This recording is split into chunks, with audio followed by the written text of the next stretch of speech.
In a past life, Zhang Ping was a rescue team member who died in a sudden accident. After death, he was pulled into a different world filled with beasts and awakened individuals. In this life, he awakened a unique ability, Contract Gemstone. It consumes stamina and mental energy to crystallize into glowing stones. If the target willingly accepts it, their life, consciousness, and soul are fully bound under the contract. From the outside, it looks terrifying, but it hides a fatal weakness. While Zhang Ping was secretly observing the gemstone in his hand, a female voice suddenly rang out. "Zhang Ping, what are you doing?" Zhang Ping flinched, gripping the stone and turning with a forced smile. "Nothing." "Zhu Jingjiao, want some candy?"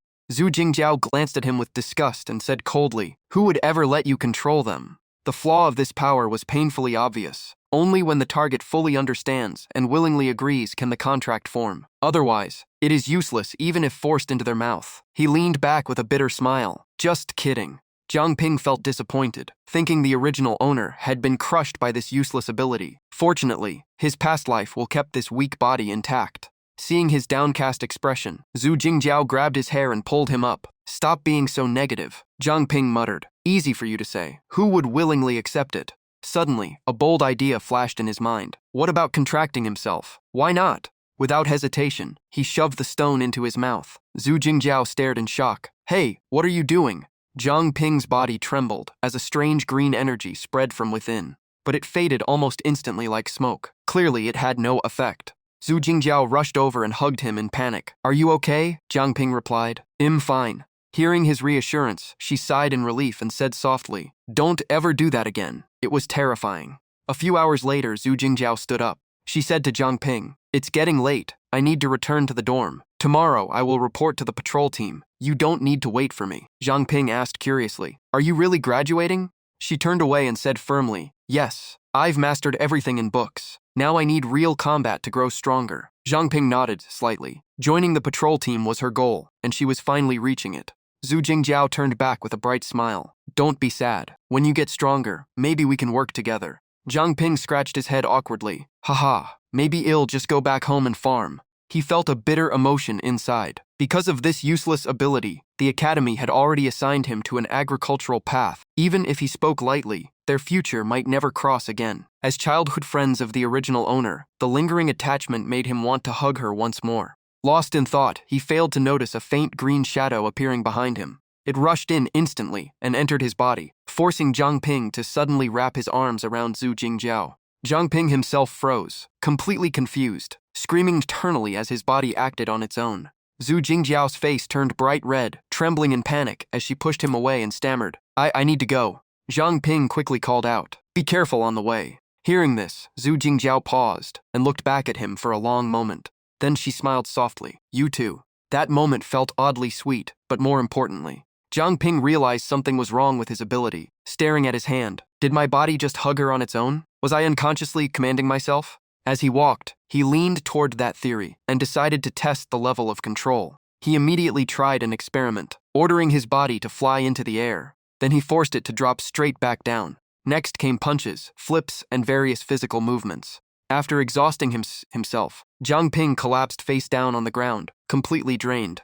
At this point, it was clear. He could control his body within normal human limits, but anything beyond that, like flying or transforming, was completely impossible. Not only that, even movements he never learned could be reconstructed by his body through memory. In theory, as long as his physical training reaches the standard, he could master any martial skill. If he finds a way to enhance his stamina, his power could keep breaking through limits. However, there was still one unclear point that needed verification regarding the contract gemstone. The next morning, when Zhang Ping woke up, he was shocked to find himself already sitting in the cafeteria. This is the cafeteria.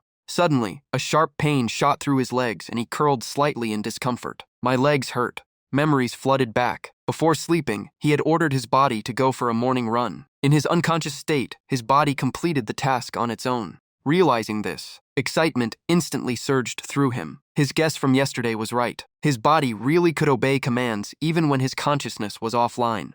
"No one noticed me, right?" The cafeteria suddenly became noisy as a girl walked in. "It's Luo Shiyu. Luo Shiyu is here. The campus goddess, Luo Shiyu. Good morning." Zhang Ping thought to himself. Even the school beauty comes this early? A strange sound? Zhang Ping frowned slightly after hearing an odd noise.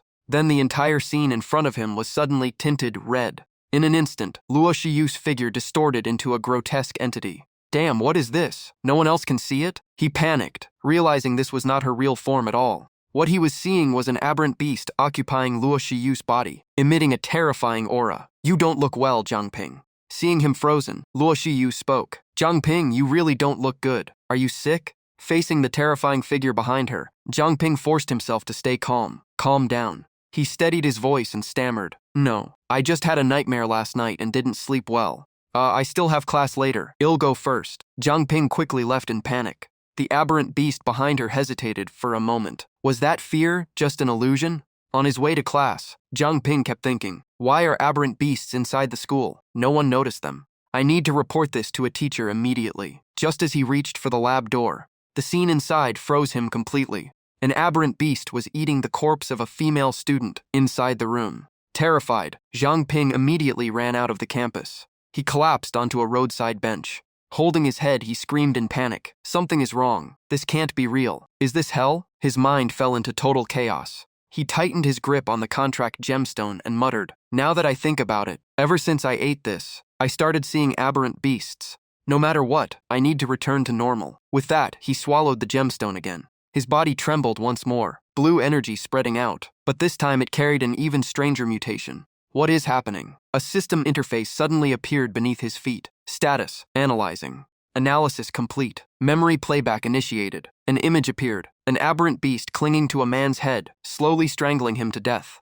Zhang Ping exclaimed in shock. Did I awaken an appraisal ability? He immediately checked himself. Appraisal complete. Subject status. Zhang Ping, level 1. Summoned beast. Zhang Ping. Race, human. Growth potential, 3 stars. Strength 12, stamina 11, agility 11, average baseline 10. Mental power, infinite. Contract gemstone talent level 1. Consumes stamina and mental energy to crystallize objects. When the target willingly absorbs the gemstone, their life, soul, and consciousness are controlled by the summoner. Level 1 effect activated. Zhang Ping thought, so this ability has levels? Absolute command, full control over the summoned beast. The summoned beast cannot resist orders. Absolute obedience. All commands must be executed.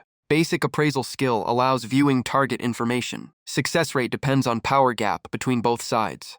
Zhang Ping was shocked. This new ability appeared too suddenly. Is it related to eating the gemstone? Returning to class with heavy steps, he analyzed the situation. First, he had become the summoned beast of himself. Second, his body was controlled only by his own contract, making him nearly immune to external influence. Third, illusions were basically useless against him, allowing him to see the true form of aberrant beasts. Fourth, those beasts were far stronger than him, while he was only level 1, like an ant facing an elephant. Appraisal failed. Appraisal failed. Appraisal successful. Information appeared. Aberrant beast Tian Changhu. Race, tiger type. Aberrant beast. Growth stage unknown. Level 26. Ability, perception distortion. Capable of warping the senses of targets, making them unable to detect abnormalities in their surroundings. It can devour humans in plain sight while others only see a normal conversation. This was another form of mental manipulation ability. Zhang Ping suddenly remembered that Su Jingjiao also had a mental type ability, so she might have a way to counter it.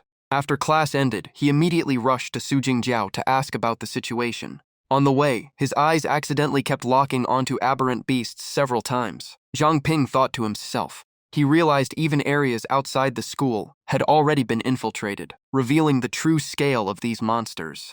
With his current strength, directly facing Tian Changhu was impossible. He could only maintain a calm front to avoid exposure. He quickly headed to the patrol headquarters, where Su Jingjiao was about to begin her new journey. At the entrance, the receptionist greeted him warmly. Hello, how can I help you? Zhang Ping tensed up and stammered. I am here to find someone. Su Jingjiao. She's reporting in today. The receptionist smiled gently, but to Zhang Ping, that kindness sent a chill down his spine, as he wondered if she was also an aberrant beast. Sitting in the waiting area, he thought, if even the patrol headquarters has been infiltrated by Tian Changhu, does that mean even high-level awakeners are completely blinded by this illusion? Zhang Ping, what are you doing here? Hearing the familiar voice, he immediately stood up and scratched his head awkwardly. I just came to see if you were adjusting well. Su Jingjiao smiled brightly. It's fine. Let me introduce you. These are my teammates. They are all very nice to me. For a moment, Zhang Ping's expression darkened as he sensed something off, but he still forced calmness. I see. Su Jingjiao clenched her fist slightly, eyes firm. From now on, I will get stronger and hunt aberrant beasts to avenge my parents. Zhang Ping quietly tightened his hand, forcing himself to stay composed, and lowered his head. She continued enthusiastically. By the way, our team is short on members. Do you want to join us? Zhang Ping quickly shook his head. No, my ability is useless. I'm better off farming. Su Jingjiao showed a hint of regret. That's a pity. Zhang Ping quickly said goodbye. I'm glad you're doing well. I won't disturb you anymore. As he turned around, the smile on his face disappeared instantly. His teeth clenched as his inner tension exploded. Goodbye, Su Jingjiao. So She's already under Tian Changhu's control too. If it were an ordinary person, they would have panicked long ago. Even forcing himself to stay calm, Zhang Ping's hands still trembled as he left the headquarters. He muttered, "What is happening? Isn't the patrol team the strongest force in Mingzhu City? Why is it in this state?" Su Jingjiao had just joined today, yet he didn't even dare to look directly at anyone. Everywhere he looked, there were traces of those things. It seemed Tian Changhu hadn't just infiltrated the school, but the entire city. Everyone in Mingzhu City was no different from prey being raised in captivity. As he walked, Zhang Ping pretended to stay calm while analyzing everything. Thanks to his appraisal skill, he had gathered some information. First, most Tian Changhu were mid to high level. Meanwhile, the elite Awakeners of the patrol force were completely unable to handle them. Note, levels 19 beginner, 10-19 intermediate, 20-29 advanced, 30-39 peak. Second, the Tian Changhu that killed Luo Shiyu was extremely dangerous. His instincts told him that if he used appraisal on it, his location would be exposed. It might be peak level or even a king tier existence. Note, above level 40 is king tier. Any beings that can overpower Awakeners are likely influenced by it. Third, unlike normal aberrant beasts, Tian Changhu had high intelligence and excellent disguise abilities, appearing friendly toward humans. But in reality, it was only a disguise. Fourth, their main targets were strong individuals, or those with high status. The rest were just backup food. Direct confrontation with Tian Changhu was no different from suicide. But he couldn't just stand by. Only by becoming stronger could he change the situation. 1 week passed quietly at 3:54 a.m. Zhang Ping woke up and began his usual training. Recently, he had been waking up later, noticing his stamina had improved and he needed more rest. After days of persistent training, he had leveled up. Besides physical training, he also tried condensing gemstones daily and swallowing them, hoping to trigger the ability again. However, since gaining the appraisal skill, the gemstones he created had turned gray-white and no longer triggered any reaction. Today was different. The previous 2 times were green, but this time it turned a deep purple. Zhang Ping swallowed nervously, silently hoping this time would be different, even though the color gave off an unsettling feeling. His body suddenly trembled violently as a familiar sensation spread through him. He immediately opened his status panel to check. Summoned Beast, Zhang Ping, Owner, Zhang Ping, Race Human, Level 2, Growth Value, 4 stars. Stamina 13, Mental Power, Infinite. Strength 13, Agility 15, Talent, Contract Gemstone Level 2. Additional effects. Level 2 Awakening unlocked new abilities. Absolute Command, Absolute Obedience. Basic Appraisal, Nightwalker Beginner, Enhanced Night Vision, Greatly Reduced Presence in Darkness, Increased Movement Speed, Reduced Body Weight, Almost Merging with Shadows. Seeing the new talent, Zhang Ping couldn't hide his excitement. As expected, another ability awakened. From now on, I can operate at night to gather intelligence. And the Contract Gemstone also leveled up, probably directly tied to my own level. Does that mean every level unlocks a new talent? If that's true, thinking of this, Zhang Ping couldn't help but form a bold idea. Does that mean the higher I level up, the closer I get to being invincible? I can't slow down anymore. I need to train immediately. Might as well test the new ability too. With that, he activated Nightwalker and rushed out. At the stadium, Zhang Ping moved while analyzing everything. His vision had become noticeably sharper than before. Suddenly, he noticed something reflecting faint light on the grass, strangely out of place. A ring? Curiosity rose, and he immediately used appraisal. It took 4 attempts before it finally succeeded. Assassin Ring. When worn, all living beings unconsciously ignore the wearer's existence. High-level Awakeners can resist the effect. Immediately after, a memory image of the ring's previous owner appeared in his mind. It was Luo Shiyu, the Tian Changhu, and the other person. Was that man also a previous owner of this ring? In his perception, Luo Shiyu was still human, still her true self's enemy. The man who rushed in never even got a chance to strike before being killed instantly by the Tian Changhu. Zhang Ping froze. Impossible. Luo Shiyu was an orphan. With her personality, she couldn't possibly have such hatred. There was only one possibility. Besides him, there were still others secretly resisting the monsters in Mingju City. He quickly reached this conclusion in seconds.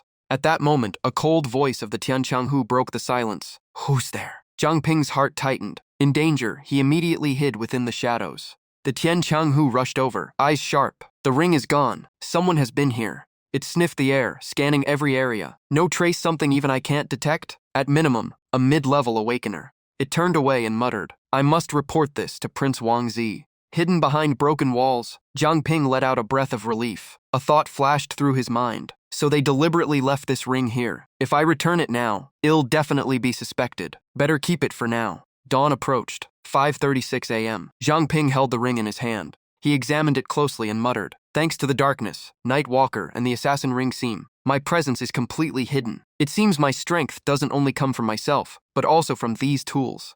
Outside the dormitory, heavy footsteps of Tian Changhu echoed rapidly. At the same time, in Zhang Ping's mind, a strange voice suddenly appeared, startling him.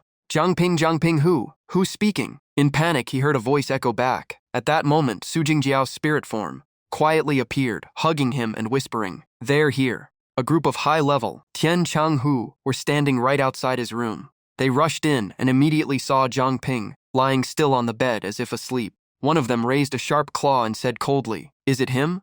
Kill." Just as the claw was about to strike, it suddenly stopped. It thought, no reaction at all. If he were a fugitive, he would have resisted. "I also can't sense the ring's aura. Hez just a useless nobody not worth the effort." One subordinate spoke. "Prince, why not kill him? He didn't go running today. Suspicious."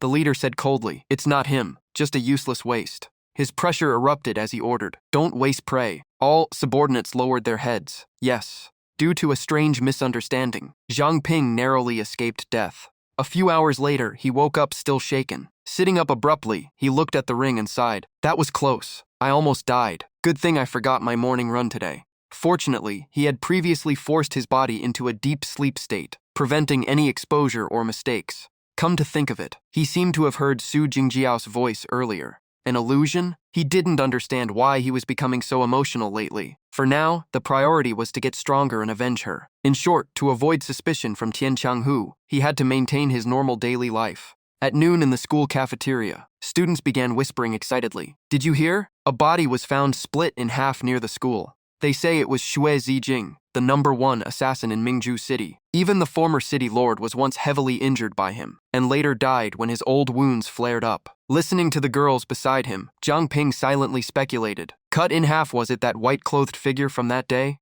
Even the strongest assassin was eliminated so easily. Luo Shiyu's true power was beyond measurement. Revealing the body was likely a warning to opposing forces. After this, they will definitely become more cautious. I need equipment to protect myself. I'll check shops after class. After school, Zhang Ping began searching through stores in the city, but most shop owners were disguised Tian Changhu. He thought, it seems the entire commercial district is under their control. Appraisal failed. Appraisal failed. Appraisal successful. Suddenly, the system notification appeared. 100 consecutive successful appraisals. Basic appraisal has evolved into intermediate appraisal. Zhang Ping was shocked. It leveled up? After the upgrade, he could now see growth values of targets. Aberrant Beast Tian Changhu, Insect Tiger Hybrid, growth value 1 star, level 15. Ability, Perception Distortion, able to interfere with sensory perception so targets cannot detect abnormalities. As Zhang Ping looked at the shop, the owner immediately smiled. "Kid, come take a look." Zhang Ping declined and left. No thanks. In his mind, he decided the priority was to find a place not controlled by them.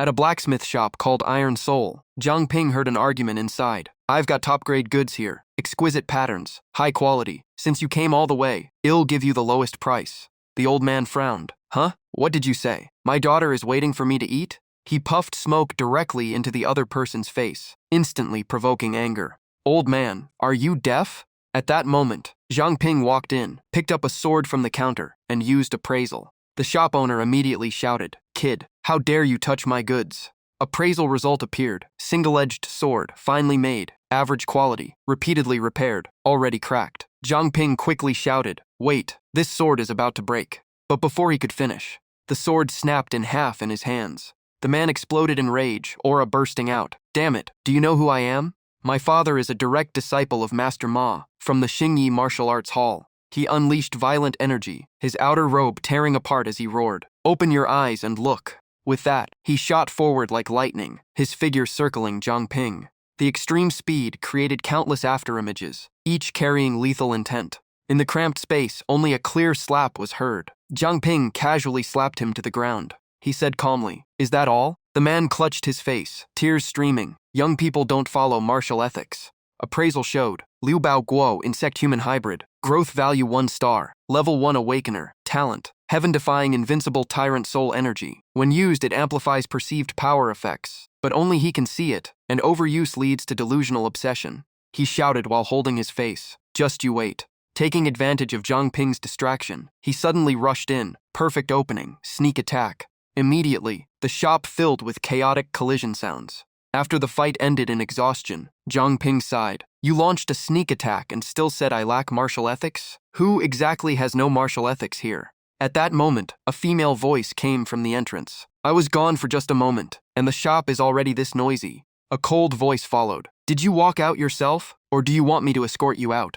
As she spoke, she cracked her knuckles, each sound sending chills through everyone present. Panic erupted. The man quickly turned and ran, stammering apologies. Zhang Ping only had one thought: I should check other weapon shops. But before he could leave, he was blocked and pinned against the wall by the girl. "Stay here, we need to talk." Seeing Zhang Ping's panicked expression, a doubt rose in his mind. Could this woman be Tian Changhu? Suddenly blocked by a beautiful girl, Zhang Ping froze in place, body stiff, sweat pouring down, voice trembling. What are we talking about?" She stepped closer until they were almost pressed together, whispering softly that she was just a lonely girl, struggling to survive, while caring for an uncle, who lost his mind after his daughter went missing. Seeing Zhang Ping was fit and decent, a thought suddenly formed. Zhang Ping instantly blushed deep red. Before his embarrassment faded, she suddenly pulled him in and dragged him deeper into the shop, speaking excitedly. "Stay here as a blacksmith, help take care of boss Liu Tiefeng, and watch the shop. Food, lodging, and salary included." Still flustered while being pulled along, Zhang Ping forced himself to think clearly. If he learned forging, he could save a lot on equipment costs later. More importantly, this shop did not seem to be under Tian Changhu yet. His determination surged instantly, and his energy exploded as he shouted excitedly, "All right, I will become the king of blacksmiths." The girl laughed at his reaction and gently patted his shoulder. "Haha, good kid, I did not choose wrong." Zhang Ping silently groaned in his heart, already regretting dealing with her overwhelming enthusiasm. A few days later, strange hammering sounds echoed constantly from the blacksmith shop, sounds that made listeners strangely embarrassed. "Harder, Zhang Ping brother." Zhang Ping panted heavily, soaked in sweat, and asked cautiously while working, "Sister Shu Qiang, is this really okay?" She replied calmly, "No problem, no one will see it, just keep going." Then she suddenly asked back, "What are you thinking about? Put your hands back and continue." At that moment, Shu Qiang was seriously teaching Zhang Ping forging techniques, her voice full of passion. "This is our secret method, the dough forging technique. It mimics kneading dough to perfectly fuse materials together." After speaking, she turned and left. "Wait here, I will go get the casting mold from the storage room." She reminded him, "Materials are in the bucket next to you. Absolutely do not let the fire go out." "Yes." After Shu Qiang left, Zhang Ping fell into complete confusion. The fire was about to go out? He quickly looked at the two nearby buckets and wondered if these were all materials. One bucket contained refined serpent scale ore, the other contained charcoal. Without thinking further, he dumped everything directly into the furnace and muttered, "Just throw it all in." He shoved all of it inside and increased the furnace temperature again. The moment the materials hit the bottom, the furnace suddenly reacted violently. From deep inside, flames erupted wildly. The temperature skyrocketed to terrifying levels, burning everything around. Zhang Ping froze completely, body stiff, panic rising in his heart. Am I done for? Suddenly, a strange mutation appeared in his chest, as if something opened and began devouring everything. A raging sea of fire. The burning pain spread through his body, causing Zhang Ping to scream in agony. Ah! In an instant, the flames were completely absorbed, leaving only smoke and ash around the furnace. Zhang Ping coughed violently and stammered, the fire is gone?" But deep inside his body, waves of heat were still violently surging. Holding his chest, he roared in pain and excitement. "Too hot, but it feels like I am about to succeed." His growth value increased by 1 star. He silently analyzed that based on the current situation and recent gains, the level 3 contract gemstone likely consumes stamina and mental energy to forge items. Once a target willingly absorbs the gemstone, their life, soul, and consciousness can be controlled by the owner. Meanwhile, the 1-star ability Traveler increases night vision, reduces presence, boosts movement speed, and enhances stealth in darkness. Zhang Ping continued analyzing. When new talents awaken, growth value can upgrade existing skills. For example, the appraisal skill consumes growth value, and at intermediate level allows viewing self-stats and identifying targets, with success rate depending on power gap. He concluded that continuous talent awakening could make growth value nearly infinite. Another talent, Fire Devourer 1-star, allows absorbing flames and converting them into fire energy, stored in the body for later use until depleted. Current fire energy, 100.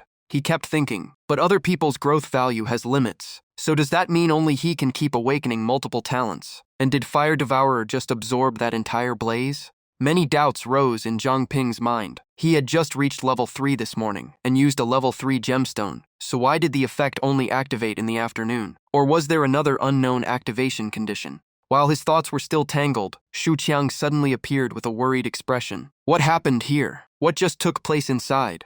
She grabbed Zhang Ping's arm tightly, panic in her voice. Wait, you did not throw refined serpent scale ore into the furnace, did you? That material explodes when triggered. It is my fault, I forgot to warn you. Zhang Ping stammered. Sister Qiang, the repair costs in the shop. Shu Qiang cut him off. Forget that, your safety matters more. But how did you even suppress that fire? The flame from serpent scale ore is not easy to control. Zhang Ping hesitated, unsure how to answer. It is a long story. She glanced at the remaining materials, eyes showing surprise. The fusion level is this high? Only extreme heat can produce this effect. Kid, your talent is not bad at all. While continuing her work, she added materials into the mold. The Academy clearly misjudged you. With this ability, you are fully qualified to join the 3 major organizations.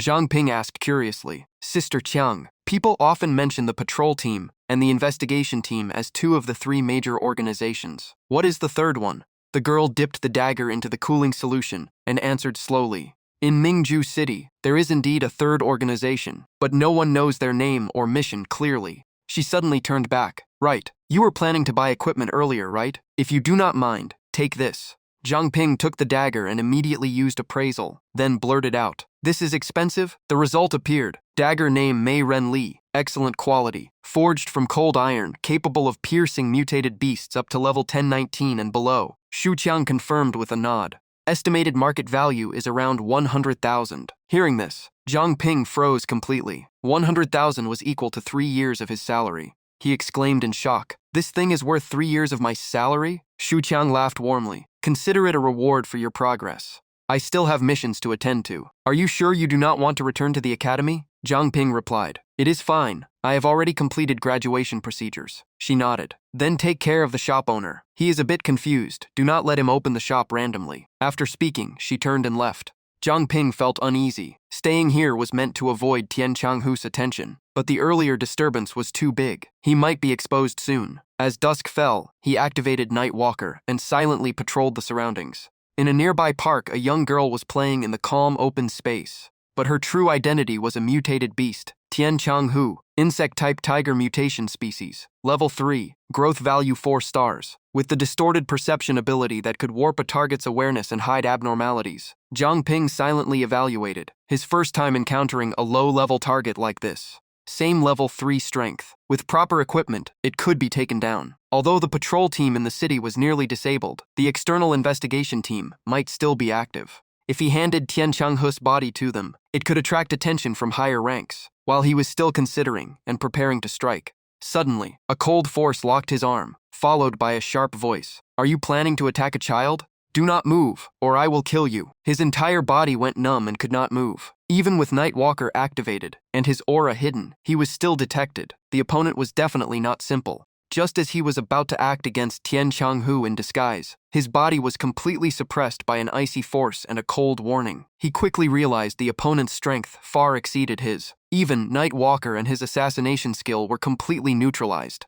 A female voice continued firmly. If you do not want to die, go to the training ground behind the orphanage and find me. Zhang Ping paused. Training ground behind the orphanage? As soon as she finished speaking, the icy presence and her figure dissolved like mist, leaving no trace. Jiang Ping judged that she was not an ally of Tian Changhu. Otherwise, he would not have been given a chance to speak. Later, he headed toward the meeting point. The orphanage area was quiet. Old memories surfaced of him training Mo Ba Quan at a nearby park in his childhood, which he also called the orphanage training ground. He paused. Does that person know me? Otherwise, how would she know these details? As he moved deeper, Jiang Ping continued thinking. Not only did she know his information, she had clearly been observing him for a long time. That was why she intercepted him right before he acted. This meeting was definitely not simple, and there must be another purpose behind it. While lost in thought, a mutated beast suddenly appeared in front of him, blocking his path directly. Jiang Ping was startled in shock. There are mutated beasts in this forest? He immediately activated appraisal.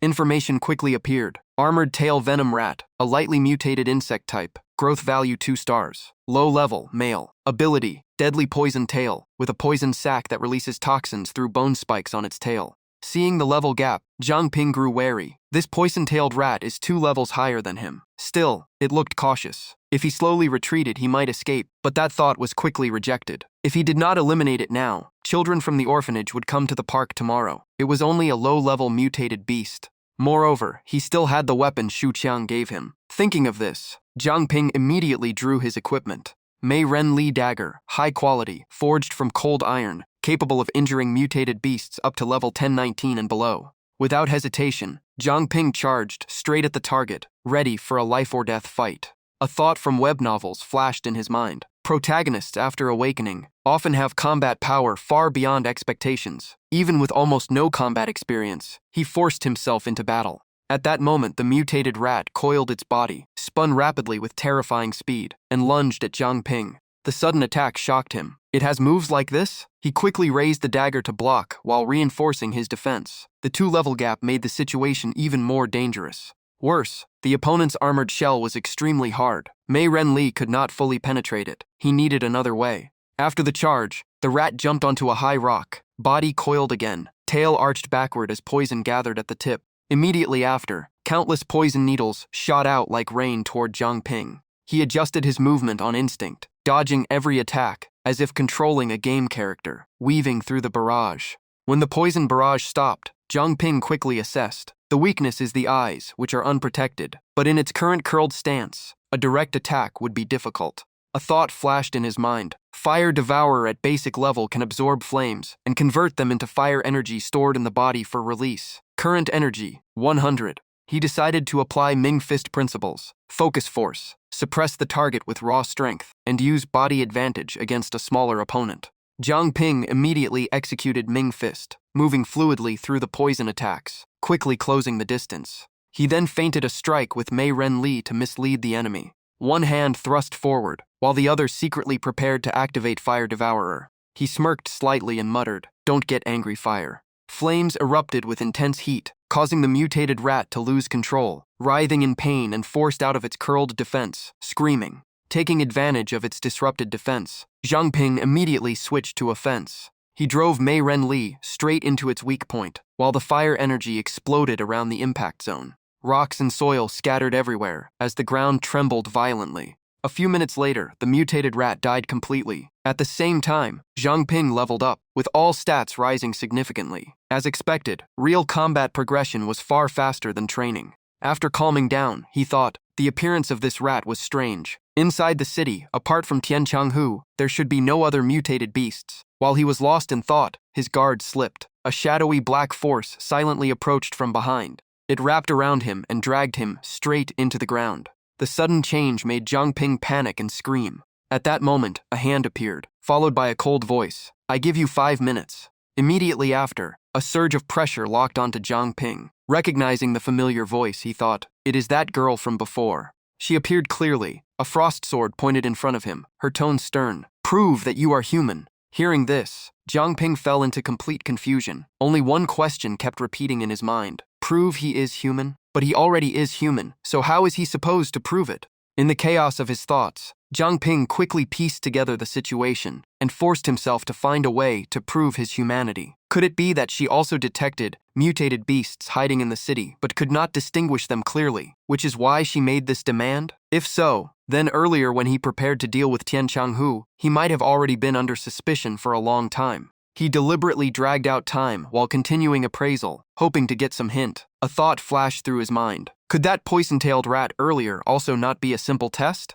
Liu Sixian kept her tone icy. 4 minutes left. Meanwhile, Jiang Ping kept activating appraisal, but every result was still failure. 2 minutes left. The reminder continued. After countless failures, the skill suddenly changed. The 999th failed appraisal vanished, and appraisal evolved into advanced level, allowing deeper analysis of target status and attributes. System notification appeared. Appraisal successful. Target information displayed. Liu Sixian, human race, member of the cleaning unit, advanced awakened level 28. Ability, water elemental control, able to store energy by absorbing water and freely manipulate surrounding water flow. Jiang Ping froze slightly. Level 28, too strong. No wonder appraisal failed so badly. Even Night Walker and assassination skills had no effect. He muttered. Cleaning unit? A completely unfamiliar name. Could this be the third organization in the city, beyond the patrol and investigation teams? Liu Sixian grew impatient. 1 minute left. Jiang Ping immediately tensed. Wait. He tried to reason. She called this place a training ground. Maybe she came from the orphanage like him? But appraisal clearly showed she belonged to the cleaning unit. His thoughts became chaotic. If she had been from the orphanage, her name would have changed. In confusion, he randomly blurted out several names. Liu Touren, Liu Yishou, Liu Xuexiang, Liu Sisi. When the name Liu Sisi was mentioned, Liu Sixian's eyes flickered slightly. A subtle reaction, but not missed by Jiang Ping. At the same time, the ice blade in her hand lightly brushed his neck, killing intent rising sharply. Her voice turned colder. That still does not prove you are human. But Jiang Ping had already caught the reaction. He was almost certain she was Liu Sisi, the girl who was 3 years older than him, who had already graduated from Mingju Academy when he first enrolled, and later joined the investigation team. Memories suddenly flooded his mind. A white-haired girl guiding a bald boy through training, shouting non-stop. Sci-fi invincible fist, burning sky and earth, learn properly. Back in reality, Jiang Ping without hesitation mimicked the old movements, throwing out moves one after another. First move, second move, third move, and finally CC invincible fist, burning sky and earth. Liu Sixian paused slightly, reacting like a startled cat. She withdrew the ice sword, her gaze wavering. Jiang Ping quickly asked, "Are you really Sisi?" Liu Sixian spoke coldly, beginning to explain. She has immunity against mutated beast illusions and can see through disguises. At the same time, all her recent intel confirmed abnormal activity in the city. Jiang Ping's information shocked her. Clearly, she also did not have the full picture. Their insect race has the ability to distort perception. Liu Sixian could no longer maintain her cold demeanor and grabbed his hand tightly. "Are you sure about what you said?" Jiang Ping quickly listed suspicious targets. The breakfast shop owner, the household store owner, the blacksmith in Long Spear District, and the small mutated beast he previously encountered. All could be low-level Tian Changhu entities. He concluded, "You can verify everything." Liu Sixian turned around. "Stay here. I will be back soon." A purple communication stone appeared in her hand. She contacted someone. "Jinbo, what do you think of this information?" A voice came from the other end. After preliminary verification, no Tian Changhu mutated beasts have been detected in Mingju City recently, but traces of perception distortion match the description completely. On the other side, a young man with golden eyes spoke. "I have already sent people to capture 2 suspicious targets. They will be brought in soon." At that moment, a huge explosion sounded behind them. 2 members quickly reported, "Captain, it is the breakfast shop owner. We just escorted her out of the city, but she suddenly went berserk and attacked us back." Behind them, a red-eyed woman was rushing forward crazily. Suddenly, the breakfast shop owner turned and charged straight at Jinbo, but he remained completely still, showing no fear. In that tense moment, Jinbo gathered all his strength into his arm, killing intent erupting. A hammer-like punch was unleashed, piercing straight through the mutated Tianchang Hus body. The mutated creature was blown backward. Before it could struggle, it stopped breathing, twitching once, before going completely still. The shop owner's body also began to disintegrate, bit by bit. The disguise collapsed, revealing the true form of the Tian Changhu mutated beast. Jinbo coldly concluded, "So the intel was real. We have finally confirmed the target." He immediately ordered his subordinates, "Notify all other units and launch an immediate assault on the target." Yes. At Mingju Academy, Luo Shiyu was relaxing in her chair, with her subordinates beside her. Suddenly, she noticed several of her subordinates losing contact. Her expression slightly changed. Luo Shiyu stood up abruptly, eyes sharpening. "Your Highness." Without hesitation, she flew into the air to check the situation. She muttered, Yueju is dead. Someone killed Yueju. Outside the city, Tang Luoye has also lost another target. Luo Shiyu's eyes turned cold. After killing, they even hid their aura, deliberately avoiding my tracking. Shh!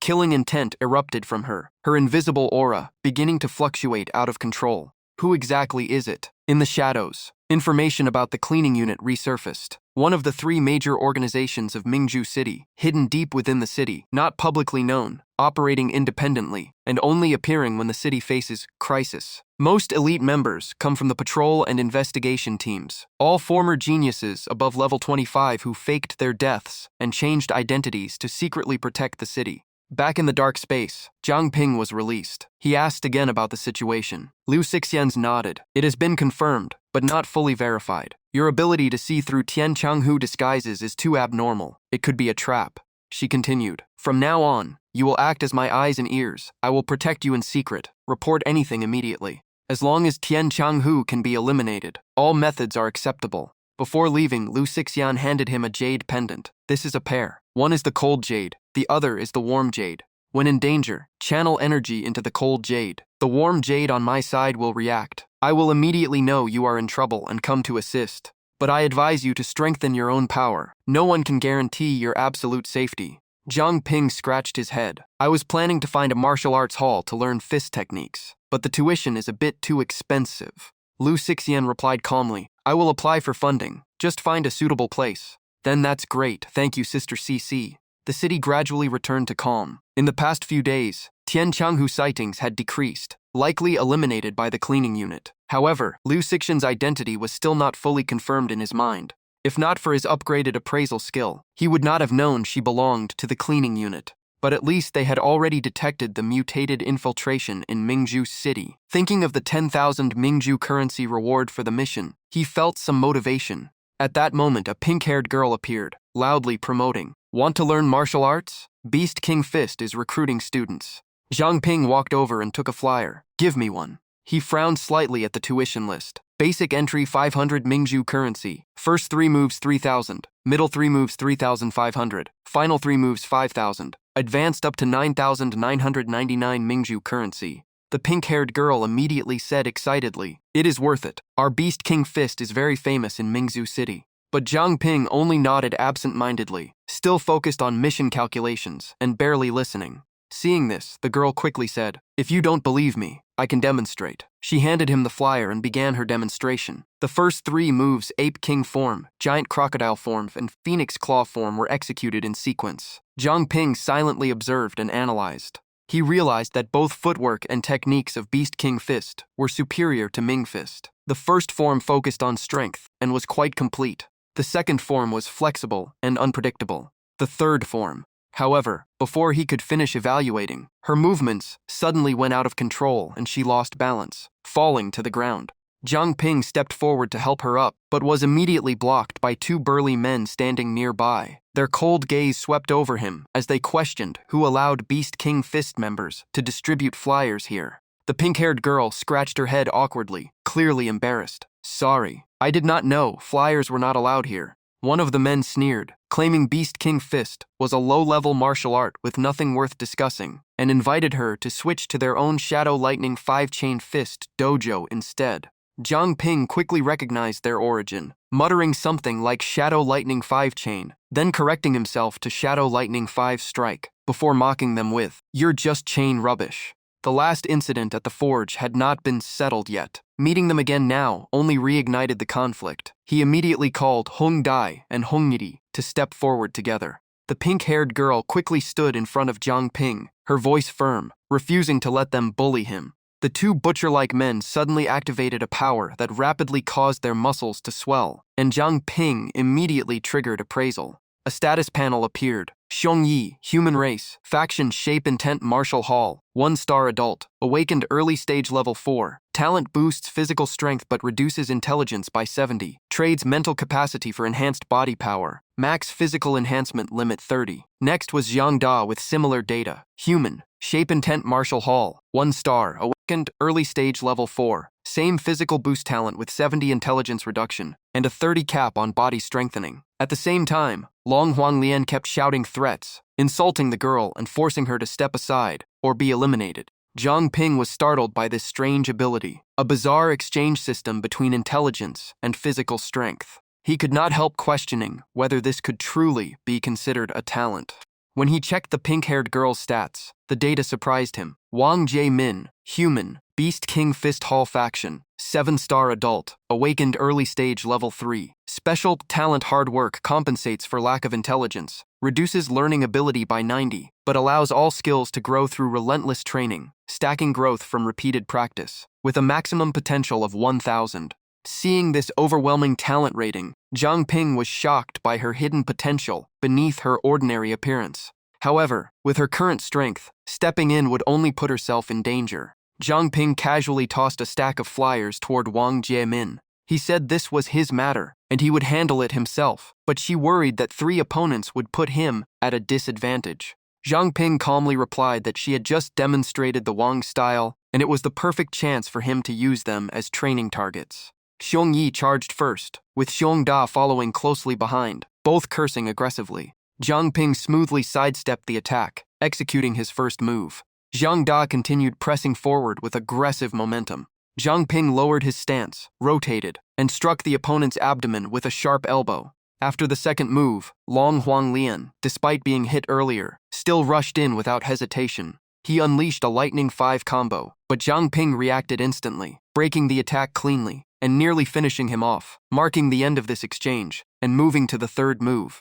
Zhang Ping looked at Long Huanglian coldly and said it was a pity he did not have the other 2 supporting him. Otherwise, his so-called Lightning 5 combo would have become a 3 combo. After speaking, he turned and left with Wang Jimin, telling her to lead the way to the Beast King Fist Hall for registration. Hearing his intention to join, she was shocked and impressed that he had learned the Wang style after just one look, and even asked if he could help her understand techniques later.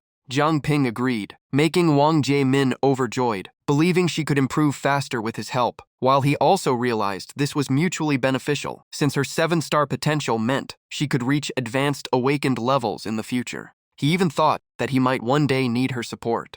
Outside the Beast King Fist Hall, discussions were already buzzing, with people noticing instructors appearing on the street. When Zhang Ping and Wang Jimin entered, chaos erupted inside, with many panicking over the instructor's early return, others complaining they had not finished Wang-style training, mixed with scolding and mocking voices. Seeing the disorder, Zhang Ping hesitated slightly, sensing everyone's fear of the instructor. Wang Jaemin explained that instructor Bai De was extremely strict and punished failures heavily, prompting him to ask if she had ever been punished. Wang Jaemin proudly admitted she was the most frequently punished, even failing to meet basic fist requirements for a month and a half, leaving Zhang Ping silent and confused by her pride. The martial hall doors suddenly opened, and a man walked in. The crowd immediately stood at attention. Wang Jaemin pulled Zhang Ping and whispered that the instructor had arrived and told him to join the line. The man appeared older but emitted a sharp, oppressive aura. Just his presence created heavy pressure. Bai De ordered everyone to stand properly and punish those with incorrect posture with 50 laps.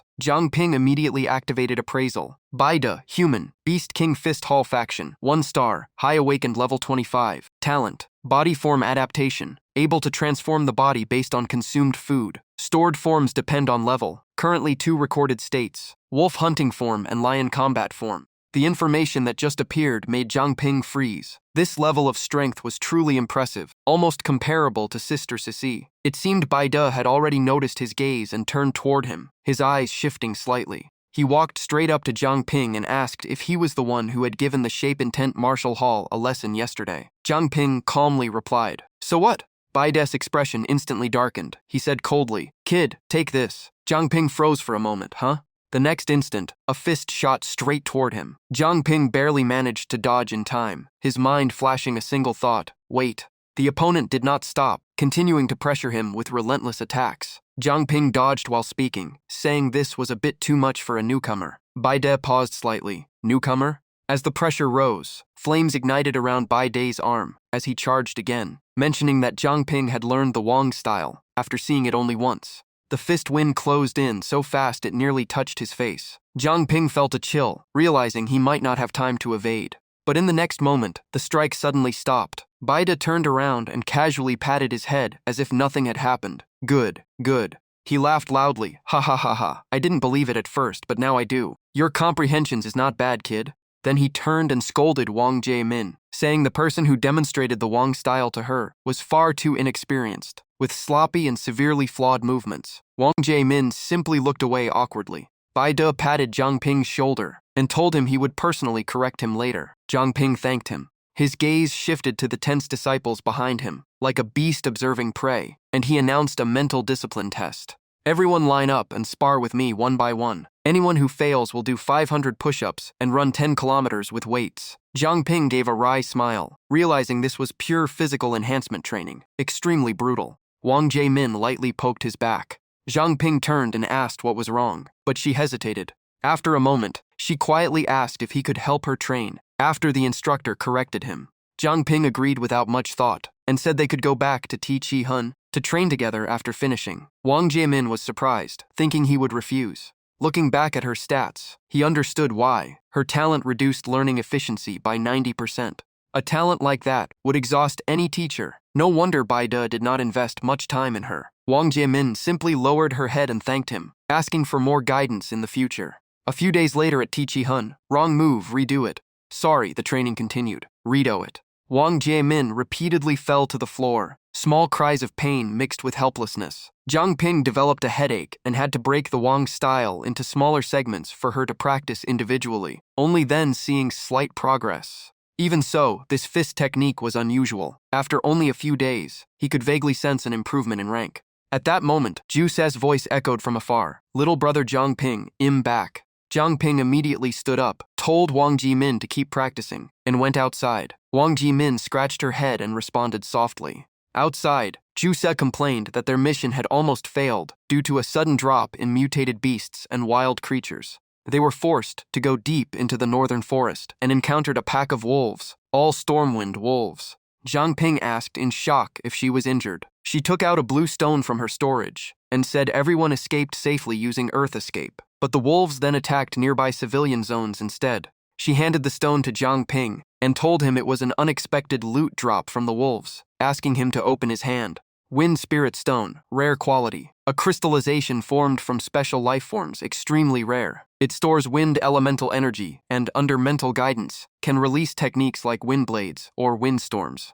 Zhang Ping examined it and said this was indeed a Wind Spirit Stone. Juice smiled lightly, saying he had a good eye, as even a child holding it could channel wind blades or wind storms through ambient air. From a distance, strange fragments of conversation drifted over, making Zhang Ping frown. There were voices of laughter, struggle, and broken sentences, as if someone had lost control, turning the daytime atmosphere unsettling and chaotic. A rapid appraisal notification appeared. Zhang Ping, human, Tai Chi Hun Forge faction, 4-star growth value, physical strength 18, mental power infinite, energy 17, agility 21, average human is 10, awakening rank, early stage level 4. At the same time, Relic Contract Stone Levy 4 triggered a side effect, unlocking a new talent, Wind Whisperer Basic, allowing him to hear emotionally intense sounds within a 10-mile radius without control. Zhang Ping showed a faint smile, confirming that this newly awakened talent was the same type as his previous real illusionist state. The contract relic effect had been triggered. A voice from Tian Changhu echoed in his mind, mentioning that besides Wang Jiemin in the shop, there was another man who had once gotten them punished at the dormitory. The voice carried killing intent, planning to eliminate both at noon. Zhang Ping immediately traced the source and his expression darkened. Another voice cut in, also filled with killing intent, stating they would deal with that man and Wang Jiemin together. Zhang Ping's eyes turned cold, realizing they were already being monitored. Liu Xixien stepped out of the bath, appearing rushed. On the table, a jade stone flickered repeatedly, instantly putting her on alert as she sensed an emergency signal from Zhang Ping. Meanwhile, Zhang Ping received no response from Liu Xixien and gradually grew impatient, sensing the other side might act at any moment without waiting. Ju Se suddenly appeared behind him and noticed his tense expression, asking what was wrong. Zhang Ping looked at her and understood clearly that with the current strength of 2 mid-level Tian Changhu, even adding Ju Se would not be enough. He quickly changed his approach, casually suggesting she go meet Uncle Liao since she had just returned, and offered to prepare food to get her away from the danger zone. Ju Se agreed, telling him to come back quickly, and handed him the Wind Spirit Stone, telling him to keep it with him. She also said she had missed his cooking. Zhang Ping waved back and used this moment to plan extracting Wang Jiemin from the area to avoid dragging Ju Se and Uncle Liu into the danger. He headed to the backyard of the forge, where Wang Jiemin was still training. She turned and asked if her movements were correct. Without explanation, Zhang Ping grabbed her hand and lowered his voice, ordering her to leave immediately. But at that moment, two Tian Changhu figures appeared and asked where they thought they were going. Zhang Ping immediately stepped in front of Wang Jiemin, his whole body tensing. Wang Jiemin froze, then walked forward and called them her parents, making the situation even more chaotic. Zhang Ping shouted a warning not to approach. She pulled his shoulder and insisted they were her parents, and not dangerous. A new appraisal appeared. Tian Changhu, mutated fox species, level 15-16, 1-star adult. Talent, perception distortion, able to alter target's perception so they cannot detect abnormalities. In Wang Jiemin's eyes, the two still appeared as a kind and gentle pair of parents. One of them softly asked who she was with and why she looked so tense. She quietly replied that they were just friends from the martial hall. The moment she finished speaking, the shadows beneath their feet twisted and the surrounding space seemed to collapse inward. Zhang Ping immediately went on alert, sensing abnormal darkness energy. The two Tian Changhu launched forward. At the same time, the situation turning critical as their target attempted to escape. Zhang Ping pulled Wang Jiemin close and told her not to look or react, only stay silent. The enemies did not stop, directly entering the expanding dark spatial zone. The sense of danger surged. Zhang Ping realized they had caught up. During the clash, his back was slashed by claws, his body jolting as he clenched his teeth to endure. Blood spilled from the corner of his mouth as his breathing grew heavier. Both of them fell into the dark zone. Zhang Ping forced himself to stay conscious, shielding Wang Jiemin behind him. She panicked and asked if he was okay. He replied briefly that he was fine. Wang Jiemin could not believe her parents were attacking Zhang Ping, crying out in panic, while Zhang Ping warned her they were not human, but mutated beasts. The moment they appeared, the Tian Changhu exuded arrogance, even detecting the group's stealth concealment. They immediately decided to eliminate all witnesses to avoid future trouble. Zhang Ping rushed in to block with a short blade, but the opponent's speed was overwhelming, revealing a massive gap in strength. Another one shifted toward Wang Jiemin, still pretending to be her family, further destabilizing the situation. She panicked and ran forward, screaming desperately. Zhang Ping gritted his teeth, feeling he was nearing his limit. At that moment, a familiar voice rang out. Liu Xixian arrived and told Zhang Ping to step aside. A sword flashed coldly. The two Tian Changhu were instantly cut down in a single strike. The situation temporarily stabilized, but Wang Jiemin's mental state completely collapsed. She screamed and begged Liu Xixian to stop. Without hesitation, Liu Xixian continued her sword technique, layers of icy energy sweeping through and finishing all targets. After everything ended, she turned back and asked if they were injured, but Wang Jiemin had already lost control. In that moment, the beast-like eyes flickered wildly as Wang Jiemin screamed that those were her parents. Zhang Ping quickly tried to explain that it was all a disguise by Tian Changhu. She refused to accept it, repeatedly insisting they were lying to her. Zhang Ping held her down while Liu Xixian explained that Tian Changhu possessed extreme shapeshifting ability, and powerful ones could completely conceal their aura, only revealing their true form outside special domains. Zhang Ping crouched down and tore off the mask layer, realizing this might be the only way to expose their true nature. He looked straight at Wang Jiemin and told her clearly that those two creatures were the ones who attacked her parents, and they had used their identities to deceive everyone. As the energy faded, the illusion of her family slowly disappeared, leaving behind a cold truth that shattered her perception, as if the image of her parents had been torn from her memory. She stood frozen, unable to believe what had just happened. Elsewhere, a prince sat on his throne and coldly reported that 9 subordinates had been lost within a week. He began to realize that humans had found a way to break their concealment techniques. Two Tian Changhu argued, one suggesting a full assault on humanity, the other worried that total extermination would leave no source of sustenance. The prince raised his hand, signaling them to stop, and issued an order. He cursed the idea of wiping out humanity as stupid, unrealistic, and self-destructive to their food supply. The current plan was to force hidden targets into the open and eliminate them one by one, while also consulting factions inside the city. Another plan was proposed, using other organizations to stir chaos in Mingzhu City, drawing out hidden strong fighters and exposing rumors that a major internal force was protecting an injured city lord who never left. Some Tian Changhu agreed, and even showed interest in the idea of creating new opportunities. The prince stood up and mentioned a high-ranking figure still in deep sleep. Even though that figure once supported their race, any sign of betrayal would result in immediate elimination. Huang Ziming knelt down and repeatedly declared absolute loyalty to Mingju City. He also complained that the current city lord was too weak, preventing the city from growing, and even expressed desire for a stronger force to take over. Back to Wang Jiemin, she knelt beside the bodies of the two Tian Changhu, touching the remaining blood. Her face showed collapse mixed with deep inner torment. She choked out the word parents in despair. Liu Xixian coldly said that even if they had discovered it earlier, the outcome might not have changed, but Zhang Ping immediately stopped her. Wang Jiemin exploded emotionally, blaming herself for being too weak and not even mastering basic skills. She screamed, unable to understand why tragedy had fallen on her family. In despair, she said that she should be the one who died instead, and Zhang Ping immediately pulled her into a tight embrace. He reassured her that none of this was her fault. Liu Xixian watched silently, then admitted she had once lost someone important to a Tian Changhu patrol squad and had never recovered from it.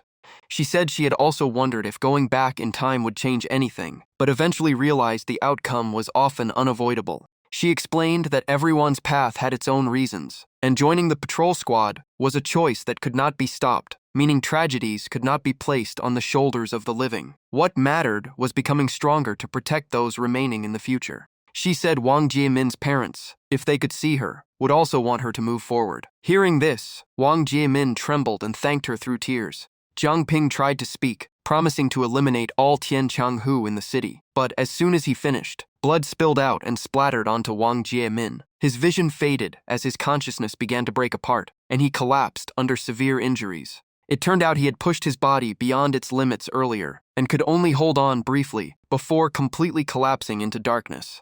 When his consciousness returned, the figures of Wang Jiemin and Liu Xixian gradually became clear, signaling he had finally awakened from unconsciousness.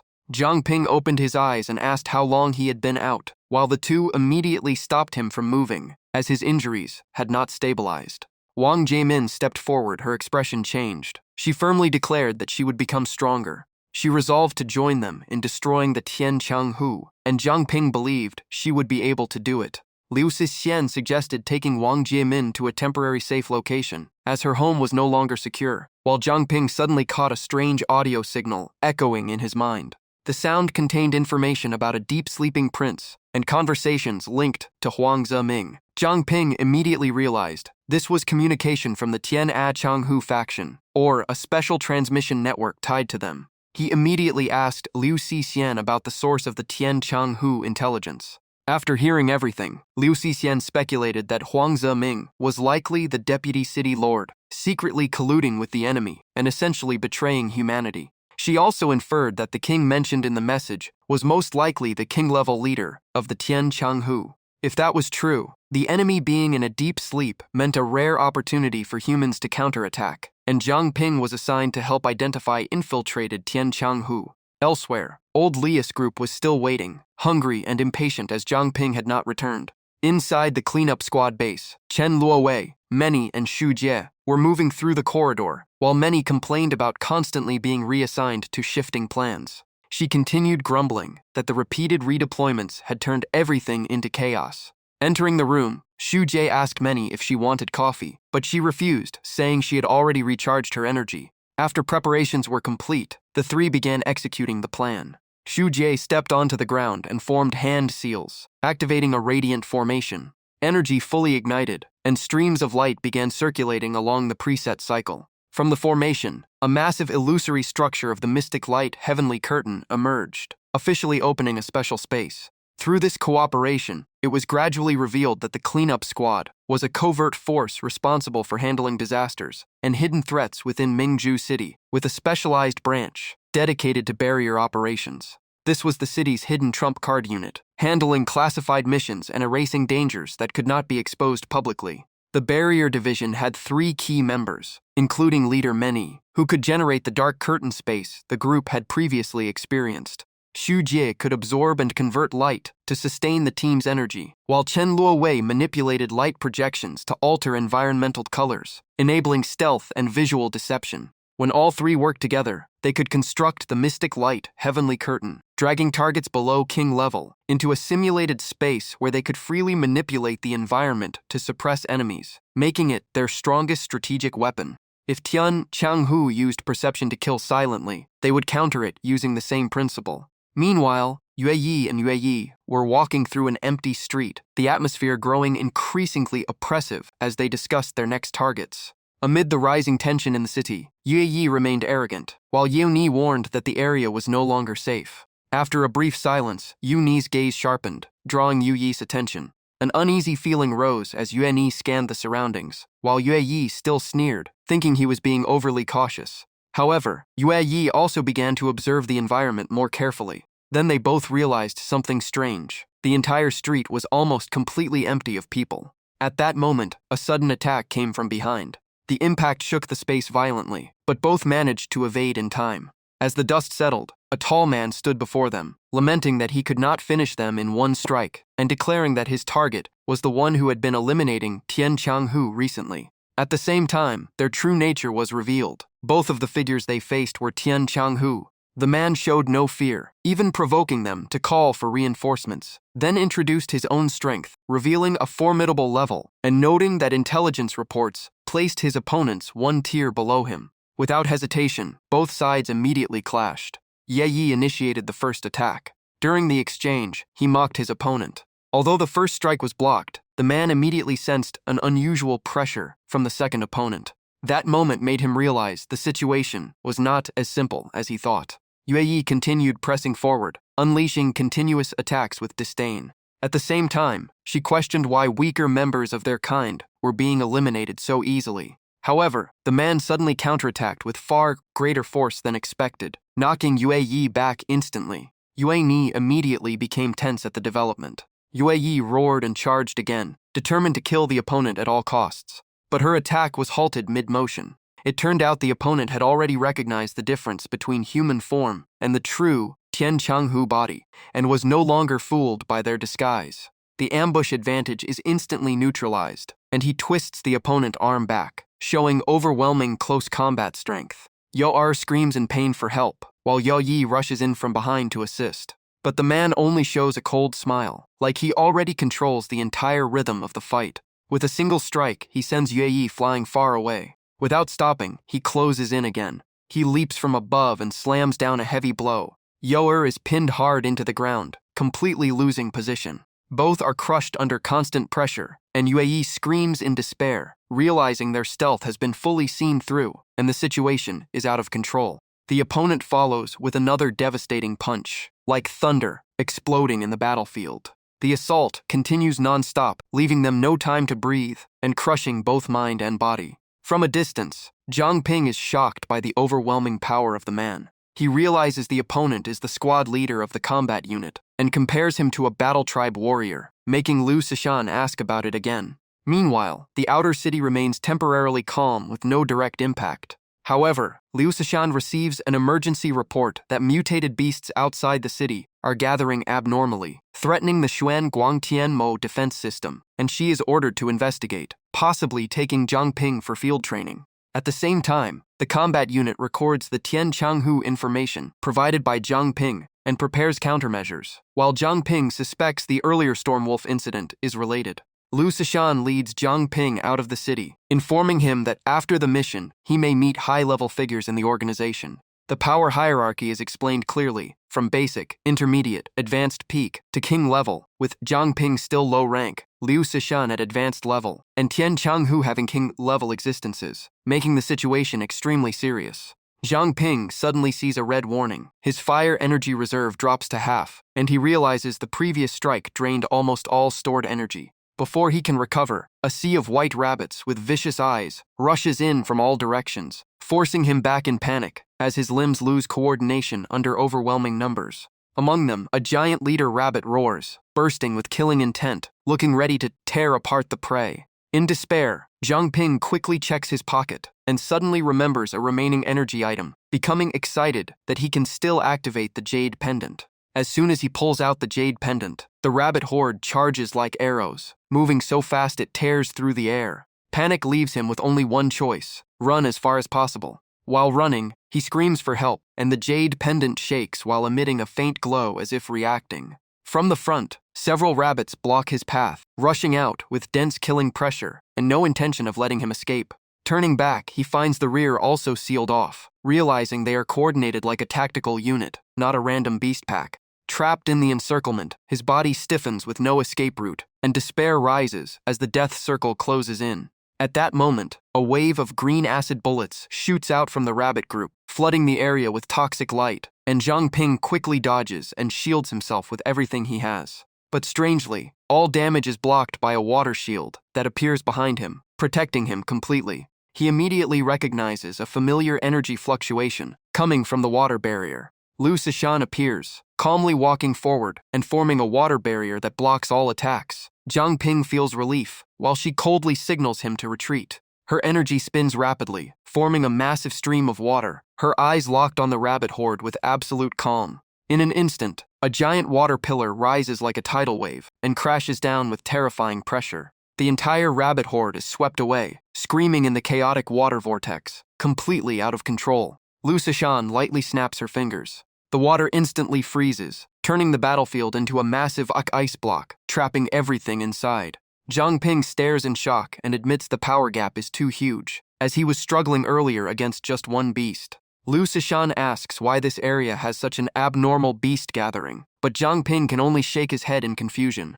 She slightly frowns, sensing that the situation is beyond expectations. However, another wave of rabbits immediately surges in without end, forcing her to draw her sword and prepare to finish the fight. But after closer inspection, she realizes they are not attacking them at all, only rushing toward the frozen block where the leader is sealed, as if trying to rescue it. Zhang Ping also starts sensing something unusual. Lu Sishan lowers her stance, shifting into full combat readiness, preparing for any sudden change. But the rabbit horde still ignores them, focusing entirely on breaking the ice.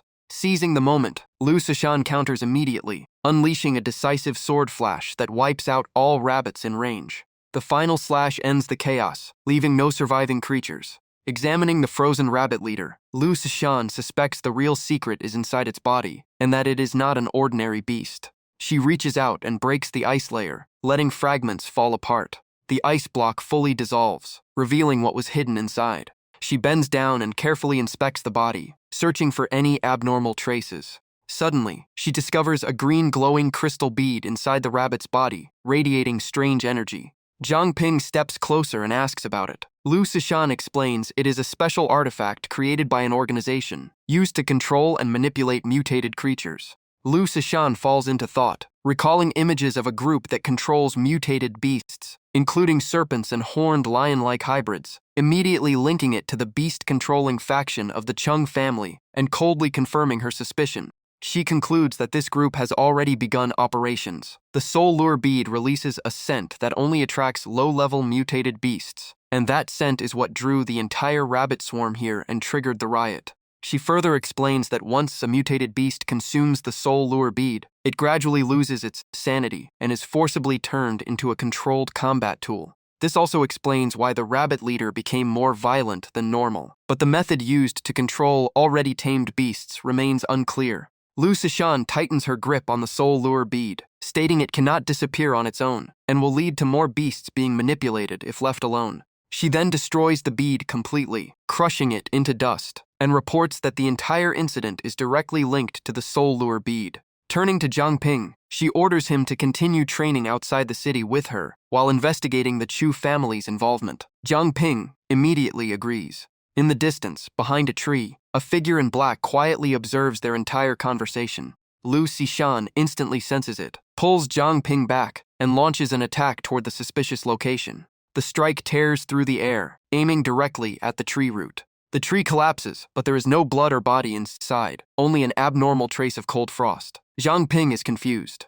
Lu Sishan inspects carefully and says it is nothing, but internally suspects the target may have escaped. 1 week later, inside the dark hall of the base, Luo Shuwu convenes a closed meeting, reporting that all Tian Changhu forces at Ziren Cliff have fully assembled. However, the outside situation remains chaotic, as other mutated beasts continue to riot for unknown reasons.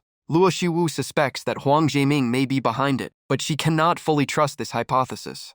She quickly dismisses hesitation and decides to take action instead of waiting any longer. She declares that humans have begun breaking the mental control abilities of Tian Changhu, causing heavy losses, so they must create artificial chaos to lure out the enemy and use part of their own kind as bait. One subordinate hesitates and attempts to object, but Luo Shiwu releases overwhelming killing intent, insisting they must force the enemy to reveal itself at all costs, making all subordinates immediately comply. Meanwhile, in a dark forest, Zhang Ping continues hunting mutated beasts to gain experience.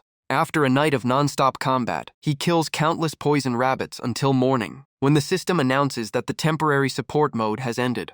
Immediately, the rabbit swarm detects his location and launches a fierce counterattack. Zhang Ping quickly adjusts his strategy based on a week of observation. He realizes he has reached level 6 and fully understands the behavioral patterns of the rabbit swarm. His strategy is to neutralize their ranged attacks first, then deliberately provoke them into losing control. Once enraged, they coat themselves in acid and rush into close combat. The acid layer can be burned, but it does not last long and cannot deal fatal damage. If combined with the special flame he possesses, it could incinerate the entire rabbit horde. He names this skill True Fire False Samadhi Flame. In his assessment, fire is the natural counter to toxins, making this the most effective strategy. With accumulated experience, Zhang Ping confidently enters a large-scale battle with the goal of continuing to level up. The results excite him as he reaches level 7. His overall stats rise sharply, and the crystal in his body also upgrades to level 5, unlocking a new awakening potential. He observes the blue crystal in his hand and realizes it does not level up in sync with him, but follows its own growth system and becomes increasingly difficult to upgrade. While thinking about his next awakening possibility, a sudden anomaly appears behind the battlefield. A previously slain rabbit suddenly mutates, its entire body turning black, eyes wide open with sinister energy. Zhang Ping immediately turns alert and realizes the rabbit is not truly dead and is now in a completely different state. He surrounds himself with flames and confidently declares that no matter how many times it repeats, the outcome will not change because he is much stronger now. As soon as he finishes speaking, he charges forward for a direct confrontation. The black rabbit also does not retreat and rushes straight at him, making Zhang Ping even more interested, as it seems to want a head-on duel. But the situation takes an unexpected turn as the rabbit is not pierced at all, instead transforming into a faint black bone form that passes straight through his body. Quickly switching his weapon to his left hand, Zhang Ping wonders if hunting too many rabbits has caused him to encounter a spirit-type entity. Without further hesitation, he swings his blade down in a powerful strike. After the attack, the rabbit returns to its normal form and falls motionless to the ground. Zhang Ping frowns in confusion, as this type of strange ability has never appeared in poison bullet rabbits before. He suspects the creature is affected by the soul lure bead and cuts it open to investigate. Indeed, an abnormal object exists inside its body. However, the system repeatedly fails to analyze it. This makes him sigh, as it has been a long time since he encountered something so difficult to identify. After multiple attempts, the final result appears. Nether Mist Essence, unknown grade, containing essence from the core of the Nether Mist Black Mountain Goat, and users may experience unpredictable mutations. Even so, Zhang Ping continues to analyze it repeatedly, but the results are constantly rejected, as if even the system cannot fully decode its secrets. After countless attempts, he finally pieces together key clues. This is Nether Mist Essence, a special energy stored in the core of the Nether Mist Black Mountain Goat, and using it will definitely trigger unexpected effects. Right after the appraisal ends, the system suddenly plays a recorded memory of the previous owner of this item. In the scene, a mountain goat fights alone against hundreds of mutated beasts. Despite overwhelming strength, it is eventually crushed by sheer numbers and chooses mutual destruction with a wild boar, leaving only white bones and the essence falling into the hands of the protagonist. Watching this, Zhang Ping begins to understand the value of this item, realizing it is an extremely rare treasure, though he still does not know how to activate its power. What troubles him more is the origin of this item, which is difficult to accept and even disgusting to think about. At that moment, painful memories from the past surge back, from being suppressed by Tian Changhu to the death of Su Jingjiao right before his eyes. Zhang Ping grits his teeth and mocks himself, remembering how weak he was back then, no different from an ant unable to change anything. Thinking of this, he decisively swallows the essence. Its effect activates almost instantly, and waves of negative emotions flood his body like a tide. Severe pain strikes his mind, forcing Zhang Ping to clutch his head and scream in agony. In the chaos, he sees Su Jingjiao holding him tightly. Then he relives the moment she was killed by Tian Changhu and turned into a terrifying mask. Just as his spirit is about to collapse, Su Jingjiao's familiar voice echoes again, telling him that no matter what failure he faces, he must keep living. Seeing that smile mixed with tears, Jiang Ping slowly regains his willpower, struggles to stand up, and swears that before he destroys all those fox demons, he will never fall again. The system then reports successful appraisal and displays all of Jiang Ping's information, including race, rank, and his level 5 contract crystal talent, along with newly unlocked effects. The new talent is called Nether Mist Body Initial Stage, allowing him to absorb fear from other beings and convert it into controllable mist, which can then form combat entities whose offense and defense scale with consumption. Jiang Ping is immediately shocked by this new ability, as it is clearly a highly versatile combat-oriented talent. Even more striking, his growth rating increases by 3 stars after a single awakening, proving just how powerful the Nether Mist Body truly is. Tears suddenly burst out, and Jiang Ping laughs and cries at the same time, unable to understand his own reaction. He wonders why he is showing such strange emotions. Perhaps it is a mix of unwillingness, relief, pressure, and sorrow, but in any case, the day of revenge for Su Jingjiao is now much closer. While Jiang Ping is still lost in thought, a group of people suddenly approaches, some asking if he is all right, while others urge him to move quickly and enter the city before mutated beasts return. The man still feels uneasy and keeps calling out to check on Jiang Ping. Jiang Ping slowly stands up as a strange black mist begins to spread around him. He glances at the group and calmly says he is completely fine. But as soon as they hear him, the group panics and runs away screaming, thinking they have encountered a ghost. At the same time, Jiang Ping's mist energy jumps from 20 to 35 points. Seeing this, he immediately realizes a new ability. The fear of others can be absorbed and converted into mist energy. Upon closer inspection, he senses that this mist is not ordinary energy, nor fully power, but something that can freely reshape itself according to the user's will. While thinking, Jiang Ping experiments by forming it into sharp claws, then into small glowing blades, only lacking real combat testing. He then spends 1 point of mist energy to strike a nearby ancient tree, instantly splitting its trunk in half. The result shocks even Jiang Ping, as a single unit of mist produces such terrifying power. The large tree collapses toward him, but in an instant, it is shredded into countless fragments before it can cause harm. Jiang Ping quickly realizes the mist can be used for both offense and defense, with extremely high flexibility. If used properly, the Nether Mist Body will become a trump card against stronger mutated beasts. After testing his new ability, he decides to continue assisting the cleanup team before returning to the forest to hunt monsters and further improve his strength. While staring at his hand, Jiang Ping suddenly hears a loud call from afar, and the person rushing toward him is Liu Tusi. She moves at extreme speed, already preparing magic as if about to enter battle. Blocking in front of Jiang Ping, Liu Tusi quickly scans the surroundings and asks where the mist-type mutated beast is. Jiang Ping can only smile awkwardly and scratch his cheek, the familiar gesture bringing back old memories before he stumbles through an explanation. After hearing the story, Liu Tusi falls silent for a moment, then asks in disbelief whether he truly swallowed the Nether Mist essence. Unable to hold back, she scolds Jiang Ping directly, saying he was far too reckless to consume an unknown item and nearly killed himself. Jiang Ping does not dare argue, only smiles awkwardly and thinks it is not that serious since he already appraised the item, even trying to reassure her that he could force himself to vomit it out if needed. Liu Tusi gives him a helpless look and asks where he got such blind confidence that everything is that simple. A glowing block of ice appears in her hand as she seriously raises a more terrifying possibility. What if that thing is actually a parasite? Hearing this, Jiang Ping's expression changes immediately. He carefully asks whether what he swallowed could really be a dangerous life form. Liu Tusi calmly explains that mist-type mutated beasts are extremely mysterious, and their origins are still unknown. Based on what she knows, they do not have fixed forms, and often parasitize other living beings. That means the black mountain goat and the poison bullet rabbit may only have been hosts being controlled.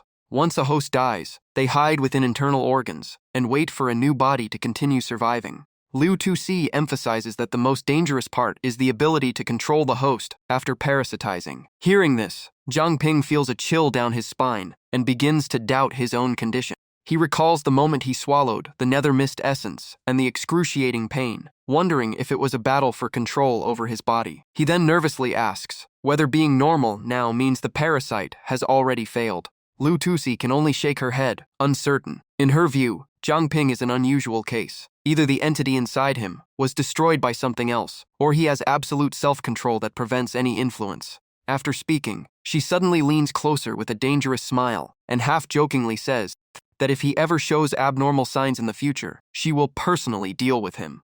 Zhang Ping immediately panics and begs for mercy repeatedly. Just as the atmosphere turns strange, a small spider suddenly drops down on a thread between them. The tiny creature opens its sparkling eyes at Lu Tusi and speaks in an innocent voice, leaving both of them stunned. Seeing the giant spider appear in front of her, Lu Tusi freezes completely for a moment. She then hastily summons an ice sword and screams in panic. In her chaos, she swings the sword wildly in all directions, almost hitting Zhang Ping if he had not dodged in time, while shouting that there is a giant spider here. Soon after, she rushes in and hugs Zhang Ping tightly, her face red with embarrassment and fear, repeatedly urging him to get rid of the spider. Zhang Ping gently pats her hair, feeling a familiar warmth. He cannot help but laugh, noticing she is still terrified of insects just like when they were children. Childhood memories quickly surface. Back then, Liu Tusi was reading under a tree when young Zhang Ping excitedly ran over to show his latest captured trophy. The boy proudly held the insect close to her face, making her scream and frantically wave him away. The insect escaped in panic, leaving Zhang Ping disappointed. Seeing this, Liu Tusi walked over, patted his head, and gently asked why he did not try to make friends with the children in the orphanage instead of a bug. Young Zhang Ping sadly replied that everyone would eventually leave the orphanage, and he would end up alone. Hearing this, Lu Tusi pulled him into her arms and seriously promised that no matter what happened in the future, she would always be his friend. Zhang Ping immediately asked again to confirm. Lu Tusi smiled and suggested they seal the promise with a pinky swear. The flashback ends, and Zhang Ping continues quietly holding Lu Tusi until she gradually calms down. Realizing she is leaning against him, her face instantly turns bright red. In panic, Liu Tusi accidentally freezes Zhang Ping again and scolds him for holding her too tightly. After releasing the ice, she turns away to hide her embarrassment and seriously reminds him that unknown items in the wild are always life-threatening. He was lucky this time, but must never be careless again. She brushes her hair aside, looking at him with the strict gaze of an older sister, and tells him to remember the warning. Zhang Ping obediently agrees. Watching her back, Zhang Ping realizes he misunderstood her. He once thought she had become distant after joining the cleanup team, but in reality, she has always cared for him in her own way. At that moment, Lu Tusi's communication device suddenly emits an emergency signal repeatedly. After receiving the report, her expression changes instantly. After a few brief confirmations, she quickly understands the situation.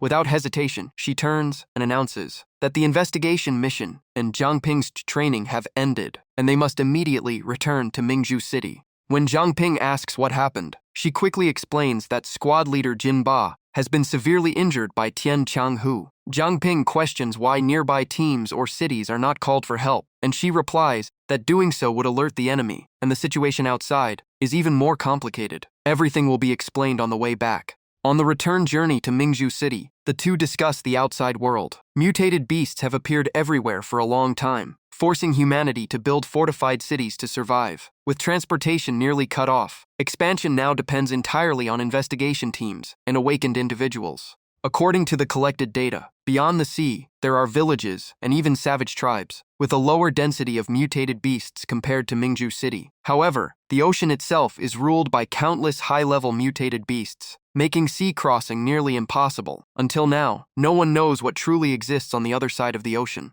As soon as Liu Cixi entered the city gate, she immediately asked about the current situation. A member of Team Jin Ba reported that thanks to the Huan Guangtian Mo, Mingzhu City had remained stable for days, with no abnormal signs from Tian Shanghu up until the previous night. The man continued that a group of mid-level Tian Shanghu suddenly appeared in the artisan district. Team Jin Ba rushed in to engage, but it turned out to be a trap. The real leader of the enemy was also there. The squad leader risked his life to cover the retreat and was severely injured. Now he asked Liu Cixi to temporarily take over command to lead the defense of Mingzhu City. She simply nodded, acknowledging the mission. After finishing the meal, Zhang Ping took the initiative to ask if he could help. Liu Cixi immediately refused and told him to return to Tichihun and rest, saying she would come find him if needed. Watching Liu Cixi and Team Jin Ba leave, Zhang Ping silently hoped everyone would return safely. He stretched his body and let out a long yawn, finally feeling relaxed after days of non-stop travel in the wild.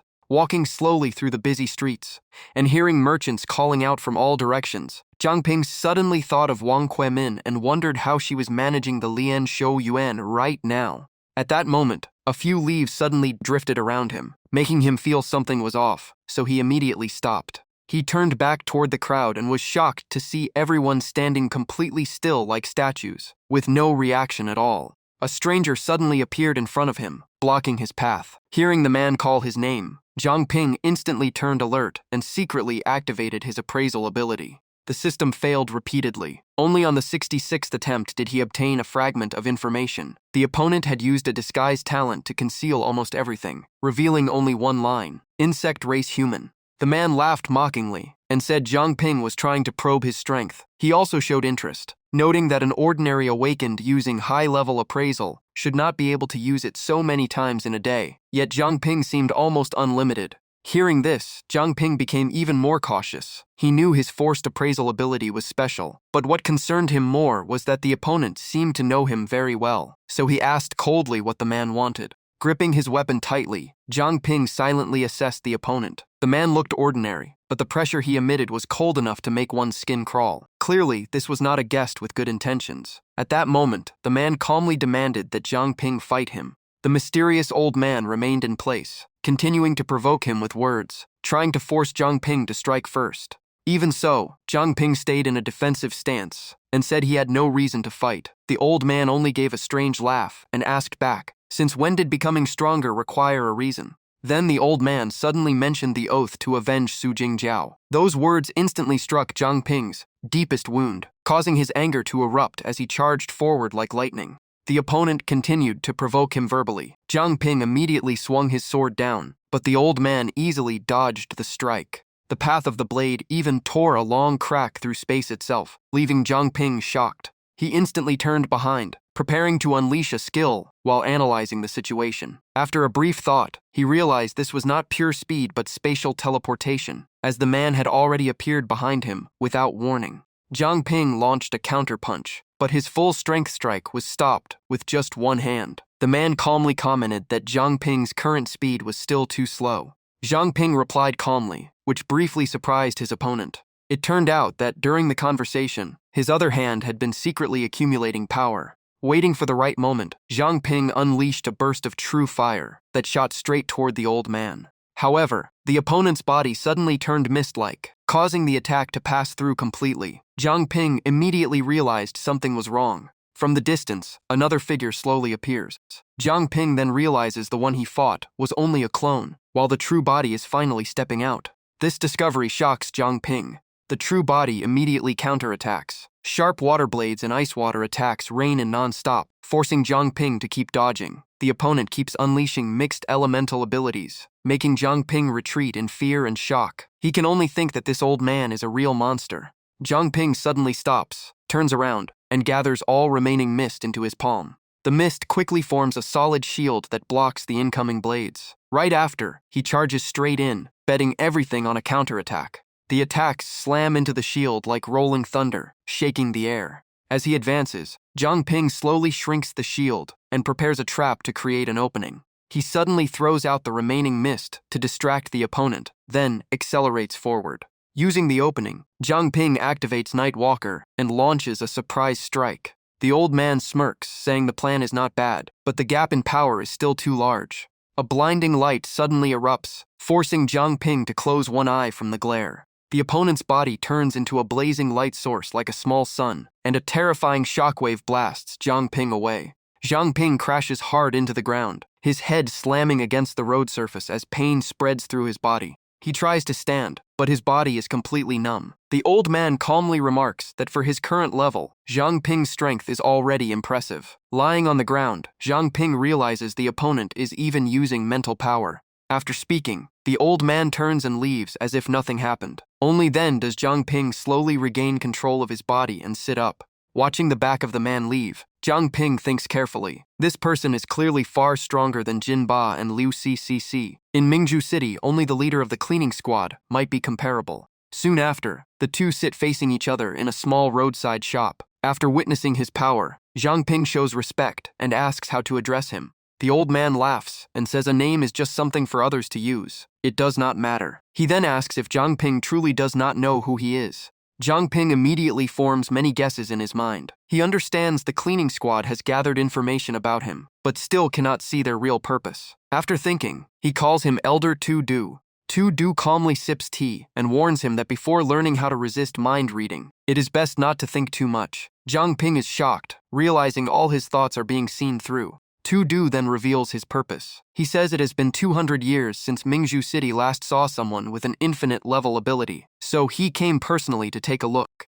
Zhang Ping is stunned and cannot believe it. He immediately asks again, since he always thought the highest ability level was the peak tier. Tu Du explains that normal ability users can only have one talent in their lifetime, but infinite level talents are different. They can break the limit of number of abilities, and even awaken new powers continuously. Tu Du looks at Zhang Ping with interest and says he is very curious whether his infinite ability, Strange Human Path, can copy Zhang Ping's infinite ability gem contract. He also promises this is not a free experiment. Whether it succeeds or fails, Zhang Ping will receive a reward, and all his questions will be answered. Zhang Ping immediately asks if he has the right to refuse. Tu Du places a box on the table and smiles, saying he can refuse, but he should look at the gift first before deciding. Seeing Zhang Ping's attention drawn in, he introduces the item inside as a bracelet called Golden Treasure. It was something he used when he was young, and it contains a spatial storage skill. Hearing this, Zhang Ping's eyes immediately light up. A storage space is something he has long desired.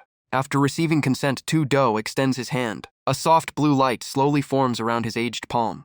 Zhang Ping follows instructions and reaches out. A blue flame quickly wraps around both of them. The experiment continues in silence for a long time. Finally, Tu Du opens his eyes, lets out a faint sigh, and withdraws his power.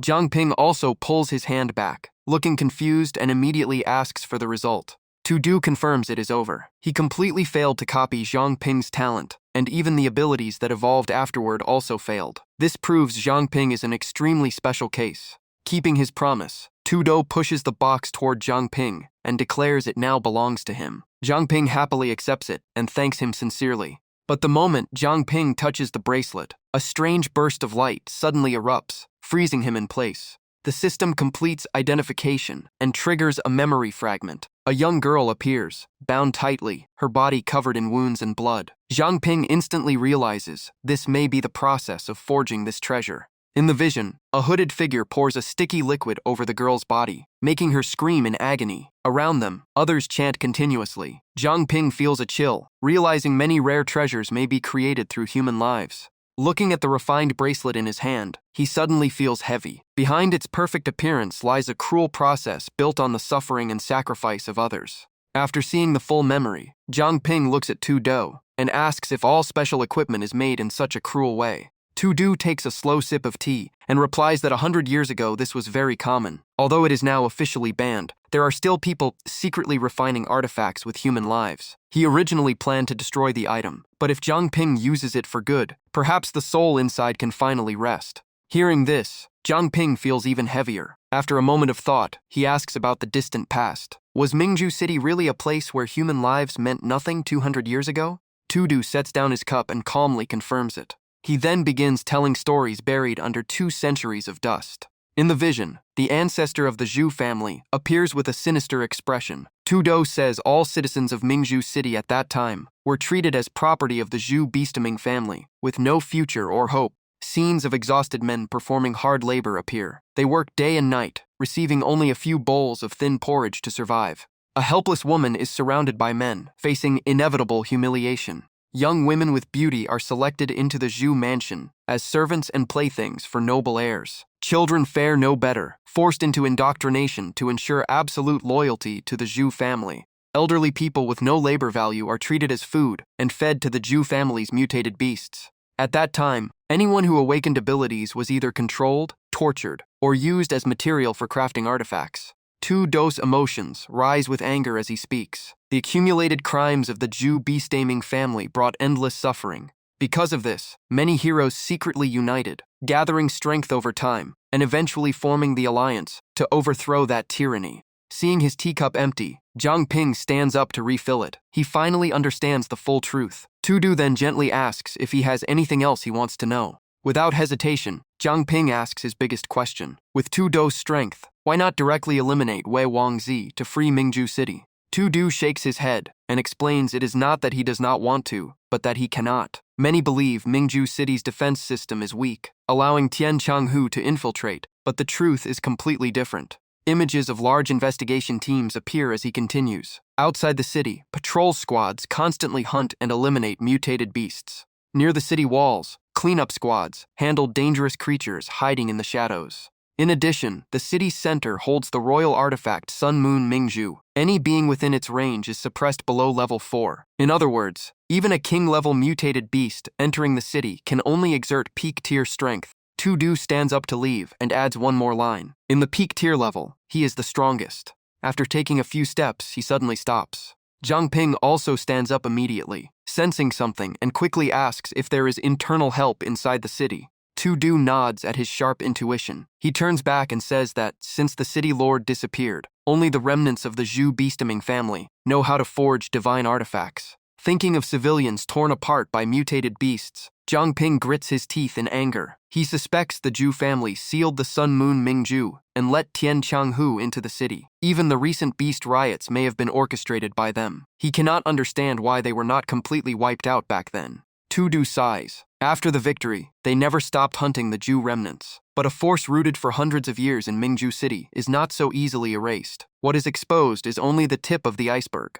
Zhang Ping clenches his fists, filled with questions. The Tian Changhu infiltration is full of anomalies. What is the Zhu family plotting? Is the city lord alive or dead? What caused the beast riots? And what ability does the king-level Tian Changhu possess? Watching Tudu's figure fade away, Zhang Ping thinks deeply about the remaining mysteries. He understands Tudu's caution is not without reason. If the enemy sets the trap and war breaks inside the city, Mingju City may have no chance left. This situation is like a nuclear weapon in the old era, meant for deterrence rather than use. Unless forced into a corner, no one dares to start the war. That is why even if Yue Wangzi causes chaos and slaughter, others may lose control. But Tudu Shibai cannot act recklessly. Tudu then looks at Zhang Ping sincerely and says that even though he cannot copy Zhang Ping's ability, Mingju City urgently needs his help. While speaking, he steps forward and holds out his hand. He asks if Zhang Ping wants to join the cleanup squad. After saying this, Tudu waits in silence for an answer.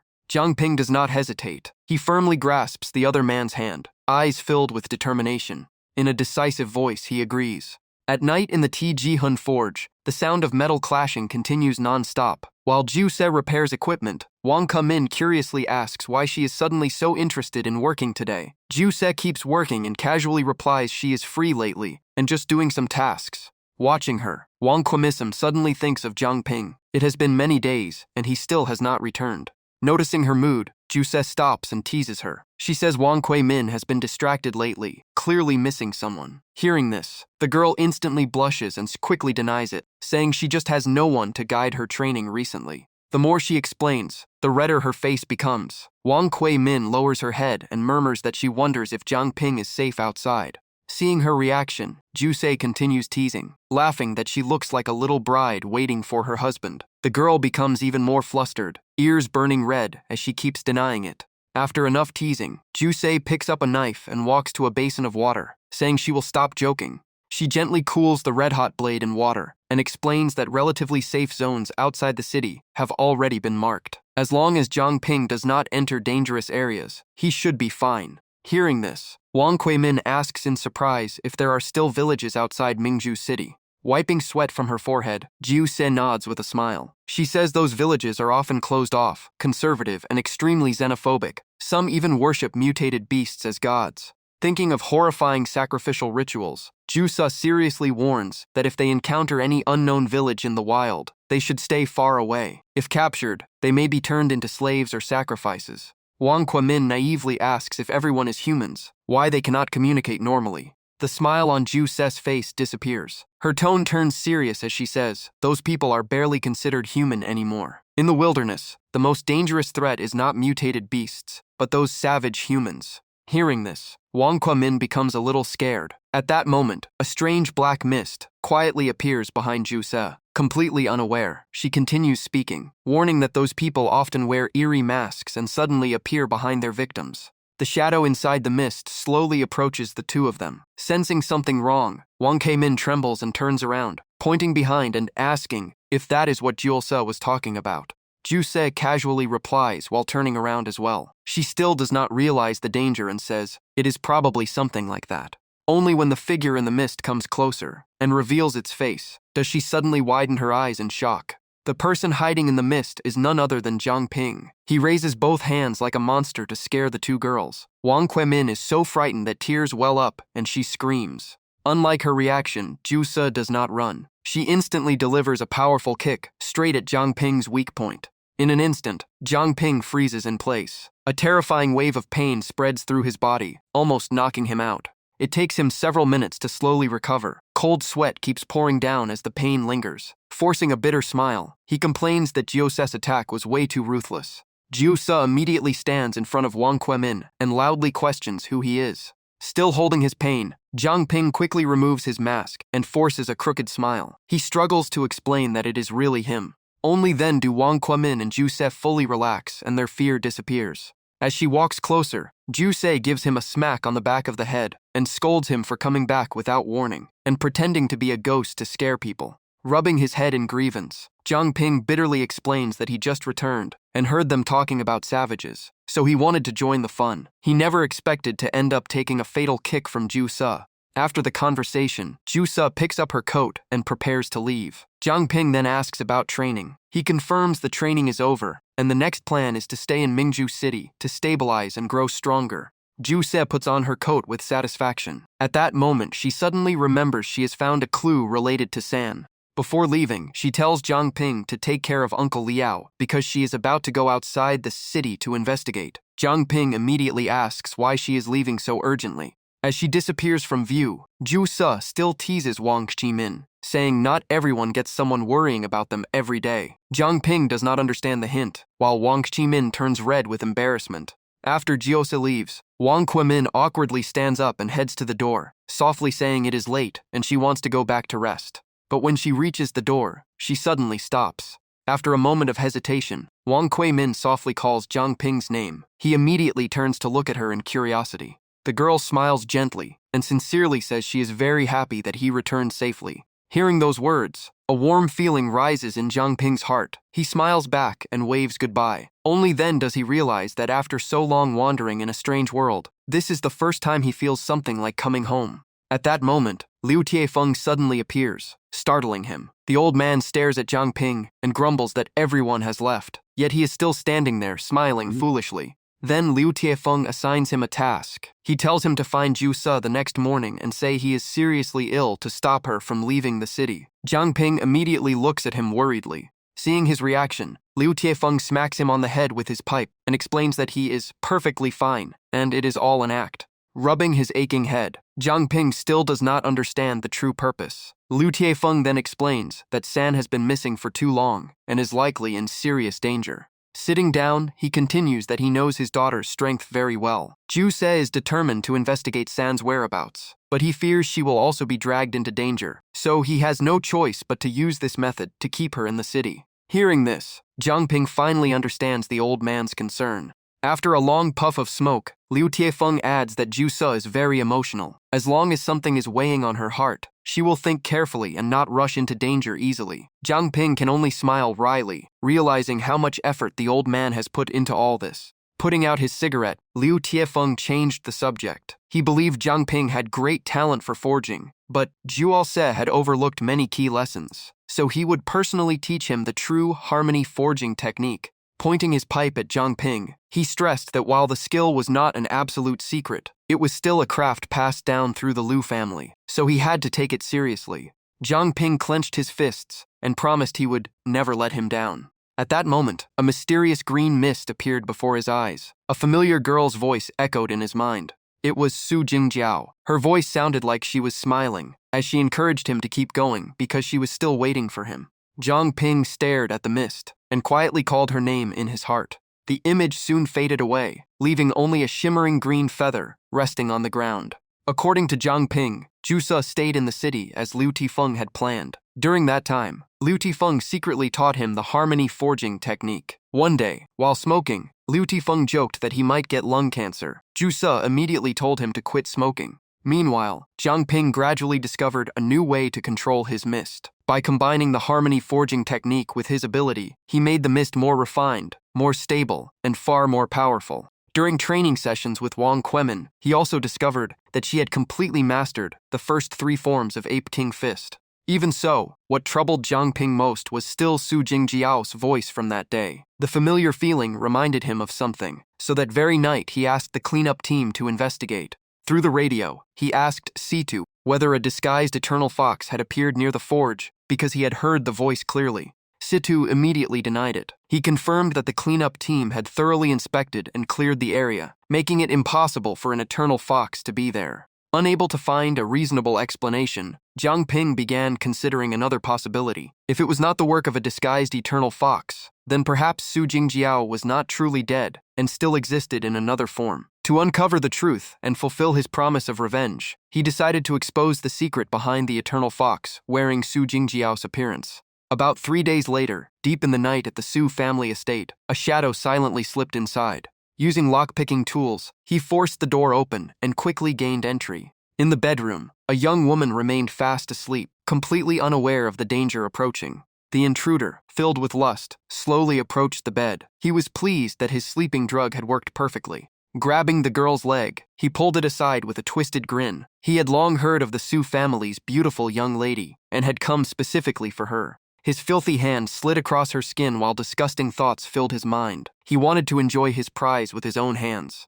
Suddenly, a black mist quietly spread through the room, accompanied by a chilling voice. The moment he heard his name, Zheng Xiaofan spun around in shock and shouted, demanding to know who was hiding there. From within the mist, the voice continued, listing his details from his nickname to his appearance. Zheng Xiaofan panicked and kept screaming for the stranger's identity. A figure slowly emerged behind him. The voice revealed Zheng Xiaofan's twisted past, from being rejected by women to becoming a serial killer who had hunted women for years. Hearing this, he became both terrified and furious as he desperately demanded answers. Zhang Ping finally declared that he had come to take his life. Zheng Xiaofan's face instantly turned pale. He spun around and ran, horrified because everyone in the Su family should have been unconscious from the drug. No matter how hard he tried to escape, he could not shake off the black mist, trailing him like a shadow. Only one question remained in his mind. Was his pursuer a human or a ghost? Suddenly, the mist condensed into a sharp spike and pierced straight through his leg. Zheng Xiaofan immediately lost balance and crashed to the ground. Zhang Ping calmly walked closer. Under his cold gaze, Zheng Xiaofan clutched his bleeding leg and trembled as he begged him not to come any nearer. The criminal curled up in fear, staring at Zhang Ping as if he were death itself. Before long, the terror became too much, and Zheng Xiaofan passed out. Zhang Ping lightly kicked him and thought that this serial killer was far weaker than expected. His first mission with the cleanup team was now complete. He crouched down, removed Zheng Xiaofan's mask, and prepared to take him in. At the same time, he ordered the system to begin an appraisal. Moments later, Zheng Xiaofan's full information appeared. Zhang Ping learned that his ability was related to medicinal herbs, allowing him to identify healing effects and create medicines. He also possessed the peach blossom mask, which he used during his crimes. Zhang Ping could not help feeling that such a useful ability had fallen into the wrong hands. The system then automatically replayed related memories. In the vision, a woman knelt on the ground, crying and begging him to spare her daughter. His response was a brutal kick. While abusing the woman, Zheng Xiaofan mocked her mercilessly. He brought up her husband, who had died defending Pearl City, and laughed at his death like it was a joke. Wearing a smug grin, he claimed he should thank the dead man for leaving behind a mother and daughter for him to do with as he pleased. On the bed, the young girl could only struggle in despair. Zheng Xiaofan grabbed her throat and threatened her with disgusting acts, promising that after satisfying himself, he would send her to meet her father. To him, they were nothing more than toys. Behind the villain, countless female spirits seemed to scream in pain and hatred. After witnessing those memories, Zhang Ping's expression darkened and his anger nearly exploded. Right then, Zheng Xiaofan suddenly woke up. Taking advantage of Zhang Ping's distraction, he secretly threw a large amount of sleeping powder at him and burst into arrogant laughter. Convinced he had won, he boasted non-stop. According to him, that dose was enough to knock out even a giant mutated beast, and once Jiang Ping collapsed, he would torture him slowly. But things did not go as planned. Jiang Ping remained standing still, his eyes filled with icy killing intent. In his view, only a worthless scum stood before him. Seeing that Jiang Ping remained fully conscious, Zheng Xiaofan turned pale. He could not believe his prized drug had no effect at all, and desperately tried to figure out why. But Jiang Ping gave him no time to think. A sharp strike flashed out and severed one of his hands. Thunder roared through the rain, mixing with Zheng Xiaofan's agonized screams and making the scene even more terrifying. Clutching his severed arm, he cried out in unbearable pain. Jiang Ping coldly stated that this strike was for the mothers who risked everything to protect their children. Dense purple killing intent erupted around Jiang Ping, and 3 more blades appeared in his hands. His voice grew heavy as he spoke of the girls who chose death over surrender. Then countless blades stormed forward and shredded Zheng Xiaofan's body. The screams continued, but Jiang Ping never stopped. The rain poured harder and harder. Each following strike was dedicated to the patrol member who had fallen for justice. Another wave of attacks followed in memory of the scout who had sacrificed his life. Lightning kept tearing across the sky. Jiang Ping continued his assault, offering it as a tribute to the nameless awakened who had lost their lives. After enduring endless torment, Zheng Xiaofan was left in a miserable state. Both legs were severed, and one arm was nearly useless. In despair, he cried and cursed Jiang Ping as a madman. Standing within the swirling mist, Jiang Ping calmly said that with modern medical treatment, he still had a chance to survive if he received help in time. Then he pointed toward the gate and declared that if Zheng Xiaofan could escape on his own, he would spare his life. Deep down, Jiang Ping knew he wanted him to experience the same despair his victims had suffered.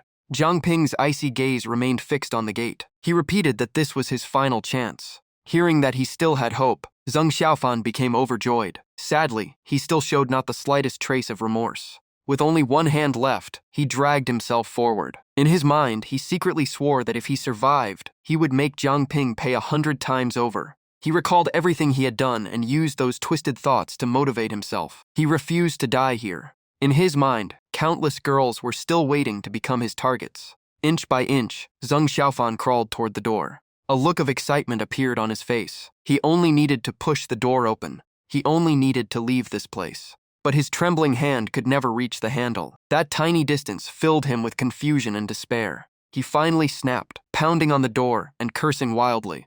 Jiang Ping slowly walked over and coldly told him that the door was never meant to open for him. A sphere of mist formed in Jiang Ping's hand. He looked at Zheng Xiaofan with disappointment, believing he had wasted his final chance. Before Zheng Xiaofan could react, the finishing blow landed. The system then announced that because Jiang Ping had defeated a stronger target, all his attributes increased by 1 point. Even so, he remained standing silently in the rain. A thought crossed his mind. He once believed that destroying the Eternal Fox would bring peace back to Pearl City. Looking up at the sky, Jiang Ping wondered whether people like Zheng Xiaofan were truly worth saving. For someone like him, death seemed like the most fitting end.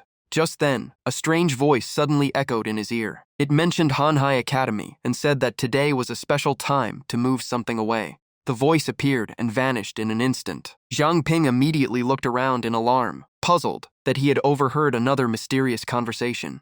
Without hesitation, he took out his communication device. Through the radio, Jiang Ping reported that the criminal had been dealt with. He also mentioned the strange information he had overheard regarding Manhwa Academy. At the cleanup team headquarters, C2 frowned as soon as he heard the report. Beside him, Manini began using her ability to investigate the area. After probing for a while, she shook her head. She could not sense anything inside. Someone had erected a barrier that completely concealed the location. Realizing the situation was unusual, Situ immediately ordered Jiang Ping to observe the scene first. Meanwhile, he would contact Liu Sishan and gather reinforcements. Before ending the call, he warned Jiang Ping not to act on his own. Jiang Ping acknowledged the order and set off at once. As he approached Manhwa Academy, he discovered that the entire area was covered by multiple layers of barriers. Inside the sealed zone, 3 intruders were cautiously making their way deeper into the academy. The leader looked impatient. They had searched for 15 minutes and still had no idea where Chen Shuili was being hidden. The short man suddenly sensed an abnormal fluctuation and immediately warned the others that someone had entered the barrier's range. The fat man turned pale in shock, wondering if their plan had been exposed. But the leader dismissed the concern, claiming that the area was protected by both dragon suppression stones and lantern guards, making discovery nearly impossible. Even so, he remained wary. If the newcomer accidentally alerted Chen Shueli, things would become troublesome. Although they had concealed their presence, they could not openly capture him in front of everyone. The leader immediately urged his subordinates to move faster. Time was running out, and they had to find the target at all costs. The other two accepted the order. Outside, Zhang Ping quietly observed every corner of the area. His gaze quickly settled on a dragon-shaped object wrapped around one of the intruders' necks. Curious, he used appraisal, but the system failed. Refusing to give up, he tried several more times and finally succeeded. The information revealed it was an epic-grade dragon suppression stone. When 4 were placed in the correct positions, they formed the dragon suppression barrier, capable of covering and destroying most other barriers. Zhang Ping finally understood its true value. The system then replayed the item's creation process, with every scene appearing clearly before his eyes.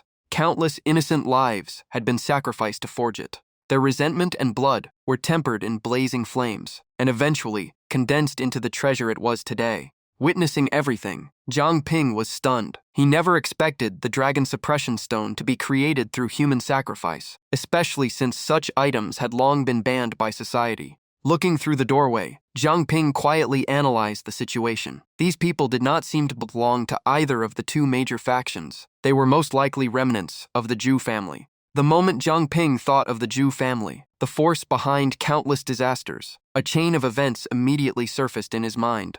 200 years ago, the Zhu family ruled Pearl City through endless crimes before being overthrown by 3 organizations. 2 months ago, they sealed off Sun Moon Pearl and caused the new city lord to disappear. Later, they led an eternal tiger into the city. Half a month ago, they gathered mutated beasts outside the suburbs. And now, they had appeared at Hanhai Academy to take something away. Filled with questions, Zhang Ping quietly approached the main entrance, hoping to uncover part of their scheme. Just then, he noticed someone secretly approaching. Realizing that someone might be coming out, the system immediately activated Night Walker, allowing him to dash into the building and shut the door before being discovered. From the intruder's side, the first person to step out was the leader. He carefully scanned the surroundings. After finding nothing suspicious, he concluded that whoever had entered the barrier earlier had likely already left. Feeling that the situation was under control, he signaled his companions to deactivate the lantern guard and save its remaining energy for emergencies. Once everything was done, the trio prepared to leave. Before departing, the leader said he would retrieve the dragon suppression stone to avoid leaving behind any evidence. Zhang Ping peeked through the door and monitored every movement while using appraisal and sending the information through his communicator. The results confirmed his suspicion. All 3 belonged to the Zhu family. One possessed level 20 investigation, another had level 17 detection power, and the last wielded level 15 hypnosis. The headquarters quickly confirmed receipt of the intelligence. At the same time, the system completed its appraisal of the lantern guard and revealed that the item could disguise its user's aura and blend it completely with the owner. Zhang Ping finally understood why he had failed to detect them earlier, though the item's energy seemed nearly depleted. He then shifted his attention to the girl behind them. Her information revealed that she was Chen Junding. Zhang Ping quickly realized she was likely the target the Zhu family intended to abduct. She possessed a growth value of 14 stars and the extremely rare Green Mother bloodline. This bloodline greatly increased affinity with living creatures and could even make wild beasts become loyal. At higher levels, it could evolve into a passive ability with a wide area of influence. However, anyone who drank her blood would lose the ability to use powers and suffer constant misfortune.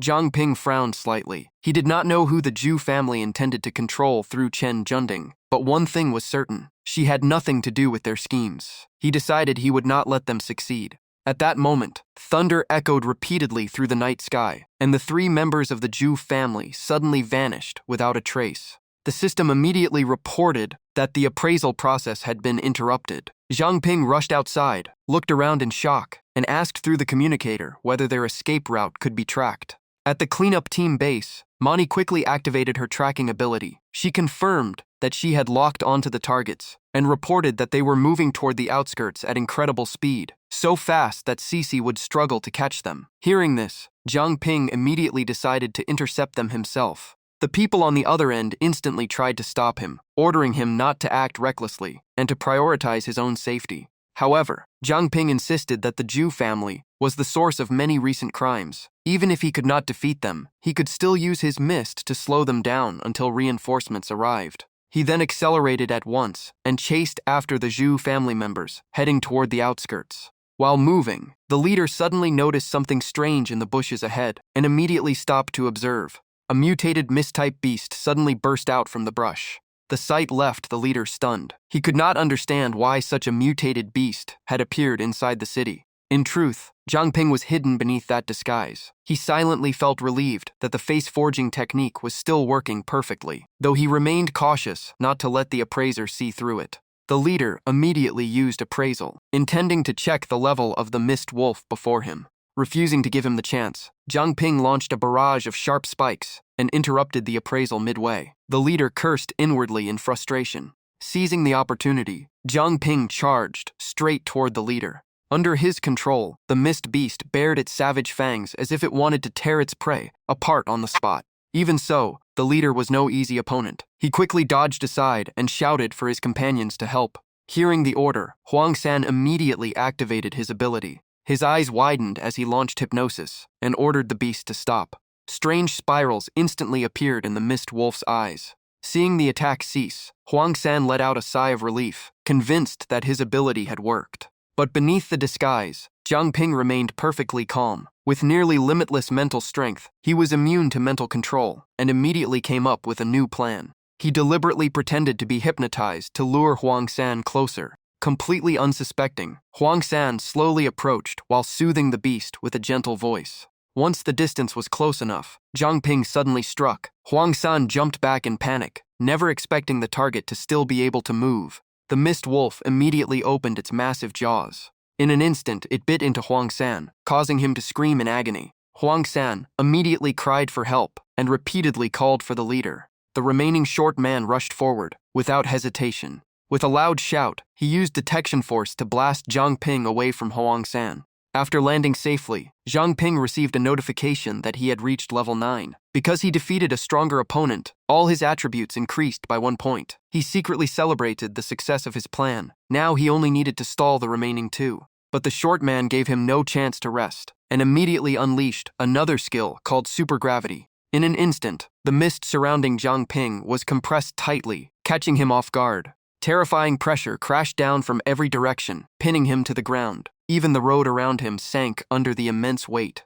Zhang Ping struggled desperately, but it was useless. His body could barely move anymore. At that moment, the leader finally completed his appraisal. The results revealed Zhang Ping's identity. Level 9, beginner fake Awakener, member of the Iron Soul Forge and the cleanup team. His exact ability, however, remained unknown. Seeing this, the leader sneered. In his eyes, Zhang Ping was nothing more than a low-level rookie who dared to block their path. He coldly declared that if Zhang Ping was connected to Situ Shibai, then he definitely could not be allowed to live. Hearing those words, Zhang Ping recalled that Situ Shibai had once used a similar supergravity technique. He forced himself to stay calm, believing there was still a way out. Heavy rain filled the night sky as endless thunder tore through the darkness. Trapped in his mist wolf form, Zhang Ping found himself in extreme danger. No matter how hard he searched for a solution, he realized that the Zhu family possessed not only powerful abilities, but also highly specialized equipment, some of it even reaching epic grade. As attacks continued to come his way, he dodged while rapidly analyzing the battlefield. From what he observed, the most terrifying aspect of the Zhu family was not their abilities alone, but the arsenal of special equipment they carried.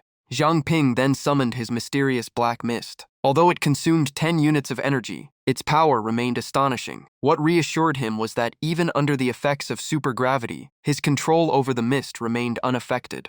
Watching the two enemies, Zhang Ping noticed that one focused entirely on defense, while the telekinetic user constantly avoided direct confrontation. This made him suspicious, because the man had never used that power to attack.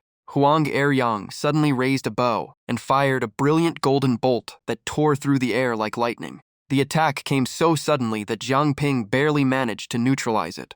Meanwhile, Zhu Zejun was quietly preparing his next move. He wore a mocking smile, convinced that Zhang Ping's ability consumed energy and eager to seize how long he could last. Kneeling on the rain-soaked ground, Zhang Ping said nothing and simply observed. A new theory gradually formed in his mind. Perhaps the enemy was not unwilling to counterattack with telekinesis, but unable to do so. Seeing Zhang Ping remain motionless, The killing intent in Zhu Zejun's eyes intensified. He loudly demanded to know why he was still standing there. The moment he finished speaking, another energy arrow shot forward.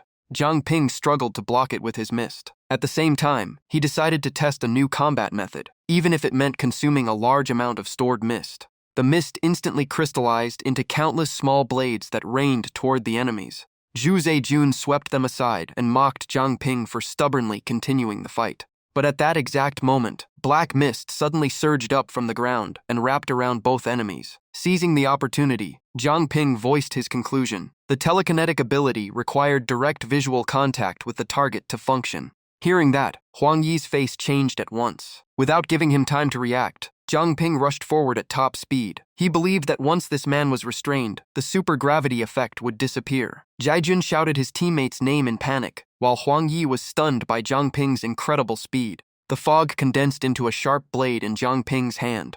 Without hesitation, he drove the blade straight into Huang Yi's abdomen. However, despite the severe injury, Huang Yi forced his psychic power onto himself and locked Zhang Ping's wrist. The move caught him completely off guard. Huang Yi grinned proudly and said he had used psychic power to force his right arm to move and escape the danger. Meanwhile, Zaijun broke free from the fog's restraint. He looked at Zhang Ping with contempt and claimed his remaining energy was nearly gone. Huang Yi mocked him as well, saying that ruining one arm changed nothing and that attack was nowhere near enough to defeat them. But at that moment, Zhang Ping instantly activated the Fire Devourer ability. Fierce flames erupted and engulfed Huang Yi's entire body. A painful scream rang out. Huang Yi quickly blasted Zhang Ping away and cursed in rage.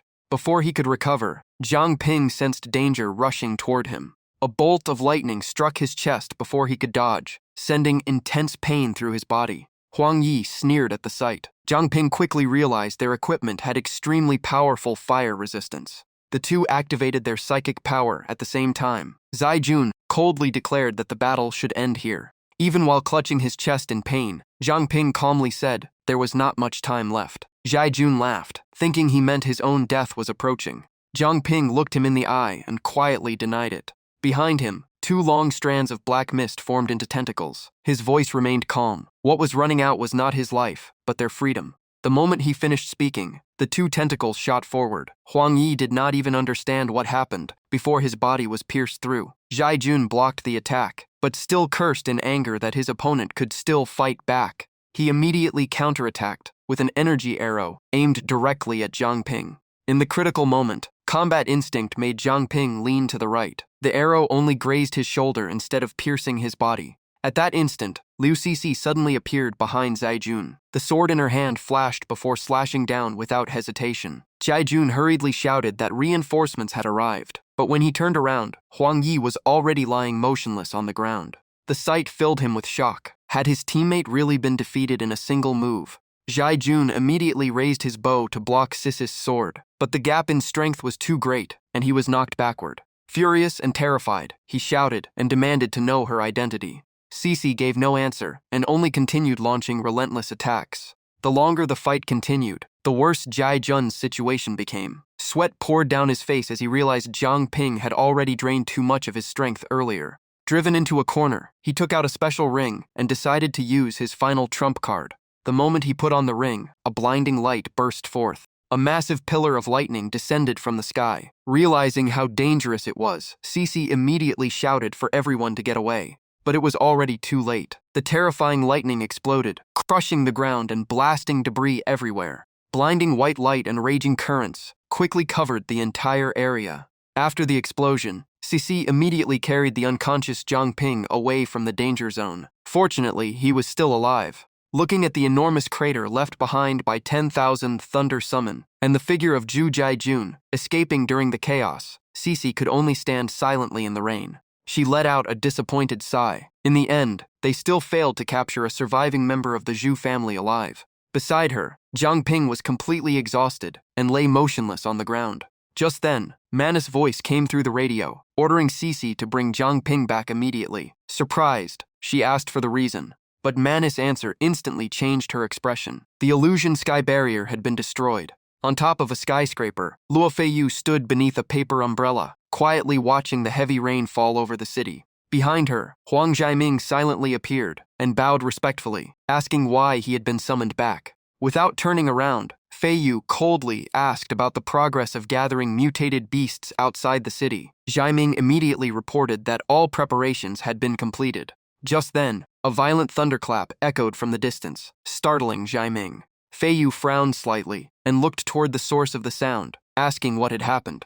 Zhai Ming instantly recognized it as 10,000 Thunder Summon and realized Zhu Zhaijun was in danger. To avoid suspicion, he simply claimed it was probably ordinary thunder. Suddenly, Fei Yu turned around. For a brief moment, Zhai Ming felt as if he were staring at a savage fox hidden beneath a human disguise. She coldly asked if he had noticed anything unusual. Cold sweat immediately formed on his forehead. Zhai Ming forced himself to stay calm and quickly denied it.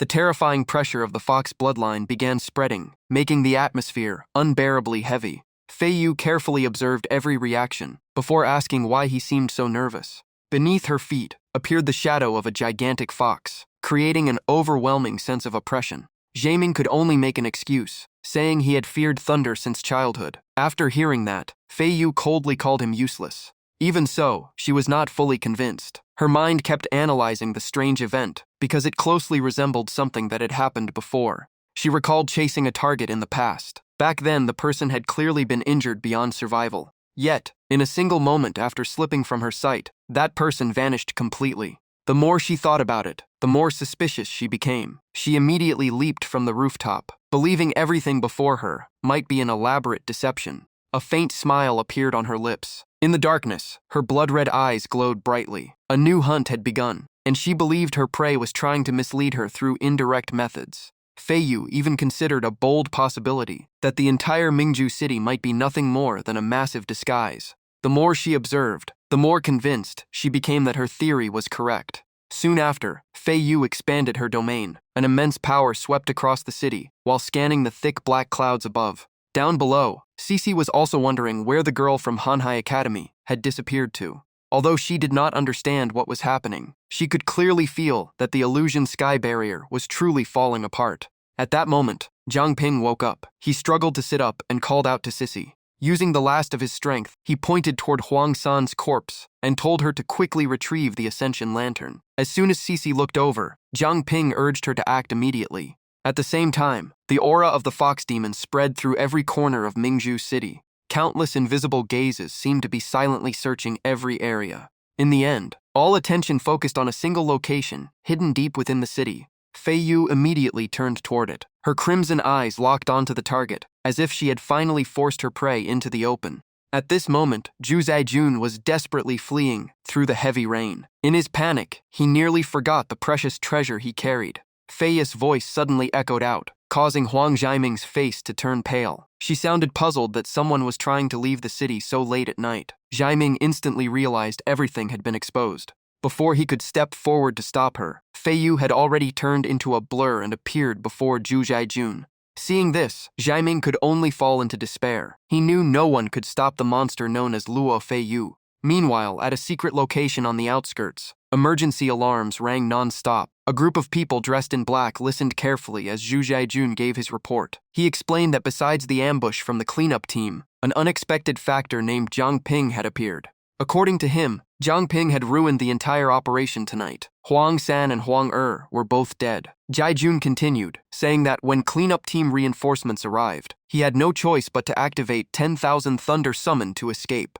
Zhu Zhaijun's older brother immediately frowned and asked an important question. Did that mean Jiang Ping was still alive? Zhaijun nodded and confirmed it. He also revealed that besides being a cleanup team member, Jiang Ping was connected to an organization called Iron Soul. After hearing the report, Zhu Zhaijun's brother nodded and stressed that their highest priority now was to get the Saintess out of Mingju City as quickly as possible.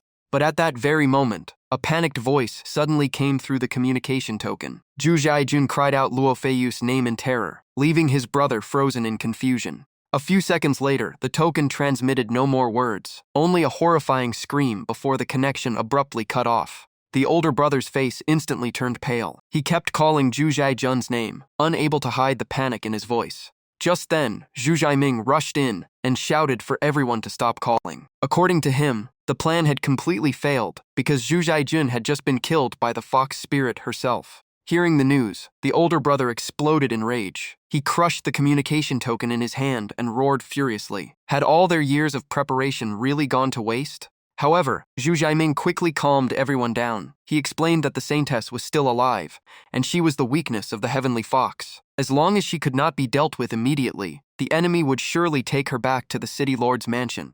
Zhu Zhaijun's brother was still furious and demanded to know the next plan. If they lost the Saintess, how could they control the foxes? Jiaming calmly replied that the city lord's mansion had a secret tunnel leading directly to the outskirts. Thinking of that hidden passage, he immediately stated that only he knew its exact location. Jiaming then presented a new plan. The mutated beasts would be sent through the tunnel into the city lord's mansion to create chaos. While everyone was distracted, he would find a chance to take the Saintess away. A long-haired man with half his face covered showed his disapproval. In his view, Yue Fangzi was guarding the city lord's mansion, and the current number of mutated beasts would not have much impact.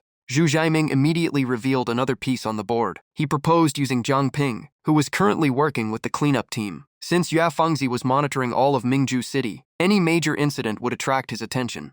The plan was to send assassins to attack the Iron Soul Forge, which was connected to Zhang Ping. Yue Fangzi and the cleanup team would surely respond. Once both sides were drawn away, they would command the mutated beasts to attack the city lord's mansion by surprise. The long-haired man spoke again. He believed this would be the same as openly declaring war on the Heavenly Fox. But Zhu Jiaming remained firm. This operation had to succeed. He also warned everyone never to reveal their true identities. Another member of the group nodded in agreement, and even praised Jiaming for living up to the Zhu family's bloodline. The long-haired man's purple eyes flashed faintly. He smiled and said they would continue supporting the role of Vice City Lord. Matters concerning the Saintess would now be left to Zhu Jiaming. In the dim darkness, distant sounds slowly drifted in. A figure appeared beside Zhang Ping and softly asked whether he was awake and if he felt any discomfort. Gradually regaining consciousness, Zhang Ping sat up and looked around. After asking where he was, he learned that he was at the cleanup team base. The situation had been too urgent, so they had no choice but to bring him there. Zhang Ping's gaze quickly landed on a bed not far away. Lying motionless on it was Jin Ba, and the severity of his injuries shocked him. Jin Ba's body was almost completely wrapped in bandages. Cici explained that Luo Feiyu had personally attacked him, and the enemy seemed to have discovered the existence of the cleanup team.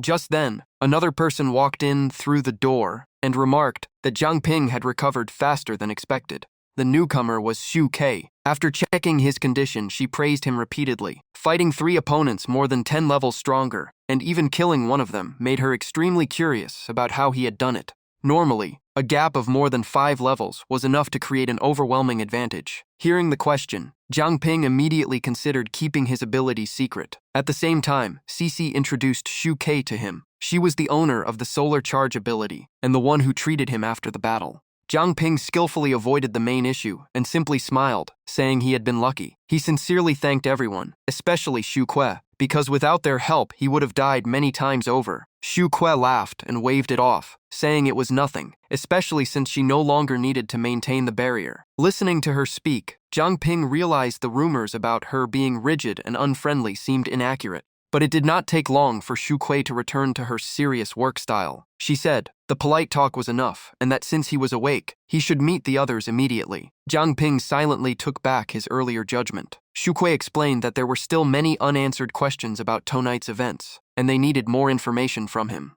In another corner of the base, Chen Luowei had fallen asleep at her desk, still mumbling something in her sleep. Meanwhile, Mani handled paperwork while grumbling that the pile of tasks never seemed to end. Unable to take it anymore, she collapsed onto the desk and complained to the captain that she wanted to quit. At that moment, the half-asleep Chen Luowei casually raised her hand as if agreeing. Seeing that, Mani instantly perked up. She thought Chen Luowei was awake and quickly called for her to help deal with the mountain of work. But all she got in return was steady snoring with no sign of a response. Irritation immediately surged through Mani, and she crushed the paper in her hand. Refusing to give up, she kept trying to wake Chen Luowei. Yet despite being asleep, Luowei somehow dodged every attempt with ease. Watching the 2 girls cause chaos like children from start to finish, Xu Tou could only shake his head helplessly. He forced a bitter smile and tried to mediate, saying headquarters was severely understaffed, so everyone would have to endure a little longer. Just then, 2 people walked in from outside. One of them called out to the captain, making him turn around. The moment he saw Xu Kui, The young man rushed over and hugged her while begging for help with his workload. He even claimed she spoiled him more than anyone else.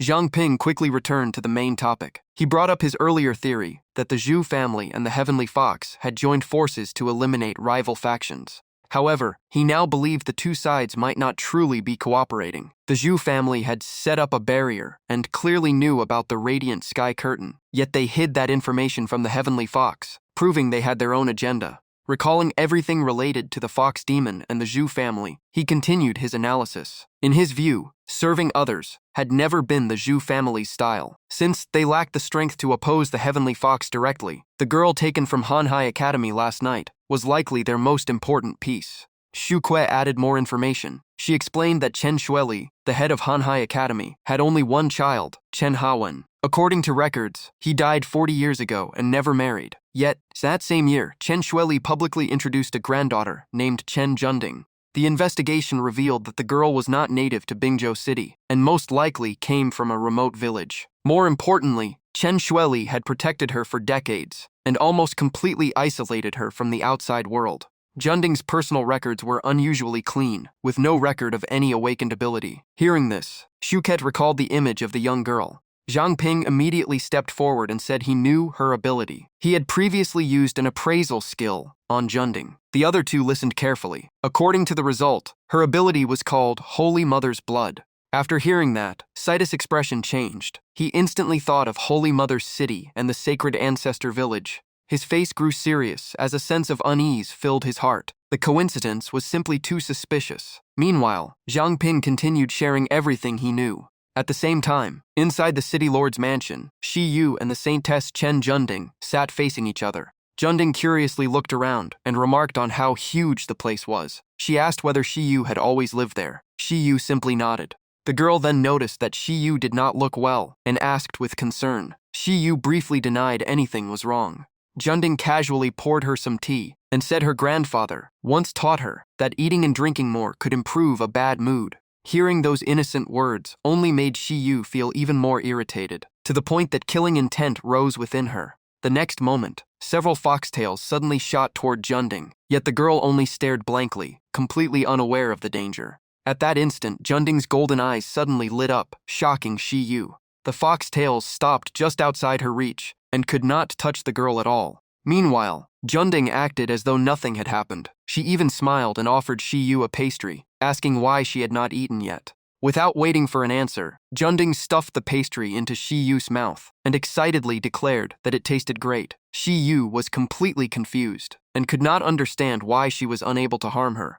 Junding then asked how it tasted. Shi Yu could only give a reluctant reply. Secretly watching the girl before her, Shi Yu suddenly felt ashamed of what she had just tried to do. What shocked her even more was that she actually felt guilty toward a human. After taking a sip of tea, Junding immediately frowned and complained that it tasted awful. She bluntly criticized the tea and said the person who brewed it must be terrible at making tea, which was probably why Shi Yu seemed unhappy. Hearing that, Shi Yu could only silently realize she was the one being insulted. She would make a better pot of tea, then skipped away. Left alone, Shi Yu remained lost in confusion. Everything felt so strange that she could not understand what was happening to her. The more Shi Yu thought about it, the less it made sense. As a royal-blooded heavenly fox, she refused to believe something was wrong with her. If anything was unusual, the cause had to be that human girl. Returning to her fox form, Shi Yu fell into deep thought. Only one question remained in her mind. Who exactly was Chen Junding?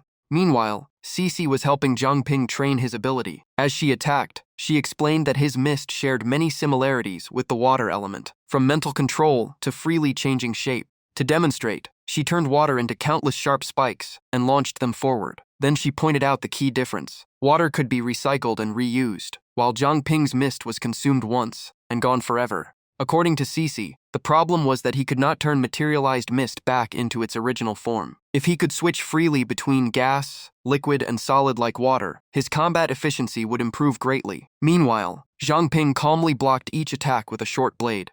After hearing that, he simply smiled. His thoughts drifted to Gaara from Naruto, and he figured mist had its own advantage since it needed no container. Just as he became distracted, Cece suddenly closed in and shouted for him to focus, startling him. Unable to react in time, Zhang Ping took the hit head-on and was launched backward. Fortunately, he used mist to soften the impact and avoided crashing into the wall. That made him realize just how useful the skill was. From above, Cece unleashed Blizzard Storm. She reminded him that his ability to absorb fear and convert it into mist greatly compensated for its consumption weakness. Wave after wave of attacks rained down, but Zhang Ping continued dodging with ease. He was fairly confident this level of offense was not enough to trouble him. However, the ice blocks on the ground suddenly melted, and his expression changed. Water instantly wrapped around his limbs like chains. Only then did Zhang Ping realize he had fallen into a trap. His attention had been focused on the ice attacks above, leaving him unaware of the water gathering below. Having successfully restrained him, Cece reminded him that if he faced someone who felt no fear, his mist supply would run out very quickly. Even while bound, Zhang Ping smiled. His purple eyes glowed faintly as he replied that a strong enough attack could decide the battle in a single strike. At that moment, Cece suddenly noticed a dagger wrapped in mist floating above her head.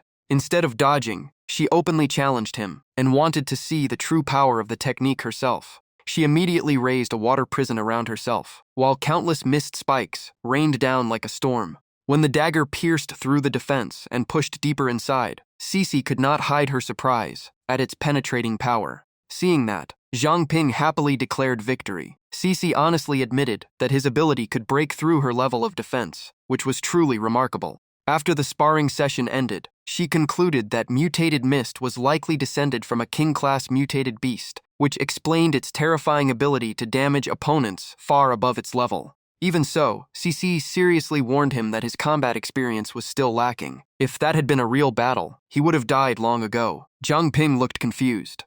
Less than a second later, he understood exactly what she meant, as his body suddenly felt burning hot. Zhang Ping panicked and shouted when the water around him unexpectedly began to boil. Crossing her arms, Cece explained that understanding every possible use of an ability was extremely important. Water alone could become ice, steam, or boiling water, and each state could create unexpected results on the battlefield. While she was still explaining, Zhang Ping suddenly revealed a meaningful smile and secretly created a sticky mass of liquid.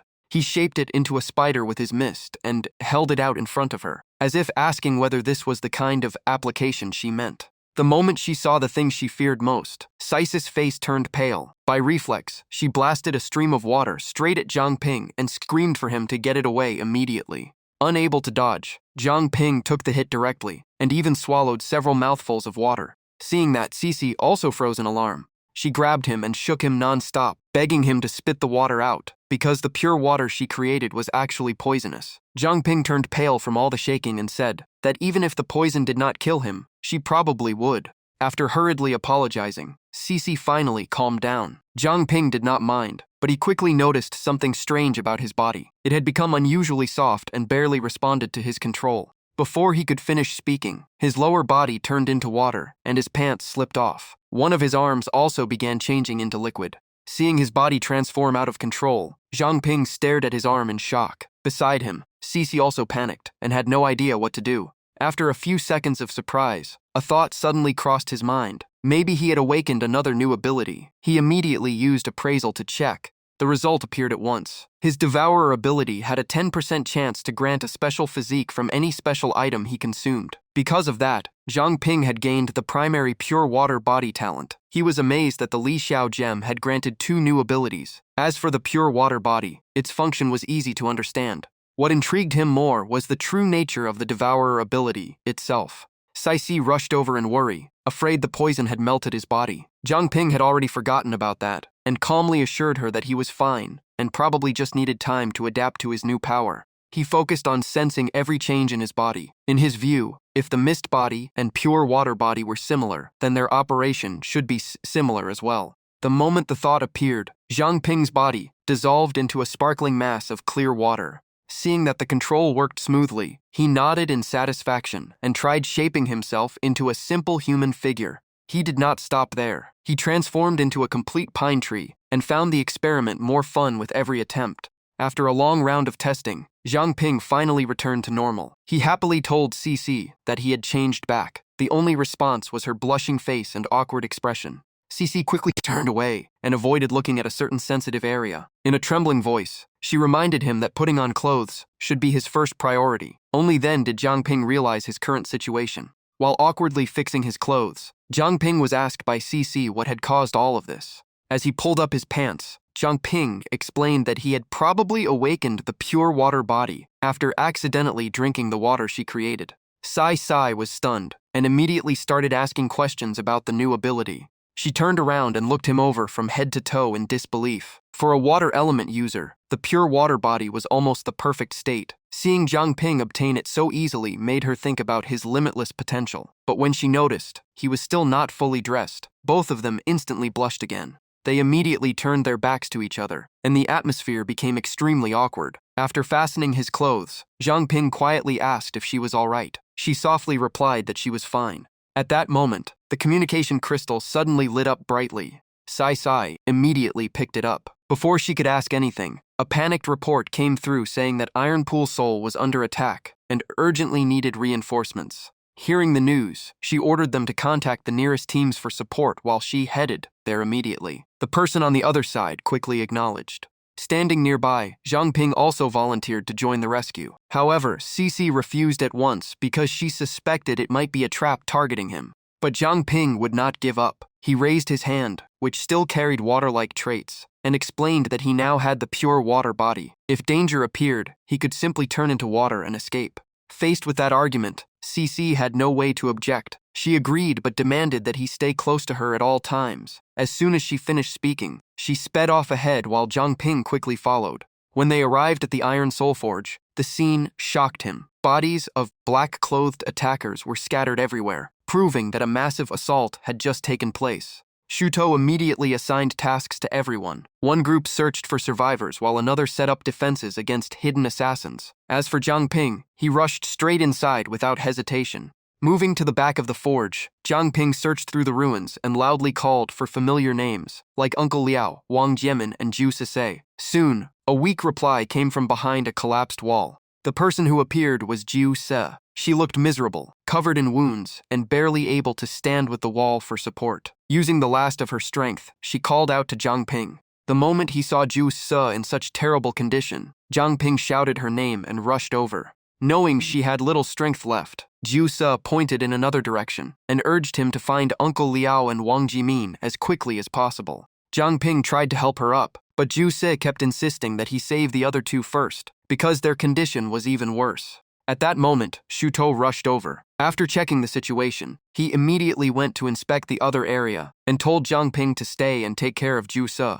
Jiang Ping began treating her wounds. Looking at the arm that was once perfect and now reduced to a short stump, the atmosphere grew heavy. His eyes stayed fixed on the injury. In a choked voice, he asked about her missing arm. Even though her face was pale from pain, Zhu Se tried to stay strong and said that losing an arm was not enough to kill her. Before long, more people arrived. Sisai showed up and quickly arranged for the injured to be taken away for treatment. Seeing Wang Jimin lying motionless on a stretcher, Jiang Ping immediately asked about her condition. Shuto reassured him that she was only unconscious from severe injuries and was not in mortal danger. Soon, the rescue team evacuated all the victims, including Zhu Se.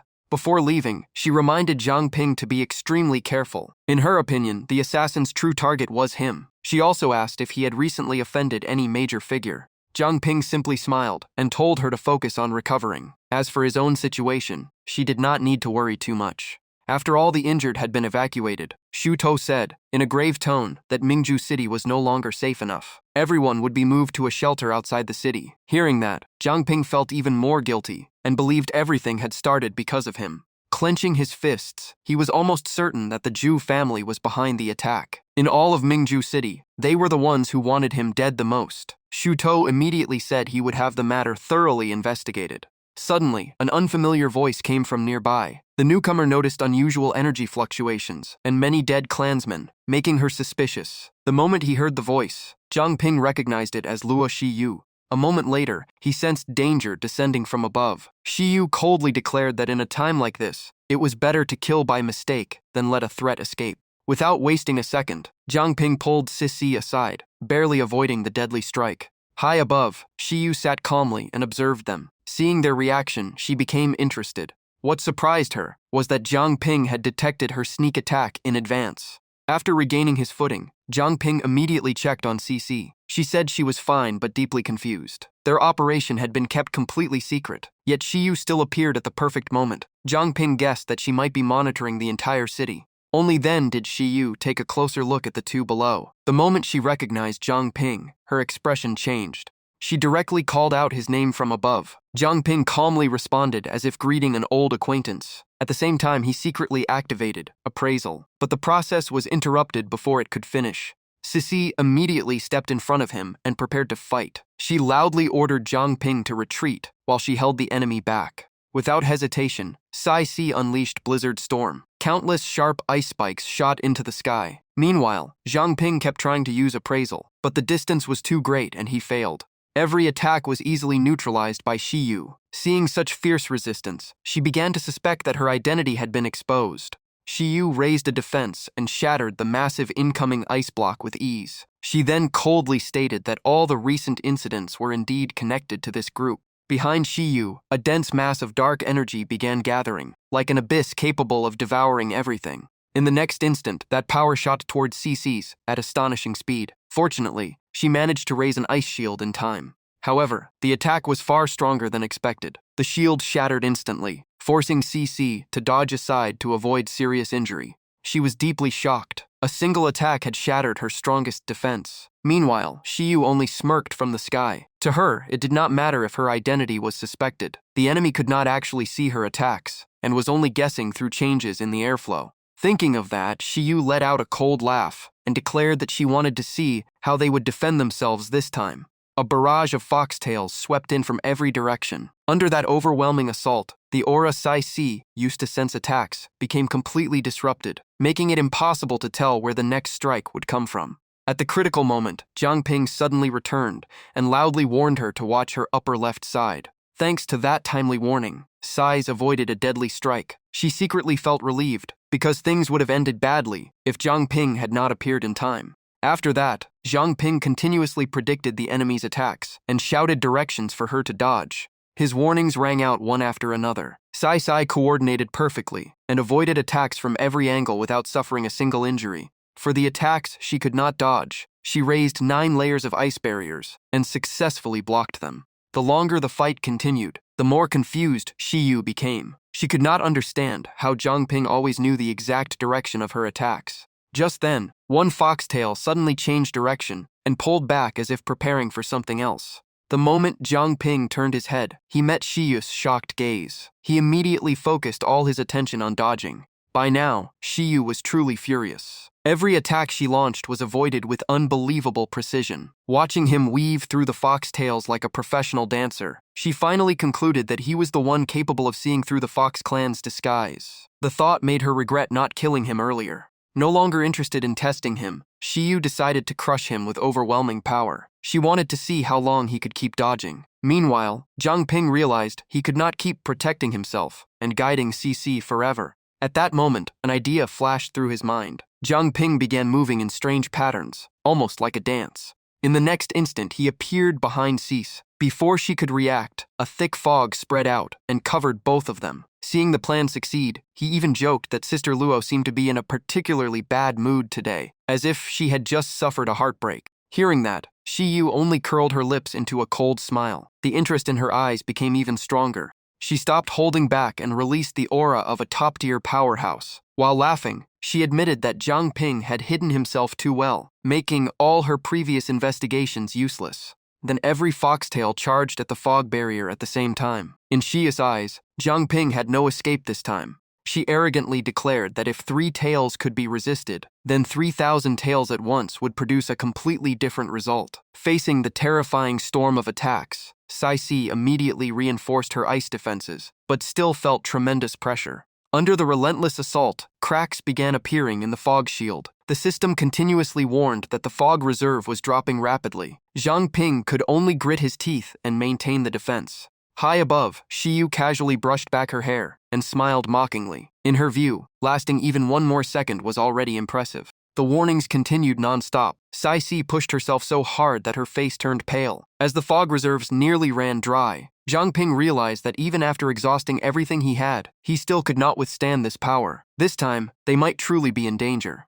At their most desperate moment, a voice suddenly reached him. The speaker said he could only create a single opportunity. Zhang Ping turned around and recognized the captain's clone. while the two of them struggled to endure the assault from 3,000 foxtails. A cloud of yellow smokes suddenly appeared and wrapped tightly around Shiyu. Her power was immediately restrained, causing her to ask in shock what it was. Right after that, Citus' voice rang out, urging him to act because the opportunity had arrived. Jiang Ping immediately responded.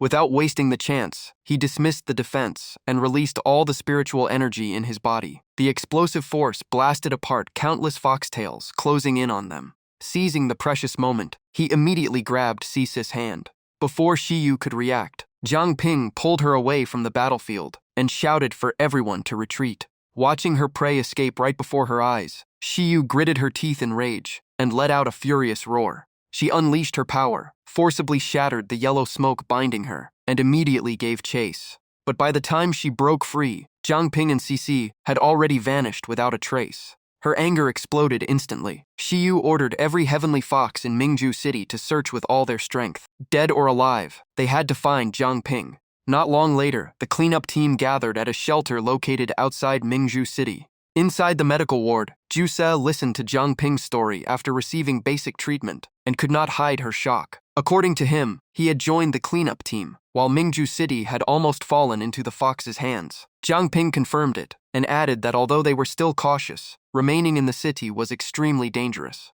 Holding her remaining hand, he apologized with a guilty expression, but Juse simply smiled and reassured him. To her, losing an arm was not fatal. In fact, she wanted to thank him for saving Lu and the others. Standing outside the door, Cici quietly overheard the entire conversation. Inside, Jiang Ping remained unaware and firmly stated that he would find a way to reclaim Luo Zhen. Until then, everyone could only hide outside the city. Hearing those words, Cici suddenly remembered the moment he pulled her to safety during the crisis. She realized that the boy she once knew had grown up a great deal. Jose had already noticed her presence outside and smiled as she reminded Jiang Ping that someone was waiting for him. After leaving the room, Jiang Ping looked at Cici in confusion and asked why she was looking for him. But instead of answering, she suddenly asked what he had just called her. Jiang Ping immediately realized he had misspoken and quickly corrected himself. Inwardly, he blamed Juse for constantly referring to her as that girl and influencing him. Thinking about it more carefully, the old form of address felt oddly distant. After all, he had lived through 2 lifetimes and was technically older than Cici. While he was still troubled by the matter, Cici paid it no attention. She simply said it was only a form of address and he could call her whatever he liked. Then she immediately led him elsewhere. On the way, Cici updated him on the current situation. His identity had been exposed, so returning to Mingju City was nearly impossible for now. Everything would have to wait for the captain's arrangements. Suddenly remembering something, she took out a test tube and handed it to him. Because of the information regarding the Holy Maiden and his success in capturing that criminal, this was the reward from the cleanup team. Taking the test tube, Jiang Ping examined the shimmering liquid inside and quickly guessed what it was. After studying it for a moment, he jokingly asked if it was golden blood.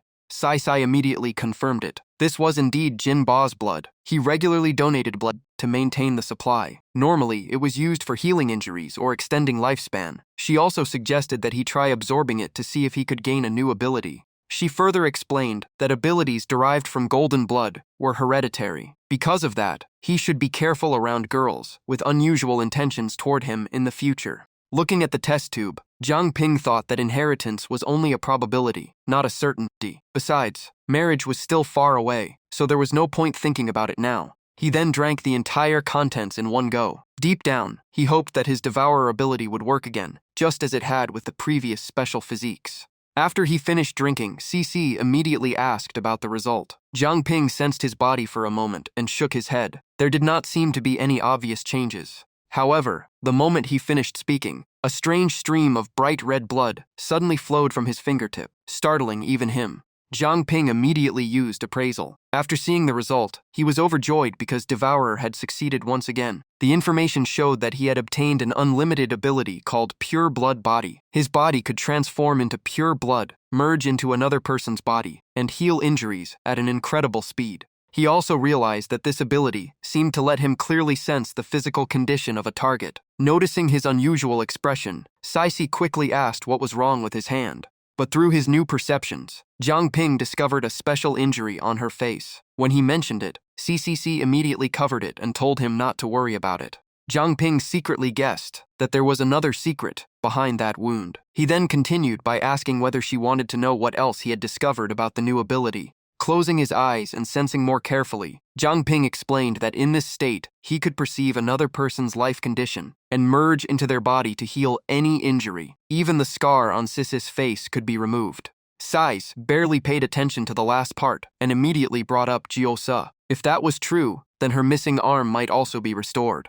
Zhang Ping confidently confirmed it. As long as there was enough blood, even someone reduced to a small piece of flesh could theoretically regenerate a complete body. The thought excited him even more. The pure water body improved his mobility, while the pure blood body turned him into an incredible support healer. Hearing that, Cici lightly pushed his shoulder and urged him to help Jusa right away. Zhang Ping grinned and immediately agreed. But after taking a few steps, he suddenly turned around and called out to her. With a hint of nervousness in his voice, he asked if they could sit down and talk as old acquaintances once everything settled down, rather than as teammates. His words brought a faint blush to Sai's face. After a few seconds of hesitation, she finally nodded in agreement. Meanwhile, in a barren land far away from this place, the silence covering the region was suddenly shattered by a roar that shook the air itself. The sound startled countless birds into flight and threw the entire forest into chaos. From every corner of the wilderness, countless mutated beasts began gathering in the same direction, forming a massive tide that swept away everything in its path.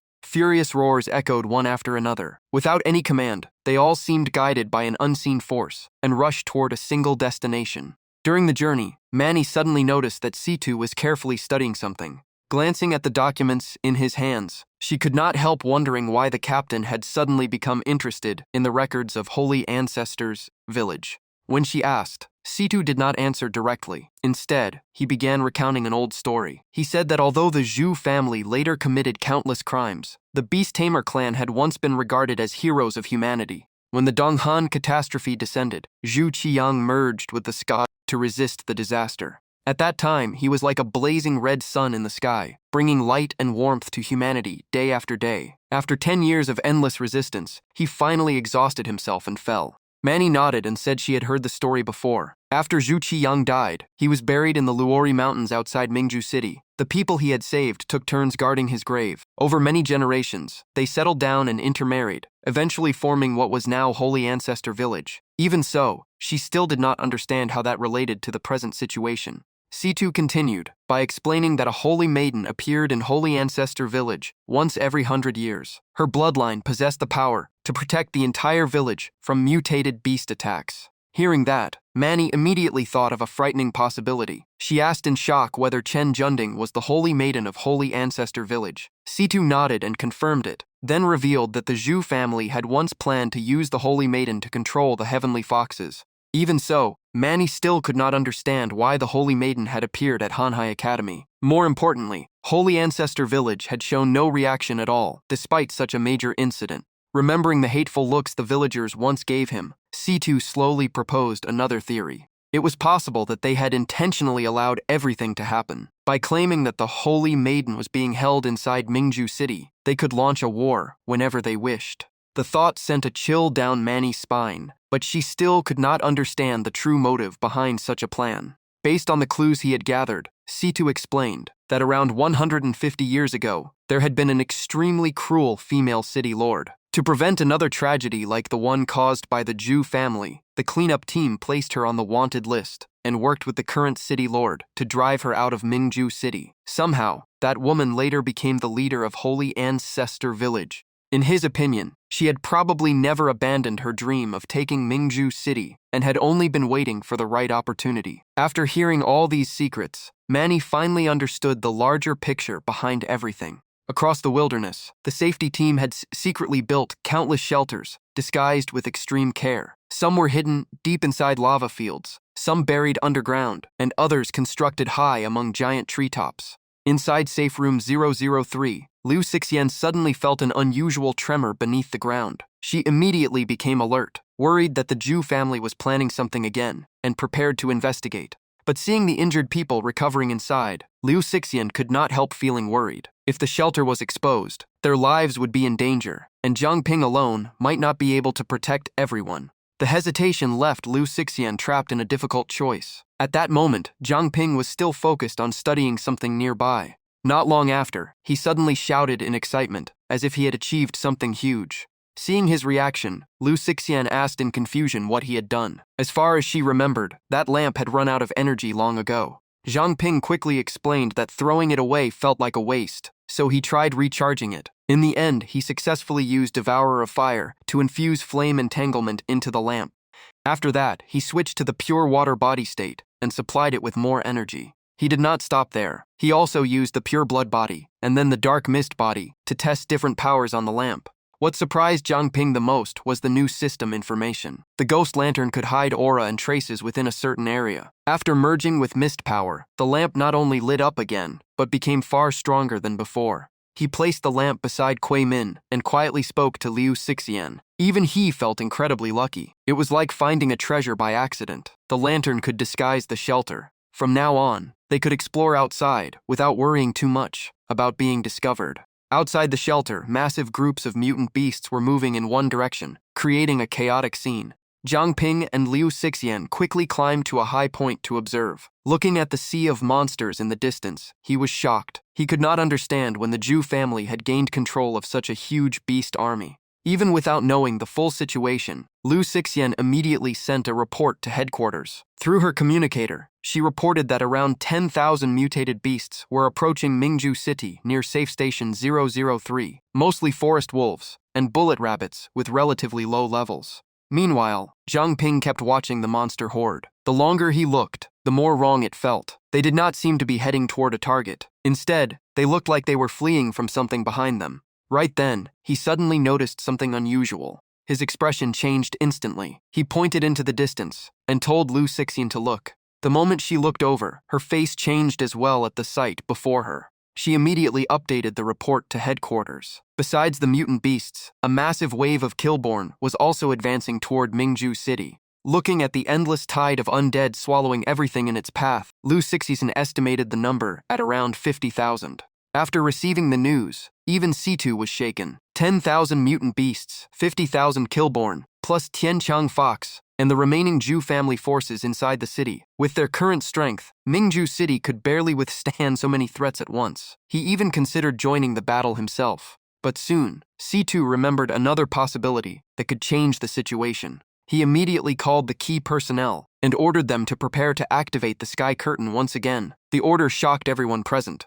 Minnie had not even understood what was happening when Luo Yu asked for clarification. Situ explained that while helping Zhang Ping yesterday, he had suppressed Wei Wangzi. After such a short time, the enemy's energy could not have fully recovered. He added that even without relying on the patrol team or investigation team, Mingzhu City still had many powerful Awakeners. As long as they used the sky curtain to broadcast a city-wide warning about the Killborn attack, the hidden Awakeners would quickly gather. Once enough forces assembled, they could return to defend Mingzhu City while avoiding surveillance from Tianqiang Fox. After explaining the plan, Situ decisively ordered its immediate execution. Everyone moved into action without delay. He opened a large-scale communication channel and directly assigned missions to Liu Xixian and Zhang Ping on the outer line. The two had to stop as many mutant beasts and Killborn as possible to buy time for the city's forces to gather. Not long after, a response signal came back. At Shelter Station 005, a young man wearing glasses received the communication and replied seriously that he was ready to receive orders from the captain. Citus Command arrived at once. He was to head to Safe Station 003 immediately and assist Liu Xixian. The bespectacled young man accepted the order without hesitation. Beside him, the chubby blonde young man cheered excitedly and wanted to rush into battle. A fit young woman also prepared to leave at once. In the end, the bespectacled man led the group out to provide support. Inside the city lord's mansion, Zhai Ming quietly moved through the corridors while calculating every possibility. In his view, the attack on the lamp shop should have been completed long ago. So he took out a sound transmission jade and contacted his allies, informing them that Fang Zi was not in the mansion and that they could proceed with the next step of the plan. However, the reply immediately changed his expression. The other side reported unexpected complications. When Zhai Ming pressed for details, they explained that a mysterious group had suddenly appeared outside the city, throwing the mutant beasts into chaos and making them impossible to control as planned. Knowing the consequences if everything fell apart, Zhai Ming immediately shouted for the issue to be resolved at once. In his opinion, if the plan failed, none of them would survive. After that, he cut the communication in frustration over his subordinates' incompetence. Afterward, Zhai Ming decided to change priorities. He would find the Saintess first, and then wait for the right chance to secretly take her away. Just then, a sudden noise came from behind him. Zhai Ming immediately turned around and saw Patrol Team 1 approaching. Leading them was Lin Keddy, along with a large group behind him, making Zhai Ming suspicious of their sudden arrival. The moment he saw Lin Keddy entering with his men, Zhai Ming quickly stepped forward with a friendly smile. He asked why the captain had personally come to the city lord's mansion and said that, if there was important business, they could discuss it with him before the city lord returned. But Keddy kept staring straight ahead. He acted as if he had not heard a single word. The cold attitude startled Zhai Ming, making him wonder if something had been discovered. The next moment, Keddy forcefully pushed open the doors of the main hall. Zhai Ming instinctively looked inside and instantly froze. The scene before him was beyond belief. Right in the middle of the city lord's mansion, a grand and lively ballroom party was taking place. Chen Junding, dressed in a magnificent gown like a princess, happily waved at the newcomers. She enthusiastically invited everyone to join the celebration. Keddy unconsciously took a sip of wine. Then it felt as if he had just awakened from a strange dream. For a moment, he could not understand why he was here. A vague instruction from Prince Dianxia still lingered in his mind.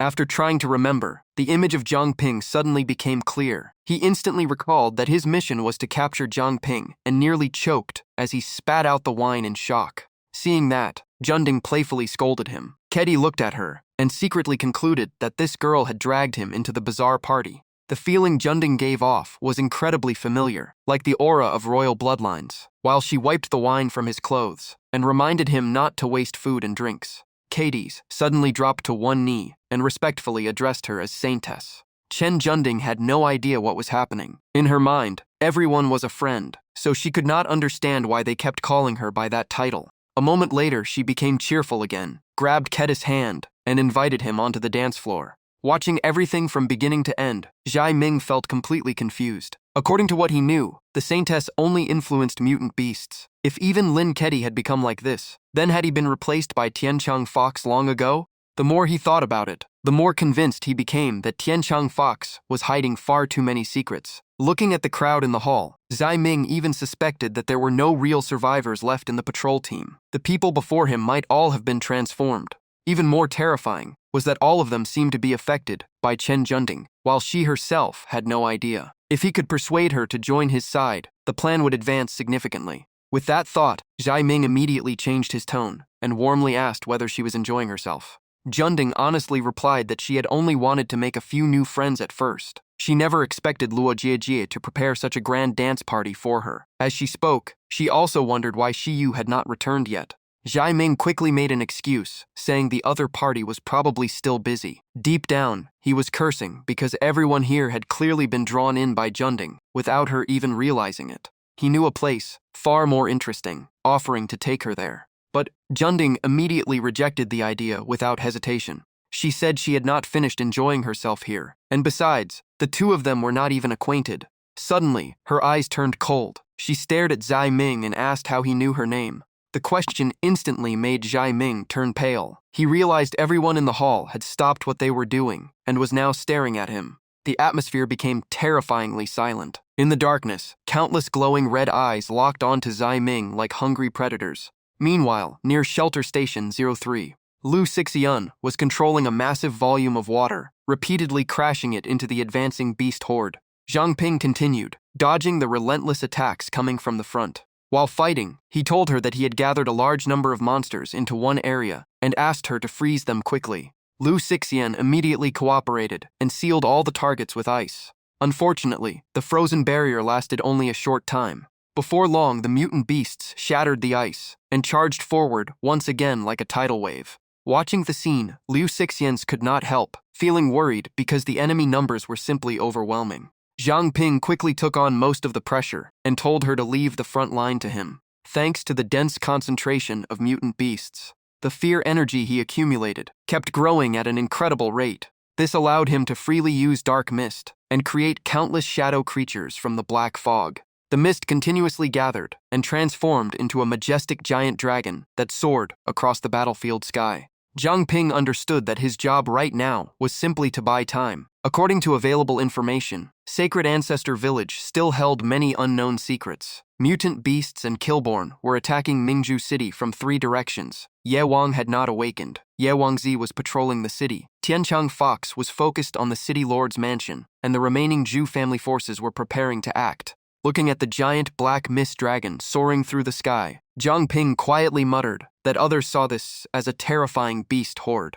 But to him, they were nothing more than a giant source of experience and dark mist delivering themselves to his doorstep. With that thought, the giant dragon plunged straight into the monster sea. Experience notifications rapidly appeared before his eyes. Seeing the growth rate, Zhang Ping could barely contain his excitement. He only needed a few hundred more kills to upgrade his power again. Realizing their kind was being slaughtered too quickly, one mutant beast immediately roared a warning. It signaled the herd to scatter and find a way to restrain the black mist dragon. The beast horde instantly split into multiple directions and formed 2 massive encirclements aimed directly at Zhang Ping. Seeing their reaction, he had to admit they were not stupid. Unfortunately, against the power of the dark mist dragon, all their efforts were meaningless. Looking closer, he realized they seemed more interested in escaping than fighting. Just then, sharp ice pillars suddenly erupted from the ground and pierced through countless mutant beasts. The beasts lucky enough to get past Zhang Ping's area cheered that the dragon was no longer blocking their path.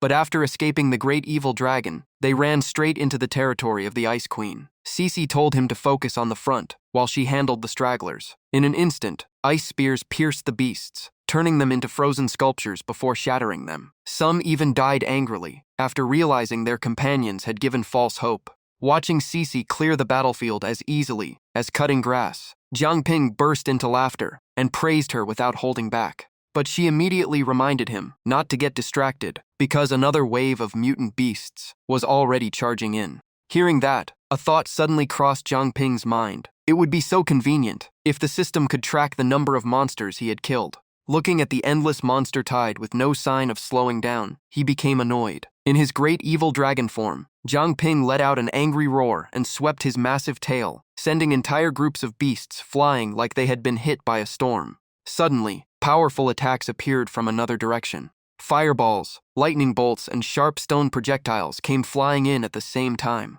Every attack slammed into the giant dragon, leaving Zhang Ping stunned. He immediately turned toward the source of the assault. When he finally saw them clearly, he found 3 Killborn standing there. What shocked him most was that they were using fire, earth, and lightning abilities, just like real Awakeners. Zhang Ping could not help sighing that old prejudices were truly unreliable. Without hesitation, he used appraisal. The result showed they were Killborn from Sacred Ancestor Village, in an incomplete mature state, low rank, and level 6. Meanwhile, several more Killborn climbed onto the dragon's body and began tearing at the dark mist. However, what caught Zhang Ping's attention most was the information linked to Sacred Ancestor Village. He knew this discovery had to be reported to headquarters immediately. Letting out a furious roar, Zhang Ping shook off the Killborn clinging to him. Still, he knew very well that Killborn felt no fear. If this dragged on, his dark mist reserves would eventually run dry. Right then, Cece suddenly shouted for him to fall back. A shining stream of water swept across the battlefield and washed away all the Killborn attached to the dragon. Seizing this rare opportunity, Zhang Ping immediately came up with a new way to deal with them. He told Cece to watch closely and casually grabbed several Killborn. Then Zhang Ping shot straight into the sky. The distance between him and the ground rapidly increased. The Killborn trapped in his hands soon burst into flames. He even jokingly told them to hang in there for a little longer. Next, Devourer of Fire and Flame Entanglement were activated together. He turned the burning Killborn into living fireballs and hurled them into the enemy ranks below. Zhang Ping even proudly named the move Zombie Fireball Barrage.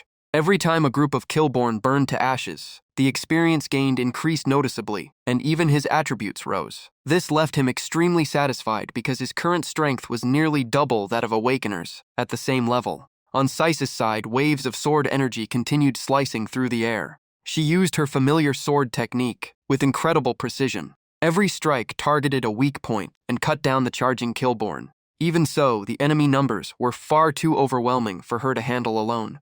At that moment, a weapon-wielding Killborn suddenly circled behind her. Cece noticed too late and was startled. Fortunately, Zhang Ping arrived just in time. In his great evil dragon form, he rushed forward with a powerful kick while loudly shouting the ridiculously long name of a move he had made up himself. After hearing it, Cece could only stare blankly and ask what he had just said, while Zhang Ping awkwardly changed the subject. Not long afterward, the purple mist covering the battlefield began to fade. The great evil dragon slowly dissolved as well. Zhang Ping announced that the first wave of mutant beasts and killborn had been dealt with, around 1,000 targets in total. Based on his estimate, the next wave would arrive in about half an hour. As the dark mist completely withdrew, he returned fully to his human form. However, one question still lingered in Zhang Ping's mind. He could not understand how those killborn were able to use special abilities. Sissy guessed that they had likely been Awakeners before death. Zhang Ping first suspected the Zhu family, but quickly dismissed the idea because the appraisal result clearly showed they came from Sacred Ancestor Village. Just then, Sidda's voice came through the communicator. He confirmed that the conclusion was correct. According to him, although the Zhu family was notorious for cruelty, beast tamers still viewed it as a form of faith. Because of that, they looked down on using methods as low as controlling killborn in battle. Speaking of Sacred Ancestor Village, the old man said in a serious tone that based on his analysis, the source of this entire incident most likely originated there. Zhang Ping's appraisal results only strengthened that suspicion. The moment Cece heard the words Sacred Ancestor Village, her expression changed instantly. If that village was involved, she already knew who was behind it. To put it simply, the entire disaster was caused by that woman, including the scar that still remained on Cice's face. It was the current female leader of Sacred Ancestor Village, the one who had once looked at Cece with unforgettable contempt. Right then, Cece suddenly noticed something strange about the green mist surrounding them, and immediately warned Zhang Ping to stop breathing, because it contained poison. Zhang Ping obeyed at once, but the smell triggered a memory. It was the distinct odor of hydrogen sulfide, also known as H2S. Back when he worked in rescue operations, he had dealt with an accident involving this gas, so he knew exactly how dangerous it was, especially its explosive properties. The moment he remembered that, he immediately warned everyone to be careful, because the area could explode at any time. Cece looked confused and asked what he was planning to do. Zhang Ping simply replied that there was no time to explain. Right after that, a tiny flame from Devourer of Fire quietly appeared on his fingertip. In the next instant, the entire area erupted in a massive explosion, and a sea of fire spread everywhere. Notification sounds rang out non-stop. The flames absorbed by Devourer of Fire kept increasing, while the water sphere protecting Cece was gradually burned away. Zhang Ping immediately sensed that something was changing. He quickly warned that the second undead wave was about to arrive. Cece was shocked, because he had just said it would take another half hour. Behind the thick clouds of dust and smoke, dark figures slowly emerged. Zhang Ping instantly became alert and used appraisal. The result showed an old monk sitting atop a giant headless corpse. He seemed quite interested that someone had managed to neutralize his corpse poison. The old monk even praised them, saying Zhang Ping and Cece truly had courage. However, the direct appraisal failed. Zhang Ping found it strange, because he had previously viewed the captain's information without issue. He guessed his current ability was not strong enough to see through such a powerful target, so he switched to appraising all the walking corpses in sight. The system quickly announced that he had completed 16,888 appraisals. Thanks to that, appraisal advanced to strategic rank and gained the ability to analyze targets above level 30. Finally, Zhang Ping confirmed the enemy's identity as Zhuo Xiangming, a peak level 39 fallen one from Sacred Ancestor Village. Xiangming raised a hand and calmly said he would prefer to act personally, but he had more important matters to handle. He then ordered the green monster to capture the two alive, or bring back their corpses. After the successful appraisal, Zhang Ping immediately asked Cece about the title of a level 39 fallen one. Hearing that rank, she was visibly shocked and began explaining that an Awakener's power gradually changes according to how it is used. When that process reaches its limit, the ability takes the form most suited to its owner. But if the user's mental strength is insufficient, the ability devours them and turns them into its servant. Such people are called Fallen Ones, and every one of them possesses terrifying power. It seemed they had finally encountered a true enemy. Just then, Zhang Ping noticed the undead army rushing toward them. A horrifying walking corpse charged forward first. He immediately shaped dark mist into a sharp blade and cut the creature apart with a single strike. But right after that, a giant axe-wielding corpse appeared and rushed straight at Cece, who was busy dealing with smaller monsters using her ice sword. The monster swung its axe with incredible force, while constantly repeating a single word, kill. Cece had to block with her ice sword before quickly creating distance. At the same time, she immediately sent a distress signal to headquarters. During the communication, Cece reported that a fallen one had appeared riding a giant corpse beast, and her strength was nowhere near enough to fight it. Not only that, but the enemy was commanding an entire undead army moving toward the northern side of the city. Even a quick glance revealed how dangerous this force was, so she rated the target as level 39 and extremely threatening. Meanwhile, Zhang Ping had already appraised the corpse creature that attacked Cece's and discovered it was a level 29 advanced corpse. Facing this opponent, he decided to test his control abilities first. Dark mist gathered around his arm and transformed into sturdy chains that shot forward and bound the monster. However, the creature shattered the chains with brute force alone and released a savage roar. Seeing that, Zhang Ping instantly knew the plan had failed. This corpse monster was far stronger than any he had faced before. Just as the battle grew intense, another roar suddenly echoed from the direction of the city, shaking the entire forest outside Mingzhu City.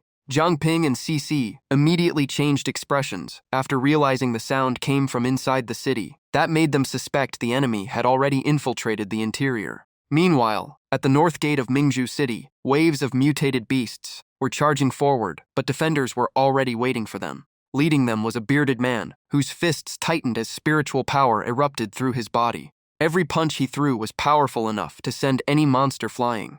This man was Fu Laixian, the master of Beast King Fist Hall. He then took a deep breath. With overwhelming momentum, he loudly declared that not a single enemy would pass this line today, because all the brothers of Beast King Fist Hall stood behind him. Right after that, he noticed something unusual ahead. The people behind him immediately charged forward, while a silver-haired elder at the front shouted for everyone to attack together and never allow the monsters to advance even a single step.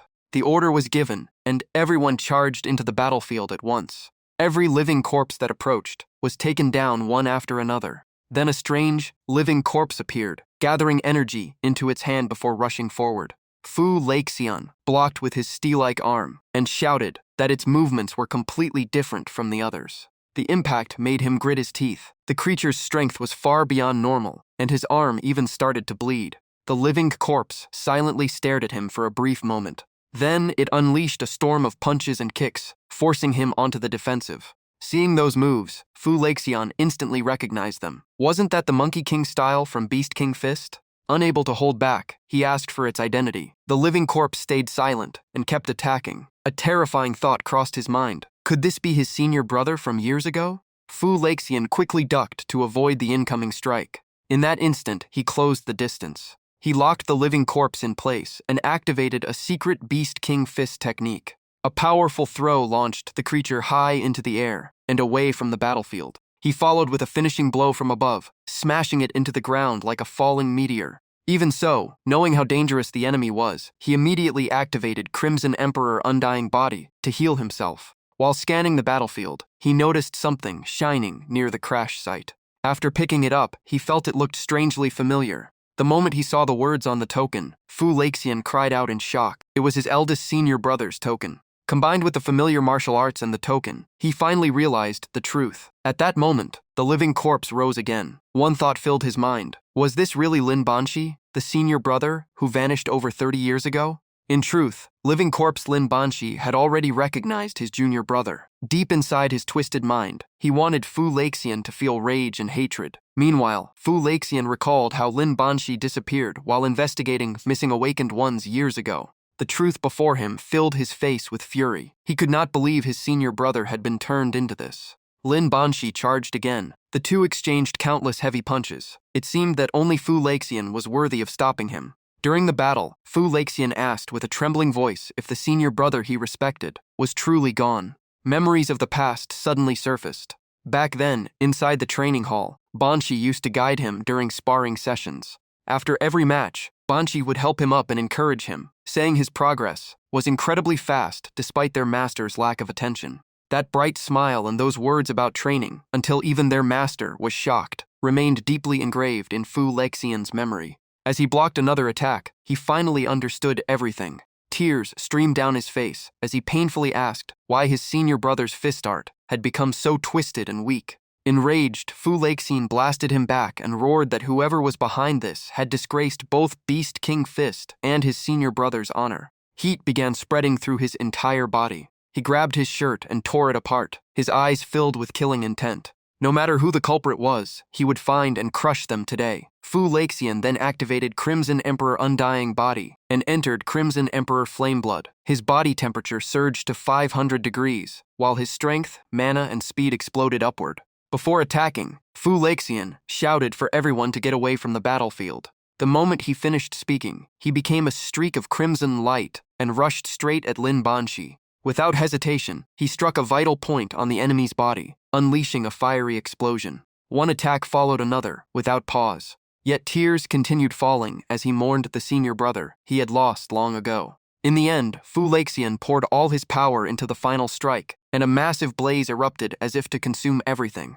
Before being completely swallowed by the sea of flames, Lin Banshi's final thought was one of approval for the junior brother, who had grown far beyond expectations. Fu Leixin silently turned around and walked away. Behind him remained only a lifeless body, and a final farewell filled with regret for his senior brother. But at that moment, an old voice echoed out. The speaker complained that Fu Leixin had ruined his prized creation and declared that he would become the replacement. Fu Leixin stopped and looked toward the source of the voice, coldly asking who it was. Within moments, he had already figured out the truth. Killing intent erupted from him as he demanded to know if this person was the one who turned his senior brother into a living corpse. Xiang Ming did not deny it. Instead, he released a dark aura and calmly admitted everything. His blood-red eyes were filled with the arrogance of someone who looked down on all others. In his eyes, Fu Leixin was nothing more than a tiny creature unworthy of standing in his way. Behind him, thousands of living corpses roared and surged forward like a black tidal wave.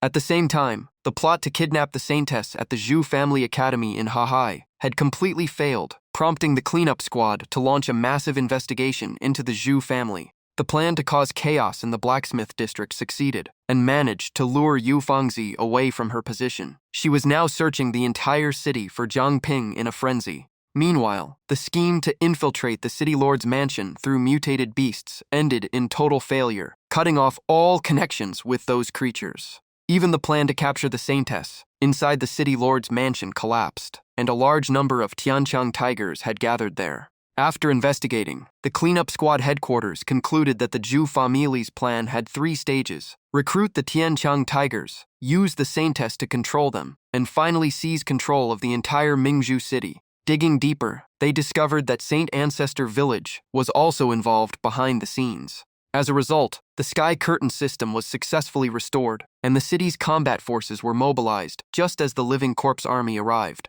The first undead tide crashed into the north gate before spreading toward the east and west gates. Only the south gate remained mostly untouched, thanks to the surrounding mountains. At the north gate, the Beast King Fist Hall and countless awakened fighters had fully assembled for defense. On the side of Saint Ancestor Village, the followers also stood in formation awaiting orders. A young man wearing a stone bracelet knelt respectfully and reported that everyone had arrived. The female cult leader turned around and gave her command. She announced that this operation would coordinate with the Living Corpse army to throw Mingzhu City into chaos, while allowing her followers to seize supplies and spread the faith. She then emphasized that once the team assigned to retrieve the Saintess succeeded, everyone must immediately retreat without delay. The followers quickly left, leaving only the young man with the stone bracelet behind.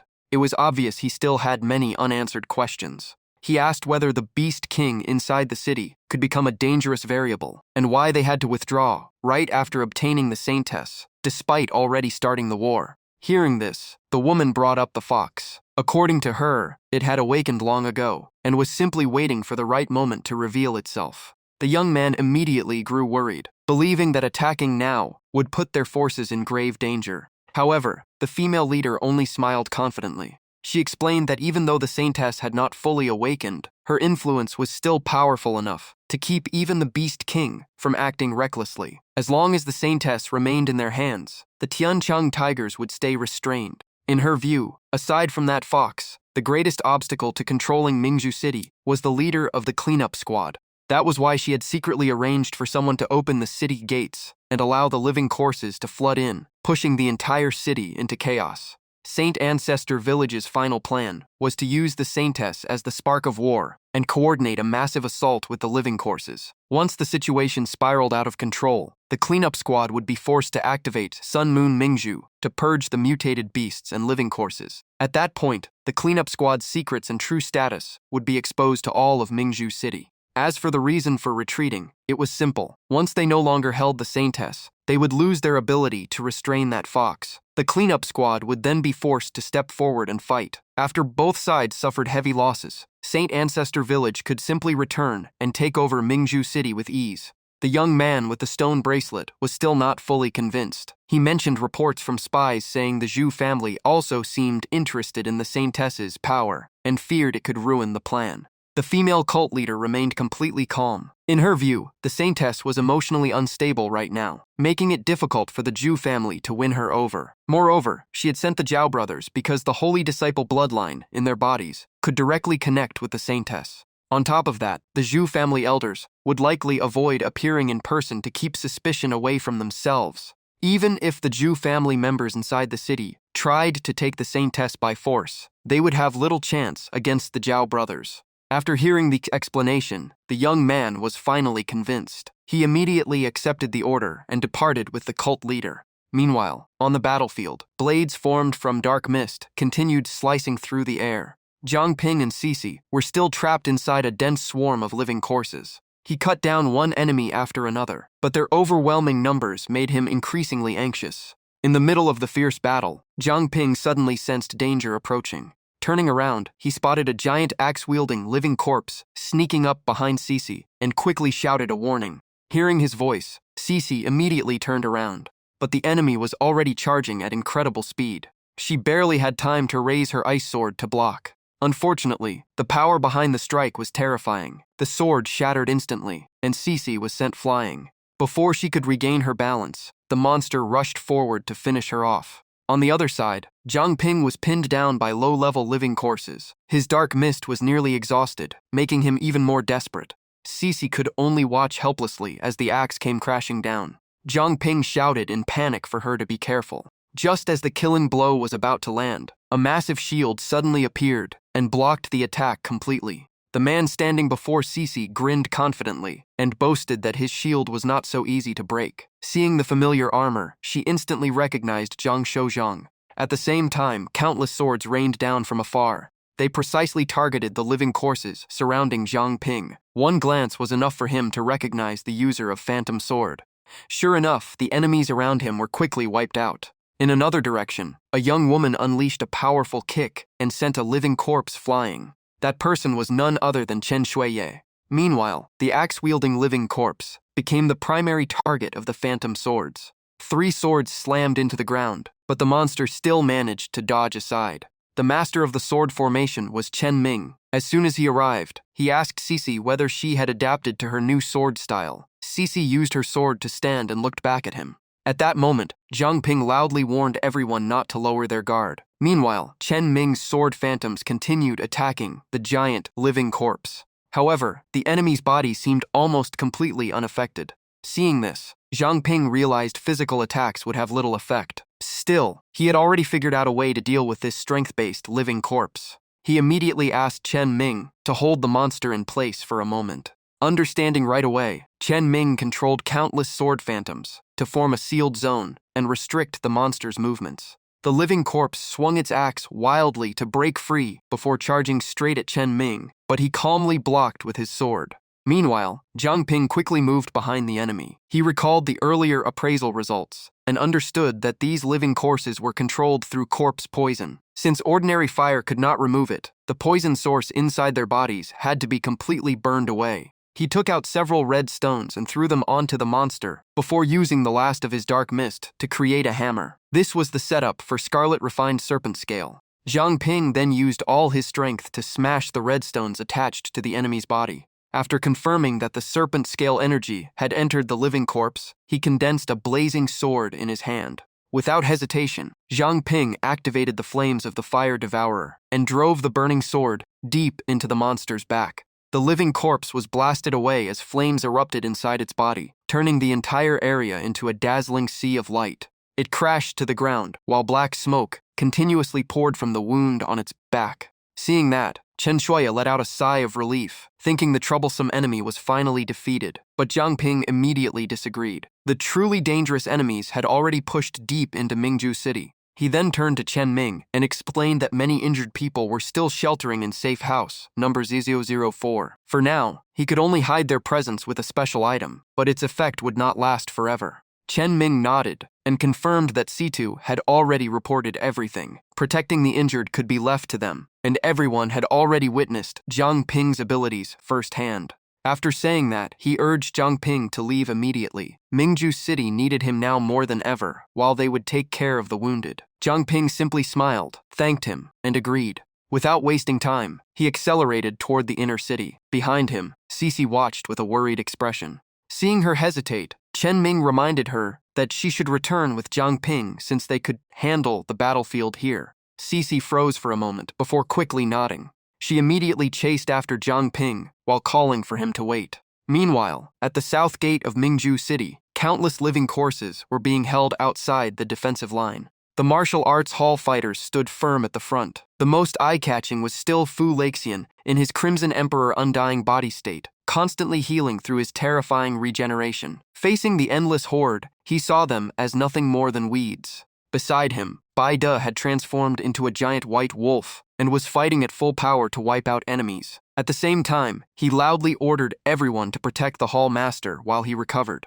Right in the middle of the fierce battle, a warning shout rang out. A massive fireball was heading straight toward the battlefield. Fu Leixin instantly locked onto the monster responsible for the sneak attack, while Bai De swiftly dodged aside to avoid a direct clash. He stepped forward to shield his allies and coldly mocked Zuo Xiangming, asking if that was the best he could do. As for Zuo Xiangming, he calmly stroked his beard. He thought to himself that his corpse poison was extremely effective, but lately he kept running into fire-type awakened ones who countered it. Seeing the man's arrogant attitude only fueled Fu Leixin's anger. He immediately charged forward to avenge his fallen senior brother. In the blink of an eye, his punch blasted Zuo Xiangming away. Fu Leixin roared with killing intent, convinced it was time to end everything. Zuo Xiangming spat out a mouthful of blood, but Fu Leixin did not stop. He followed up with a decisive strike aimed directly at the enemy's chest. A violent explosion erupted as blood and flames scattered everywhere, like a deadly firework display. Looking at Zuo Xiangming's twisted body lying on the ground, Fu Leixin shouted that everything would end once the mastermind was eliminated. However, before he could finish speaking, he noticed several nearby living corpses still moving. The sight left him stunned, because he could not understand what was happening. In that brief moment of distraction, he was suddenly struck. Zuo Xiangming's corpse poison had already entered his body long ago. The old man laughed mockingly and ridiculed his carelessness. It turned out Zuo Xiangming had used a life-for-life secret technique, sacrificing part of his vitality through corpse poison to preserve his life. That was why he could revive after being killed. Witnessing this left Fu Leixin completely shocked. Soon after, his heart began pounding wildly, and waves of intense pain spread through his body. Clutching his wound, he coughed up blood and stared at Zuo Xiangming, demanding to know what had been done to him. Zuo Xiangming glanced at the wound and casually explained that the corpse poison had been injected directly into his body. Once it spread completely, Fu Leixin would become a zombie under his control. Hearing that, Fu Leixin found it absurd. He refused to believe he could become a puppet so easily. Even so, he decided to go all out. With a thunderous roar, Crimson Emperor Undying Body entered its second stage, Imperial Flame. His body temperature surged to 1000 degrees Celsius, causing his strength, stamina, and speed to explode. Zuo Xiangming stroked his beard and sneered, saying that trying to burn away the corpse poison by setting himself ablaze was completely useless. He waved his hand proudly, and the corpse soldiers immediately began moving again. According to him, only the lowest grade corpse poison could be destroyed by fire. On Fu Leixin's side, Bai De anxiously called out to him. Zuo Xiangming calmly declared that the strongest corpse soldiers had been implanted with multiple types of corpse poison. As long as the poison remained, they would continue to exist. Fu Leixin turned back and reassured everyone, telling them not to worry about him. Near safe zone number 3, the giant corpse soldier suddenly went berserk and began slaughtering everything in sight, throwing Chen Ming's team into panic. At the same time, Zuo Xiangming controlled 3 corpse soldiers to surround Fu Lexian and asked how much longer he could hold on. Then a blue-haired corpse soldier rushed forward, leaving Fu Lexian stunned when he recognized his senior brother. Seeing his former senior brother turned into a monster, Fu Lexian roared in fury and swore he would never forgive Zuo Xiangming. The evil cultivator only looked down on him coldly while manipulating his strongest trump card. In his eyes, Fu Lexian still did not understand the situation. At Zuo Xiangming's command, the giant corpse soldier charged forward. He even mocked Fu Lexian, saying that if he missed his senior brother so much, he could join him in death. Backed into a corner, Fu Lexian knew that dragging this out would only get everyone killed, so he poured all his power into a decisive attack. The punch exploded with terrifying force, directly stopping the giant corpse soldier's assault and blasting away the weaker ones nearby. The impact was so powerful that he coughed up blood as his body shook violently. Even on the verge of collapse, Fu Lexian gritted his teeth and launched one final strike, sending the giant monster flying. After that attack, he gasped heavily and wiped the blood from the corner of his mouth. Looking at the corpse poison slowly spreading across his hand, he could not help worrying about its frightening speed. The smaller corpse soldiers kept swarming toward him like starving rats, giving him no chance to rest.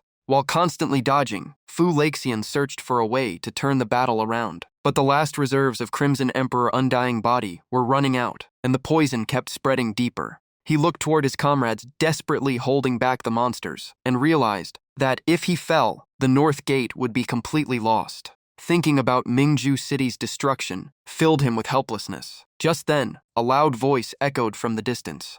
Lu Sisi and Zhang Ping had finally arrived as reinforcements. While rushing over, she quickly reported that the Beast King Fist Hall Master had been imprisoned according to information from the barrier team. Lu Sisi fired ice arrows one after another to save people and eliminate enemies, while Zhang Ping focused on support and protecting blind spots. Fu Lexian was nearly exhausted, but he still tried to see who had arrived. Lu Sisi created an icy path and rushed over while shouting for him to keep holding on. Massive blocks of ice continued crashing down around Fu Lexian's position. Using the opening they created, he immediately counterattacked, despite constantly coughing up blood. With a thunderous roar, Fu Lexian punched toward the sky and unleashed the secret beast 5-fist art. Carrying his injuries, he approached Zhang Ping and urged him to leave because the battlefield was too dangerous. Zhang Ping calmly replied that he had already prepared for this. After examining his wounds, Zhang Ping declared that treatment came first. Fu Lexian hesitated because his injuries were unusual.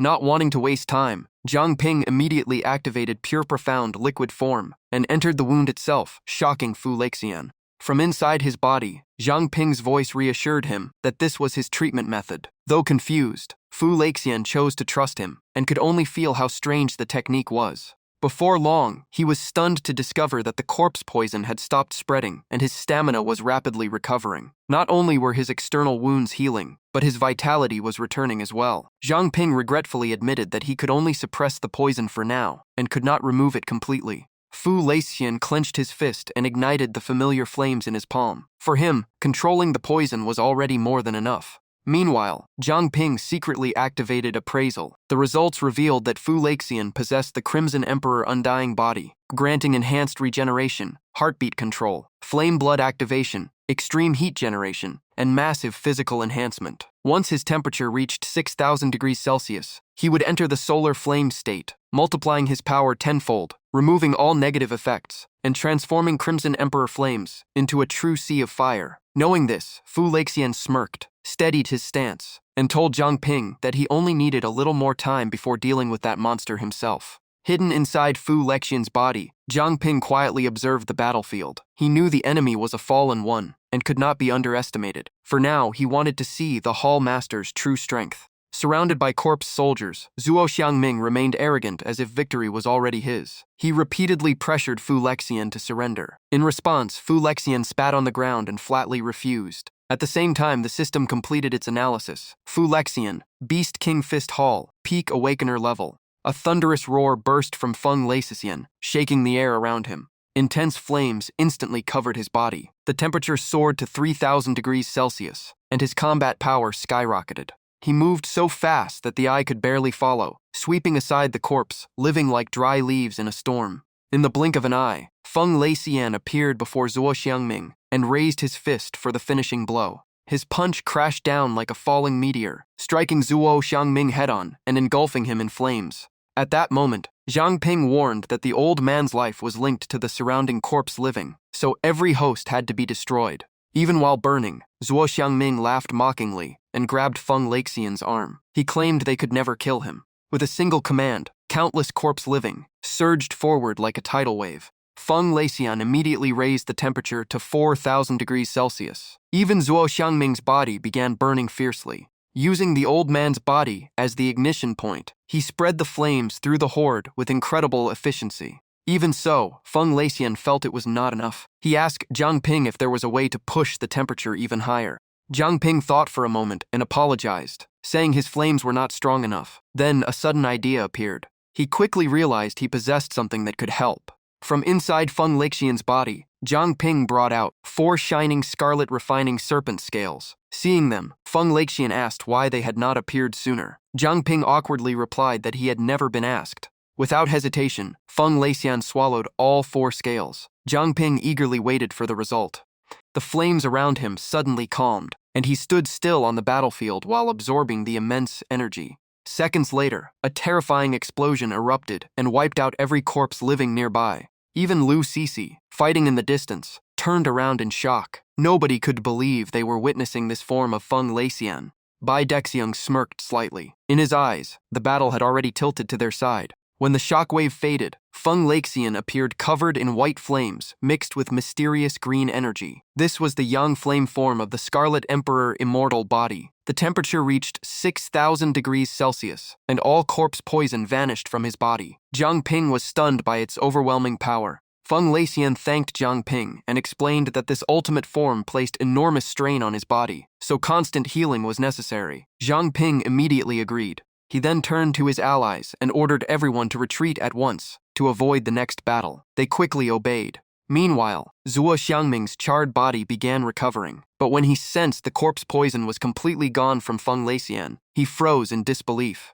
A furious roar echoed from Zuo Xiangming's direction. He immediately ordered the entire corpse-living legion to capture Feng Laxian alive at all costs. Facing a sea of monsters, Feng Laxian calmly took a deep breath and unleashed the strongest technique of the Beast King Fist Hall, Chaos 1 Chi. With a simple sweeping motion, a massive ring of fire spread across the battlefield. The charging corpse living were reduced to ash before they could make a sound. Even the remaining flesh was completely burned away. Looking at the ashes covering the ground, Feng Laxian calmly declared that all 20,000 corpse living had been erased. Witnessing the scene, Lu Sisi was utterly stunned. In her mind, Feng Laxian ranked among the strongest people she had ever known. Just as everyone was about to relax, a messenger rushed over with terrible news. The other 2 hall masters had betrayed humanity, and both the East Gate and West Gate had already fallen. Hearing the report, Feng Laxian's expression changed instantly. He could not believe Ao Donghai and Wu Rouyu had joined the enemy.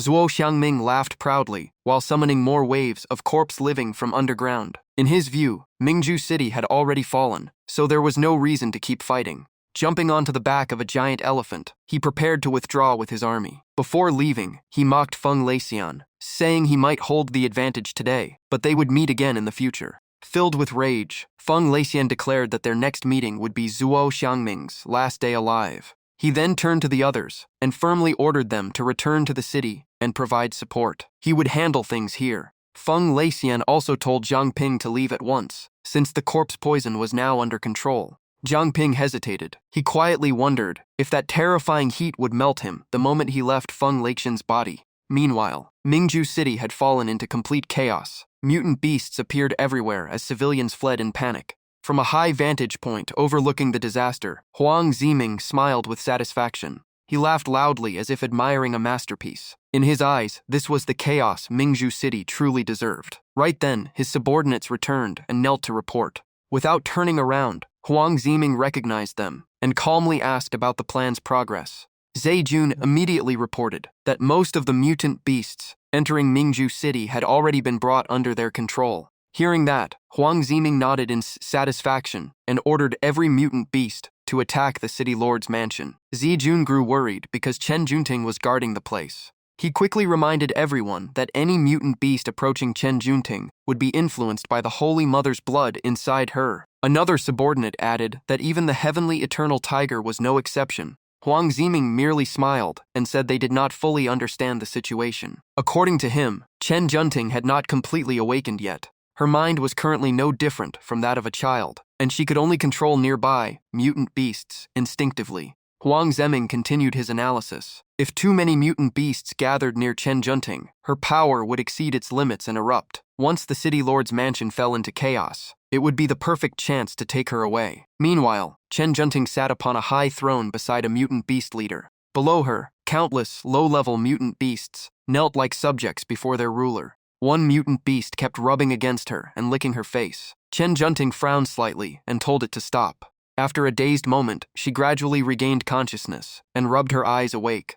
Opening her eyes, Chen Junting began looking around at her surroundings. She searched for familiar faces but could not find anyone she knew. Due to her special power, every mutant beast appeared harmless to her. Seeing Little Bai everywhere, she was surprised by how many there were. Looking at the mutant beast hugging her, Chen Junting curiously asked what kind of creature it was. Completely unguarded, she wandered among the monsters and even praised them for being cute. Watching from a hidden location, Huang Ziming confirmed that everything matched his research. He quietly told his subordinates that the large number of mutant beasts was already affecting Chen Junting's mind. Soon after, Chen Junting slowly walked onto the balcony. Looking over the city, she was surprised to see countless Little Bai outside. Through her distorted vision, those creatures appeared as dense clusters of glowing lights. Chen Junting's emotions gradually became unstable. She frowned as sweat streamed down her face. Finally, she clutched her head and screamed, begging the Little Bai not to keep coming.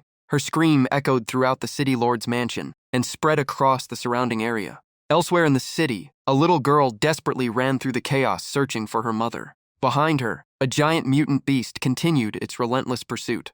Just as danger closed in, two outstretched arms suddenly appeared in front of her. Jiang Ping and Lu Sisi arrived in time after hearing her cries. Jiang Ping stopped the monster from devouring the child while Lu Sisi quickly pulled the girl into her arms. Hearing the frightened girl call out, Jiang Ping instantly became furious. Flames erupted from his hands as he locked his gaze on the mutant beasts ahead. While burning the monster into a charred roast, he angrily shouted for the mutant beasts to stop running wild. At that moment, Nuna's mother rushed over in panic. The little girl burst into tears and ran straight into her arms. The woman repeatedly thanked Jiang Ping and Lu Sisi. However, Lu Sisi quickly urged them to leave the dangerous area immediately.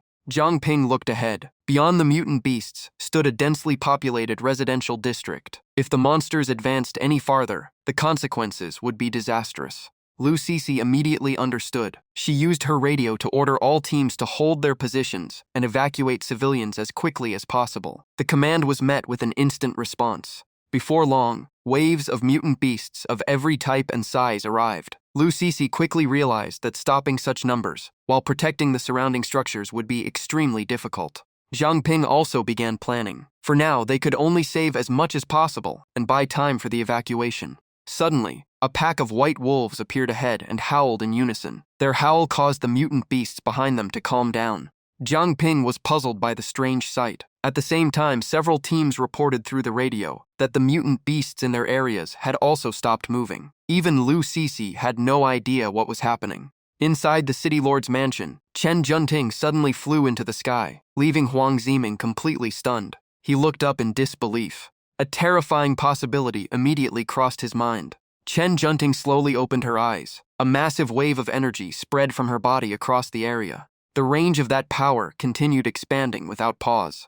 Huang Ziming's subordinate reported in panic that every mutant beast in the city had broken free from their control. His expression changed instantly. Cold sweat ran down his forehead. The outcome he feared most had finally happened. The Holy Mother's blood inside Chen Junting had likely fully awakened, despite the odds being incredibly low. Moments later, Chen Junting suddenly flew away, drawn toward a place filled with countless Little Bai. Seeing his target escape, Huang Ziming grew even more anxious. He immediately sped after her and ordered his followers to act at once. However, a unique aura suddenly appeared midway, causing his entire body to freeze. Turning back toward the city lord's mansion, Huang Ziming clearly felt the terrifying pressure. In his judgment, only a king-level being could release such power. The image of an extremely terrifying existence appeared in his mind, leading him to a frightening conclusion. Huang Ziming stopped immediately. He suspected that Chen Junting had accidentally awakened the Moon King ahead of schedule. His two subordinates finally caught up and stared in confusion as he suddenly stopped and fell deep into thought.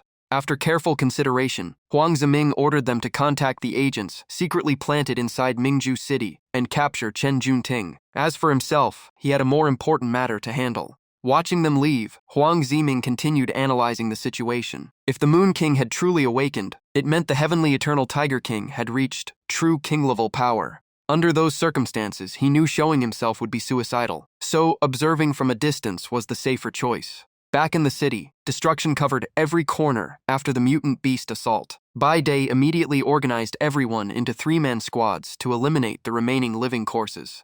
After assigning the tasks, he turned to ask about Feng Laxian's condition. The hall master tested his body and said that Zhang Ping had healed most of his injuries, leaving only exhaustion behind. Even after hearing that, Bai De could not hide his anger and punched a nearby boulder until it cracked. He could only vent his rage on lifeless objects. In his eyes, the traitorous hall masters were worse than beasts. Feng Laxian patted his shoulder and said the most important task now was clearing the living corpses at the south gate. Only then could they return and support the other areas. Looking at the devastated cities, he said grimly that saving even one more person mattered in the current situation. Just then, two young men watching from afar noticed a group approaching from the north. They immediately shouted, thinking reinforcements had arrived. But when the group got closer, their leader ordered the city entrance sealed and banned anyone from entering. The two young men turned pale when they recognized the emblem. They were from the blazing Sun Fist Hall. The disciples under Wu Ruoyu answered in unison and quickly formed ranks according to his orders.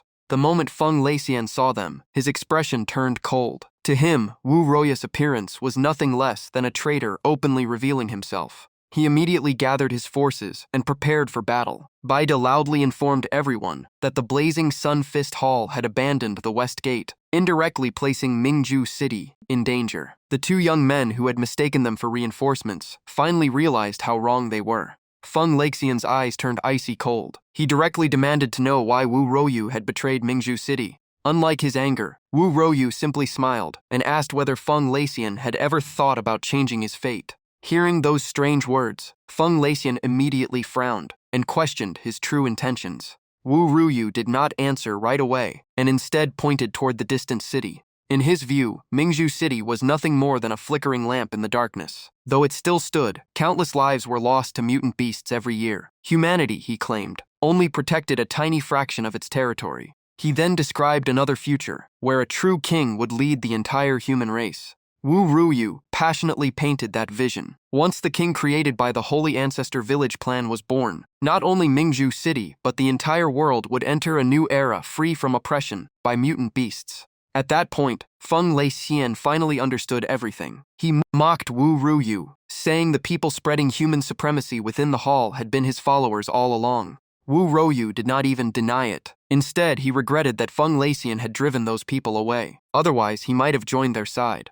Feng Laxian immediately assumed a fighting stance. In his eyes, that path was no different from sacrificing all of Mingju City. The tension between the two sides grew intense. Only then did Wu Ruoyu reveal his true goal. He claimed he only needed one key figure for the birth of the future king, and had no intention of destroying the entire city. He also warned that if no one interfered, he would not attack first. Of course, Feng Laxian did not believe a word of it. He immediately asked what would happen if they refused.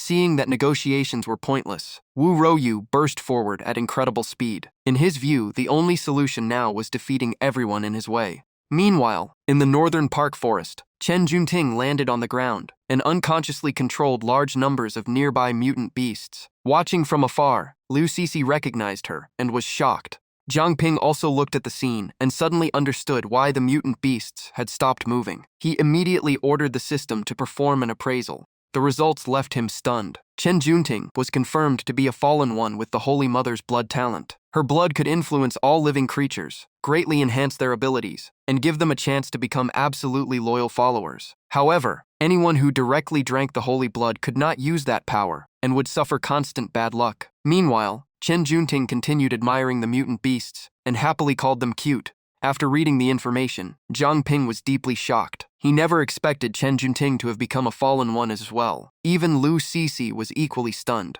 Just then, Sensing someone approaching, Lu Sisi quickly pulled Zhang Ping deeper into hiding. The two newcomers were subordinates of Zhu Ya. One of them suggested retreating first, but Ze Jun immediately rebuked him and insisted they had to bring Chen Junting back at all costs. Hidden in the shadows, Zhang Ping and Lu Sisi quickly recognized them. The man covering one eye could not hide his concern. He pointed out that living corpses were everywhere in Mingzhu City, while all the mutant beasts on their side had already fallen under Chen Junting's control. On top of that, they had lost contact with all their allies. The young man with hair covering one eye bluntly admitted that completing the mission with only 2 people was nearly impossible. Zhu Zejun immediately encouraged him, saying they had to fight to the end, even if death awaited them. At that moment, a sudden voice interrupted their conversation. The speaker mocked them for always working behind the scenes and dragging along a bunch of annoying companions. The two instantly became alert and searched for the source. 2 strangers soon appeared before them. One remarked that this group seemed far more impressive than the people they had met before and was worth considering. Zhang Ping immediately used his appraisal ability on the newcomers.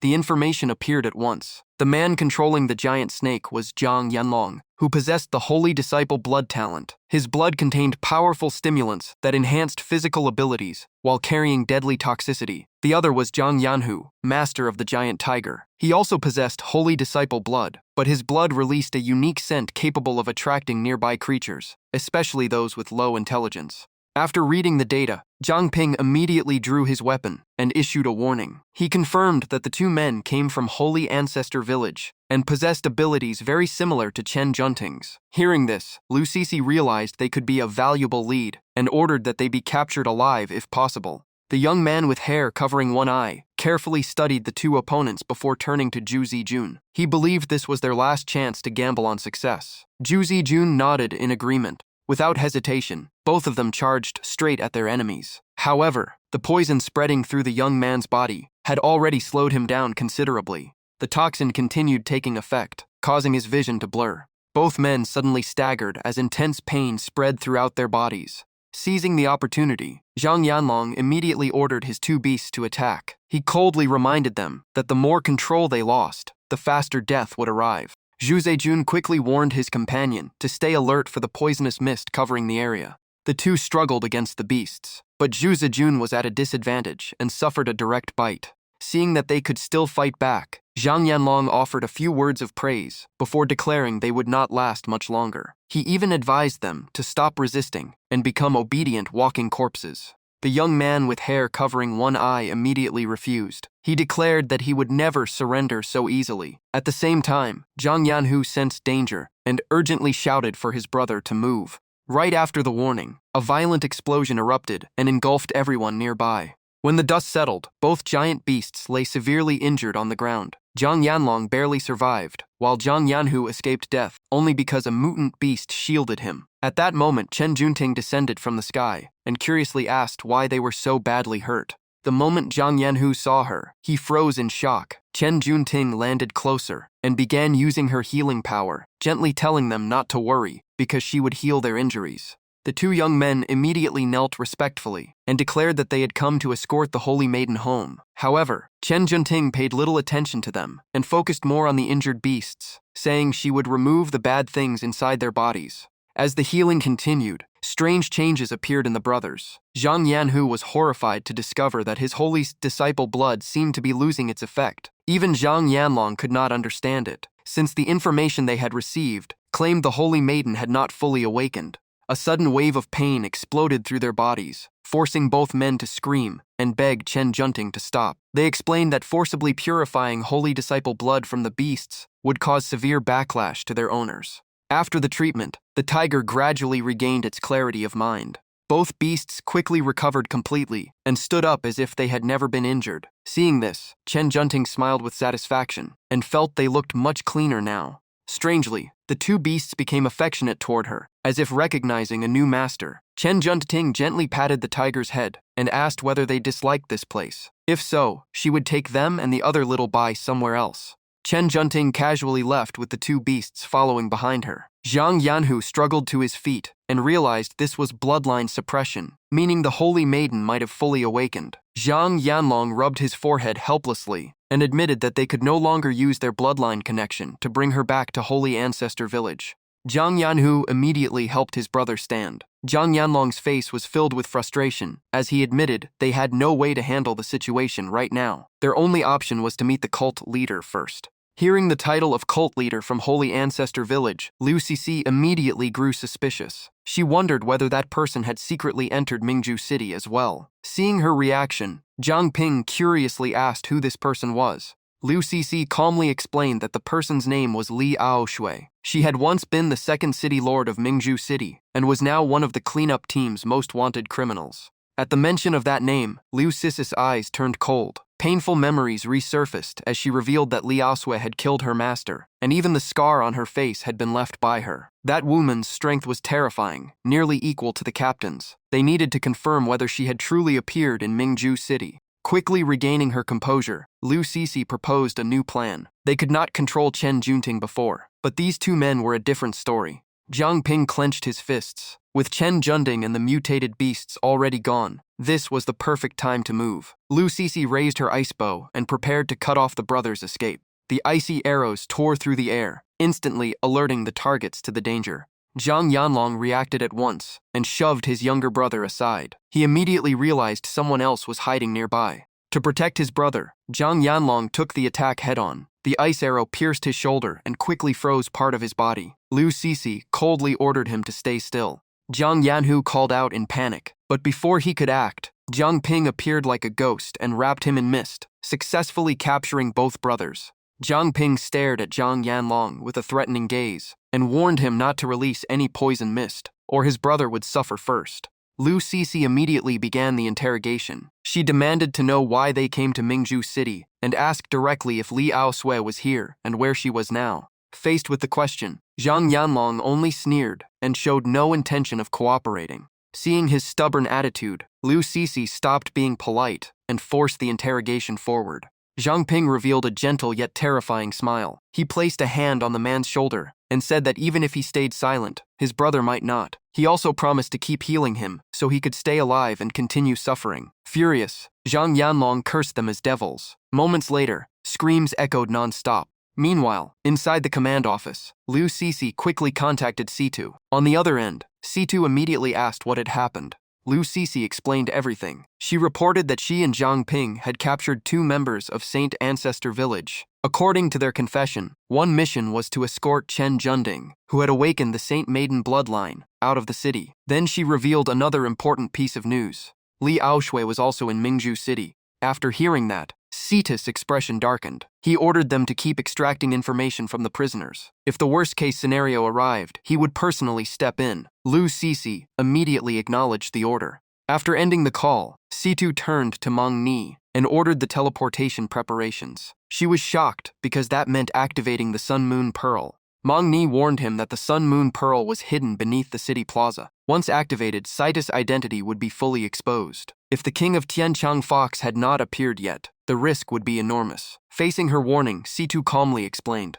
The original plan was to lure out the Tianchang Fox king first, then have others stall him while they activated the Sun Moon Pearl. But Li Aoshui's arrival had changed everything. Someone as unpredictable as her would bring countless new variables. In the end, Situ chose to gamble. He believed the only option left was to activate the Sun Moon Pearl before the enemy could react. It was also the last way to protect Mingju City, and there was no time left to delay. At the massive memorial plaza, everything was quiet and deserted. Situ led his troops out of the teleportation gate and quickly entered the target area. Looking at the city engulfed in smoke and chaos, he felt a heavy weight in his heart. Wild beasts and even Zhu Ya could be stopped, but once people's hearts changed and a trend took shape, it became far harder to control. Just as Situ was about to act, Li Aoshui suddenly appeared before him, as if she had been waiting there all along. She calmly asked if he planned to use the Sun Moon Pearl as his final trump card. Man Yi's expression changed in shock. She could not understand how Li Aoshui had appeared when the plaza had already been thoroughly searched. Situ only sighed softly, knowing his secret plan had been exposed. Man Yi immediately ordered everyone into battle formation.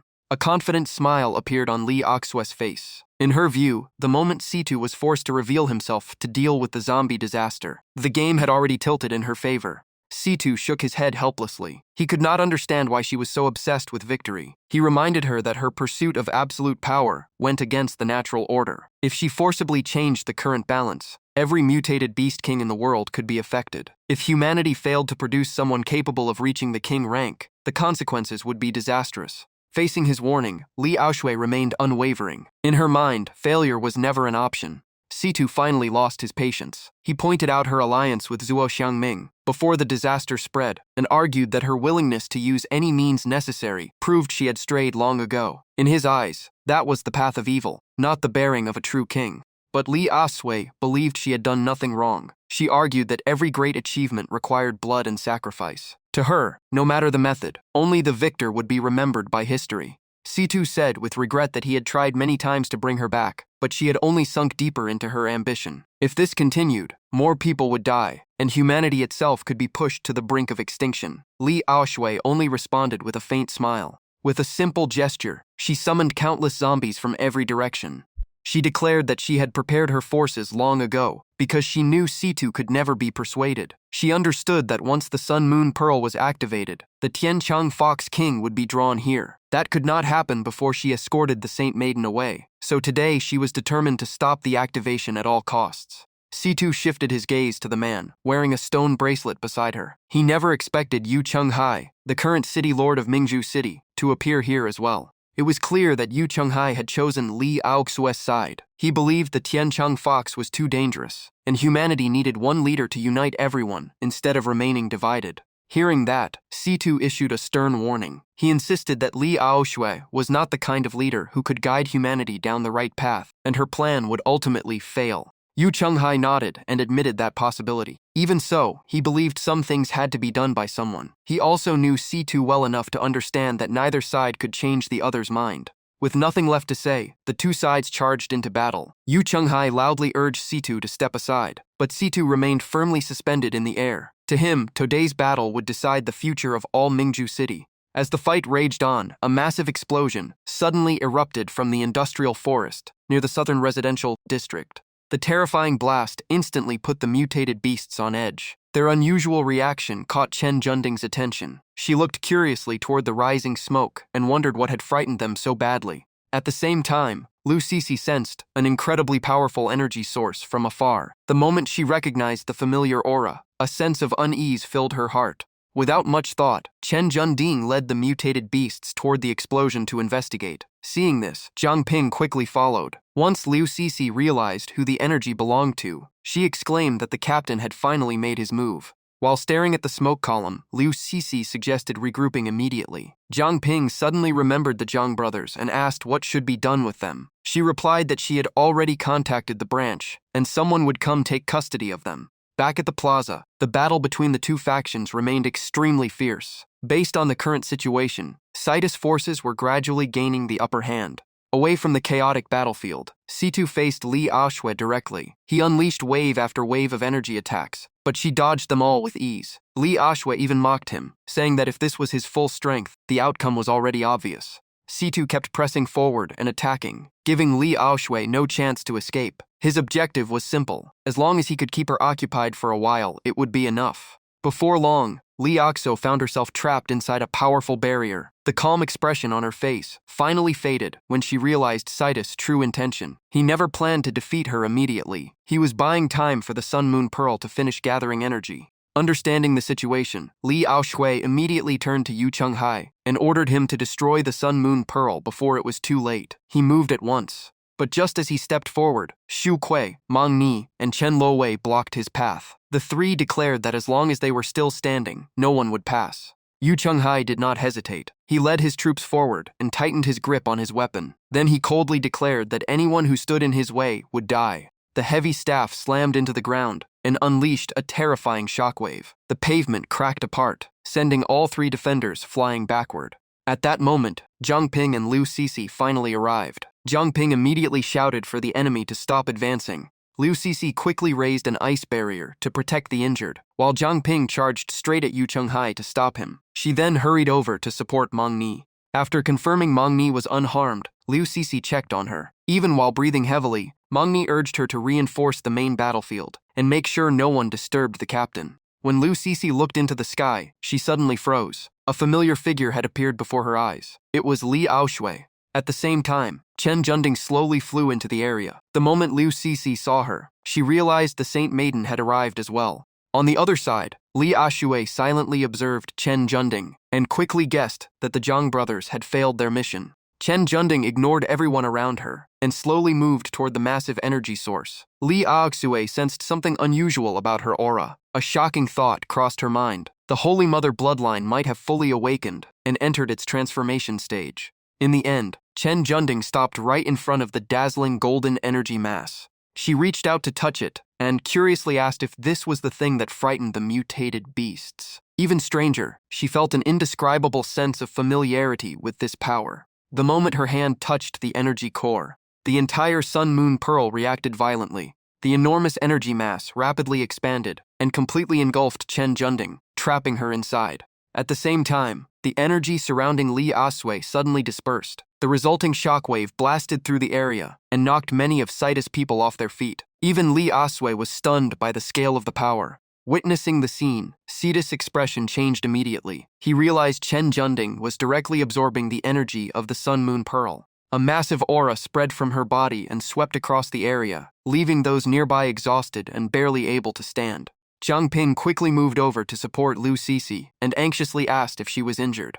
Meanwhile, Chen Junding gazed into the distance with a dazed expression. She softly said that she seemed to hear her father's voice calling to her. The voice felt as though it came from an unimaginably distant place. Strangely, while everyone else was affected by the energy, Li Aoshui remained completely steady. Seeing this, she secretly rejoiced because the Saint Maiden's transformation had been completed ahead of schedule. Moments later, Chen Junding shot away at incredible speed and called for the mutated beasts to follow her. Watching her disappear into the distance, Li Aoshui became even more certain that the Saint Maiden had heard the call from Saint Ancestor Village and would return there on her own. To avoid being noticed, Li Aoshui secretly transmitted a message to Yu Chenghai. She reminded him that she had hidden the Saint Maiden for more than 10 years, and the most important moment had finally arrived. His task was to immediately send people to escort her back, because that power was the key to her rise to the highest position. After landing on the ground, Li Aoshui continued calculating her next move. She knew that once Chen Junding left, the suppression on the foxes would disappear as well. They had likely already sensed the disturbance at the plaza. The more she thought about it, the more convinced she became that she needed to retreat immediately. If the Fox King appeared before she escaped, her entire plan could collapse. Looking at Situ and the others approaching, Li Aoshui could not help but laugh. In her eyes, all the effort Situ spent activating the Sun-Moon Pearl had ended up helping her achieve her goal. She originally planned to bring the Saint Maiden back to Saint Ancestor Village to complete the transformation ritual, but everything had been finished right here. To her, fate itself was on her side. Lu Sisi could no longer suppress her anger. She charged forward, determined to personally kill the enemy and avenge her master. Li Aoshui only glanced at her with complete disdain, treating her as no threat at all. Every attack Lu Sisi's launched was effortlessly neutralized. In Li Aoshui's eyes, this was nothing more than a foolish attempt by someone who did not know their own limits. With a single counterattack, she sent Lu Sisi flying. The gap in strength between them was simply too great. Seeing his teammate knocked away, Zhang Ping immediately rushed over and caught her before she hit the ground. Seeing Lu Sisi sent flying, Zhang Ping immediately rushed forward and caught her mid-air, using his own body to absorb the impact. Even with a protective mist barrier, the remaining force still pushed both of them back a considerable distance. Li Aoshui had no interest in dragging the fight on. Before leaving, she threw out one final mocking remark and vanished from the battlefield. Chen Luowei asked in confusion why no one was chasing her. Situ explained that their top priority was dealing with the crisis inside the city. Meng Ni quickly ran over to check on Zhang Ping and Lu Sisi. Zhang Ping helped Lu Sisi to her feet and assured everyone that their injuries were minor. However, Lu Sisi blamed herself, feeling that her strength was still far too weak. At that moment, Meng Ni heard another unusually loud noise. She immediately became alert. Chen Junding and Li Aoshui had already led away the mutated beasts and zombies, so where was the sound coming from? Situ was the first to realize the truth. He immediately shouted that it was the king of Tianchang Fox and ordered Meng Ni to activate the teleportation array at once.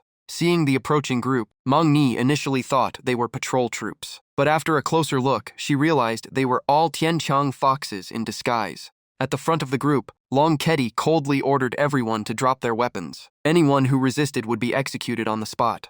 Mangni immediately activated the teleportation array. Meanwhile, Liu Sisi and Zhang Ping stood at the front to cover everyone's retreat. Liu Sisi summoned her ice abilities, while Zhang Ping loudly warned that every opponent was a Tianqiang fox and that everyone should be especially careful of their invisible attacks. Just then, a brilliant light flashed in Citus' eyes. He decided to step in personally. Rising into the air, C2 activated the brainwave resonance system. In an instant, every Tianqiang fox clutched its head in agony as a terrifying mental pressure crushed down on them. Without hesitation, C2 ordered everyone to leave Mingju City immediately. Shu Ke anxiously called out, wanting to say something. But C2 sternly repeated that it was an order and would tolerate no disobedience. During the retreat, Zhang Ping wondered why Chen Zhending had not taken the Tianqiang foxes with her. Liu Sisi guessed that the Fox King had likely used some kind of concealment ability. After confirming that everyone had begun evacuating, Situ finally felt somewhat relieved.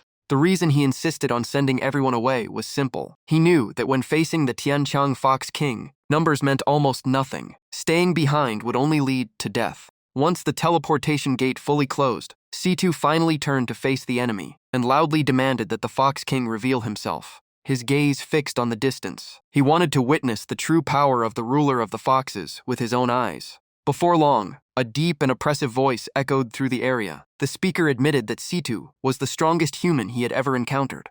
A pitch-black creature slowly emerged. Streams of dark energy continuously flowed from its body. Even so, the Fox King believed C2's current strength was still not enough to threaten him. C2 immediately used his appraisal ability and received two unusual pieces of information: perception, distortion, and overturning reality. The strange abilities left C2 puzzled. While he was still analyzing them, the Fox King suddenly attacked with a swipe of its claws. C2 did not retreat and met the attack head-on. After all, only battle could reveal who was truly stronger. He continuously dodged the razor-sharp attacks while secretly evaluating his opponent. It seemed the Fox King had already started the battle, with its strongest ability active. Seizing the right moment, C2 counterattacked with Vacuum Meltdown Burst. His plan was to use overwhelming heat to destroy the enemy's organs from within and then shatter its body. Yet the Fox King calmly praised the attack's power before declaring it completely useless against him. C2 was stunned. He immediately deployed phantom clones to continue fighting while analyzing the situation. After careful observation, he concluded that this was not the effect of perception distortion. Before the battle, he had sealed his senses, making deception impossible. The enemy was not a clone either, so what had made an attack capable of piercing mountains completely ineffective?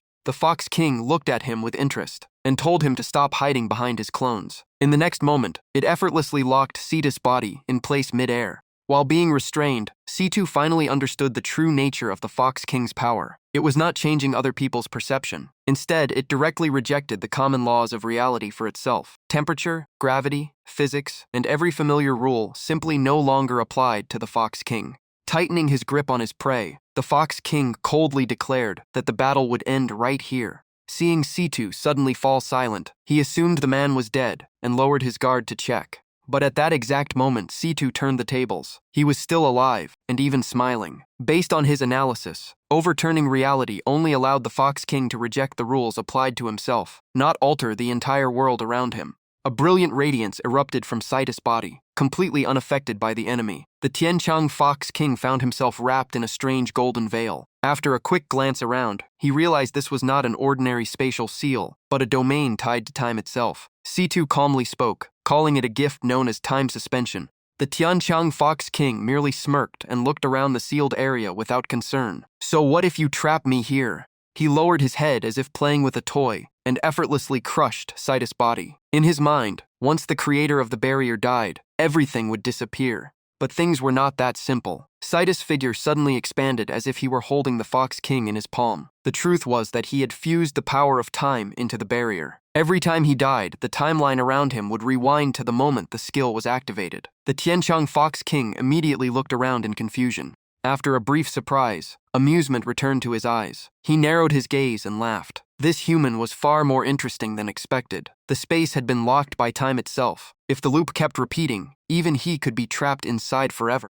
Piece by piece, Citus' body began regenerating. Flesh, blood, and bone slowly restored themselves. While watching, the Tianqiang Fox King explained that he could transcend ordinary laws, including time itself. That was why his memories remained intact even when the timeline reset. He looked at Situ with great interest and continued. Situ would remember nothing that had happened, but he would recall every single time he killed him. Then he released a stream of flames to slow the regeneration process. To him, repeatedly killing Situ and waiting for him to revive was no trouble at all. In fact, if he did not do that, Situ could potentially use time to torture him to death and then restore all of his own injuries afterward.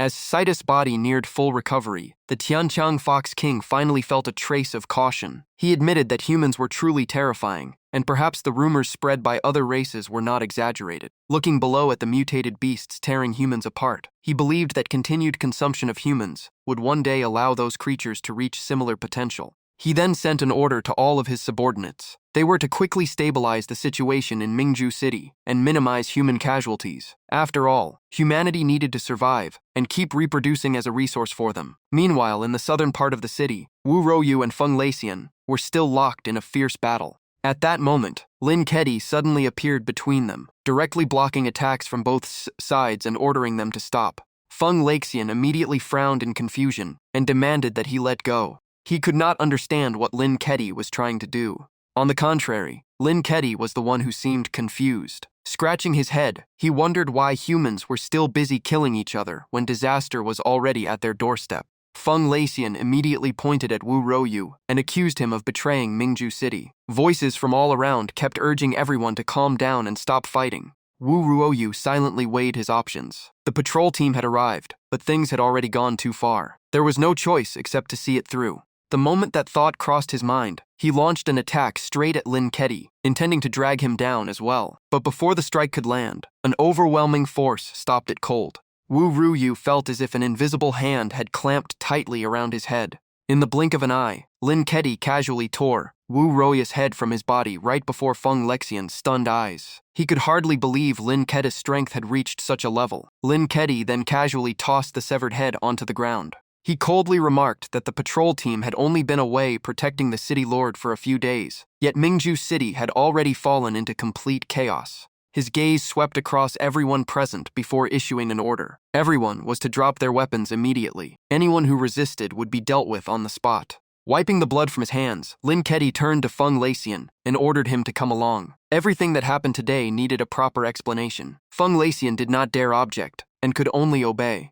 Inside safe room number 8, Zhang Ping and several others were taking shelter. Seeing Lu Sisi overwhelmed with stress, Zhang Ping grabbed her arm and tried to calm her down. At the same time, Man Ni checked her abilities and was shocked to find her power fading rapidly. Chen Ming also noticed his stamina draining much faster than usual, and the exhaustion kept growing. Zhang Xiaozhong added that even his body seemed to be getting heavier. Hearing this, Lu Sisi immediately became tense. She seemed to realize something, making Zhang Ping frown and look at her. Before Zhang Ping could finish asking, Liu Sisi quickly contacted C2. She kept sending signals, hoping the captain would respond.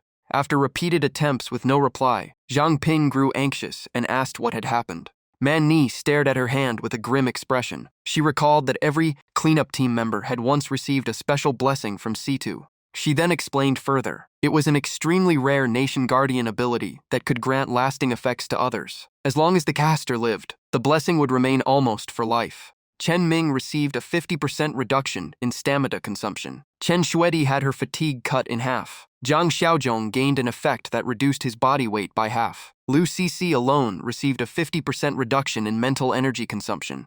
Man Ni bit her lip to hold back her emotions. At that very moment, all the blessings on everyone had suddenly vanished, which meant C2 had likely encountered disaster. Hearing that, Zhang Ping thought of the captain. In his mind, someone as powerful as C2 Shibai should not have fallen so easily. Just then, the bracelet on his wrist suddenly lit up, and Sita's familiar voice came through. He said his current state could not last much longer. The moment they heard his voice, everyone was overjoyed and gathered around Zhang Ping. At least their captain could still be contacted.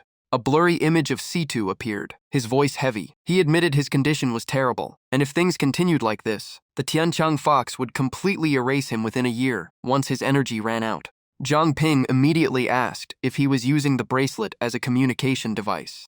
C2 shook his head. He explained that this was a backup plan prepared long ago. When his main body died, part of his consciousness would transfer into the bracelet and form an independent personality. In other words, the one speaking to them was only a conscious entity, not the real body. Liu Cixi anxiously asked if there was any way to save him. Meanwhile, Zhang Ping viewed it differently. By that explanation, the being before them was basically an AI carrying Cetus memories and thoughts. C2 chuckled and told everyone not to worry too much because most of this was within his expectations. Ever since arriving in Mingju, he had sensed signs of death, but he had also seen a ray of hope. He then summarized the recent battle. The Tianqiang Fox King had been trapped inside a time loop he created. Only when his energy was fully exhausted or the loop was broken could the enemy escape. Until then, it could only wander around the monument square and keep killing him to wear down his remaining energy. Looking at everyone, Situ seriously stated that the Tianqiang Fox clan would be unable to act freely for the next year. This was humanity's most valuable chance to strike back. The question was whether they could seize it. His gaze then settled on Zhang Ping. In his opinion, the key to everything rested on Zhang Ping's limitless ability. The moment Zhang Ping's name was mentioned, everyone in the room was stunned. Chen Ming spoke first. He did not understand Sita's plan at all, but he felt placing all hope on someone like Zhang Ping was too risky. Man Ni agreed. Despite his huge potential, he was still only a low-level awakened.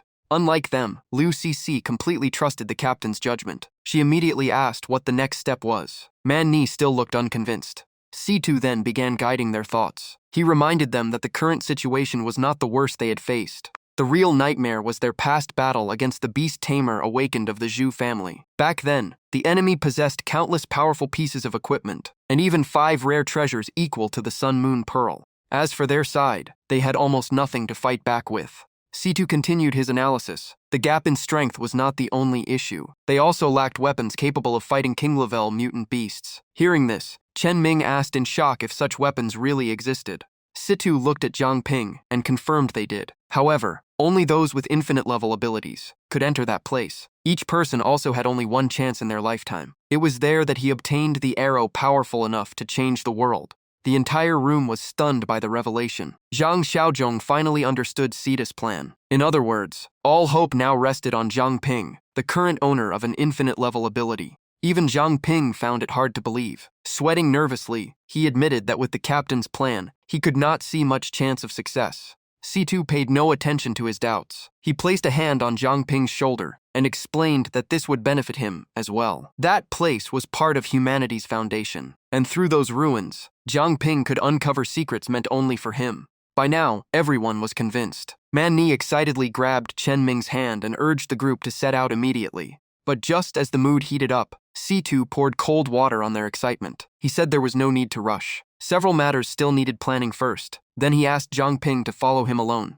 Not long after, Zhang Ping followed C2 back to the cleanup team area beneath safe room number 8. Along the way, he could not stop himself from asking if there was truly no way to save the captain.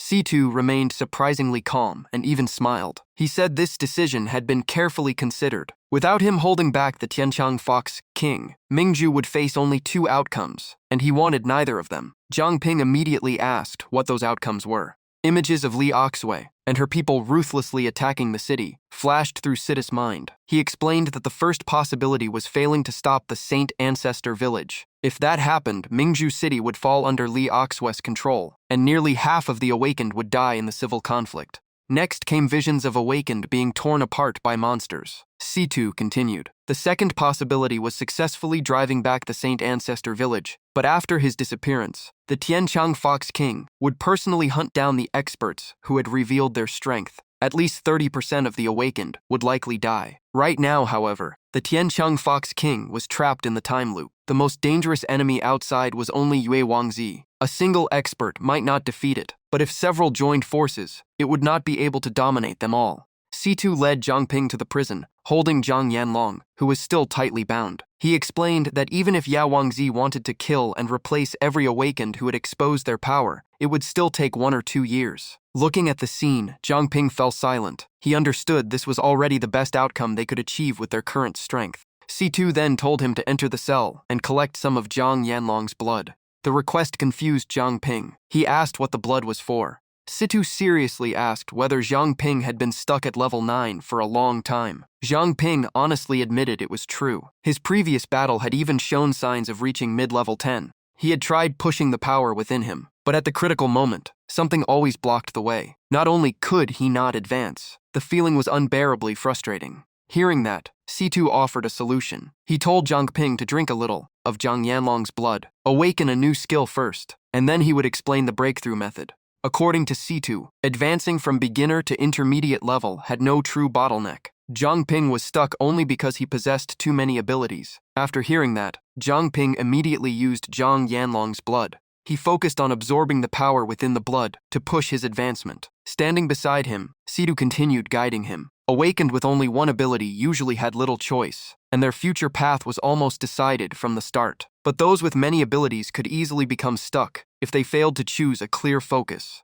Situ explained that only after Zhang Ping determined what he truly wanted and what path he wished to follow, would reaching the intermediate level become natural. Zhang Ping accepted the guidance and continued focusing on the breakthrough. The mutant plant quickly took effect and awakened a new talent, Blood of the Old King. This ability allowed his body to draw strength from its own pain. The greater the injury, the stronger the effect. Simply put, whatever failed to kill him would only make him stronger. Zhang Ping's consciousness slowly sank inward, where he saw a brilliant light appear before him. At the same time, Situs' voice echoed in his mind, telling him to use his newly awakened talent to sense the changes among all the abilities within his body. He needed to observe each one carefully, keeping them on the verge of activation without fully releasing them. Then came the most important step. He had to face his true self, decide the path he genuinely wished to follow, and find his deepest desire. Once he understood himself, his abilities would naturally respond. As his observation ability activated, the powers of Contract Gem, Nightwalker, Dark Mist Windspeaker, Mutant Devourer, Dark Mist Body, Fire Eater, Pure Water Body, and Pure Blood Body appeared around him one after another.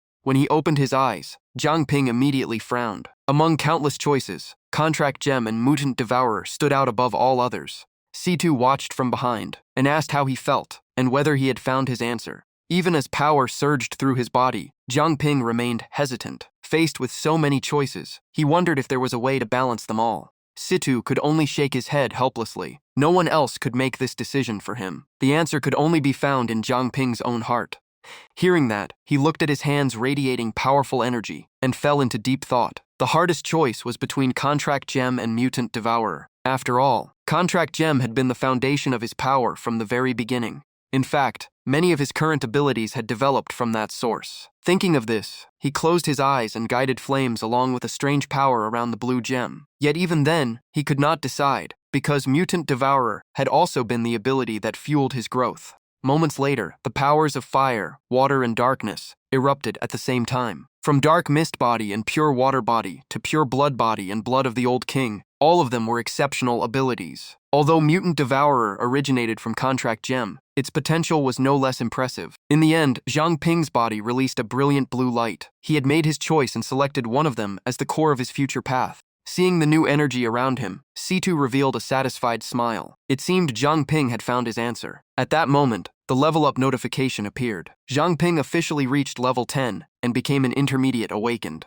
As the disturbances around him settled, Zhang Ping looked stunned. He immediately used his appraisal ability to check his condition. The results quickly appeared. Besides reaching level 10, Contract Gem had advanced to intermediate stage level 7 and unlocked entirely new advanced skills. The new abilities of Contract Gem were divided into 3 separate branches: Martial Contract, Treasure Contract, and Curse Contract.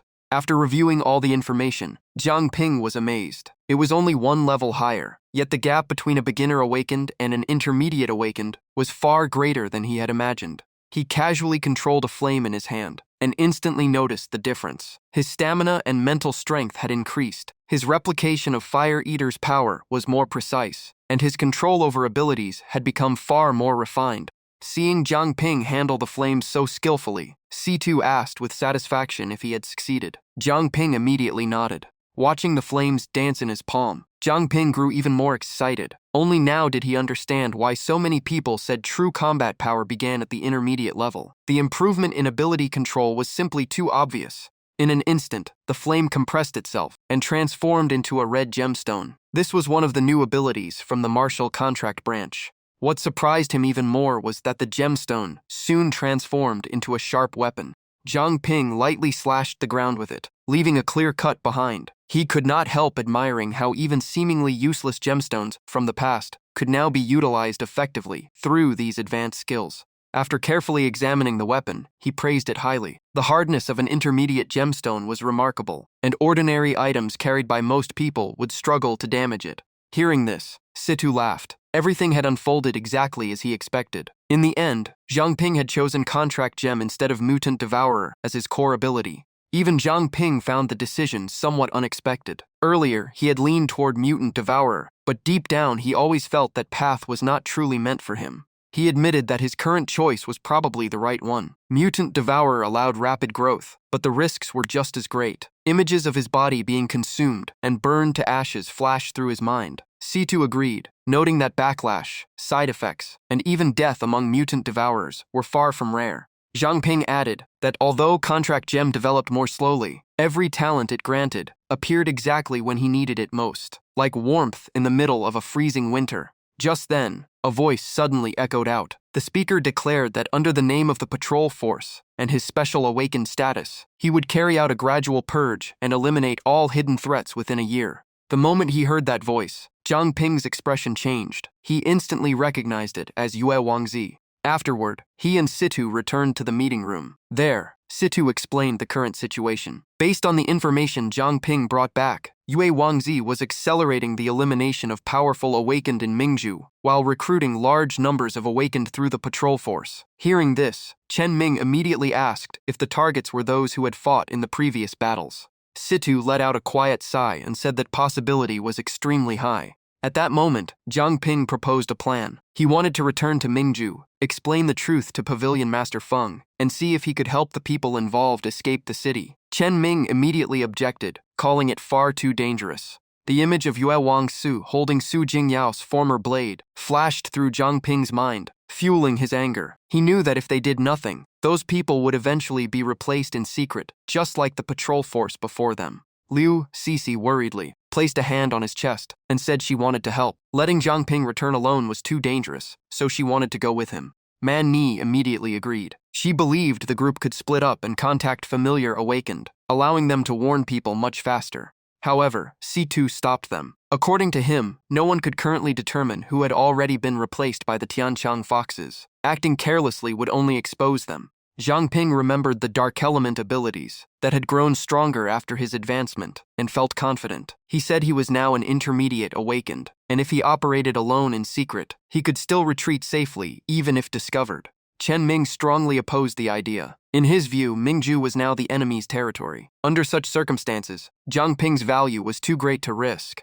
Zhang Ping immediately argued back. He understood his importance, but he could not stand by while his teammates were hunted down one by the Tianqiang foxes. Deep inside, he also carried another goal. The blood debt involving Su Jingyao had not been settled. Seeing his determination, Liu Cixi could only call out his name anxiously. Zhang Ping smiled and reassured her, saying he already had an escape plan. Even if he encountered Yue Wangzi, he was not overly concerned. Chen Ming still refused to give up. He declared that if Zhang Ping truly wanted to go, he would first have to defeat him. To everyone's surprise, Zhang Ping immediately agreed and told him to try stopping him. The moment he finished speaking, a pitch-black power erupted around Zhang Ping. It transformed into a blade and moved so fast that Chen Ming could barely follow it. He only realized danger had reached his throat. Before anyone could react, the result was already decided. Zhang Ping put on a purple mask and calmly declared himself the winner. Chen Ming stared at him in disbelief. He recognized it as the power of dark mist. In the end, he had to admit that after advancing, Zhang Ping's strength had surpassed his previous limits. Situ was also very pleased with the display. He explained that infinite-level abilities could never be compared with ordinary awakened. Even he had only been able to challenge stronger mutant beasts after reaching the intermediate level. Yet, Zhang Ping had already defeated intermediate awakened while still at the beginner stage. In terms of potential, he might even surpass Siddha's younger self. C2 raised a finger excitedly and continued. That was why he did not oppose Zhang Ping's return to Mingzhu. However, before he left, there was something he wanted to give him. Hearing that, Zhang Ping quickly interrupted. He said he first needed Zhang Xiaozhong's help with something. Hearing his name, Xiaozhong looked confused and asked what it was. Zhang Ping immediately used his appraisal ability on Xiaozhong. The results showed that his power was related to fat technology. He could convert body fat into material energy and create anything within his knowledge, then reclaim those creations later. While Xiaozhong was still smiling and asking how he could help, Zhang Ping had already come up with an idea.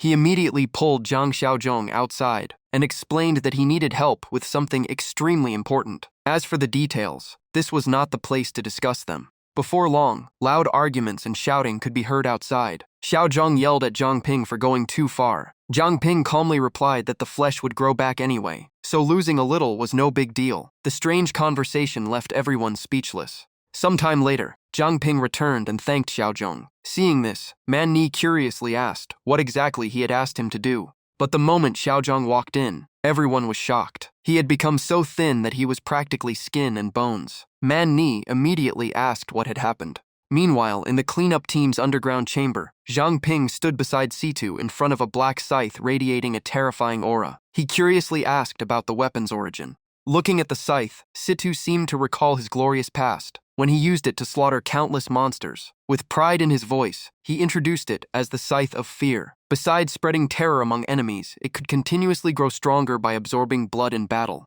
Back in my youth, I wielded this weapon and wiped out countless mutant beasts. It drank the blood of tens of thousands of creatures. Even after all these years, its durability and sharpness remained top tier. Calling it a divine weapon would not be an exaggeration. The Scythe of Fear is currently the weapon best suited for you. Take it back to Mingju. When you face your enemies, it will greatly increase your chances of victory. Hearing this, Zhang Ping immediately accepted the weapon with a confident smile. At that very moment, a massive evil spirit suddenly rose from the scythe. Seeing this, Zhang Ping became even more satisfied and thanked the captain. Just then, Situ seemed to notice something. He smiled mysteriously and said that someone still seemed worried. Coincidentally, his energy was exhausted, and it was time for him to return to the bracelet and recover. You two can chat at your leisure. As soon as he finished speaking, Situ disappeared, and Lu Sisi appeared in his place. What surprised Zhang Ping was that the scar on her face was completely gone. In its place was a strikingly beautiful appearance. Zhang Ping stared in shock. Lu Sisi simply smiled and reminded him that they had promised to speak as friends, not as teammates. Under the faint moonlight, Liu Sisi and Zhang Ping sat together and talked. She spoke first, saying that she had overcome her inner demons and asked Wei Hua to heal the scar on her face. After everything that happened, she realized she was still too weak and no longer wanted to stubbornly carry everything alone. Instead, she would join forces with everyone to defeat Li Aoshui. After saying that, Liu Sisi tilted her head toward him and asked whether his determination to return to Mingju alone was also driven by an obsession with avenging that friend. Zhang Ping fell silent for a moment before laughing. He admitted that after reaching the ultimate awakened realm, he had indeed thought that way, because his strength had increased dramatically. He recalled the time he had to pretend to be asleep in front of Yue Wangzi and told her the story. Now, he was no longer the helpless person forced to lie still whenever the enemy appeared. Hearing this, worry filled her face. Seeing that, Zhang Ping smiled and reassured her. He still knew what mattered most, and the main purpose of returning to Mingju was to save people. He seriously added that avenging Su Jingjiao would only happen when the right opportunity appeared. For now, he absolutely would not act recklessly. Lu Sisi leaned back and looked at him with concern. The thought of him returning alone still made her uneasy. Zhang Ping then showed her an item in his hand and said he still had a trump card obtained from Zhang Shouzhong, so he would not be easily placed in danger. Meanwhile, inside Mingju City, monsters could be seen everywhere, openly roaming the streets, concealing his entire body to avoid being recognized. Zhang Ping secretly observed his surroundings and noticed that the Tianchang Fox forces had greatly increased their patrols. Hiding in a dark corner, he watched a Tianchang Fox loudly order civilians around, while announcing that Mingju Square was temporarily sealed off and that no unauthorized person was allowed to enter. Just then, Situ suddenly appeared behind him and quietly said there was no need to worry about him. For the time being, that old fox still could not do anything to him. Instead, he wanted to know whether Zhang Ping had already come up with a solution. Zhang Ping's eyes instantly turned cold and determined. He replied that he already had a plan. Meanwhile, inside the study of the Beast King Boxing Club, Wang Feng Leisician was focused on handling his work. Suddenly, he noticed a thin mist slipping into the room.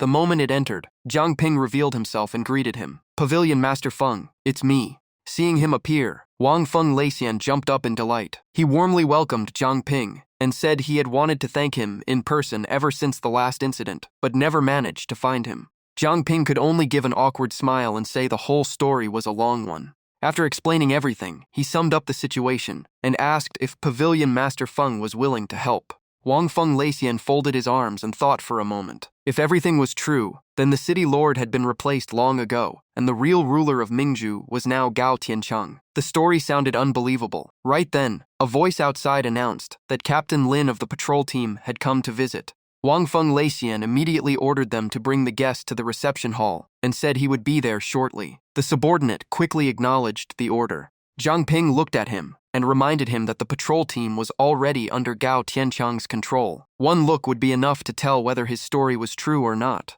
In the reception hall, the visitors entered under the guidance of a servant. Wang Feng Leixian walked in with a warm smile and greeted them politely, saying it was an honor to receive Captain Lin in person. Lin Kedi crossed his arms confidently and smiled. He said he had come today to congratulate Pavilion Master Feng. Hearing that, Wang Feng Leixian immediately became cautious and asked what the good news was. With several Tiancheng foxes behind him, Lin Kedi formally announced that the city lord had appointed Wang Feng Leixian as the vice city lord of Mingzhu, and the news would be revealed to the entire city in a few days. Seeing the monsters behind him, Wang Feng Leixian instantly understood they were Gao Tiancheng's followers. Despite his suspicions, Wang Feng Leixian maintained a polite smile and thanked the city lord for the trust. After delivering the message, Lin Kedi turned around and left, saying he needed to report back. Once they were gone, Wang Feng Leixian clenched his fists to suppress his anger. He politely asked them to pass on his thanks, but inwardly, he had already cursed them countless times.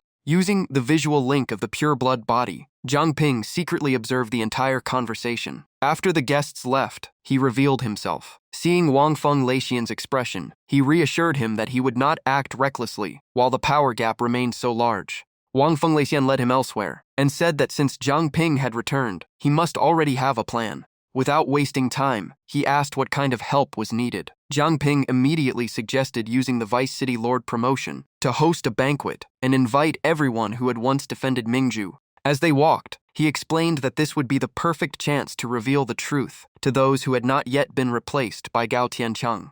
Reaching the training area, Zhang Ping continued outlining the details. Anyone willing to leave Mingzhu would be sent out through a prepared portal. Those who chose to stay would at least learn about the enemy's scheme and stay alert. Wang Feng Leixian considered it and pointed out that many people still had families to worry about, so they might refuse to leave. Zhang Ping agreed. Under the current circumstances, this was the best they could do. Scanning the training hall with his ability, Zhang Ping discovered that many people there had already been replaced. He immediately reported it. Hearing this, Wang Feng Leixian lowered his head in anger. He never expected even his small pavilion had been infiltrated so deeply. He then turned to Zhang Ping and said that what he had done already exceeded all expectations. In a situation where friend and foe were so hard to distinguish, no one could save everyone. He patted Zhang Ping on the shoulder and told him to move forward with the plan while he would fully cooperate.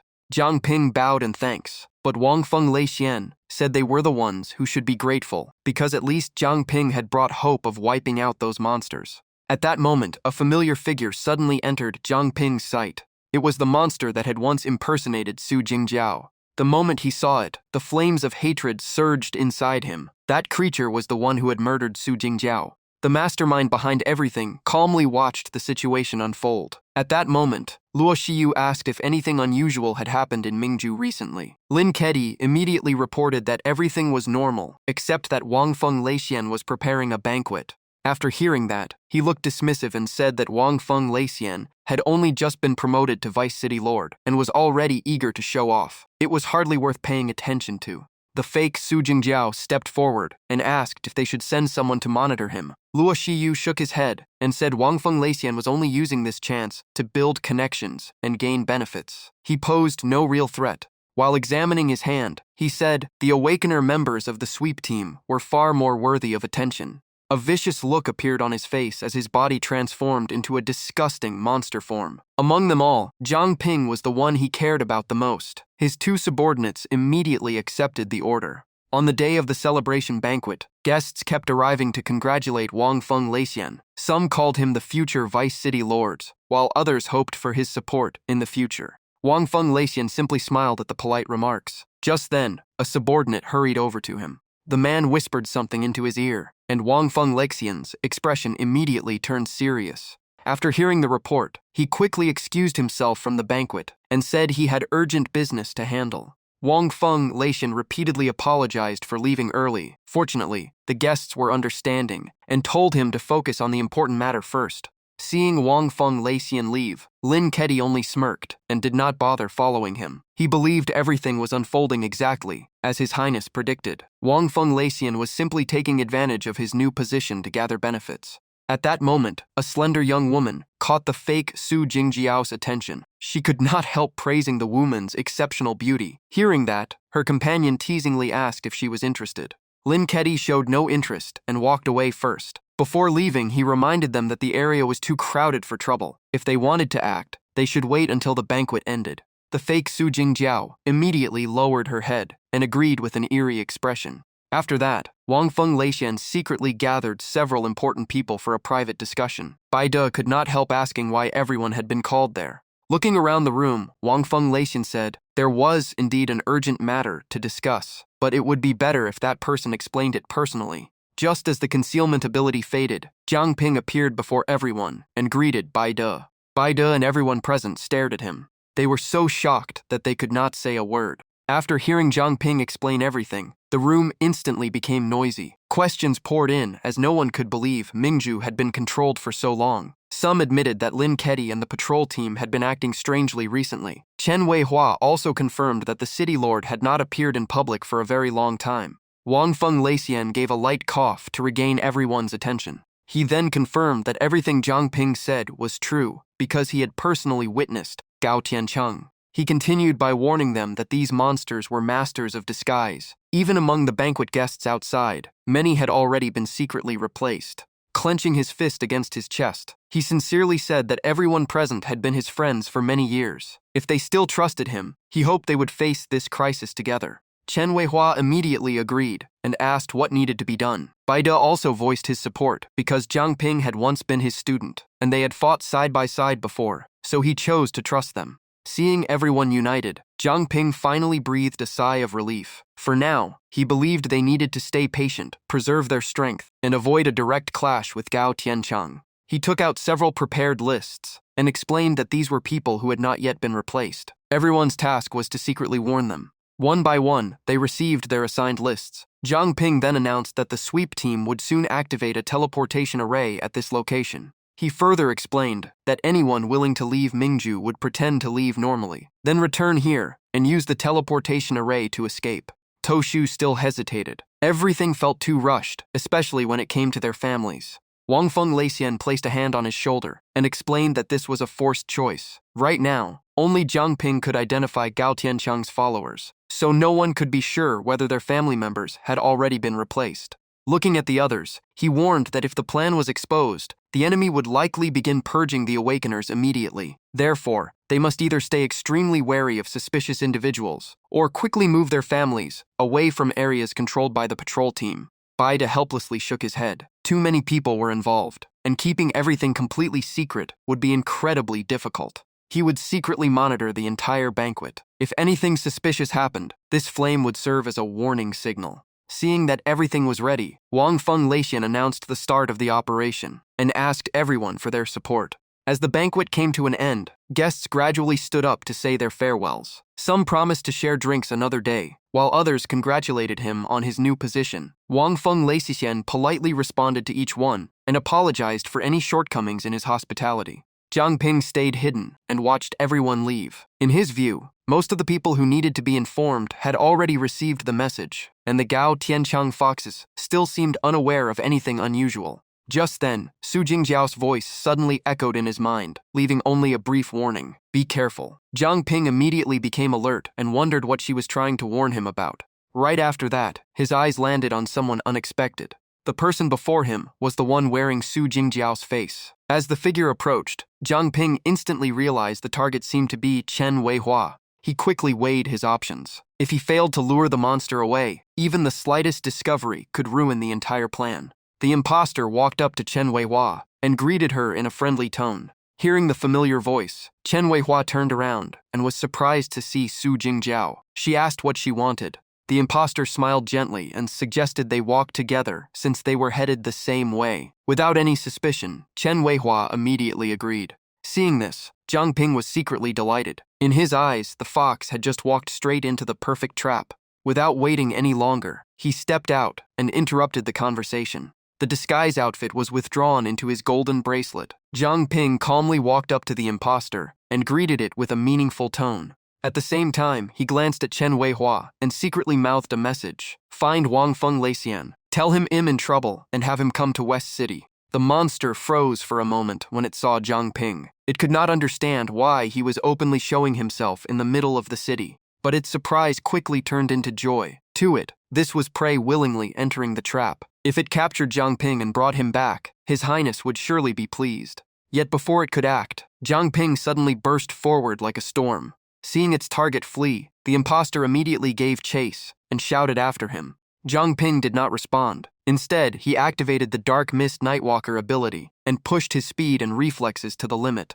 He raced through the streets so fast that only a blur remained behind. Despite chasing with all its strength, the monster kept falling behind. It became increasingly suspicious of Zhang Ping's abnormal speed.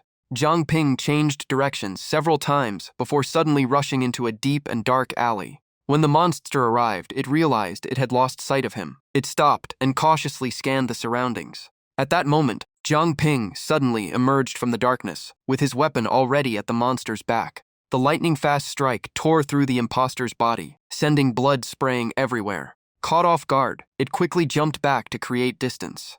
Zhang Ping casually rested his weapon on his shoulder and stared at it coldly. He asked if it planned to keep acting, and declared that he would not let it die easily. Unable to hide any longer, the Tianchang fox revealed its true form. It watched him warily and admitted that His Highness had judged correctly. Zhang Ping truly possessed the ability to see through their disguises. Before it could finish speaking, Zhang Ping suddenly launched another attack from behind, forcing it to spin around in shock. Realizing the attacks carried dark mist power, the monster dodged and defended against the relentless assault. It could not help being shocked by how much Zhang Ping had changed. Distracted for only a brief moment, its abdomen was sliced open by another deep wound. The pain forced it to scream. Zhang Ping recalled his dark mist chain and coldly asked a question. He then leaped into the air and controlled the chains to bind the monster's limbs. At the same time, he began speaking about the real Su Jingjiao, the person who had greatly influenced his life. He said she had helped him find peace and freed him from the constant anxiety that once haunted him.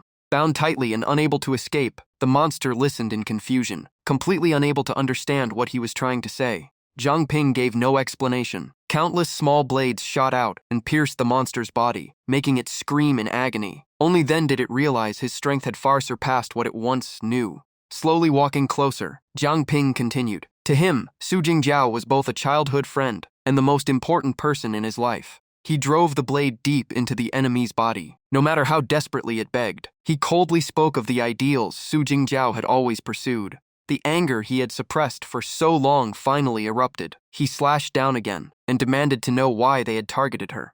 Dark purple fluid continuously poured from its wounds, proving it was never human. Despite its severe injuries, the Tianchang fox remained arrogant. It mocked him and claimed he would never learn the truth behind her death. Even on the verge of death, it deliberately described Su Jingjiao's despair, trying to deepen the pain in his heart. Hearing that, Zhang Ping completely lost his composure. He unleashed another brutal strike, and the monster's screams echoed through the alley. Even after suffering torture worse than death, the monster still clung to life. It cried out in pain and begged Zhang Ping to kill it. To sway him, it transformed into Su Jingjiao's appearance once more, hoping to strike his emotions one final time. But the sight only disgusted Zhang Ping even more. He immediately tore apart the disguise, causing the monster to cry out in panic. Feeling that part of his hatred had finally been released, he slowly drew the sword from his back. Zhang Ping's gaze was as cold as ice as he locked onto the monster before him. Without another word, he delivered the finishing blow and cut the monster into pieces. At last, the blood debt tied to his childhood friend had been repaid. Afterward, Zhang Ping gently lifted Su Jingjiao's face as memories of her filled his mind. But before it could end, another figure arrived. Sensing the disturbance, Luo Xiu quickly tracked it down and was surprised that Zhang Ping had defeated Wen Yi Shiliu on his own. The moment he heard that familiar voice, Zhang Ping immediately turned around. Luo Xiu stood there with folded arms, her arrogant gaze sweeping over him. She mocked his return to Mingzhu, saying it was no different from seeking death. Zhang Ping calmly faced her. He suspected she had prepared for this long ago. He repeatedly tried to use the appraisal system, but received no results. Seeing his failed attempts to inspect her, Luo Shiyu became even more contemptuous and said he was only struggling in vain. Then she stopped hiding and revealed her true form. She declared that he would die, knowing exactly who had killed him. At that moment, the system finally completed its appraisal. The information revealed that she was a Tianchang fox known as Prince Yu, a mutated fox species. Its signature ability was perception distortion, allowing it to interfere with a target's senses and conceal abnormalities. It also possessed the illusion fox king tail, a tail whose abilities evolved as it matured. Before he could think further, Luo Shiyu swung her tail from behind. Zhang Ping instantly activated the dark mist body to form a defensive barrier. The impact was so powerful that the barrier lost a large portion of its strength, while the shockwave blasted everything nearby away. Zhang Ping immediately drew his weapon and counterattacked. He used all his strength to block the next strike and activated the Fear Reaper scythe to engage her. Even so, the collision forced him backward by a considerable distance. The result shocked Zhang Ping. Even his dark mist power was not enough to withstand her head-on. Half kneeling on the ground, he quickly analyzed her strengths and realized nearly all her attacks originated from that tail. To avoid being overwhelmed, he immediately switched to the pure water body. His liquefied form allowed him to pass through many physical attacks with minimal damage. Watching him continuously use different abilities, Luo Shiyu could not help feeling surprised. Even so, she remained completely confident and believed that no matter how many skills he possessed, the outcome would not change. At that moment, her tail turned pale blue. The instant Zhang Ping saw it, he sensed danger. Noticing his expression change, Luo Shiyu became even more pleased as she reminded him of the vast gap between their strengths. Before long, his liquid body began to lose freedom of movement. The extreme cold from her tail gradually froze the pure water body. While speaking casually, she added that there was one thing she had always been curious about. The air grew heavy. Luo Shiyu wanted to know how Zhang Ping could see through disguises that even Situ Shibai failed to detect. Naturally, Zhang Ping stayed silent. There was no reason to reveal his secret. At that moment, Luo Shiyu landed on the ground and noticed a strange red glow beneath her feet.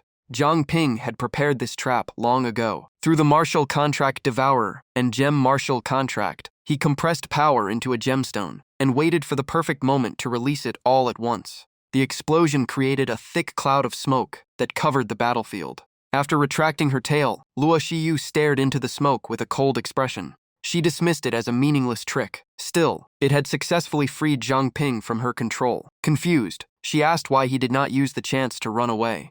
Zhang Ping shrugged and openly admitted that he could not escape her on his own. But then he looked into the distance with confidence. He said he had chosen another option, calling for backup.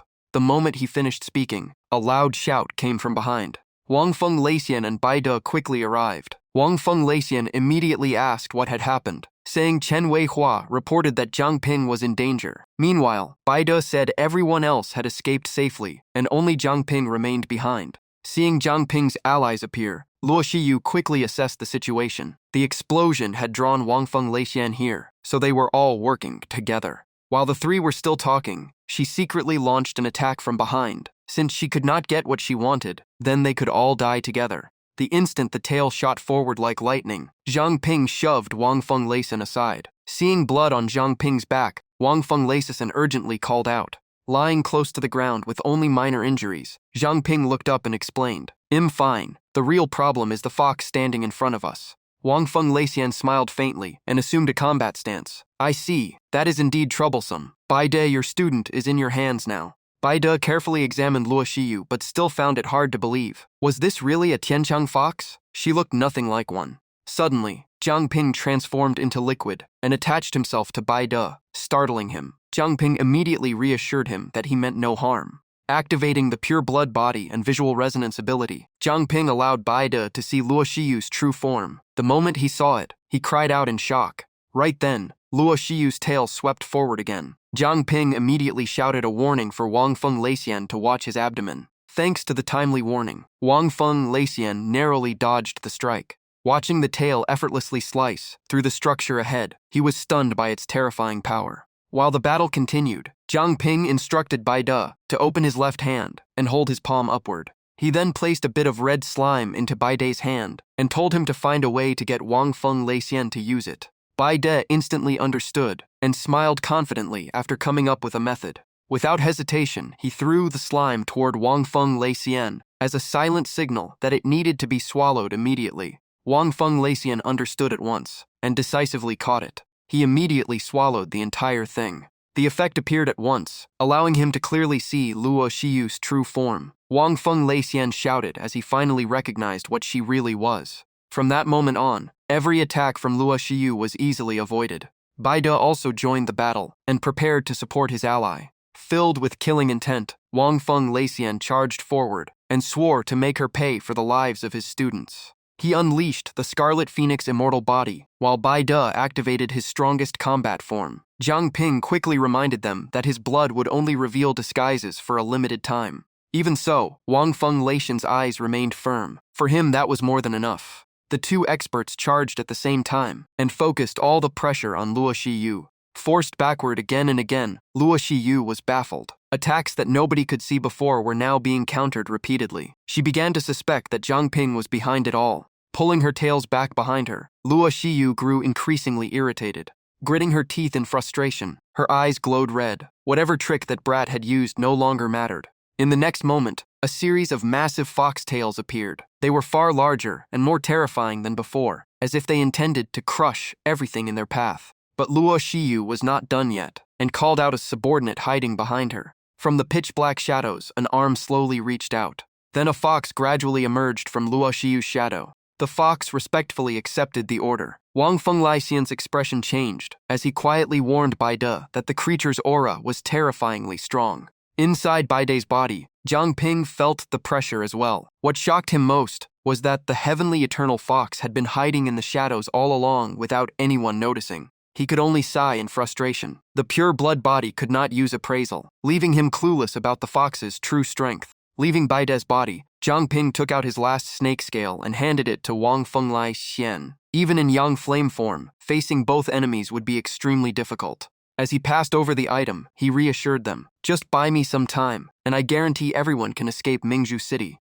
Trusting Jiang Ping's words, Wang Feng Leixian immediately stuffed the snake scale into his mouth and chewed it. Soon his body temperature rose to nearly 4,000 degrees, while his strength, stamina, and speed exploded. He placed his life entirely in Jiang Ping's hands. The fox had no intention of wasting time, and instantly joined the battle, aiming to take someone down first. Its first target was Bai De as killing intent locked onto him. The attack came too fast for Bai De to dodge, forcing him to shield his vital areas with his arms. The moment he regained his footing, he charged forward with a counterattack. The two sides clashed fiercely as claws and fangs collided non-stop in midair. After the exchange, two long wounds appeared across Bai De's chest, like they had been torn open by a beast. The fox planted its feet firmly to avoid being knocked too far away. Seeing Bai De injured, Jiang Ping immediately healed him and warned that the enemy could attack through his shadow. Bai De stood still and let him treat the wounds.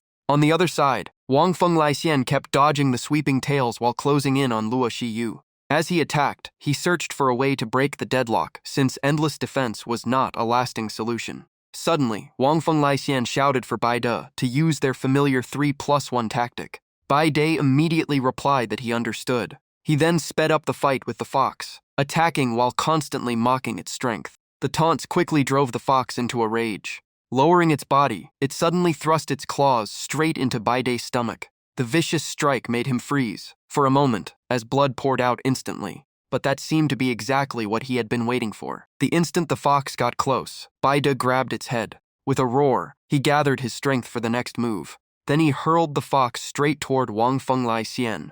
Wang Feng Leixian briefly lost focus while looking at his ally, and was immediately struck by one of Luo Xiyu's tails. Even Luo Xiyu was stunned to see her subordinate thrown back at her. Seizing the chance, Wang Feng Leixian unleashed Beast King's secret art Chaos 1 Qi on both targets. A massive explosion erupted across the sky. At the same time, Jiang Ping separated from Bai De's body. He quickly handed both men weapon-packed contract gems already filled with energy and told them to hold on tight. Holding a blue gem to prepare for fat recovery, Jiang Ping received confirmation from both of them. Without hesitation, he activated his ability and whisked all three away. The two instructors were dragged off at unbelievable speed before they understood what was happening. Baidu was so scared his heart nearly jumped out and angrily smacked Zhang Ping for not warning him. Wang Fenglaixian, however, seemed to enjoy the ride. Watching the battlefield grow farther away, Baidu realized they had truly escaped this time. Yet Zhang Ping was the most exhausted of them all. Blood flowed from the corner of his mouth as the pure blood Bodhi's consumption exceeded his limit. He took out a red gem and handed it to the two men. After telling them the gem would guide them to the base, Zhang Ping lost all strength and fell from the sky, making both men panic and call out his name. Outside Mingzhu City, in the area known as the Lost Forest, night had completely taken over. Zhang Ping lay motionless in the woods, fully unconscious. Only when a leaf accidentally landed on his face did his awareness slowly return. When he opened his eyes, all he saw was a dark sky and leaves rustling in the wind.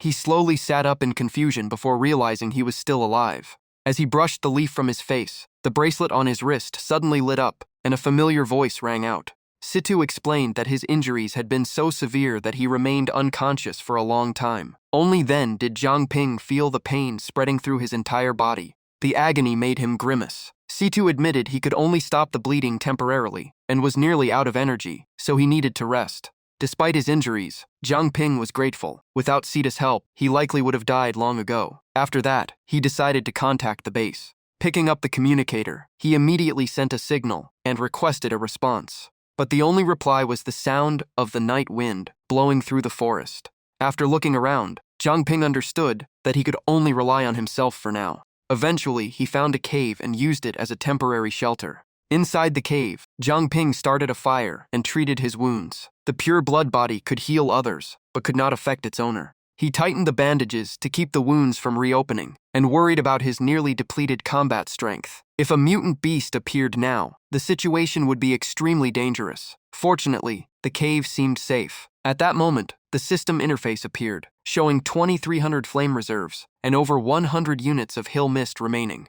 Leaning against the cave wall, Zhang Ping kept thinking, if something was lost in this forest, finding it again would be difficult. With his current injuries, he was not even sure he could escape by morning, so he could only hope his teammates found him soon. When he looked down at the object that had fallen to the ground, he realized it was Su Jingyao's hairpin. The moment the old item appeared, painful memories flooded back, especially the moment he personally killed the monster that wore her appearance. Every memory felt like another blade, cutting deeper into the wound in his heart. Clutching the hairpin tightly, Zhang Ping muttered softly. After everything that happened, he had finally avenged her, yet he felt no joy at all. The emotions he had suppressed exploded as he slammed his fist into the ground. Only then did he realize that everything he had pursued might have been nothing more than his own obsession. When he opened his hand, blood was already seeping from the punch. He suddenly felt that despite always talking about the greater good, he was still trapped by ordinary human desires. Zhang Ping gritted his teeth in conflict.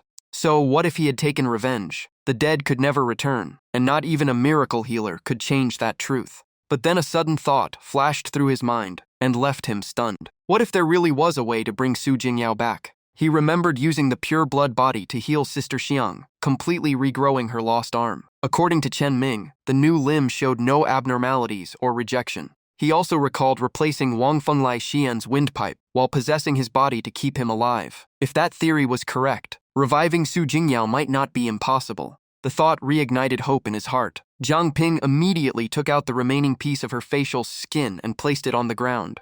Taking a deep breath, he focused all his concentration on his fingertips. The pure blood body normally worked on designated targets, but all that remained of Su Jingyao was a small piece of skin, and he had no idea if this would succeed. As the ability activated, blood began dripping from his fingertips. Soon a large amount of dark red flesh-like matter flowed out and covered the skin fragment. Zhang Ping's face quickly turned pale from the massive drain, but that only made him more excited. At least the process was working. Without stopping, he pushed the ability at full power, determined to pull Su Jingyao back from death. Streams of blood and golden energy intertwined like a vast network, constantly connecting and expanding. As time passed, the form of a complete Su Jingyao gradually appeared before him. However, after a closer look, Zhang Ping noticed that one of her arms was badly deformed, thin and twisted in an unnatural way. He immediately frowned and examined the problem. His own severe injuries were likely preventing the reconstruction from reaching a perfect state. Even so, Zhang Ping had no intention of giving up. He continued pouring out every bit of strength he had left. Only one thought remained in his mind. Even if it consumed all his energy, he would never accept losing her again. Meanwhile, thanks to Zhang Ping's arrangements, Wang Fenglaixan and Bai De safely reached their destination. The moment Wang Fenglaixan sensed something was off, he warned his companion to prepare for landing. Bai De quickly responded. Wang Fenglaixan then let himself drop, and Bai De immediately followed behind. The two of them plunged straight toward the forest below. Wang Fenglaixan was the first to land, doing so with perfect stability. Bai De landed shortly after, brushing off the dust while grumbling that Zhang Ping was still not reliable enough. At that moment, Chen Ming stepped forward to greet them and confirm their identities. Not far away, Zhang Xiaozhong quietly recovered the fat he had used earlier. As the fat returned to his body, his figure quickly expanded back to normal. Embarrassed, Zhang Xiaozhong explained that he had received an urgent message from Zhang Ping and hurriedly withdrew his ability, causing a mistake during the landing. Rubbing his face with an awkward smile, he sincerely apologized for startling the two seniors. Wang Fenglaixan laughed loudly and patted him on the shoulder. For them, this was nothing, though others might not handle it so well. Still, he said the young man needed more training. Hearing that, Zhang Xiaozhong finally relaxed. While everyone was talking, Liu Sisi kept looking around. Not seeing Zhang Ping anywhere, she immediately asked where he was.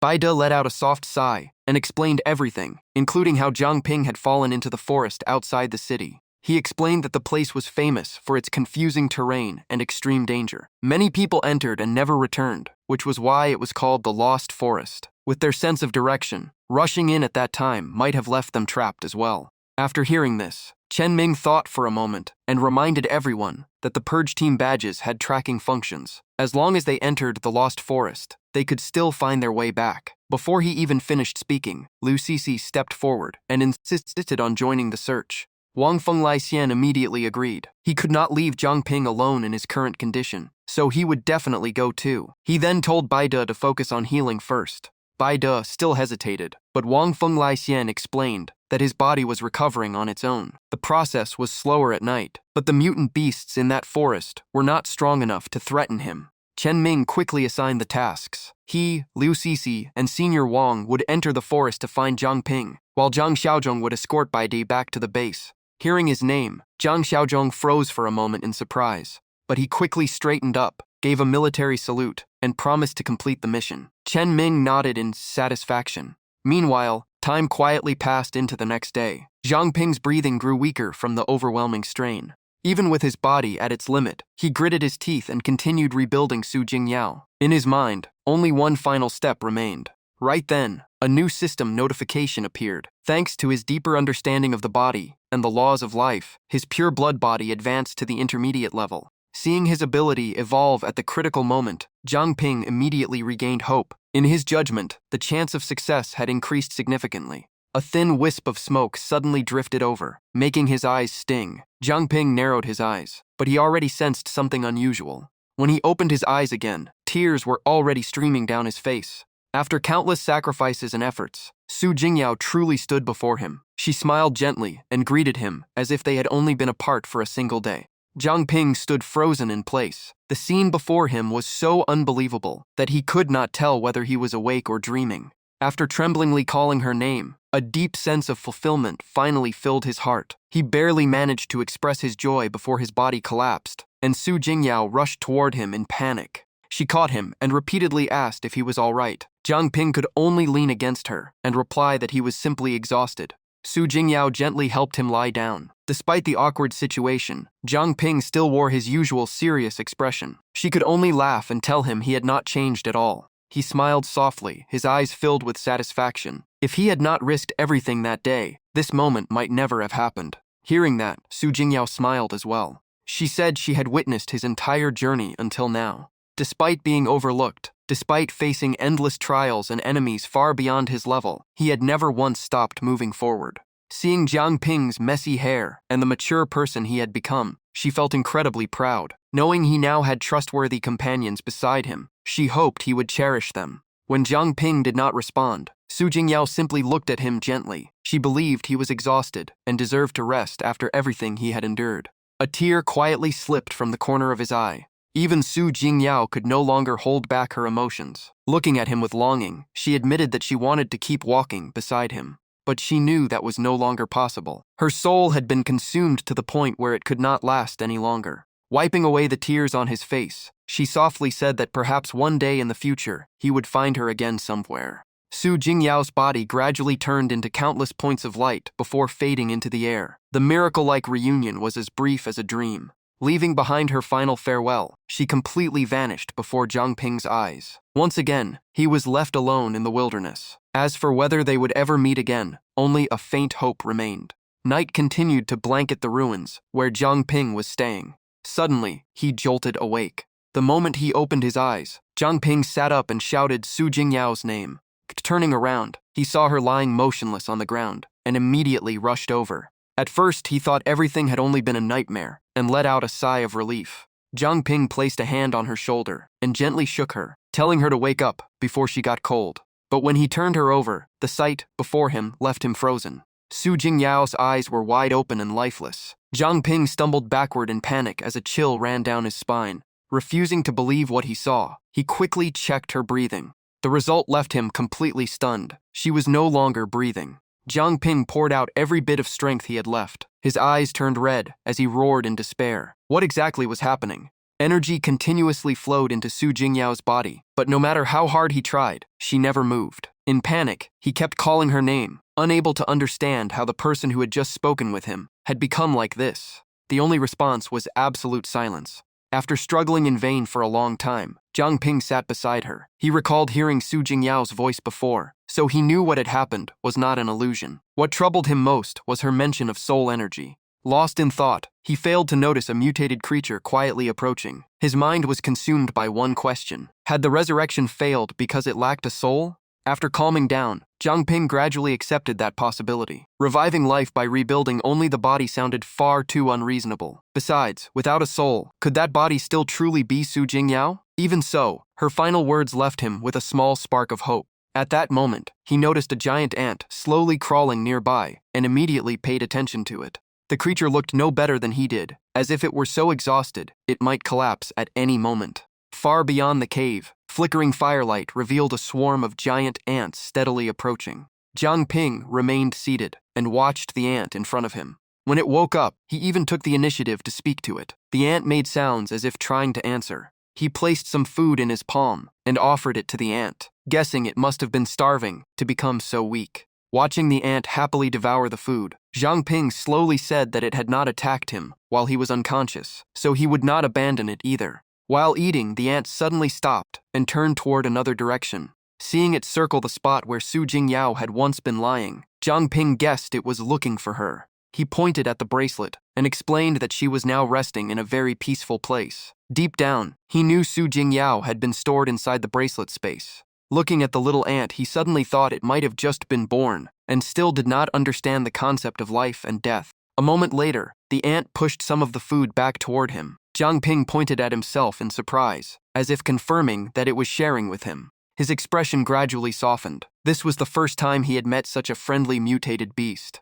The image of Su Jingyao sitting beside him surfaced in his mind again. Zhang Ping felt that perhaps she wanted to remind him to cherish the present instead of living in the past. Regaining his composure, he looked at the ant and grew curious about its true identity. He immediately activated appraisal. The information quickly appeared. The creature before him was a mobile fortress ant queen, a mutated insect with 8-star potential. Its talent granted incredible defense, and the larger its body became, the tougher it would be. It also possessed a special storage space in its abdomen that expanded as it grew. Before he could recover from the shock, another panel appeared. Once fully matured, the Ant Queen King could reproduce asexually, create its own mutated ant army, and hold absolute control over subordinate ants. Its ability to intimidate other ant species also increased with its size. Zhang Ping chuckled in amusement. He never expected the tiny creature before him to have the potential to become a future king. After meeting the Moon King, he had now encountered another royal seed.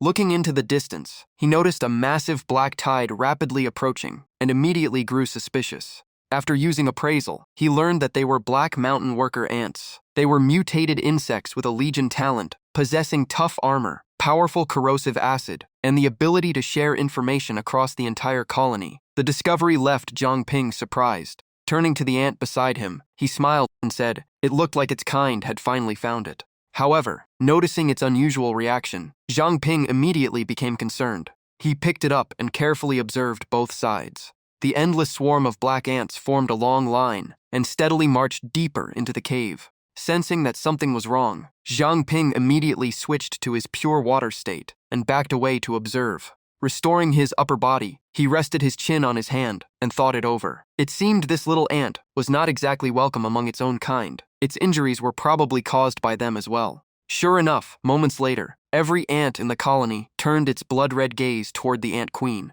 Realizing he had been discovered, Zhang Ping immediately grabbed the ant and fled. As he ran, he quickly understood the reason. The ant queen's royal talent was born to rule ant colonies, making it the greatest threat to the current order of the Black Mountain Legion. Zhang Ping tightened his grip on the ant and leaped away, but its weakness only made the colony view the act as a direct provocation. Looking at the tiny creature in his palm, he sighed helplessly. It seemed this little one still had a long way to go before awakening the bearing of a true king. A giant brown bear suddenly blocked his path. Glancing at the ants behind him, he quickly searched for a way to slow them down. Then an idea flashed through his mind. He reached out and touched the bear's back, delighted by the plan he had just come up with. Just as the irritated bear woke up and turned around to investigate, Zhang Ping dashed forward without hesitation.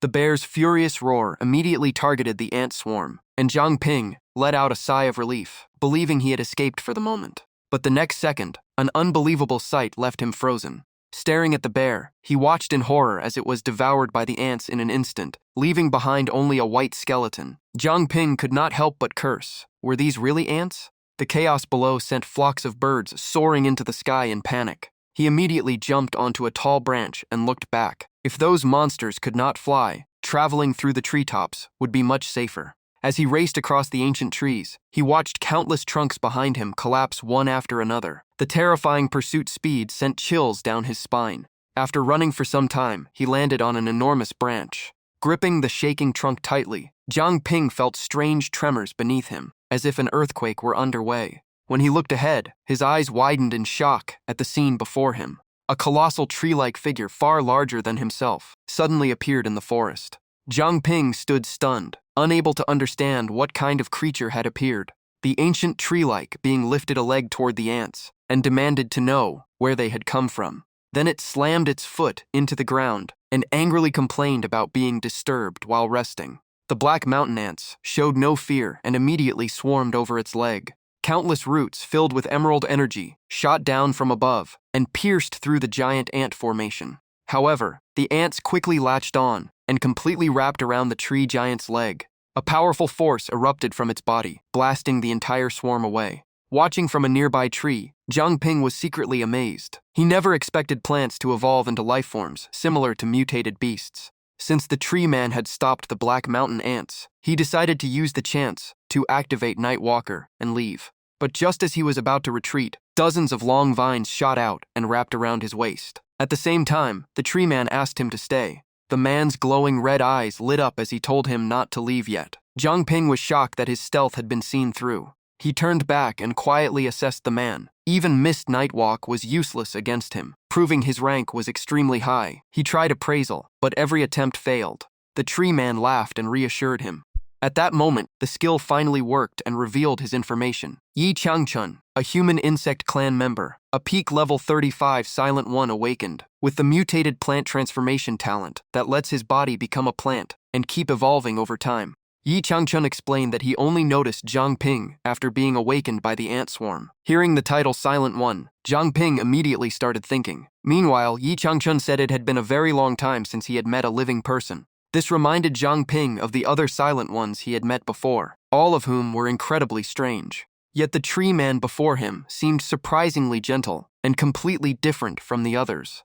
Zhang Ping scratched his head and forced a smile. Since he could not leave yet anyway, chatting for a while did not seem like a bad idea. Ye Changchun sat down and curiously asked where he came from. Zhang Ping replied that he was from Mingju City. Hearing that, the tree man burst into laughter, because he had also come from the same place. He then stroked his chin and said that aside from that, he barely remembered anything else, likely because he was simply too old. Zhang Ping was stunned and quickly asked for confirmation. He then gathered the courage to ask whether Yi Changchun knew he was a Silent One. Yi Changchun looked surprised and asked what that meant. To him, the title Silent One was completely unfamiliar. Suddenly remembering something, he pointed at Zhang Ping and asked in shock how he knew his name.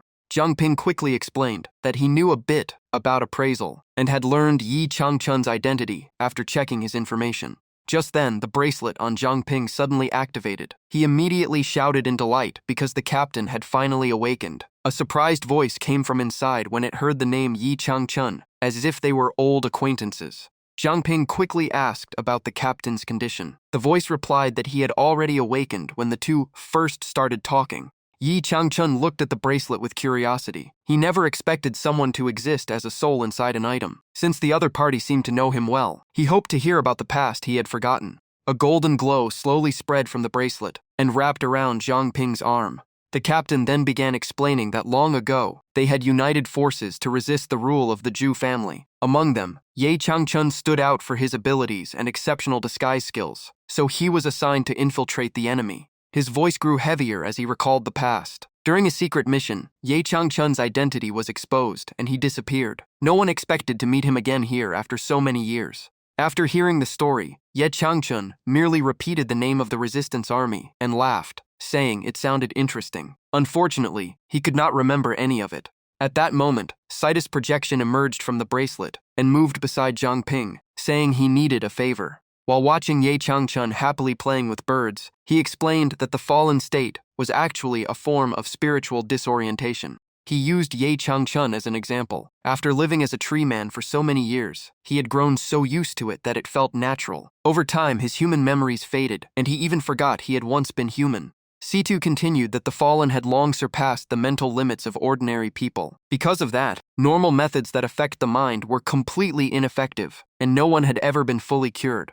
However, he turned to Zhang Ping and added that Zhang Ping was an exception. Hearing this, Zhang Ping immediately understood and looked up to ask if he wanted him to use a contract gem on Senior Yi. Yi Changchun became excited and quickly asked whether they truly had a way to free him from the fallen state. A dormant level 7 contract gem appeared in Zhang Ping's hand. He explained that in theory, the gem could do it, but to guide a fallen one's mind back to normal, the contracted person had to allow him complete control of the body. After hearing that, Yi Changchun casually wrapped a small branch around the gem, as if it was no big deal. He even laughed and said he thought the request would be much harder. The next second, a crack opened in his trunk and swallowed the gem whole. Zhang Ping stared in shock as green light spread through Yi Changchun's body. Everything happened so fast that he barely had time to react. Before long, the system confirmed that the contract was complete, and the target was Yi Changchun.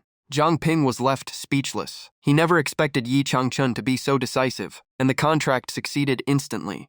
Green light also appeared around Zhang Ping. After a moment of thought, he decided to test his newly gained authority. He raised a hand and ordered Yi Changchun to end his fallen state. The light immediately flowed into Yi Changchun's body. Yi Changchun's eyes flashed brightly as he let out a painful cry. Zhang Ping was stunned since he had only tried it on a whim. Yi Changchun's massive body suddenly rose from the ground. Then the giant tree form began shrinking and transforming back into a human shape. Even C2 was shocked by the unexpected result.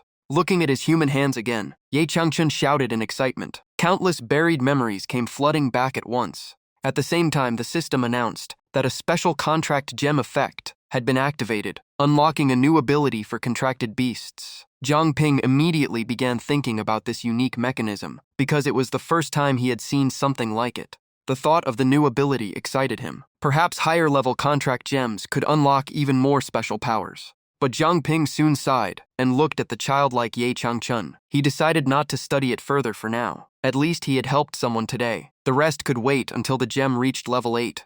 A while later, Yi Changchun realized he still did not know his benefactor's name and asked seriously. Zhang Ping calmly introduced himself. After hearing it, Yi Changchun laughed while searching through his belongings. In his opinion, someone capable of curing the fallen state should not have such an ordinary name. A strange purple flame suddenly appeared in Yi Changchun's palm. He said that after living in the wilderness for so long, he no longer had anything valuable to offer. Only this item felt special, half alive and half dead, so he had kept it all these years and now wanted to give it to Zhang Ping. The moment he saw it, Jiang Ping's expression changed. He recognized it as nether mist essence and quickly used appraisal. The information appeared at once. He was surprised because the appraisal worked far more smoothly this time. It was a 3-star nether mist essence, formed from nether mist energy accumulated in the gallbladder of a nether mist black bear. Absorbing it would produce unpredictable effects. Holding it in his hand, he thought that bear gall was still easier to accept than the last source. Yi Changchun looked apologetic and felt the gift was not worthy enough, but Jiang Ping immediately waved it off and said the item was extremely useful to him. Besides, he had helped willingly.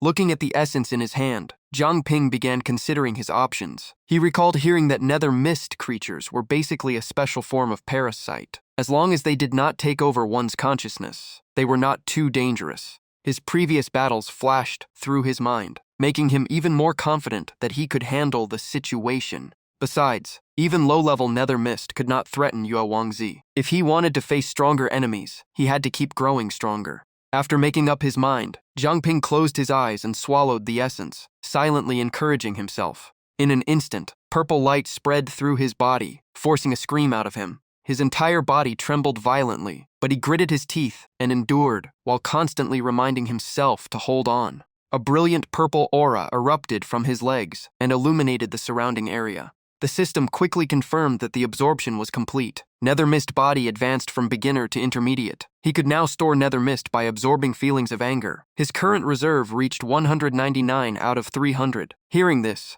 Jiang Ping finally let out a sigh of relief. Right after that, another status panel appeared. His growth value advanced to level 1, while the contract gem jumped directly to level 9. Feeling the purple-black energy flowing through his body, he was completely astonished. A single absorption had granted 3 upgrades, and even the gem had leveled up as well. Yi Changchun stood nearby with wide eyes. He admitted he never thought that strange thing could be eaten. Jiang Ping quietly thought that he might be the only person crazy enough to eat it and survive. Suddenly, Yi Changchun turned toward a spot on the ground and called out to someone who had been secretly watching the whole time. Jiang Ping immediately looked over. A cold voice echoed back, criticizing Yi Changchun for trusting others too easily. Jiang Ping instinctively stepped aside in shock. He never expected another powerhouse to be hiding nearby. Yi Changchun simply laughed and said they were old acquaintances. He then asked if the man truly wanted to remain trapped in the fallen state forever. The stranger did not care, and calmly replied that fallen or not, his current life was free and comfortable.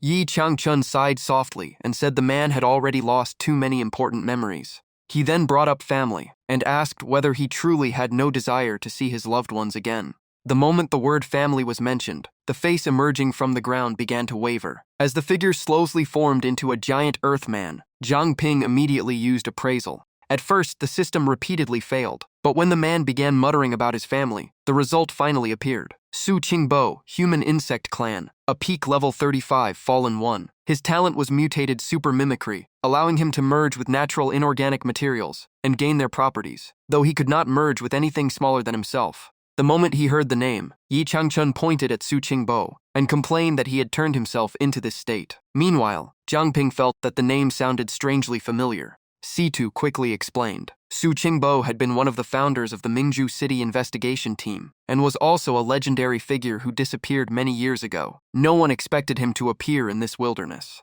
Hearing that, Jiang Ping became even more confused. He asked whether both seniors ending up in the wilderness was merely a coincidence, or if there was another reason behind it. Stroking his silver beard, Yi Changchun slowly explained that he had been severely wounded by the Zhu family and thrown out of the city. To survive, he transformed into a tree and healed himself. He never expected so much time to pass that he would become what he was today. As for Su Qingbo, he had only been a child back then, so the two events should have been unrelated. As he spoke, he stood up and placed a hand on Su Qingbo's body. He sighed with emotion, never expecting that little boy to now have a family of his own. During their chance encounters in the wilderness, Su Qingbo often talked about a beloved granddaughter he cared deeply for. Hearing that, Jiang Ping suddenly froze after catching an important detail about that granddaughter. He rested his chin in thought before suddenly realizing something. Noticing his reaction, Yi Changchun curiously asked what was wrong.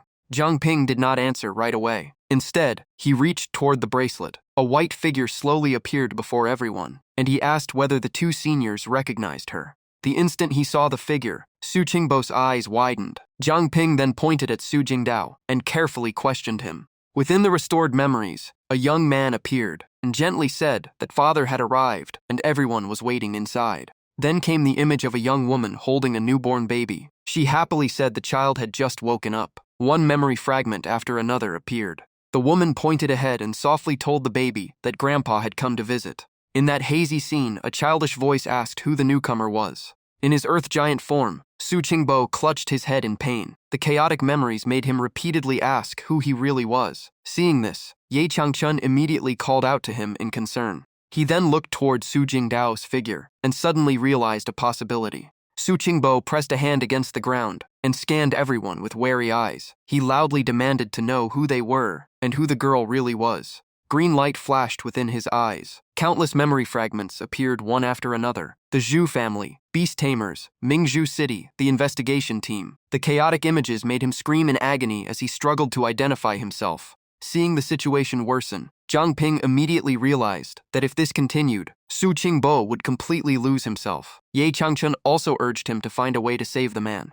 Zhang Ping frowned as he thought it over. His contract gem had just leveled up, but normally it was extremely difficult to unlock new abilities after a contract had already been completed. Looking at the blue gem in his hand, Zhang Ping gritted his teeth and reminded himself that saving a life mattered more than any cost right now. Without hesitation, he rushed forward and threw the gem at Su Qingbo, shouting for him to swallow it so he could help him escape the fallen state.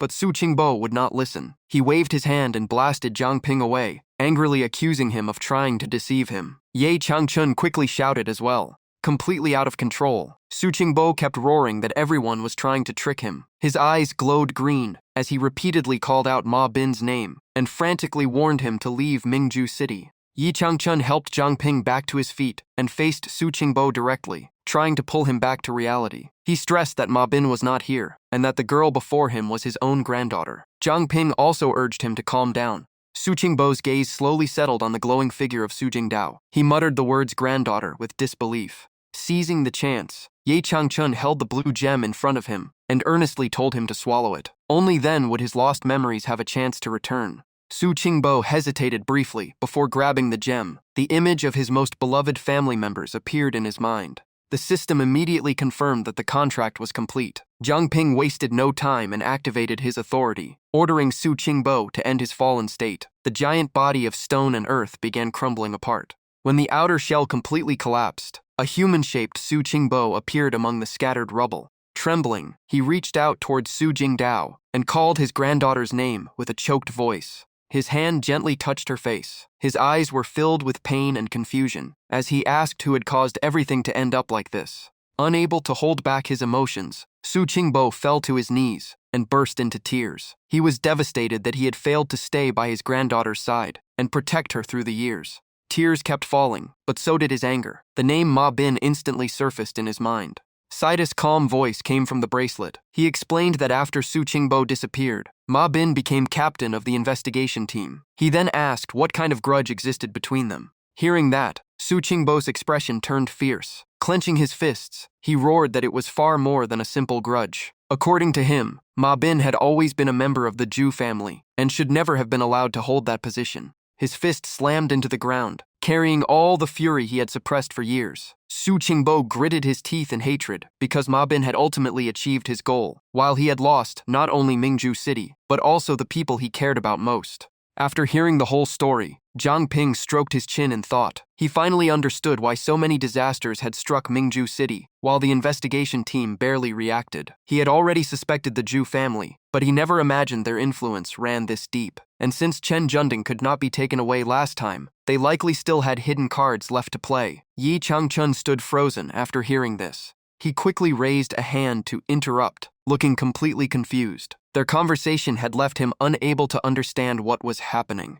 Zhang Ping's expression grew serious. He told the two seniors that although they had just regained their memories, there was urgent bad news they needed to hear. Mingzhu City was facing a massive crisis. He then looked directly at them and explained everything, from being badly injured while providing reinforcements to being forced to remain in this forest to recover. As he spoke, Zhang Ping rubbed the ant queen curled up in his arms. He smiled and said that without Yi Changchun's help, both he and the little creature would have died long ago. After hearing it all, Ye Changchun sat on the ground with a sigh, never expecting so much had happened outside. Meanwhile, Su Qingbo thought for a moment and asked about one detail. He wanted to confirm that Zhang Ping had repeatedly heard Su Jingdao's voice and even seen her figure. Zhang Ping immediately nodded and said it felt as though she had been secretly guiding him. He also insisted that he had truly seen her with his own eyes. Hearing that, Su Qingbo immediately concluded that it was definitely not an illusion. That answer left Zhang Ping stunned.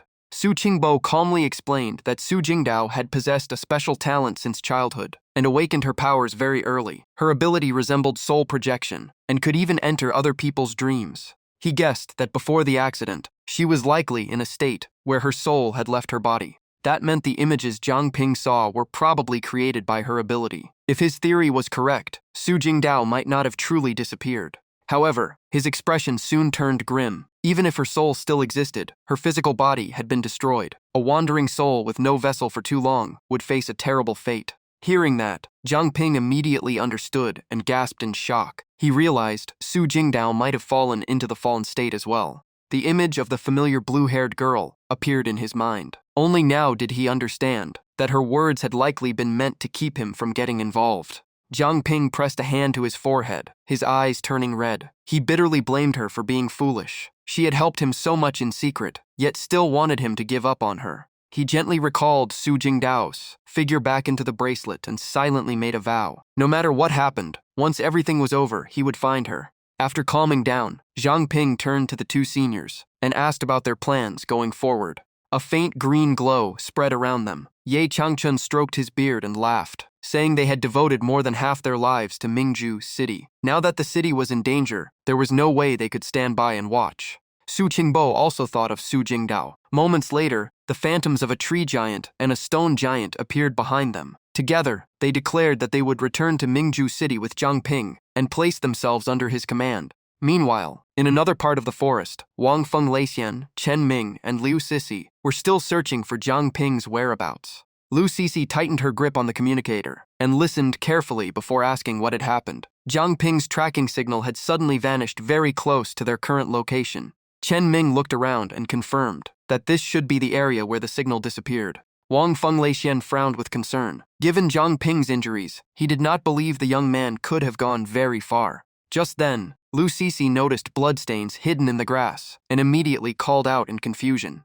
She pushed aside the leaves and quickly moved deeper into the area. Only seconds later, her eyes widened in shock at the scene before her. Hearing her reaction, Wang Feng Leixian immediately walked over as well. Looking at the devastated forest ahead, he could not help but stare in disbelief and wonder what had happened here. After examining the traces, Chen Ming quickly reached a conclusion. In his view, this was the work of a Black Mountain palaceback ant, proving that Zhang Ping had faced an extremely dangerous situation. Hearing that, Liu Sisi immediately wanted to follow the trail, but Chen Ming quickly raised a hand and warned everyone to stay alert. Right in front of them, a dark purple spatial rift suddenly opened. Before anyone could react, a fist shot out from inside and flew straight at her. She instantly raised an ice shield and shouted cautiously, asking who was there. But the attack easily pierced her defense and sent her flying backward. Fortunately, the two behind her caught her in time. Thick mist began swirling violently as dark figures slowly emerged. The leader spoke in a low voice. Wang Feng Leixian, it has been a long time. Zuo Xiangming burst into mocking laughter and said he had prepared a special gift for them. Hearing that, Wang Feng Leixian immediately replied with sarcasm, saying he finally understood where the foul smell was coming from. It was these walking corpses. The other side merely snorted coldly, clearly looking down on his usual arrogance. As soon as he finished speaking, he waved a hand and ordered the corpse army forward, proudly declaring that no one would escape today. While holding his position and launching attacks, Chen Ming guessed that Sacred Ancestor Village had likely been monitoring them all along. Beside him, Liu Sisi swung her sword without hesitation, cutting through the corpse army and saying they only needed to kill them all. After clearing a large section of the battlefield, Wang Feng Leixian quickly reminded everyone that the enemy's true target was him and urged them to find a way out. At that moment, a gigantic corpse monster charged from behind and roared ferociously, as if determined to crush all hope. Wang Feng Leixian immediately activated Crimson Emperor Immortal Body and entered Emperor Flame form. A blazing golden pillar descended from the sky, causing his body temperature to surge, while greatly enhancing his stamina, strength, and speed. Grabbing the monster's fist, he unleashed a devastating punch in return and firmly declared that his words still stood. His eyes turned cold as he vowed to personally kill his enemy when they met again. Then he hurled the man away with all his strength. A dark purple tunnel suddenly appeared and swallowed him whole. In the next instant, he reappeared behind him. Wang Feng Laixian was briefly surprised when his enemy vanished. Had he been teleported away? But danger struck at once. He spun around and blocked a punch from the towering zombie. At the same time, a small spatial gate flashed beside him. A giant arm suddenly shot out from the portal and launched a sneak attack from behind. Fighting another enemy, Liu Cixi saw it and shouted in panic, "Director Feng." Wang Feng Laixian could only keep blocking punches coming from every direction through the portals. Even he had to admit this enemy was troublesome. While enduring the attacks, he quickly analyzed the situation. The punches were as hard as black iron and came through space itself. They clearly were not from a single person. Despite the pain, he noticed the two women had never moved and suspected they were controlling the portals. Seizing the chance, he unleashed Lu Wu Fist Art and Ji Wu Wan Body, creating a golden vortex that swept up the zombie and launched it into the sky. The two women remained where they stood, staring at the golden storm with puzzled expressions. Wang Feng Laixian instantly rushed in from the side with overwhelming force. The woman immediately stopped and opened a dark purple portal before her. Seeing this, he confirmed his suspicion. She turned to Zuo Xiangming and demanded to know why he still had not attacked. He calmly told her to keep watching. As Wang Feng Laixian kept hammering the zombie with punches, Zuo Xiangming explained that after their last battle, he had secretly tracked him using lifeguard.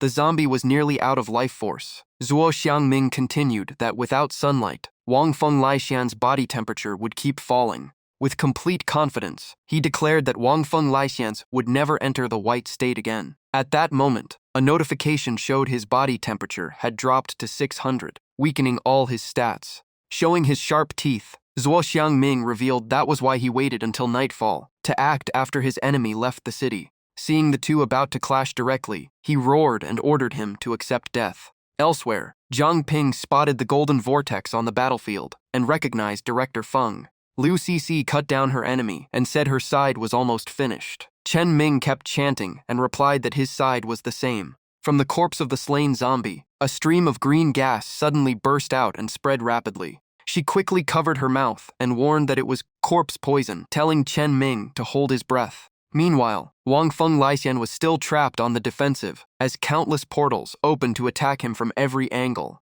Zuo Xiangming seized the chance and lunged forward, reaching his claws toward Wang Feng Laixian's back while vowing to turn him into Fu Dis' undead servant. He immediately turned and countered with a powerful punch, shouting that it was nothing but a foolish dream. His fist burned with blazing flames as he coldly replied that the same trick would never work twice. Forced to his knees among the zombie horde, Zuo Xiangming still wore a cold smile and admitted he never expected an easy victory. His grin widened as he added that even if Wang Feng Laixian escaped, his teammates might not be so lucky. Hearing that, Wang Feng Laixian turned around and saw a dark purple portal forming behind Liu Cixi. He immediately shouted a warning. A zombie stepped out and slammed a punch into her back, leaving her only enough time for a startled cry. After the ambush, the portal quickly vanished. Chen Ming immediately turned and asked if she was all right. Liu Cixi turned around and replied that she was fine, then warned him to watch his back. Chen Ming instantly controlled two flying swords, formed hand seals, and unleashed a sword technique.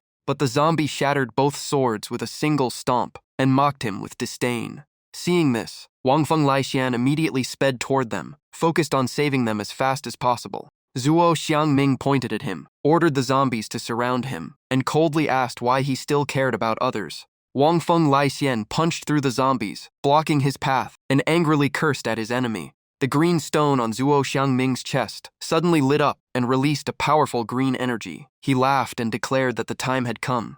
At that moment, Ye Changchun appeared behind him in the form of a giant tree man and raised his foot. The massive stomp slammed into the ground and shook the entire area with a thunderous explosion, leaving Zuo Xiangming stunned. He hurriedly dodged aside and looked up in shock, unable to understand what kind of monster stood before him. Taking advantage of the opening, Wang Feng Laixian reached Liu Cixi and quickly asked if anyone was hurt. She immediately replied that everyone was fine. A familiar voice suddenly echoed from afar, saying he had finally found them. Liu Cixi instantly turned around. When she saw Zhang Ping standing atop the giant tree man, she could not hide her surprise and called out his name. A faint smile appeared on her face, because seeing him safe put her completely at ease. Zuo Xiangming was startled to see more reinforcements arrive. Before he could react, Su Qingbo had already approached from behind. A sudden strike pierced straight through his body. Zuo Xiangming turned around in panic, unable to understand when his enemy had appeared. As soon as Su Qingbo noticed the giant zombie charging over, he heard a warning that the creature possessed an immortal body. Under the enemy's confused gaze, he activated color transformation chi and vanished on the spot. Reappearing elsewhere, he quietly admitted that this opponent was not easy to handle. Wang Feng Laixian also warned everyone that the enemy had once been a fallen one and should not be underestimated. Looking up at the dawn breaking across the sky, he finally sighed in relief. Flames ignited on both hands, his body temperature rose to 800, and all his combat stats were greatly enhanced. Zhang Ping's group quickly regrouped, and their morale soared. Wang Feng Laixian proudly challenged the enemy to reveal every remaining trump card. The pink-haired girl frowned as she calculated the situation. In her view, the newcomers were all powerful, and the best chance to capture Wang Feng Laixian had already passed. Carrying the blue-haired girl on her back, she told Zuo Xiangming that the situation had turned unfavorable and they should retreat, but he still refused to give up. Green flames instantly erupted from both his hands. He roared that everything was only one step away from success. Before he could do anything else, a spatial portal sucked him inside, and only his scream remained. The pink-haired girl coldly told him to stop wasting time. Holding the small girl tightly in her arms, she left behind a warning that they had simply been lucky this time. Wang Feng Laixian immediately chased after them and shouted for them not to escape. Zhang Ping quickly ran over and stopped him. As the portal slowly closed, Zhang Ping explained that they still knew too little about the enemy. A reckless pursuit could easily lead into a trap. It was better to return to base and gather everyone first, especially since the Martial Hall members were still waiting. After hearing this, Wang Feng Laixian agreed. Liu Cixi led the three of them to a gigantic ancient tree and announced that they had arrived. Zhang Ping looked around in confusion, because the area was completely different from before. She fired a red flame into the tree trunk and explained that the place had been rebuilt into a base. It could hold far more people and was much closer to the trial land, making travel far more convenient. A dark purple circle of light then appeared and enveloped all four of them. In an instant, they were teleported inside the base. Liu Cixi smiled and introduced it as Secret Base 08, located 1,800 meters underground. It could house around 2,000 people and contained 164 private rooms for everyone to explore. Zhang Ping looked around in amazement. The scale of the place was enormous. Thinking about the entire base network and the safe houses from before, he wondered how many such locations the captain had prepared over the past 200 years. At that moment, C2 appeared and smiled, saying that being overprepared was always the best choice.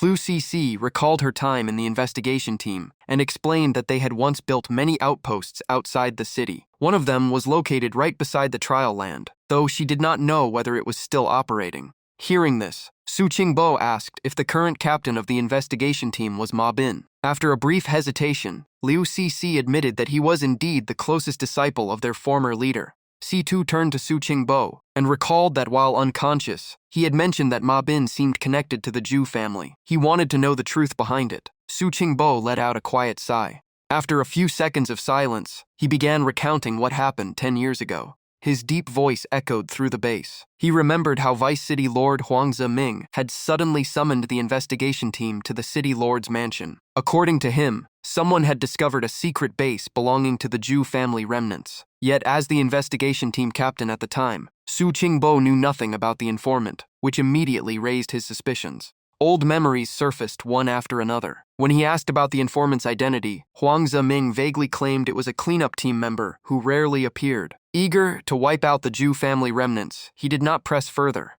He then led his team along the clues, crossing dangerous terrain and spending an entire week traveling before reaching what was believed to be the enemy headquarters. But just as they were preparing their assault, the Zhu family forces suddenly launched an ambush. At the time, he could not understand how their movements had been exposed. Looking back now, it was clearly a trap from the very beginning. Su Qingbo frowned as he recalled the past. The long march had exhausted the team, and the surprise attack caused devastating casualties. By the time he realized something was wrong and tried to retreat, it was already too late. In the middle of the chaos, a blade suddenly flashed, The attacker was Ma Bin himself, catching him completely off guard. As he spoke, his expression darkened. The dagger possessed a bizarre power. The moment it pierced his body, all of his abilities were sealed. After that, he endured endless torture while hearing the others address Ma Bin as young master. His voice grew heavier. Fortunately, the dagger's effect was not permanent. After discovering this, he faked his death to deceive his captors. Thrown into a river, he used his ability to blend with the water and escape, but his injuries were too severe. He soon lost consciousness and sank into a long sleep in the darkness, while many painful memories slowly faded with time.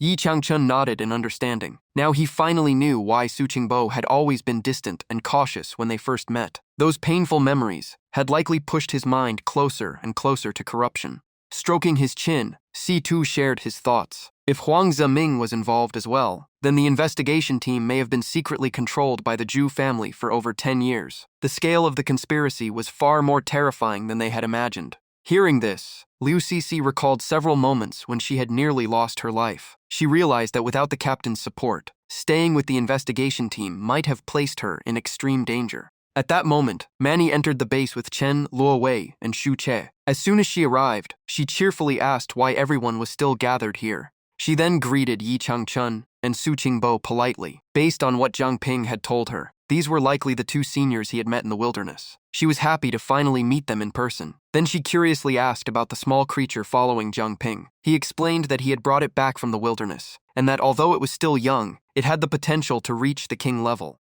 Zhang Ping continued by explaining that the creature held no hostility toward humans. In fact, it was quite friendly, and could even become an important ally in the future. Hearing this, both Xu Keo and Manny became interested. Manny even reached out to touch it, and asked in shock whether that king-level potential was really true. The atmosphere quickly became much lighter. Manny placed her hands on her hips and smiled brightly, saying that no matter what, everything had finally settled down for now, and everyone should rest and recover at the base. However, C2 quickly brought the discussion back to reality. He firmly stated that the investigation team was no longer on their side. Seeing everyone's confusion, he explained that they could no longer trust the investigation team's outposts and must stay alert for whatever plans the enemy might be preparing. Taking it a step further, Sai2 seriously warned everyone that before making their next move, they needed thorough preparation to handle the challenges ahead. Manny immediately followed behind him and curiously asked when the investigation team had become their enemy. Zhang Ping simply turned around and replied that it was a long story. Once everyone had gathered, he would explain everything. At the same time, in Sacred Ancestor Village, sparse lights flickered along the walls under an eerily silent night. Patrol teams continued their strict rounds alongside ferocious beasts kept under control. At the training grounds, a commander loudly reminded everyone that they were in a special period. By the cult leader's order, anyone entering within 10 miles of the village had to be thoroughly inspected. Just then, a dark purple portal suddenly opened on the staircase. Zuo Xiangming rolled out from inside, covered in injuries and looking utterly miserable. As soon as he regained his footing, he turned back with eyes full of resentment. Pointing at the two newcomers, he furiously cursed them for ruining his plan. Had he known this day would come, he would have dealt with them long ago. A cold voice suddenly echoed through the air, asking who was causing trouble here. Liao Xue slowly walked over, casually brushing her hair and telling him to calm down. The moment she appeared, everyone around immediately dropped to their knees. Cries of greeting for the cult leader echoed everywhere. Meanwhile, Zuo Xiangming angrily argued that this was not their original deal. He had provided undead corpses for their use, and in return, they were supposed to help him obtain core's refining materials. Now it seemed they wanted to break their promise. Liao Xue calmly looked at him and stated that she had never broken a promise to anyone. He simply needed to face reality. She explained that the two new reinforcements were no weaker than Wang Feng Laixian. If Zuo Xiangming wanted to break through them all and capture him alive by himself, the odds were extremely low. Besides, daylight had arrived, and Wang Feng Laixian could enter that terrifying white state at any moment. Even so, she insisted that capturing Wang Feng Laixian was only a matter of time. Thinking of Chen Junting still being in the village, Liao Xue believed that if her power could be utilized, reaching the king level would no longer be far away. A strange golden light flashed across her eyes. The next second, the four kneeling figures before her dissolved into streams of blue liquid. Liao Xue casually told Zuo Xiangming to use these high-grade awakening materials however he wished. Before leaving, she announced that she would be entering seclusion for a period of time. The golden glow returned to her eyes, radiating immense pressure. She warned Zuo Xiangming to behave himself and stop causing trouble. Hearing those words, Zuo Xiangming immediately dropped to his knees. His face turned pale as he hurriedly replied that he understood. A week passed. Inside a sealed training area, loud impacts echoed non-stop. Zhang Ping and Wang Kemin attacked from two directions. Meanwhile, Bai De, in his wolf-headed form, easily blocked her kick and his punch. After stopping both attacks, he mocked them for being too weak, saying they fought like they had never eaten a full meal. Zhang Ping instantly leaped into the air, while Wang Kuei-min continued pressing the attack. At the same time, he gathered power into his wrist and prepared his next strike. Activating Beast King Fist Art together with Dao Niu's stubborn body, Zhang Ping unleashed a powerful dark purple vortex and blasted it straight at Bai De. But Bai De casually dispersed it with one hand and dismissed it as a child's trick. At that moment, Wang Kuei-min suddenly locked him from behind and also activated Beast King Fist Art. The dark purple vortex instantly engulfed both of them. A loud shout signaled the completion of their finishing move. In the next instant, they crashed into the ground together, creating a massive explosion that filled the area with dust. After the dust settled, Bai De sat covered in injuries, while Chen Weihua wrapped his wounds. He angrily complained that the two brats were obviously taking revenge on him. His old injuries had not even healed before new ones appeared. Zhang Ping immediately shot back that Bai De was the one who called them weak first. Beside him, Wang Kemin kept apologizing for not holding back in time. That only made Bai De even angrier as he jumped up to argue. But before he could do anything, Chen Weihua pulled him back and reminded him that moving around would only worsen his injuries. In the end, Zhang Ping grabbed Wang Kemin's hand and dragged her away while complaining that he was starving and wanted food. Watching the two leave, Bai De rubbed the bump on his head and smiled in satisfaction. In such a short time, both of their fist techniques had improved dramatically. Zhang Ping was already impressive, but Wang Kemin's growth rate was equally astonishing. Perhaps he had underestimated her potential all along. The moment Zhang Ping and Wang Qi-min entered the room, they heard a familiar voice asking whether Zhang Ping's training had finally ended. The moment he saw a familiar face, Zhang Ping happily greeted him and asked if team leader Jin Bo had come to train as well. Jin Bo was still lifting a heavy pair of weights and laughed loudly. He said staying in the infirmary was too boring, so he came out for some exercise.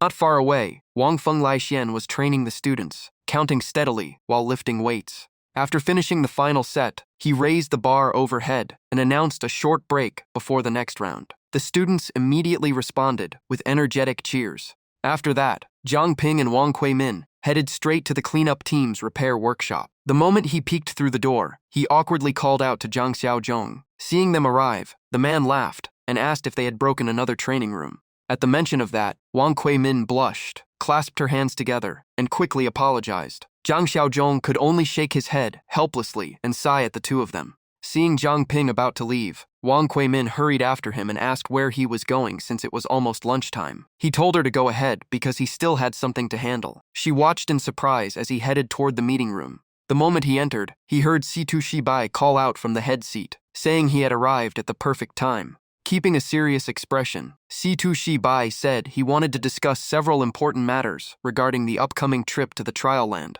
Zhang Ping immediately focused his attention. Meanwhile, in another place lit only by flickering torches, an angry roar suddenly echoed out. Inside the Zhu family stronghold, several black-clad figures sat around a round table. A motionless figure lay at the center. The leader coldly demanded to know how someone could dare return after losing the Saintess. The second elder was about to explode in anger when the first elder stopped him. He said that Zhu Zeming had accidentally awakened the Saintess, leading to the battle between the Moon King and Situ Shibai. Considering that achievement, he would be spared this time. Hearing that, Zhu Zeming immediately bowed repeatedly in gratitude. The first elder shifted his gaze to another person and asked about the situation in the trial land. In his view, if Zhang Ping truly possessed an infinite rank ability, he would definitely appear there. Zhu Yanping, also known as Ma Bin, leaned back in his chair with a cigarette between his lips and confidently replied that everything was under control. He believed that no matter how great Zhang Ping's talent was, his current strength remained far too low. If he entered the trial land, he would never leave alive. Hearing this, the first elder immediately warned him that underestimating an enemy was a fatal mistake. The most terrifying thing about infinite rank awakeners was their ability to defeat stronger opponents through sheer potential. He used Situ Shibai as an example, recalling how he had repeatedly pushed the Zhu family into defeat. The second elder also angrily brought up how Sacred Ancestor Village had stolen the Saintess. To prevent that, they had lost many people in Mingju City. If Sacred Ancestor Village obtained king-level power first, the situation would become extremely dangerous.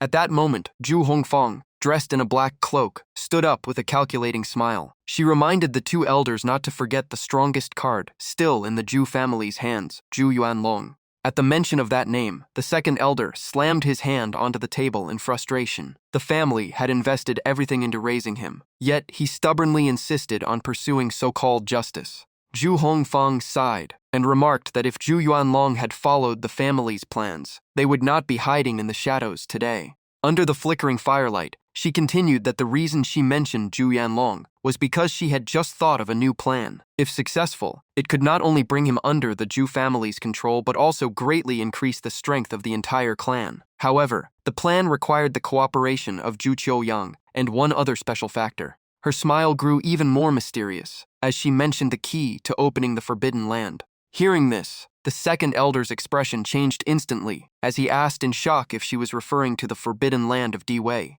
The two elders exchanged glances. Then a blazing red feather appeared in the first elder's hand. He let out a quiet sigh and admitted that, although he did not want to use this method, there seemed to be no better option now. He then tossed the feather toward Zhu Hongfang and firmly entrusted the mission to her. Zhu Hongfang caught it between two fingers. Flames erupted around her body, causing her black cloak to flutter. Raising the feather high, she confidently declared that she would complete the mission no matter what.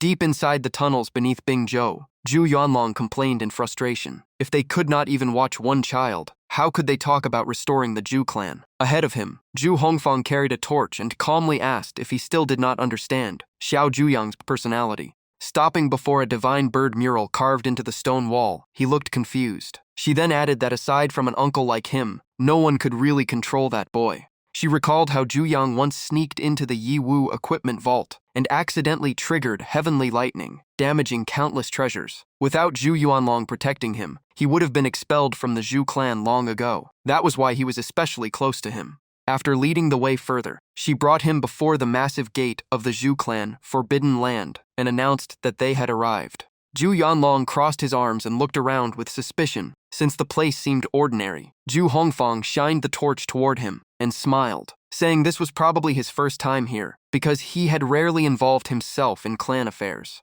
A feather slowly drifted into the air, glowing red like a blazing flame. He snorted and declared that he was not like the others in the Zhu clan. As the gate slowly opened, he mocked them for treating human lives like grass and wondered if that path could ever lead to a good outcome. Keeping his firm stance, he loudly condemned their actions, saying they had pushed the Zhu clan toward decline because evil could never surpass righteousness. But the next moment, Zhu Yanlong suddenly froze, shock filling his eyes. Beyond the gate lay the gigantic skeleton of a divine bird. He instantly recognized it as the sun divine bird that once belonged to the first clan leader. Taking several steps forward, he angrily demanded to know why those two old men had hidden the divine bird's remains here and what they were plotting. Beside him, Zhu Hongfang quietly reminded him that finding Zhu Yang was still the top priority. She stepped forward and called out loudly, telling Zhu Yang to stop hiding and come out, because Zhu Yuanlong had come to see him.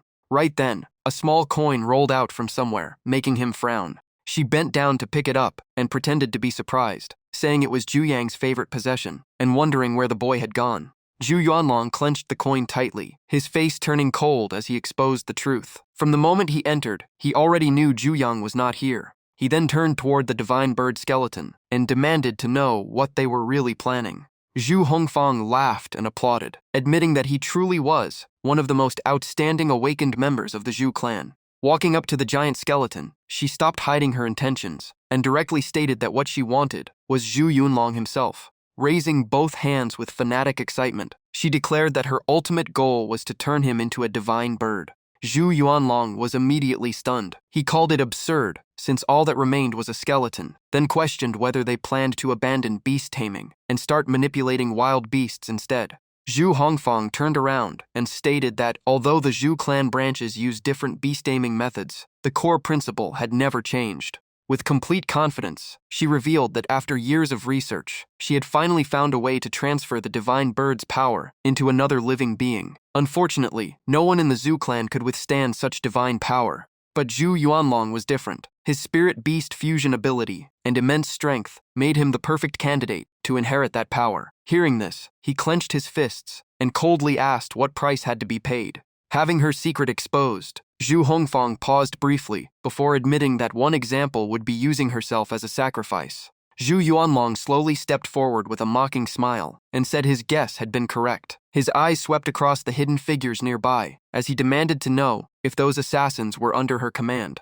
Zhu Yunlong's aura erupted violently. He immediately activated Beast God Fusion, summoning the majestic phantom of the Lightning White Ape King and openly declaring war on every enemy present. Beneath the giant skeleton, a man in black suddenly swung a scythe toward his neck. Zhu Yuanlong casually raised one hand and stopped the sharp attack.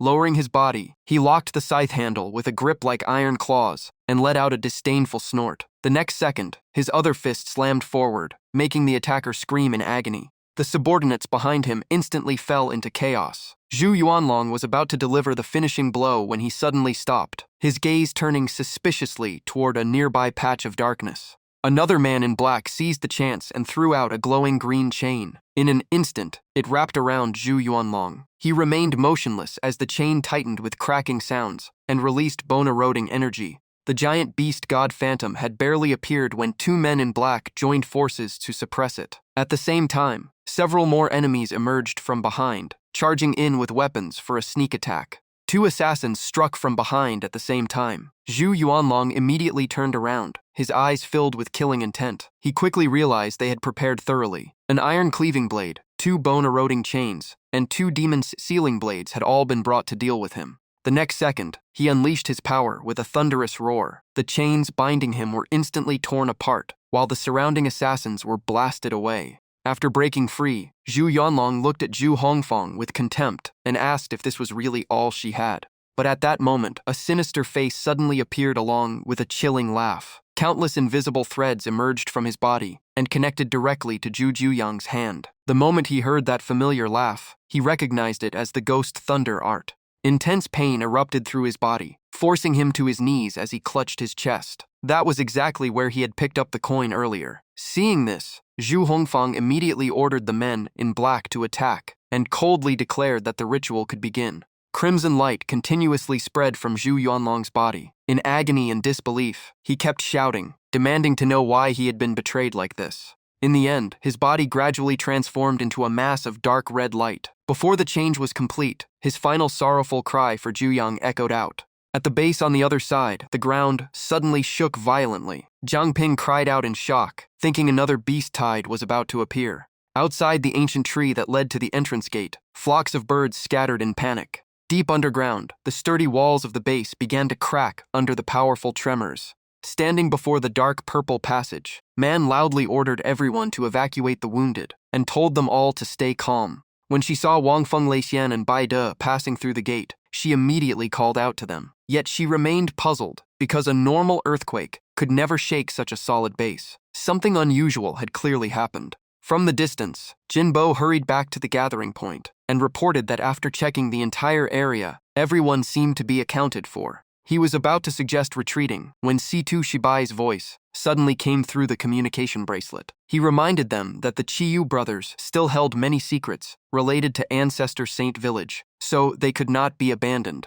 After hearing that, Jinbo immediately agreed and felt the captain's reasoning made sense. He then began considering the next move. Jiang Ping thought for a moment. Even knowing how dangerous it was to approach the enemy, he still volunteered for the mission. In his view, Jinbo lacked survival abilities, while his pure water body could greatly reduce the risks. Lu Sisi wanted to say more, but Jiang Ping turned back and reassured her. He promised to act carefully and would immediately use his pure water body to escape if anything went wrong. Lu Sisi's expression instantly darkened. Pointing at the red marks on the map, she reminded him that their opponents were all high-level Awakeners. If they chose to die together, even the pure water body might not save him. On top of that, they were 1,800 meters underground. If the teleportation gate failed, he would be trapped forever. Ye Changchun calmly suggested that he accompany Brother Su. With him present, the two brothers would surely cooperate. Besides, he and Zhang Ping shared a linked contract, so if something happened, Zhang Ping could retrieve the contract stone at any time. After thinking it over, Lu Cixi could only sigh and reluctantly agree since there was no better option. Su Qingbo immediately turned around and set off, urging everyone to move quickly because time was running out. Before leaving, he told Lu Cixi and the others to go ahead while he would catch up soon.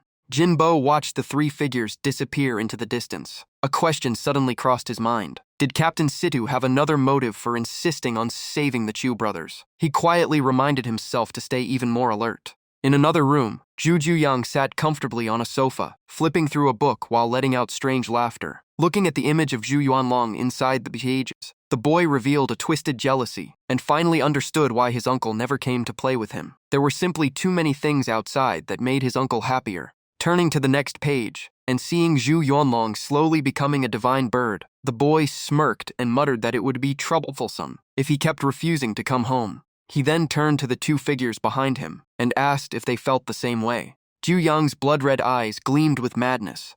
He burst into laughter and said that no matter what happened, the Zhu clan was where all of them belonged. The two puppets behind him immediately hugged the boy. All three wore eerie smiles as Zhu Yang continued, saying this had always been the greatest family of all. Seeing Zhu Yuanlong collapse in the book and struggle back to his feet, Zhu Yang laughed even harder. Back in the Zhu clan forbidden land, Zhu Yuanlong's painful screams echoed everywhere. His body was engulfed in a strange flame, and the transformation into a divine bird had officially begun. Not far away, Zhu Hongfang calmly watched everything unfold. Behind her stood rows of black-clothed figures as silent as statues. She coldly told Zhu Yuanlong to stop struggling because the ritual was already complete. No matter how strong he once was, he was now just a helpless mortal facing his fate. Looking at the divine bird as its form gradually took shape, she laughed mockingly and claimed that becoming one with such a great existence should be an honor, not something to resist. One of the men in black could not hold back and asked a question. If she already had a way to revive the divine bird, why had she worked with the heavenly eternal fox and gone through so much trouble to bring the saintess back to ancestor Saint Village?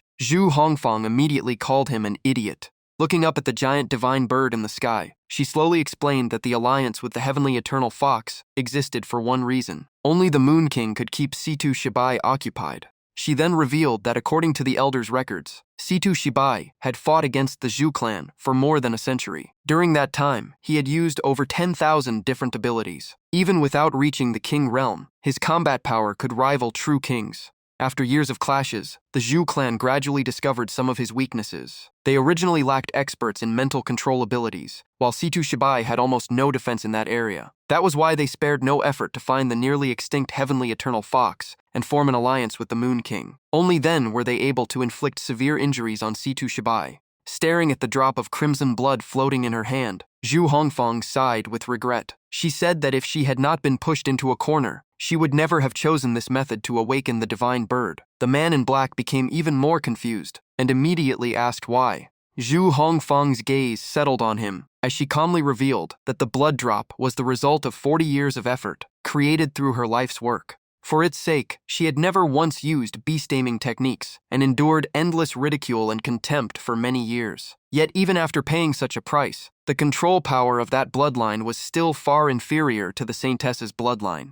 A dark crimson blood ray instantly shot into the divine bird's throat. Zhu Hongfang became so excited she nearly screamed. In her calculations, the Saintess had already returned to Ancestor Saint Village, while Zhang Ping from the cleanup team had a chance to enter the trial ground and obtain power equal to a king. If either of them broke through first, the Zhu clan's position would be seriously threatened. At that moment, the divine bird suddenly opened its eyes. Gritting her teeth, Zhu Hongfang said that although the blood contract could not fully control the creature, they had no choice but to gamble. In the vast forest, the divine bird shattered the stones surrounding it and soared straight into the sky. The massive figure circled among the clouds, radiating blazing red light like a newly awakened sun. At cleanup team base number 8, Man narrowed her eyes and raised a hand to block the glare. She muttered in annoyance, wondering why the sun was unusually bright today. Wang Feng Leixian also lifted a hand to shield her eyes, but her expression suddenly changed in horror. She quickly realized the glowing object was not the sun.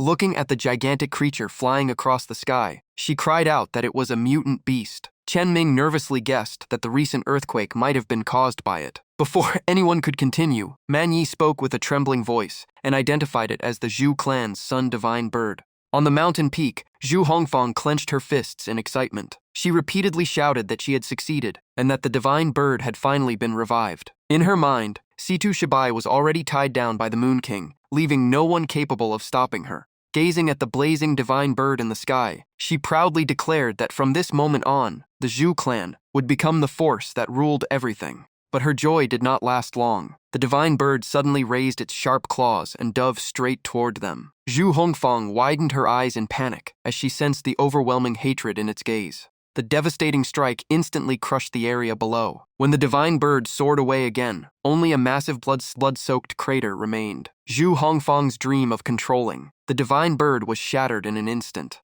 Inside the detention area of Cleanup Team Base Number 8, the Zhao brothers lay among the rubble after the violent tremors. Zhao Yanlong muttered in despair that they had exhausted all their strength but still could not escape. It seemed they were truly going to die here. Zhao Yanhu looked at his younger brother and comforted him softly. He said he had already prepared himself for this ending since the day they were captured, so there was no need to be afraid, because he would stay by his side until the end. At that moment, a gigantic boulder fell from above at incredible speed, heading straight for the two brothers. Exhausted and powerless, they had no way to dodge. Knowing there was nothing they could do, they closed their eyes and waited for fate to strike. At the most critical moment, a dark purple light suddenly erupted. With a powerful shout, Zhang Ping activated the dark mist body and used the Beast King fist, along with the Tao Ti Wing cauldron, to knock away the falling boulder. Su Qingbo and Ye Changchun each carried one of the brothers and immediately sped forward. As they ran, Ye Changchun loudly urged everyone to stop standing around and get out of there. Lying on someone's back, Zhao Yanhu was briefly stunned with emotion. Only now did he truly believe he had escaped the prison. Up ahead, Su Qingbo urgently shouted for Zhang Ping to catch up. A faint purple glow surrounded Zhang Ping as the rushing air whipped through his hair. He immediately responded that he understood. As soon as he finished speaking, he shoved the blocking boulder aside and quickly chased after the group.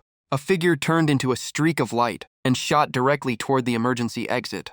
Zhao Yanhu opened his eyes slightly and hesitantly asked if they had really been saved. Zhang Ping immediately denied it, reminding him that the danger was far from over and that their next goal was reaching the teleportation chamber. Just then, the entire base shook violently again. Zhang Ping looked up and saw another massive boulder crashing down at incredible speed. The sight suddenly triggered memories from his previous life. The familiar feeling of being buried beneath ruins sent a chill down his spine. A flash of white light crossed his vision. For a brief moment, Zhang Ping thought he was about to die again, but when he opened his eyes, he heard urgent voices calling for him to wake up.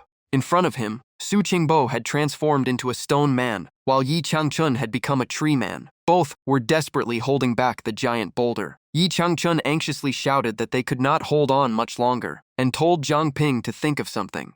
Zhao Yanlong turned around and coldly mocked them, saying nobody had forced them to get involved. Hearing that, Zhao Yanhu immediately shouted at his brother to be quiet. Zhang Ping placed a hand on the surrounding rock wall and calmly analyzed the situation. With the base damaged this badly, the teleportation gate was almost certainly no longer functional. Zhao Yanhu advised him to focus on saving himself instead of worrying about them. Meanwhile, Zhao Yanlong provocatively raised a hand and said that if Zhang Ping stayed any longer, he might become the third person to die by his hand.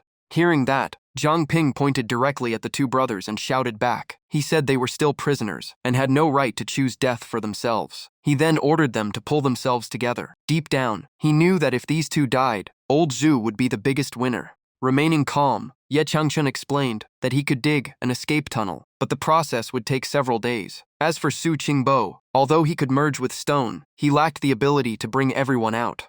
Zhang Ping's expression gradually grew heavier. He calculated that the remaining air would last at most half a day. He himself could escape using the pure water body. But the problem was that the Zhao brothers had no way to survive. Just then, Situ Shibai's voice came through the communicator. He reminded them that he had previously collected samples of the brothers' blood and discovered that the blood of two holy disciples had completely different structures. When combined, they produced a unique energy fluctuation. He also reminded Zhang Ping that he had once used the older brother's blood to awaken the old king bloodline. If he now absorbed the younger brother's blood as well, it might trigger an entirely new transformation. After hearing this, Zhang Ping looked at the communicator and helplessly realized that the captain had been planning this from the very beginning. Zhao Yanhu frowned and asked if he was not afraid of being affected by that power. Zhang Ping calmly replied that if he were afraid, he would never have made it this far. He then asked directly whether they wanted to die here or accept a deal. Zhao Yanlong did not hesitate. He cut his wrist and let the blood flow before decisively saying that he understood. Even though they stood on opposite sides, the Zhao brothers still knew right from wrong and were not heartless people. He told Zhang Ping to take as much blood as he needed. A while later, Zhang Ping looked down at his hands in confusion. Everything seemed completely normal, making him wonder if he had absorbed too little blood. The moment he finished speaking, his face turned deathly pale. His pupils became golden, and he suddenly coughed up a mouthful of black blood. The sight shocked both Ye Changchun and Su Qingbo. They could not understand why drinking a little blood would trigger such a violent reaction. Even Zhao Yanlong was startled and quickly asked if something had happened to him. A cold light gradually appeared in Zhang Ping's eyes as white mist continuously flowed around him. At the same time, the system announced that the Devourer had successfully awakened a new talent called King's Gem. This ability greatly boosted the power, skills, and core attributes of contracted beasts for a short period, like a command issued by its true king. Above ground, the divine bird continued soaring through the sky and unleashed a massive sea of flames, burning the vast forest below. Someone worriedly said that as long as the divine bird existed, the flames would never go out. Everyone needed to leave immediately. But the young woman instantly condensed frost in her palm and firmly objected. She declared that she could not leave while Zhang Ping was still trapped below. Man immediately grabbed her collar and shouted. She reminded her that the teleportation gate was completely shut down, while Zhang Ping possessed the pure water body and had two powerful seniors with him, so he might not be in danger. Man then scolded her, saying she was usually the calmest person in the group, yet today she was acting on pure emotion. Looking at the divine bird roaring behind a wall of thick ice, she sternly warned that the creature had just slaughtered members of the Zhu clan. In its current crazed state, if they delayed any longer, everyone would be swallowed by the flames, and none would survive. Lu Sisi frowned slightly and decisively gave the order for an immediate retreat. But right then, a figure rushed in from behind at incredible speed and loudly warned everyone to get out of the way. The newcomer was Bai De, and many young people from the base were running behind him. He boldly stepped forward and declared that he would stop the divine bird. The entire group then unleashed their power and charged straight toward the creature circling in the sky. The divine bird's eyes were blood red, completely devoid of reason. It opened its beak and dove down with terrifying momentum. A single sweep of force blasted everyone away. They tumbled across the ground while crying out in pain. Bai De still struggled to resist with all his strength. White light surrounded his body, but in the end he gritted his teeth and admitted that he could not hold on much longer. Just as the situation became critical, a green radiance suddenly erupted from underground. A gigantic tree trunk shattered through the earth and rose toward the surface. Ye Changchun, in his Treeman form, appeared within the brilliant light and immediately rushed in to support everyone. Meanwhile, Su Qingbo carried Zhang Ping and the Zhao brothers, using flowing water through the cracks to escape the collapsing area. The two seniors unleashed powerful forces at the same time and loudly announced that reinforcements had arrived. In an open area, Zhang Ping struggled to pull heavy chains together, forming a dark mist cage to lock up the Zhao brothers. Only after finishing did he finally breathe a sigh of relief. Seeing this, Liu Sisi quickly asked what had happened. Wiping the sweat from his forehead, Zhang Ping explained that it was a long story, but the main reason was that he had absorbed Zhao Yanhu's blood. As he spoke, he revealed a glowing golden gem in his palm. According to him, the old king bloodline had evolved after merging with the contract gem, creating a new ability called King's Gem. The system stated that this ability greatly enhanced the effectiveness of contracted beasts, lasted for 10 minutes, and could only affect each contracted beast once per day. Recalling how Ye Changchun had restrained the divine bird with vines, Zhang Ping continued explaining that he had used the new ability to temporarily boost both seniors by 5 levels. This allowed them to reach level 40 and touch the threshold of the King Realm. Although the effect lasted only a short time, it was enough to help everyone escape from underground.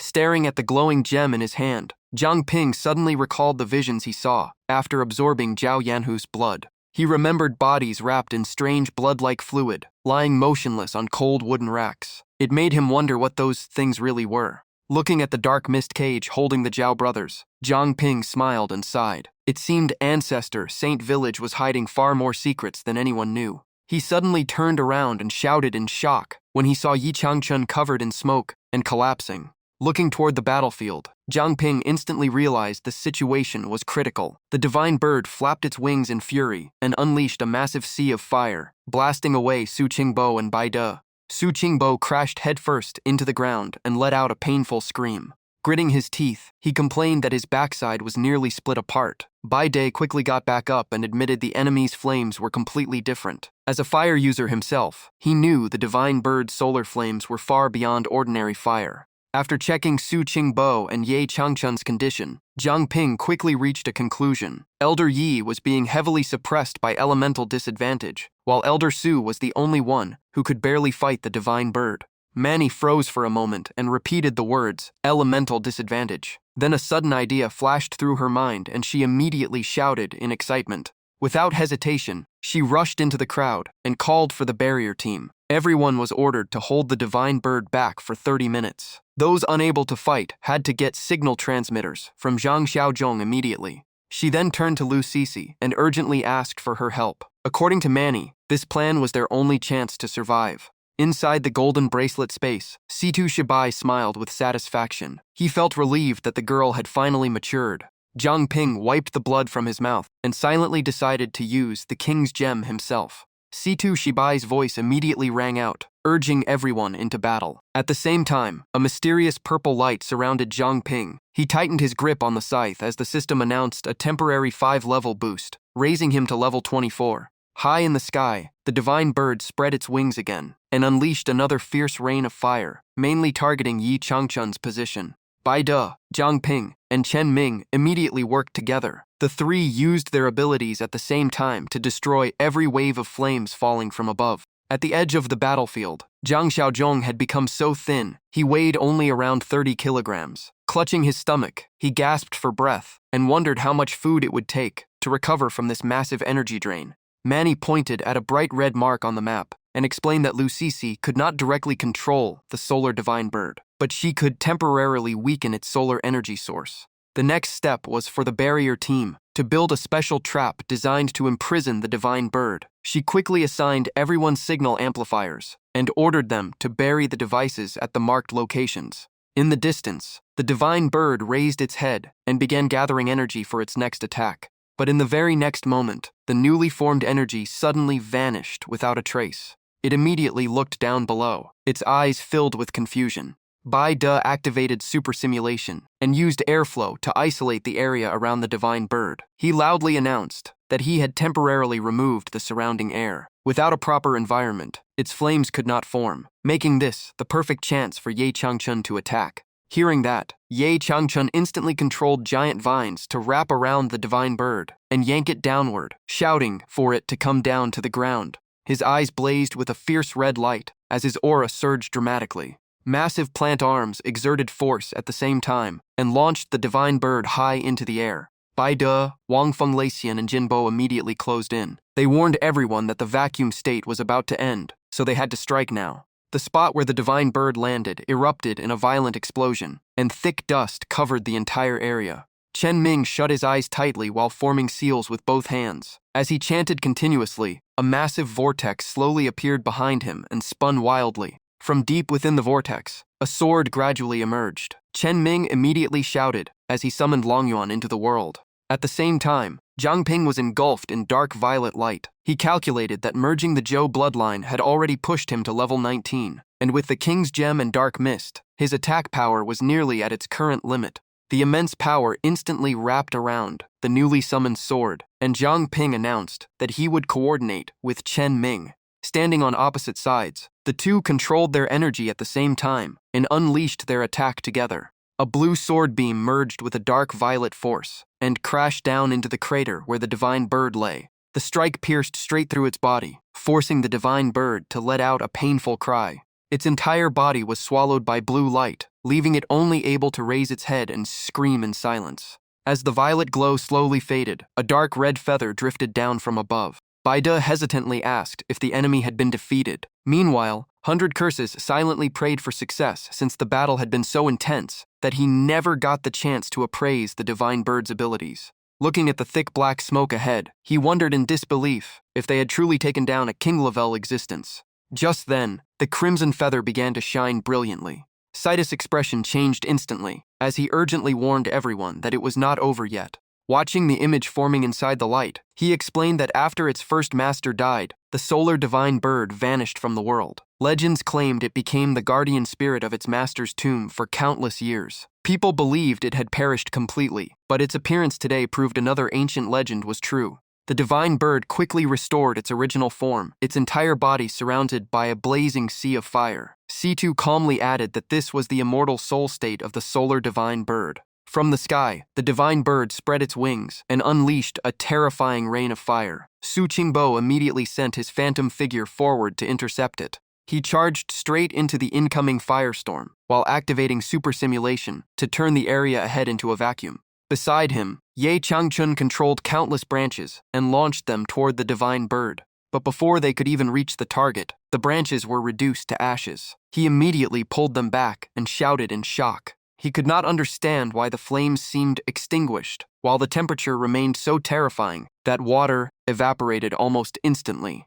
Zhang Ping transformed into his black-winged form and shot forward at incredible speed, slashing the divine bird's neck and making it cry out in pain. He used all his strength to restrain the creature and shouted for his teammates to seize the opportunity. The others immediately rushed in and unleashed their strongest techniques against the divine bird. But their attacks achieved almost no effect. Even Chen Ming's twin swords melted under the terrifying heat. Seeing this, Baida realized the temperature had surpassed even his strongest yang flame state. Jinbo calmly analyzed that the true threat was not the fire itself, but the extreme heat radiating from the divine bird's body. Su Qingbo added that it could not only control flames, but also manipulate the surrounding temperature. The divine bird raised its head again and condensed a dazzling golden sphere of energy before firing it directly at Wang Fengleixian. The moment he saw the attack coming, he could only shout for everyone to be careful. In the distance, the lion-headed man's expression changed as he anxiously called out to Director Feng.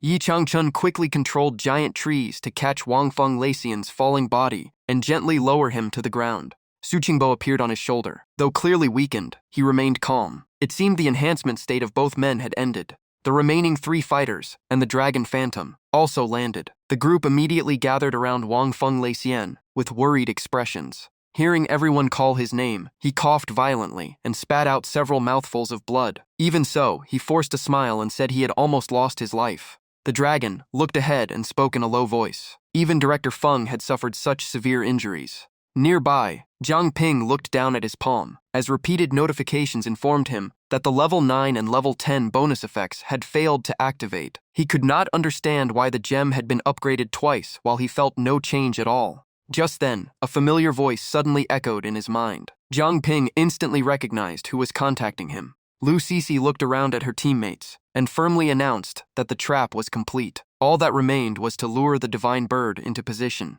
Zhang Ping immediately confirmed the mission. In his black dragon form, Zhang Ping shot into the sky and successfully drew the divine bird's full attention. While dodging through the air, he loudly urged Yi Changchun to act quickly. The moment he saw the divine bird break through Ye Changchun's plant defenses, Zhang Ping shouted in alarm. At that exact moment, Lu Sisi and her teammates stood firm inside the formation and yelled in unison that the time had come. All their power was poured into a single ice-piercing storm, which struck the divine bird directly in midair. The divine bird suddenly froze in place, its eyes filled with shock as blue energy locked onto it.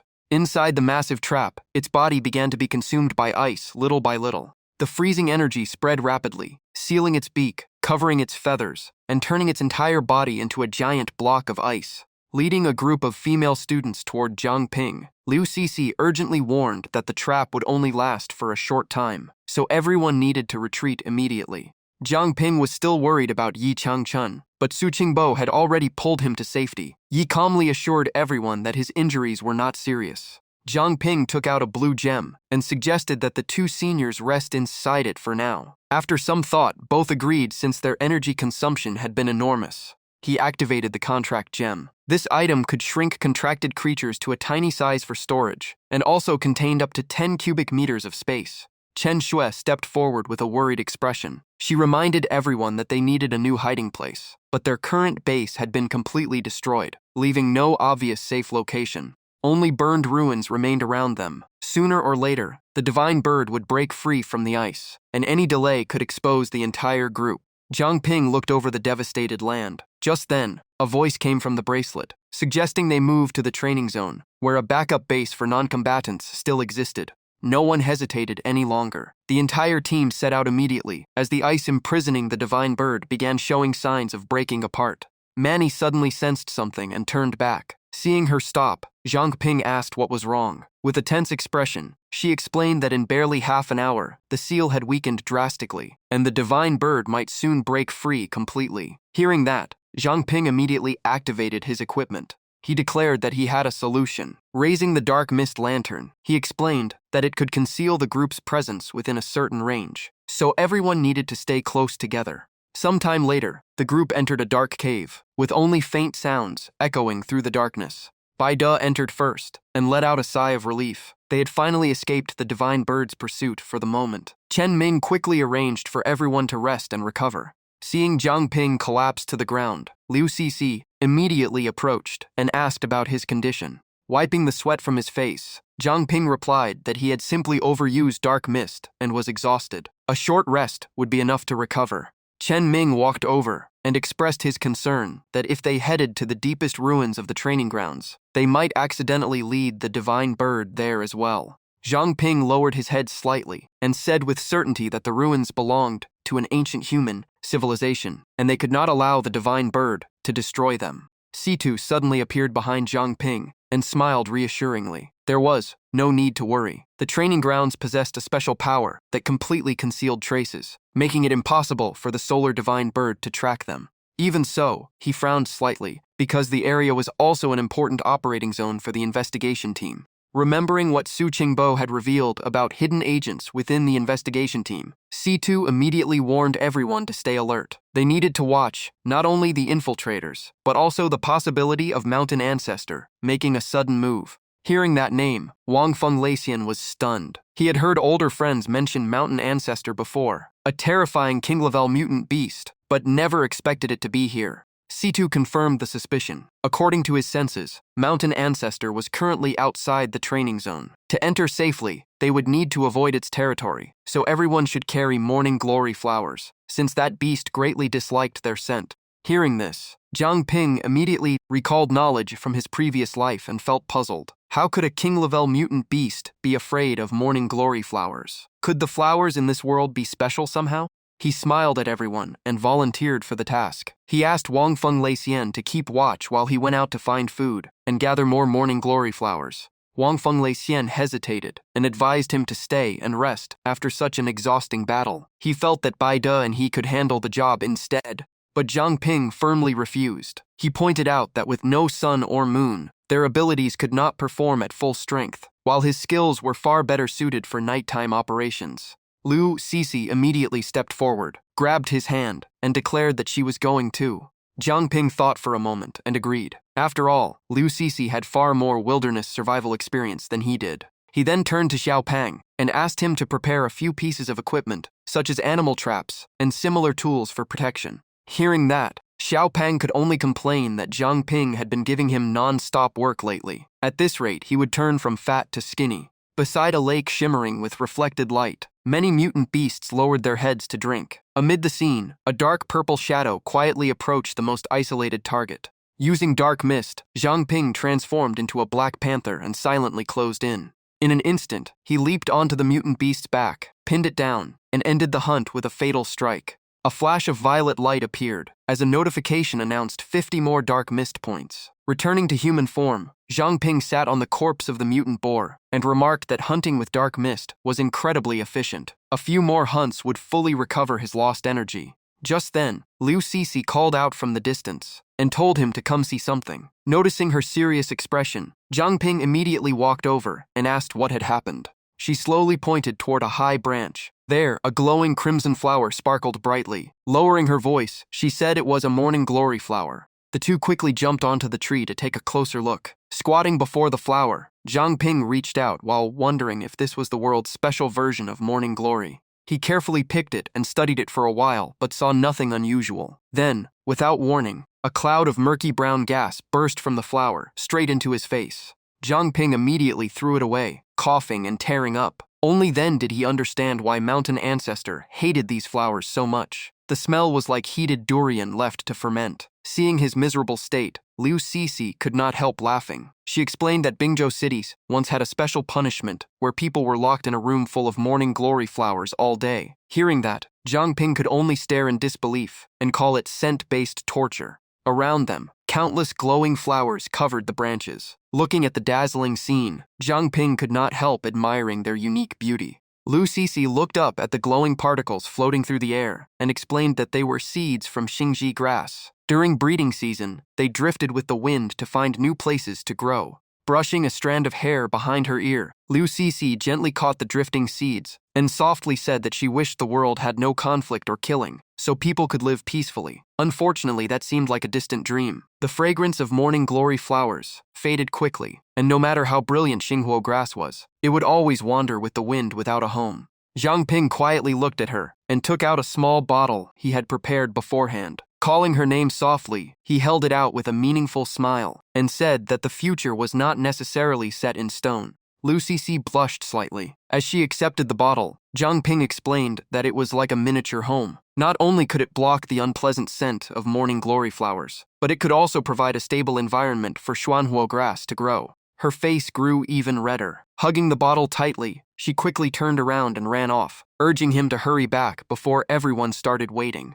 In the dark night, the solar divine bird streaked across the sky, surrounded by blazing flames. It opened its beak, its eyes glowing with fierce hostility, and beat its wings powerfully. Massive waves of fire swept across the land, sending the mutant beasts below fleeing in panic. Inside the cave, the campfire flickered endlessly. Everyone gathered around the glowing coals, grilling meat and chatting. Many remarked that being able to enjoy such a delicious barbecue in a situation this dangerous was far beyond their expectations. While chewing on meat, Zhang Xiaozhong pointed at Zhang Ping and loudly demanded a few more servings. He complained that at this rate, he would soon be nothing but skin and bones. Hearing that, Baide pinched his belly fat and joked that he really did look skinny. Then he turned to Zhang Ping and asked if he agreed. Zhang Ping laughed and placed another plate of golden roasted meat in front of Zhang Xiaozhong. He said they would probably need his ability again in the coming days, so he should eat as much as he wanted. Zhang Xiaozhong's eyes lit up instantly. He shoved Baide's hand away and accepted the food without hesitation, but he ate too fast and immediately burned his mouth.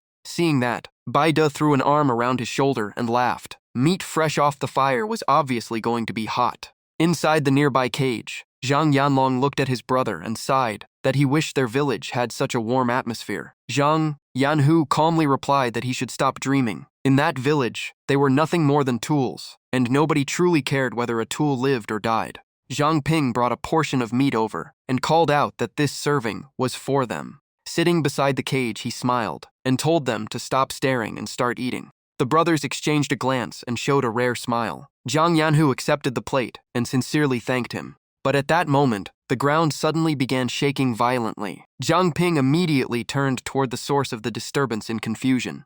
Liu Cixi quickly pointed toward the cave entrance, where an unusual red glow was appearing, and said the noise was coming from that direction. Looking out at the forest ahead, Zhang Ping saw countless lights erupting everywhere. A moment later, massive herds of mutant beasts came rushing forward like a tidal wave. Seeing the scene, he wondered if a huge wildfire on the mountain had caused the beasts to flee in panic. But moments later, the solar divine bird appeared in the sky, surrounded by a sea of flames. The instant everyone saw it, they understood the reason. The monster had deliberately created this disaster to force them out of hiding. The group immediately retreated deeper into the cave. Zhang Ping remained calm and analyzed that based on the wind direction and the scale of the fire, the flames would not reach their current location. For now, they should stay hidden and wait for the beast tide to pass. Meanwhile, in another forest, the investigation team was secretly gathering. A black-haired member curiously asked the captain who exactly they had been waiting nearly 2 days to ambush. Ma Bin, sitting nearby, answered that their target was Zhang Ping, an infinite class ability user. The blue-haired member was immediately shocked. According to the records, Zhang Ping's ability was Contract Gem, once considered useless. Yet he had somehow used a strange secret technique to effortlessly kill Huang San's group. Another member sitting in a tree added that the stranger part was Zhang Ping's ability to transform into blood or water, along with his bizarre escape methods. Including Contract Gem, he had already displayed at least 5 different abilities. Hearing this, another member remarked that what Zhang Ping had shown was probably only the tip of the iceberg. His expression immediately turned serious. As an infinite class ability user, nobody knew how many hidden trump cards Zhang Ping still possessed. If they encountered him outside the training zone, they absolutely could not underestimate him. One small mistake could cost them their lives. Elsewhere, the effect of Wind Whisperer had just ended when Zhang Ping immediately called for Liu Cixi. Based on the information gathered, he confirmed that the Zhou family had indeed placed an ambush outside the training zone. Sitting beside the fire, Liu Cixi asked how many enemies there were. Zhang Ping raised 2 fingers and explained that the information was too vague to determine exact numbers, but there were at least 2 peak awakening experts on the other side. After hearing that, Wang Fengleixian thought for a moment and calmly remarked that at his peak condition, he alone could deal with 2 opponents of that level. Sitting cross-legged nearby, Zhang Ping also raised a hand and said he could probably handle one of them. Bai De immediately asked whether he was truly confident against a peak-level opponent. Zhang Ping looked at him and explained that although he was only at mid-awakening level, his appraisal ability allowed him to quickly identify an enemy's strengths and weaknesses. Aside from exceptional monsters like Wang Fengleixian, most opponents were not a major threat. He then laid out a plan. Once the beast tide was completely over, he would investigate the ambushers outside. For now, everyone should take turns keeping watch, rest when possible, and save their strength. The group agreed. The next morning, sunlight slipped into the cave and woke Zhang Ping and Liu Cixi, who had dozed off during their night watch. At that moment, Zhang Xiaozhong rushed in from outside with a tense expression and shouted that something had happened. Everyone immediately ran outside to check, but the sight before them left the entire group frozen. The area was nothing but scorched ruins. Someone realized in horror that the Sun Divine Bird had burned the entire forest overnight. To reach the training zone, they now had to cross the charred wasteland. After looking around, Zhang Ping rubbed his chin and remarked that the monster was not as foolish as it seemed. Situ appeared from the bracelet and spoke with a serious expression. He reminded them that this was the only route to the training zone, and there was no way around it. He estimated the journey would take half a day and asked how much longer the mist lamp could last. Zhang Ping shook his head and admitted the lamp was nearly out of energy, so he could not guarantee it would survive the trip. He took out the lamp and let out a sigh. More than ever, he realized that greater power always came with greater pressure, and in the end, he could only rely on himself. Hearing that, Bai De laughed and slapped him on the shoulder. He repeated with amusement that greater power meant greater responsibility. Wang Fengleixian nodded in approval and even joked about putting the phrase on a set Feng Hall someday. Zhang Ping silently recalled that he had learned those words from a movie in his previous life. Inside the cage, the 2 Zhang brothers unconsciously repeated the phrase after hearing it. They looked at each other and spoke the words again, as if memorizing an important truth. Zhang Yanhu suddenly remembered the day he was rescued. He said that in their old village, they had never been treated like people and were only used as tools. Yet Zhang Ping risked his life to save them despite being on the opposite side. Even in danger, he still treated them with respect. Zhang Yanlong nodded and admitted that he once thought Zhang Ping was strange, but now he realized it was something entirely different. In the minds of both brothers, Zhang Ping seemed to be glowing with light. Filled with emotion, they loudly repeated the phrase they had just heard. The sudden shout made Zhang Ping and Wang Fengleixian turn around at the same time, confused by what the 2 were doing. Zhang Yanhu stepped forward and declared that he had thought of a way to help. Right after that, Zhang Yanlong knelt before Zhang Ping, bowed deeply, and begged for a chance to follow him. Zhang Yanlong even swore lifelong loyalty to Zhang Ping and vowed to accept heaven's punishment if he ever betrayed him. Beside him, Zhang Yanhu immediately made the same oath. Under everyone's stunned gaze, Zhang Yanlong said he was willing to swallow a gemstone to prove his sincerity. Not wanting to fall behind, Zhang Yanhu volunteered to do the same and declared that he would obey only Zhang Ping from now on. Looking at the 2 brothers, Zhang Ping could not hide his curiosity and wanted to know what had driven them to make such a decision. Zhang Yanhu spoke first. He said that both their lives had been saved by Zhang Ping, and not following him would be a betrayal of that kindness. Zhang Yanlong then added that Zhang Ping was someone truly worthy of their trust and loyalty. Zhang Ping listened quietly as they expressed their resolve. According to Yanlong, if they returned to Saint Ancestor Village, they would remain tools for the rest of their lives. That was why the brothers had chosen to follow their boss, even if it cost them their lives. Zhang Ping used an invisible force to help them stand and calmly told them not to rush into pledging loyalty. Before deciding anything, he wanted to know how many people they had killed and whether any innocent lives had been involved. Zhang Yanlong answered seriously that everyone who died by his hand had been enemies from rival villages that opposed Saint Ancestor Village. He could not say whether they were innocent or guilty, but their fate came from their own choices. As for Zhang Yanhu, he said he had only killed 2 members of the Zhou family, and both deserved punishment for their crimes.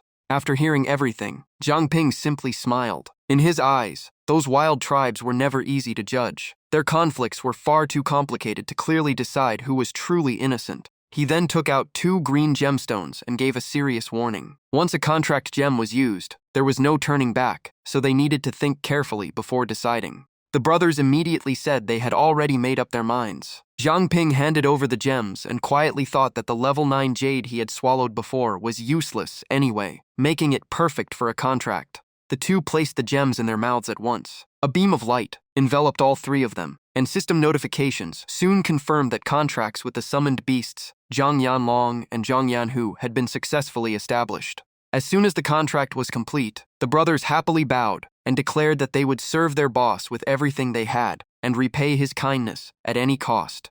Zhang Ping broke into a cold sweat and awkwardly told them not to take it that far. He hoped everyone could simply be friends and teammates. The brothers nodded right away, but still respectfully called him boss. Zhang Ping then remembered their earlier words and asked about the method they claimed could help the group. The brothers lowered their heads and asked everyone to wait a moment before quickly leaving. As they disappeared, the others began discussing the situation. Many found the brothers' behavior strange and wondered if they could truly be trusted. Wang Fengxian crossed her arms and watched the direction they left. She felt the brothers resembled certain fanatic mutated beasts or wild tribesmen, as if they worshipped Zhang Ping. The thought left her puzzled. Zhang Xiaozhong also looked curiously at Zhang Ping and asked whether he had used some kind of mind control ability, since the brothers seemed to idolize him. Zhang Ping's face darkened instantly. He denied it at once and grumbled that if he really had such a power, he would choose Xuejie instead of controlling 2 men. Hearing that, Xuejie covered her face in embarrassment and laughter, teasing that Zhang Ping had apparently been interested in her for a long time. Zhang Xiaozhong stroked his chin and deliberately made things worse, saying that even though Zhang Yanlong and Zhang Yanhu were men, anything was possible. Everyone immediately stepped away and looked at Zhang Ping with suspicious eyes. He hurried to explain himself, but every word only made things more awkward. Right then, the ground suddenly bulged upward into a large mound. Zhang Ping instantly turned around, his body tense from the unexpected movement. The Zhang brothers appeared riding a giant lizard that had burst out of the earth. Zhang Yanlong excitedly waved and called out to Zhang Ping. Situ emerged from the bracelet and explained that it was a divine burrowing lizard. If they used its abilities well, the group could quickly cross a vast area. After hearing that, Zhang Xiaozhong became excited and suggested they could avoid the Zhou family's ambush and head straight for the trial area. Situ immediately rejected the idea, explaining that Mountain Ancestor was a king-level mutated beast, and the divine burrowing lizard would never dare enter its territory. Zhang Ping stood tall and calmly ordered everyone to move out at once. Other matters could wait. Their priority was still dealing with the divine bird. Following its master's command, the divine burrowing lizard began moving. The group quickly followed it underground, but the trip left many people so dizzy that their faces turned pale. When the journey ended, everyone collapsed onto the ground from lingering dizziness. Zhang Yanlong calmly explained that the divine burrowing lizard would only bring them this far and refused to go any farther. Zhang Ping rubbed his forehead and suggested using it to return and pick up the others behind them. Looking at the canyon ahead, Situ explained that crossing it would lead directly to the training area. However, it was also the perfect place for an ambush. Seeing that they were close to their destination, he told Zhang Ping to distribute the morning glory flowers to everyone. Lu Cixi immediately took them out of her bag and prepared to hand them over. One by one, everyone received a flower. Walking behind her, Zhang Ping quickly called out and asked for 2 extra flowers for Senior Yi and Senior Su. Lu Cixi turned around and asked whether he was worried that the Zhou family had stronger experts waiting ahead. Jiang Ping glanced around and slowly replied that the Zhou family was not his only concern. He was also worried that the Sun Divine Bird might suddenly reappear. If that happened, they would likely need both seniors working together to handle it. Bai De looked confused and asked if they had not already dealt with that bird before. Patting Zhang Xiaozhong on the shoulder, Jiang Ping reminded everyone not to let their guard down. The Zhou family might not fully control the Sun Divine Bird, but they still had to prepare for every possibility. No one knew what other tricks the enemy had in store. Wang Fengxian agreed with his assessment. Meanwhile, Bai De worried that if the Sun Divine Bird really attacked, even the two seniors at full strength might not be able to stop it, let alone in their current injured state. A strange green glow flashed in Jiang Ping's eyes. Gripping the gemstone in his hand, he calmly reassured everyone that he already had a plan. If they could not solve it here, there would still be another chance inside the training area. High in the sky, a bird silently watched the entire conversation below. At the same time, Jiang Ping assigned Luo Wei and Xu Kuei to escort the wounded and weaker members to the nearest safe shelter. His image was clearly reflected in the sharp eyes of the creature observing them. Elsewhere, a young girl watched through the bird's vision and quickly reported that Jiang Ping's group had gathered ahead, and the distance between both sides was rapidly closing. Ma Bin held a cigarette between his lips and smirked. In his view, Jiang Ping escaping the Sun Divine Bird's pursuit had only been a stroke of luck, and that luck was about to run out. Standing before his subordinates, he coldly ordered them to prepare for battle and declared that the hunt was about to begin. The area outside the training zone was eerily quiet. Jiang Ping and his companions moved deeper in with extreme caution. As they passed a dense bush, he spotted a red-eyed squirrels secretly watching them. Judging by its strange behavior, he guessed it was being controlled and immediately warned everyone to stay alert because enemies could be hiding nearby. Right then, two red-eyed mutated beasts suddenly dove from above. Jiang Ping reacted instantly and shouted a warning to the team. Bai De spun around in shock. A deadly pounce nearly hit him, but he managed to dodge at the last second. Bai De immediately transformed into his werewolf form and launched a powerful counterattack. After being struck, the creature instantly shrank into a mouse and vanished in a flash. Seeing that, Jiang Ping was stunned. He could not tell whether the thing that attacked them was a mouse or a bear because its ability was so bizarre. Rubbing his slightly numb wrist, Bai De explained that it was likely a mutated hamster bear. Its physical strength far exceeded most enhancement-type awakeners, so anyone without a tough body should never fight it head-on. Suddenly, Zhang Xiaozhong pointed at the sky with a trembling hand, as if he had seen something unbelievable. Everyone followed his gaze and froze. Before them stood an enormous stork so massive, it was hard to believe. Several people blurted out in shock, wondering if that was the mountain ancestor. They had expected some terrifying monster, not a giant stork. While scanning the surroundings, Jiang Ping suddenly noticed a figure sitting on a nearby tree branch. Taking a closer look, he immediately recognized the person and softly called out, "Hall, Master Feng."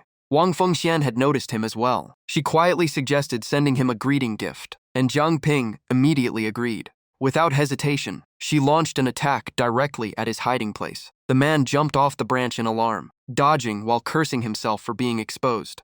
Jiang Ping's expression instantly turned cold. Raising the scythe in his hand, he stared at his opponent and said that if he planned to warn his allies, he would not get the chance today. He swung the blade. Almost at the same moment, a familiar notification appeared, informing him that his mist energy had increased by 30 points. The result surprised Jiang Ping. He realized that dealing damage with the Terror War Scythe could also accumulate mist energy, making this special weapon even more worth studying.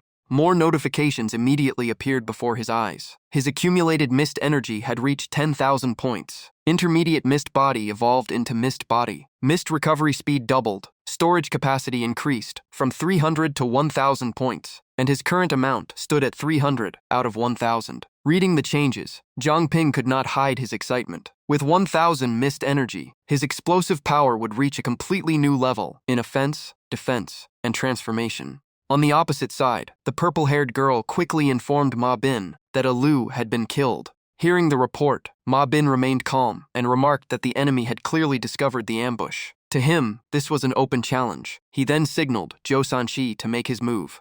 Zhou Sanqi's eyes glowed with a vicious red light. He revealed a savage grin and dove down from above, declaring that since they wanted death, he would gladly grant it. The moment he entered the battlefield, he condensed a dazzling golden sword and slashed it toward Jiang Ping's group while roaring with killing intent. Seeing the attack coming, Zhang Ping showed no panic. Instead, a faint smile appeared on his face. He immediately raised a shield made of mist energy and decided this was the perfect chance to test his new form. The system instantly reported the consumption of 5 mist energy points. A moment later, the golden attack collided head-on with the purple shield. The impact unleashed a violent shockwave, sending dust and energy flying everywhere. When the smoke cleared, Zhou Sanqi had landed on the ground. Zhang Ping calmly dismissed his shield and coldly asked if that was all he had.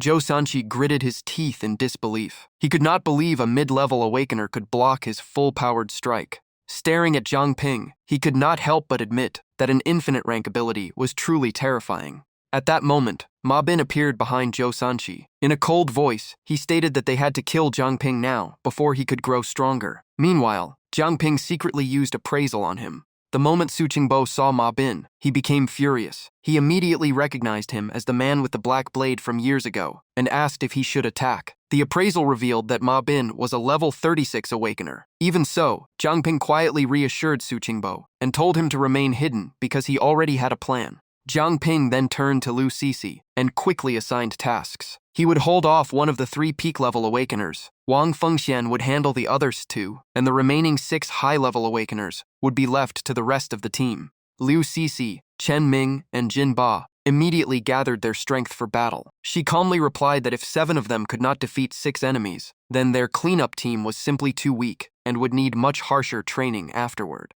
Ma Bin's expression grew darker. He knew that Zhang Ping alone had already caused massive losses for the Zhou family. If another infinite rank user was allowed to mature, the future would become even harder to control. Thinking of that, he immediately ordered them to stop holding back and directly summon the Sun Divine Bird. The purple-haired girl beside him carried out the command at once. Drawing his weapon, Ma Bin charged forward like a black arrow. He loudly declared that the only goal of this battle was to kill Zhang Ping at any cost. All of his subordinates echoed the command behind him. Facing the charging formation, Zhang Ping tightened his grip on the scythe and led the charge straight into battle. Ma Bin's slash came with incredible speed, but Zhang Ping simply tilted his body slightly and avoided the blade with ease. At the same time, the purple-haired girl behind them raised her arm toward the sky and began chanting mysterious spells. As the summoning ritual continued, a flame spirit appeared in the distance. It raised its hand and fired a crimson beam across the sky, while the girl kept chanting as if guiding something toward the battlefield.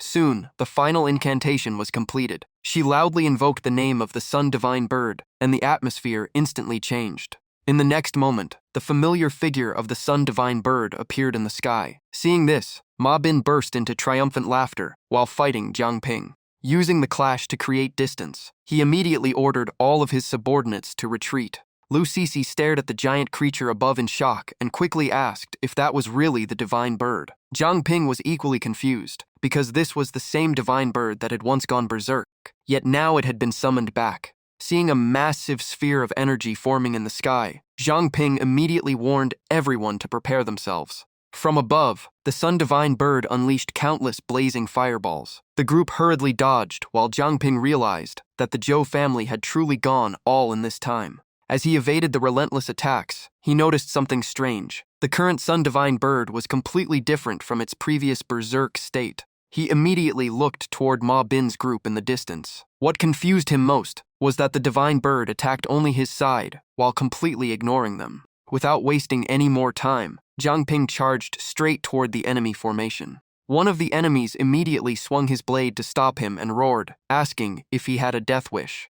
At that moment, Pure Water Body activated. Zhang Ping's body turned into flowing water and effortlessly passed through the attack. Ma Bin looked up and saw a sea of flames crashing down on both sides. He immediately shouted for everyone to get out of the way. The Zhou family members scattered in panic and barely escaped the attack.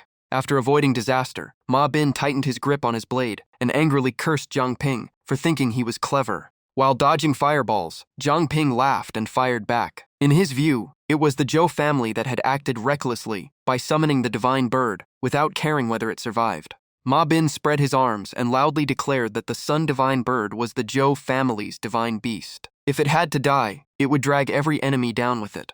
After avoiding another wave of flames, Zhang Ping immediately called everyone together and ordered them to switch to Plan B. At the same time, he tightened his grip on the contract gem and called for the two seniors to begin the operation they had prepared earlier. Moments later, Ye Changchun and Su Qingbo appeared in their special combat forms and accepted the order in unison. As soon as they appeared, the contract gem activated and significantly boosted the strength of those bound by the contract. Without hesitation, the two seniors shot into the sky and directly confronted the Sun Divine Bird, openly challenging it. The moment Ma Bin saw Su Qingbo, his face changed in shock. He could not believe that a man who should have been dead was standing alive before him. Su Qingbo coldly replied that his debt with Ma Bin could be settled later. For now, dealing with the Divine Bird came first. Meanwhile, the purple-haired girls suddenly realized that Zhang Ping had vanished and quickly reported it to Ma Bin. Seeing himself forced into a passive position, while the two seniors distracted the Divine Bird,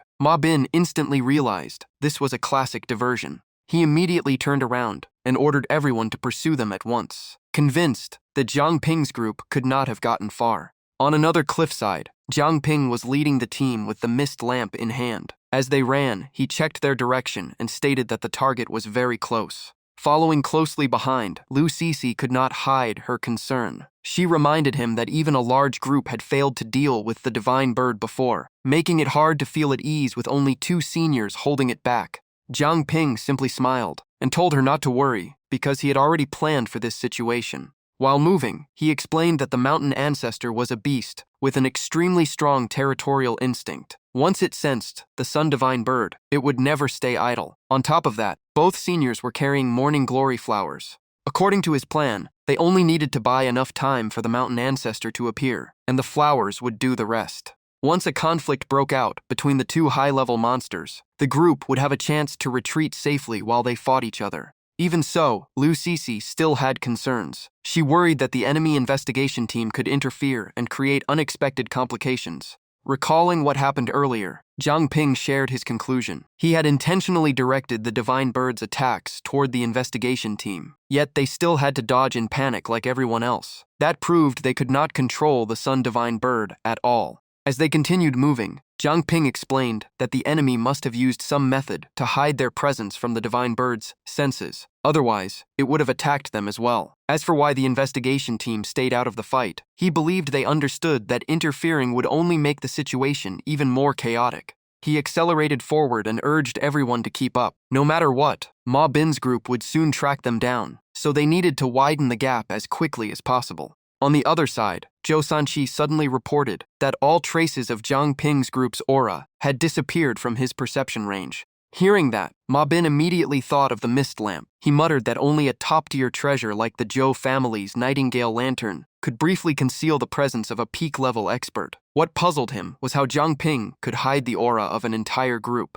After thinking for a moment, he took a box from his pocket and coldly stated that he still had another method. The purple-haired girl immediately tried to stop him after seeing what was inside, warning that it would cause severe damage to his body. Even Josie Sanqi advised against using it. In their opinion, Zhang Ping's side only had one peak-level Awakener left, so it was not worth such a sacrifice. Ma Bin opened the box and revealed a bizarre eye, radiating a terrifying purple-black aura. He shouted that he needed no one to tell him how to act. With a savage glare, he snapped back and asked who would take responsibility if Zhang Ping really entered the trial zone. Zhu Sanqi fell silent. Ma Bin then shoved the eye into his mouth and swallowed it whole. A moment later, he clutched his chest and dropped to one knee. The pain spread through his entire body. His face twisted as the power inside him began to erupt. Soon, his eyes turned an eerie purple. Gritting his teeth, he demanded the release of every stored soul. The evil calamity fetus skill activated. Thousands of purple-black vengeful spirits burst from Ma Bin's body and scattered across the sky. He pointed ahead and gave the order. Aura could be hidden, but soul traces could not. Following the spirits would lead them straight to Zhang Ping. Before long, the purple spirits caught up with Zhang Ping's group. Seeing them, he was surprised because they felt strangely similar to his own dark mist. The spirits quickly wrapped around the entire team. After observing them closely, Zhang Ping suspected they were souls consumed by resentment. One spirit suddenly stretched its body into a blade and slashed at him. Luckily, Zhang Ping ducked in time. Wang Fengxian threw a punch through a spirit and frowned. First undead corpses, now vengeful spirits. These people were getting darker with every move. At that moment, Ma Bin's subordinates arrived. The purple-haired girl spotted the target and declared that this time there was no escape. Floating in the air, she quickly formed a massive fireball. At the same time, another man fired an energy arrow at Zhang Ping, forcing him to dodge. From behind, Wang Fengxian immediately knocked the arrow away and protected Zhang Ping from the sneak attack. Looking at the smoke rising from his palm, he realized the attacker was far from weak. Not giving them a chance to respond, the purple-haired girl hurled the giant fireball at the group and shouted that she would burn them all. In an instant, Zhang Ping and Wang Fengxian were swallowed by a massive sea of flames. Before the smoke even cleared, a calm voice came from within. The speaker even praised her flames, leaving the purple-haired girl stunned. Wang Fengxian stepped out of the inferno covered in golden flames. He had activated the yellow flame state of the Scarlet Emperor immortal body. The enemy's fire had even helped complete the activation. The purple-haired girl could hardly believe it. Her proud flames had achieved nothing. She became even more wary of Zhang Ping and his team's mysterious abilities. Just then, they heard Ma Bin's voice from behind, ordering his subordinates to deal with the obstacles first. After absorbing the power of the strange eye, Ma Bin's hair had turned white. His body had also grown larger. Carrying a massive saber on his shoulder, he declared that Zhang Ping was his to kill. Ahead, countless spirit projections charged forward with shrill screams. Facing them, Wang Fengxian unleashed the Beast King Fist art with the Scarlet Emperor immortal body, creating a gigantic fire tornado that swept the battlefield. Seeing that overwhelming power, the purple-haired girl realized her fire abilities were completely suppressed. She decided to leave the fight to Zhu Sanqi. Zhu Sanqi moved at once. He pulled out a special throwing knife and launched it into the heart of the firestorm. The knife pierced through the flames at incredible speed and suddenly split into countless sharp fragments that attacked Wang Fengxian. Forced to defend with both hands, he kept retreating and was shocked to find the fragments could break through his protection. Breaking through the vortex in an instant, Zhu Sanqi closed the distance to Wang Fengxian in the blink of an eye. The moment he arrived, he raised his twin blades to Wang Fengxian's shoulder as a direct challenge. Wang Fengxian narrowed his eyes and laughed with approval. The kid in front of him clearly had some skill and was worth his attention. Meanwhile, Zhang Xiaozhong was trapped by countless vengeful spirits and could not break free. Liu Sisi, Chen Ming, and Jin Ba rushed over to help and quickly drove away the attacking spirits. The purple-haired girl swept across the battlefield with an arrogant smile, then waved her hand and created a gigantic fireball before hurling it forward. While gripping his scythe, Zhang Ping heard a violent explosion behind him and quickly shouted for everyone to stop. Ma Bin gave him no chance to focus elsewhere and immediately charged in with a brutal slash. Zhang Ping leaped back to widen the gap, but Ma Bin stayed right on his heels, swinging his saber non-stop while roaring with killing intent. The blade tore through the air, and Zhang Ping instantly turned into water to evade. After creating some distance, Zhang Ping grew annoyed. The battle had just started, yet this guy already seemed completely out of control. His eyes quickly locked onto the glowing eye on Ma Bin's shoulder. He suspected the strange armor was the source of this madness. While observing, a vengeful spirit suddenly emerged from Ma Bin's tangled hair. Zhang Ping was startled to find it seemed to have its own consciousness. As he countered with dark mist, he silently assessed the situation. Escaping now was nearly impossible. Before long, a ring of purple-black dark mist surrounded Ma Bin. At the same time, the system reported a cost of 200 dark mist. Seeing the glowing red gems appear within the mist, Ma Bin looked visibly confused.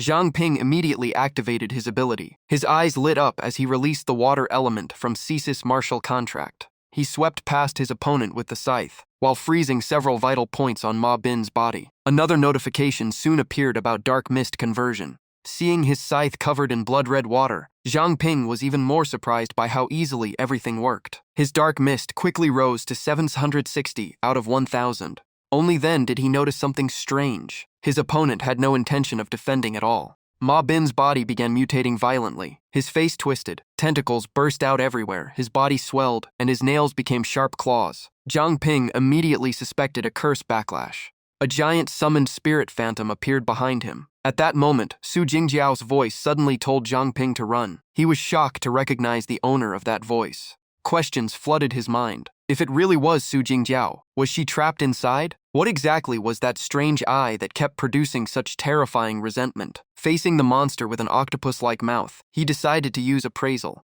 Just seconds later, the appraisal was complete, and scenes from the past began to replay. In that vision, everyone stood frozen in place, their faces filled with despair and confusion.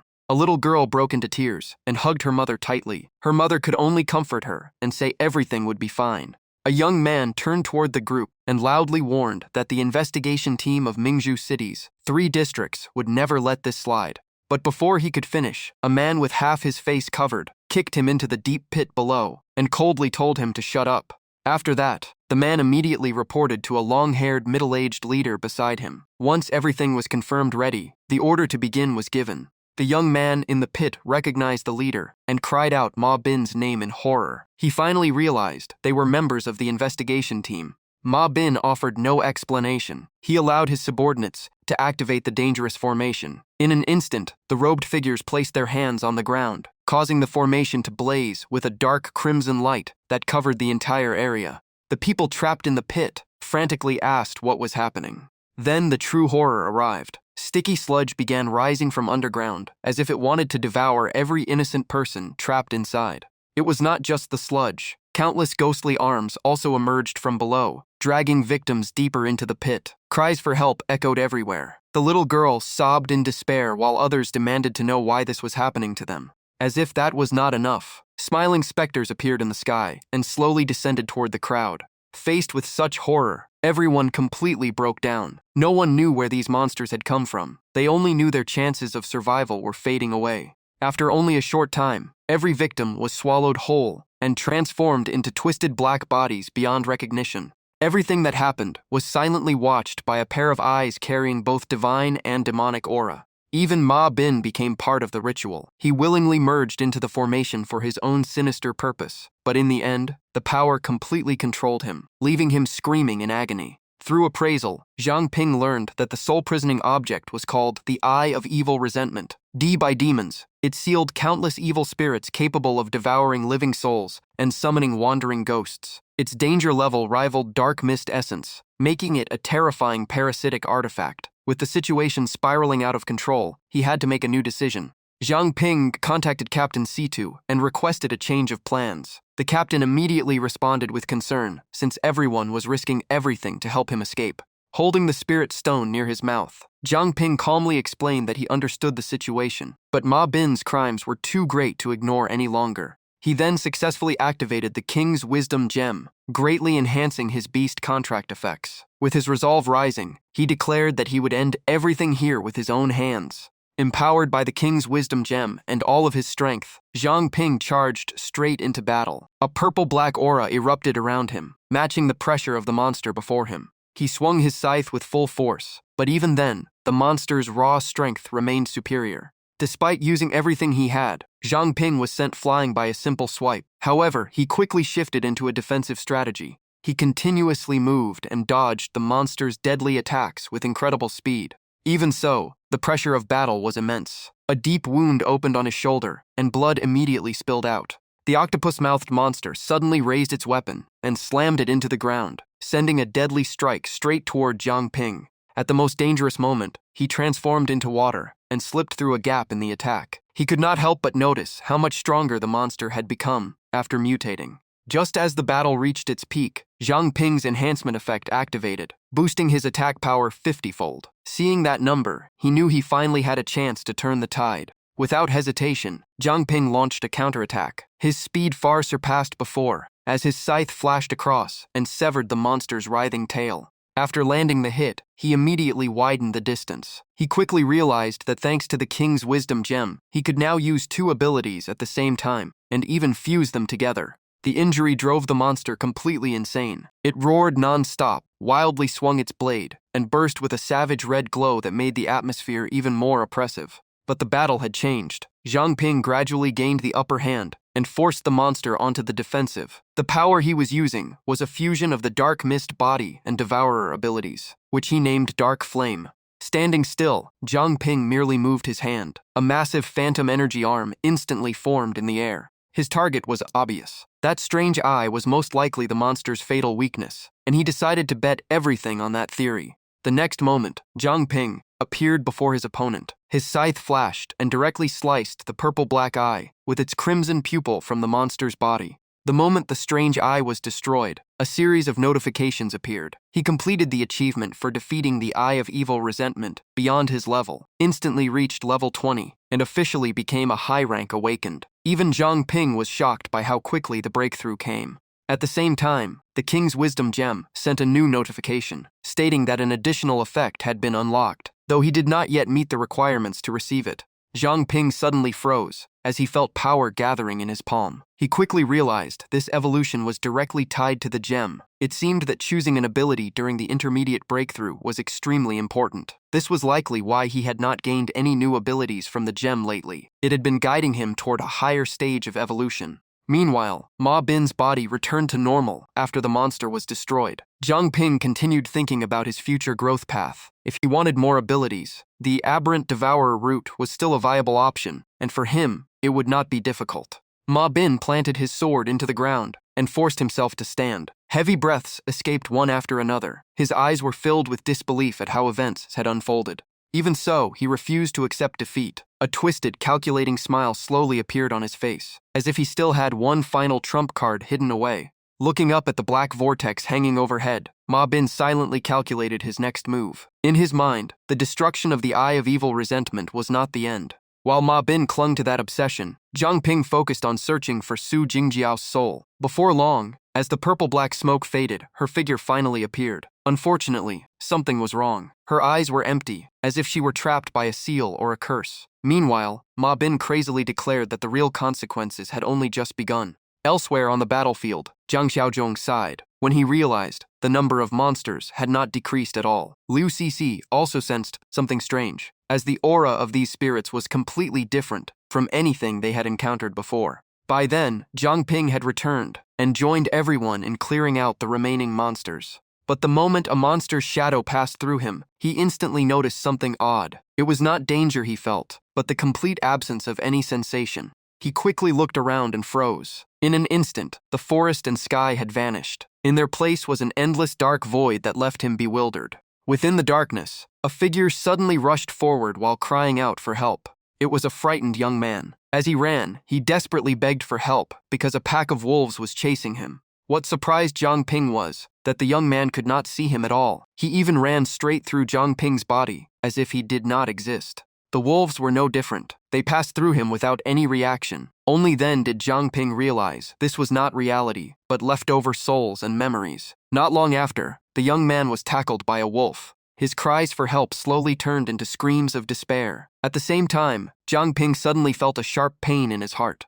As the wolves tore into the young man, the pain in Zhang Ping's chest intensified. He dropped to his knees and clutched his chest, unable to endure it. He had no idea what was happening. Why could he feel the pain of that soul? Every injury the young man suffered made Zhang Ping's pain grow stronger, as if they were sharing the same emotions. Lying on the cold ground, he gradually formed a theory. Perhaps the power of these souls had dragged him here. This place was likely their final memory before death, filled with unresolved pain and regret. When the young man finally died, Zhang Ping's heart twisted so violently that it felt ready to stop beating. While he remained trapped inside this memory space, everyone outside continued fighting the monsters. At last, Zhang Ping understood the true nature of the Eye of Evil Resentment's power. Zhang Ping lay collapsed on the ground as blood spread around him. Every time a soul disappeared within this space, the backlash of pain on his body became even worse. As he struggled to stand, a streak of blue light suddenly flashed before his eyes. Both shocked and annoyed, he had no idea what was happening now. But in the very next second, his face turned pale. Before him stood a gigantic demon with an aura of pure despair. Zhang Ping could only beg it to stop, because the demon's target was Su Jingjiao, the person he had been searching for all this time. Seeing her standing on the edge of death, Zhang Ping nearly lost his mind and desperately shouted for the demon to leave her alone. Yet the demon still rushed forward and seized Su Jingjiao's motionless body. In that instant, Zhang Ping felt as if his entire body were being torn apart. His agonized roar echoed through the space as blood and tears mixed on his face. Rage exploded within him, and he wanted nothing more than to crush whoever was responsible. Even so, he was completely powerless. He could not even touch the demon.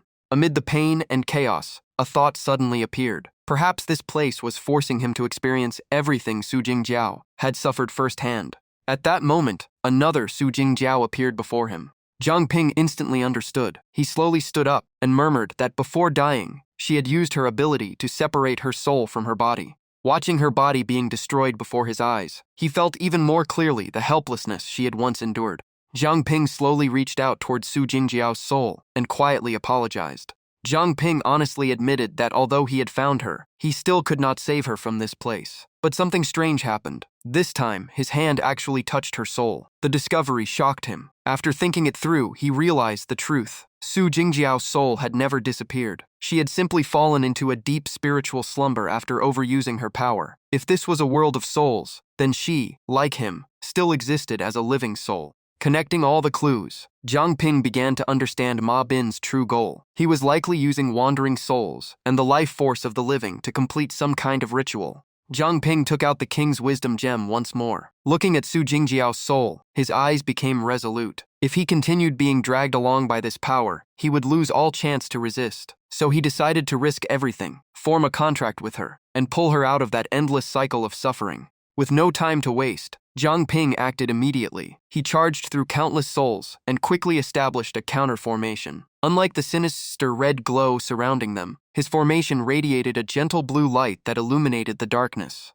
At the same time, countless sharp chains burst from the dark earth below. Ignoring the danger, Jiang Ping loudly called Su Jingjiao's name and tried to awaken her sleeping consciousness. He repeatedly told her that she was not like the dead souls trapped here. She was still alive and had to wake up. Even as the chains tightened around his body and caused unbearable pain, he kept calling out. He reminded her of the dream she once pursued, becoming a member of the defense team to protect her family. At last, his words reached her. Su Jingjiao slowly opened her eyes and began remembering that long-forgotten dream. As Jiang Ping's voice continued to echo, cracks began appearing on the chains around him. He kept giving her hope and reminded her that they had once dreamed of fighting side by side for the same cause. Every time a chain shattered, new ones immediately emerged. Yet Jiang Ping never let go of Su Jingjiao's hand. He hurriedly told her that many of the chances he had survived until today were thanks to her secret protection. Even as opposing forces pulled them in different directions, Jiang Ping gritted his teeth and held on, refusing to let go while keeping his eyes fixed on her. Finally, he moved closer and placed the king's wisdom gem into Su Jingjiao's hand. Along with a gentle smile, he sincerely asked her to stop sinking into endless sleep. Memories between them surfaced one after another, like scenes from a movie. Every conversation and familiar moment returned vividly to her mind. Su Jingjiao, do you want some candy? Back then, she coldly refused, and made it clear she did not like being pushed around by others. Those forgotten memories gradually awakened her consciousness. The emptiness in her eyes slowly faded away. She accepted the king's wisdom gem from Jiang Ping and followed his instructions. After swallowing the gem, the contract between beast contractor Su Jingjiao and Jiang Ping was officially completed. Without wasting the opportunity, Jiang Ping immediately told her to stop the ongoing absorption process. Su Jingjiao closed her eyes, and the contract quickly took effect. The abnormal state affecting her gradually disappeared. When she opened her eyes again, she found herself being supported by Jiang Ping and softly called his name. But the moment she noticed Jiang Ping's body being nearly swallowed by the formation, she panicked and asked what was happening. Unlike her concern, Jiang Ping simply kept smiling. He was happy that he had finally awakened her. Meanwhile, countless other souls remained trapped inside the formation. Jiang Ping quickly explained that this seemed to be a ritual designed to refine souls. Anyone completely absorbed into it would find escape nearly impossible. As he said this, his expression darkened. He sighed softly and said that fortunately he had awakened her in time. At least if the worst happened, they could exchange their final words without regret. Hearing that, Su Jingjiao immediately became annoyed. She lightly knocked him on the head and scolded him for giving up so easily. Jiang Ping could only laugh. Even in such a desperate situation, she still had that spirit, which reassured him greatly. But he soon noticed something strange. Su Jingjiao was standing freely outside the formation's area of control. Before he could understand what was happening, Jiang Ping himself was suddenly pulled out of the sealed zone. The sensation of freefall startled him into shouting.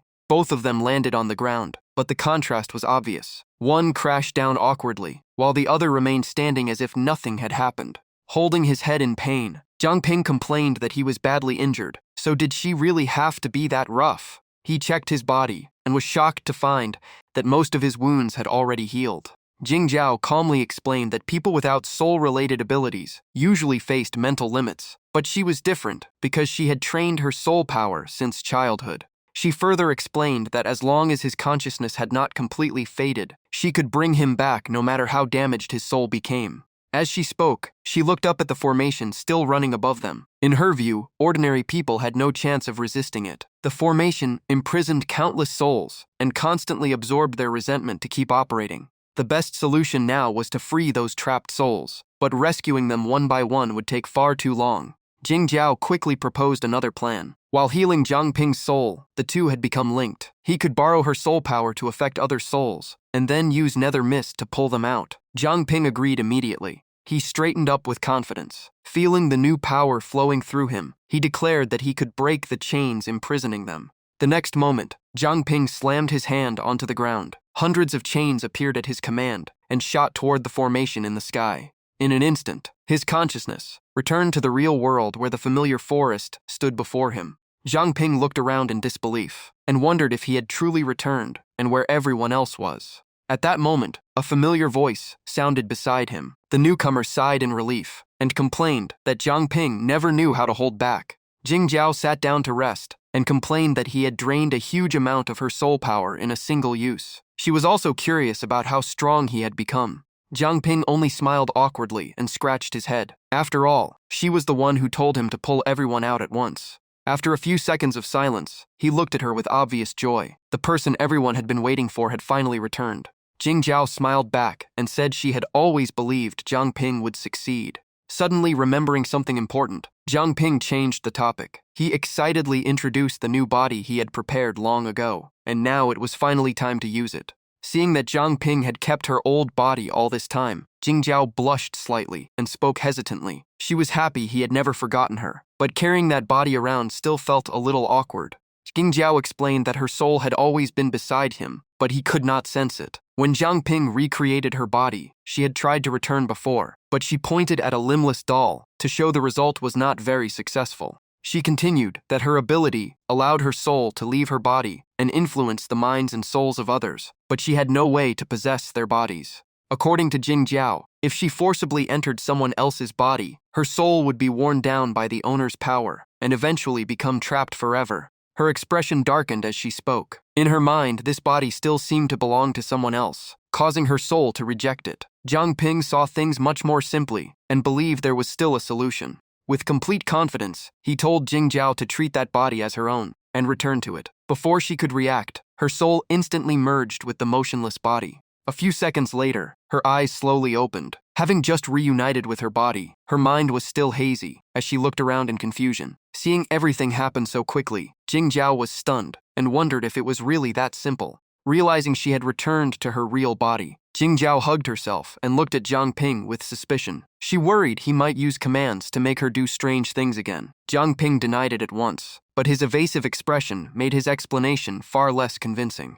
Just then, the others began returning one after another. After landing on the ground, everyone sighed in relief. The moment Wang Fengxian appeared, he angrily cursed about being trapped inside the formation and unable to do anything. Seeing everyone safe and sound, Jiang Ping finally relaxed. He knew they would have been doomed without Jing Jiao's soul power breaking the formation. Hearing that, she proudly replied that it was nothing. Just as the mood lightened, Jiang Ping found a new concern. If everyone had returned from the soul world, could Tan Mabin still be alive? Sensing his worry, Jing Jiao quickly reassured him. She explained that only Mabin's corpse and shattered soul remained. That formation normally required several awakened users to operate, but he had sacrificed himself to force its activation. Unfortunately for Mabin, he never expected Jing Jiao to break the formation, nor did he expect Jiang Ping to awaken her while her soul was still lost in confusion. Looking at the corpse, Jiang Ping sighed. These people had held a deep grudge against Jing Jiao's grandfather, yet they ended up dying by her hand, as if fate had arranged it all.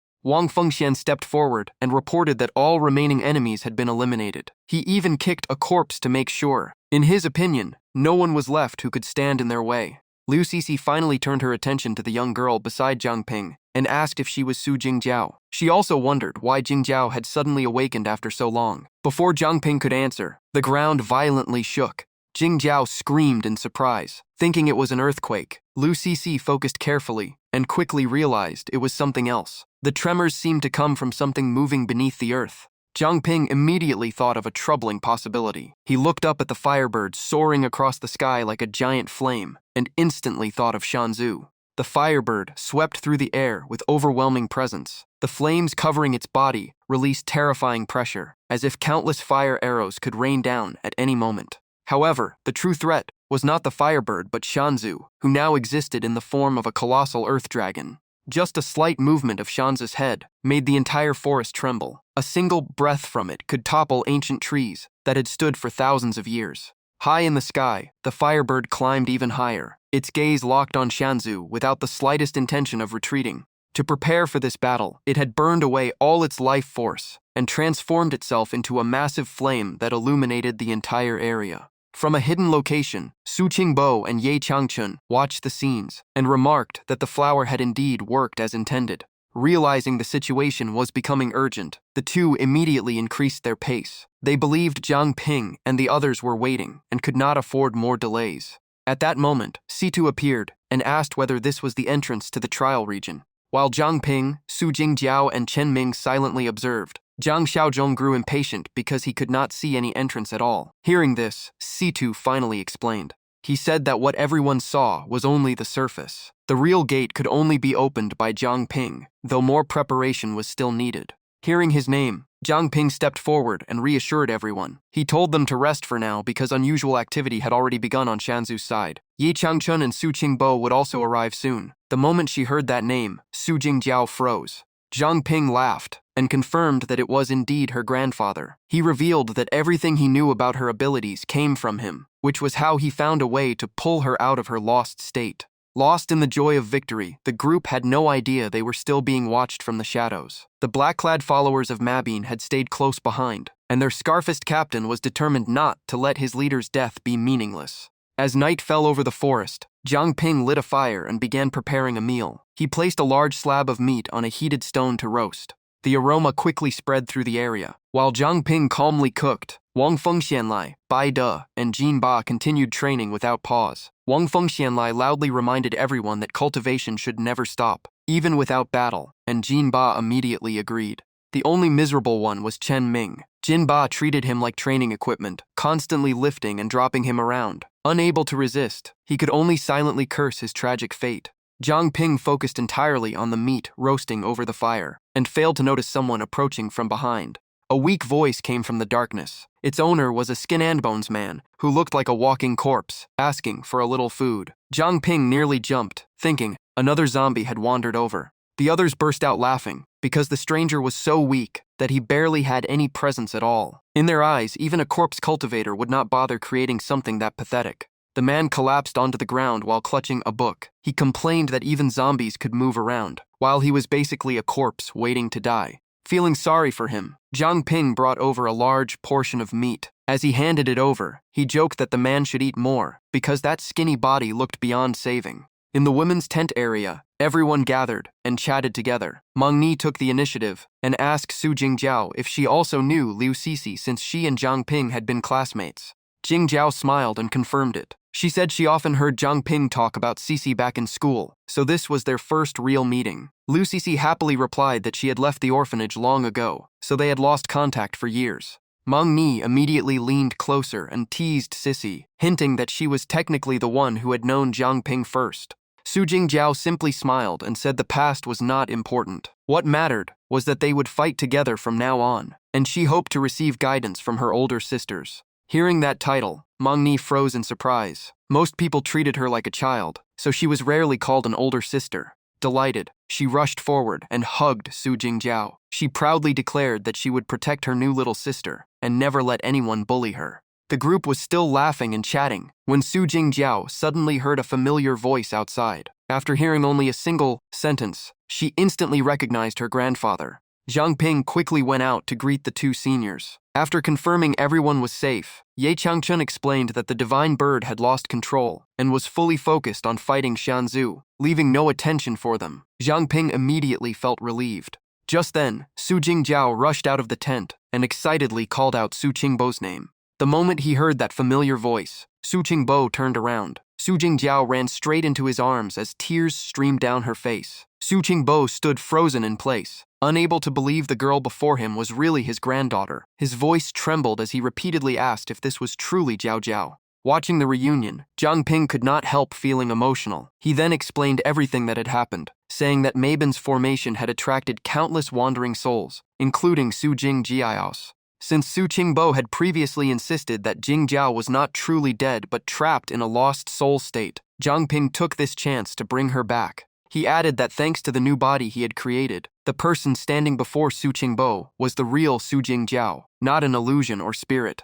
After hearing the whole story, Su Qingbo could no longer hold back his emotions. Crying, he gently stroked his granddaughter's hair and kept repeating that this was the greatest blessing imaginable. Su Jingjiao tearfully admitted that she had once believed her grandfather was dead. Thinking about her parents and everything she had lost only made her heart ache more. Understanding her pain, Su Qingbo took all the blame upon himself. He blamed himself for failing to protect everyone and allowing the tragedy to happen. Without the traitor from back then, things might never have ended this way. The more he thought about what his granddaughter had suffered, the stronger his hatred became. He immediately asked where Mabin was, his eyes filled with killing intent. Su Jingjiao wiped away her tears and offered a gentle smile to reassure her grandfather. She firmly told him that Mabin had already paid for his crimes and that the grudge from years ago had finally been settled. Hearing that, Su Qingbo looked at his granddaughter with immense pride. He continued encouraging her while gently patting her head, amazed at how much she had grown. However, at that very moment, Su Qingbo's expression suddenly changed. His body swayed before collapsing to the ground, causing everyone to rush over in panic. Zhang Ping immediately examined his condition and quickly reassured the crowd. He confirmed that there were many injuries inside Su Qingbo's body, but none were life-threatening. In Zhang Ping's judgment, the main issue was that Su Qingbo had exhausted too much of his strength. He said he could only stabilize the condition for now, while full recovery would take time. He also suggested checking Yi Changchun afterward and letting both seniors recover inside the contract space. Hearing that, Ye Changchun nodded and entrusted Su Qingbo's care to Zhang Ping. After finishing the treatment, Zhang Ping took on the hardest task as well. Even after a busy day, he volunteered to stand guard through the night, while everyone else rested. At a hidden location nearby, seeing that only Zhang Ping was keeping watch, two members of the black-clad group began discussing whether they should take action. But the man called Lao Bai immediately objected. He warned them never to underestimate Zhang Ping, as Mabin's death was proof enough. With their current strength, one wrong move could get them all wiped out. Another man quietly reported that headquarters had sent reinforcements. Looking at the newcomers with strange markings covering their bodies, the black-clad group felt somewhat uneasy. Even so, Lao Bai remained calm, because these forces had been sent by the family. His plan was to let Zhang Ping and his team exhaust themselves inside the trial region before launching an ambush. He also strictly ordered that no one act without permission. When morning arrived, everyone woke up after a night's rest. Situ began sharing important information about the trial land. He explained that it was divided into 8 stages: the venomous rainforest, the poison swamp, the fire scorpion desert, the snow wolf plains, Monster Island, the bewitching plains, the plateau of death, and finally heaven-piercing mountain. He stressed that the first 7 stages had to be cleared in order before entering the 8th. Situ said this knowledge came from his experiences many years ago. Since Zhang Ping was only level 20, the difficulty of the trial would not be too high. On top of that, time flowed 30 times slower inside than in the outside world,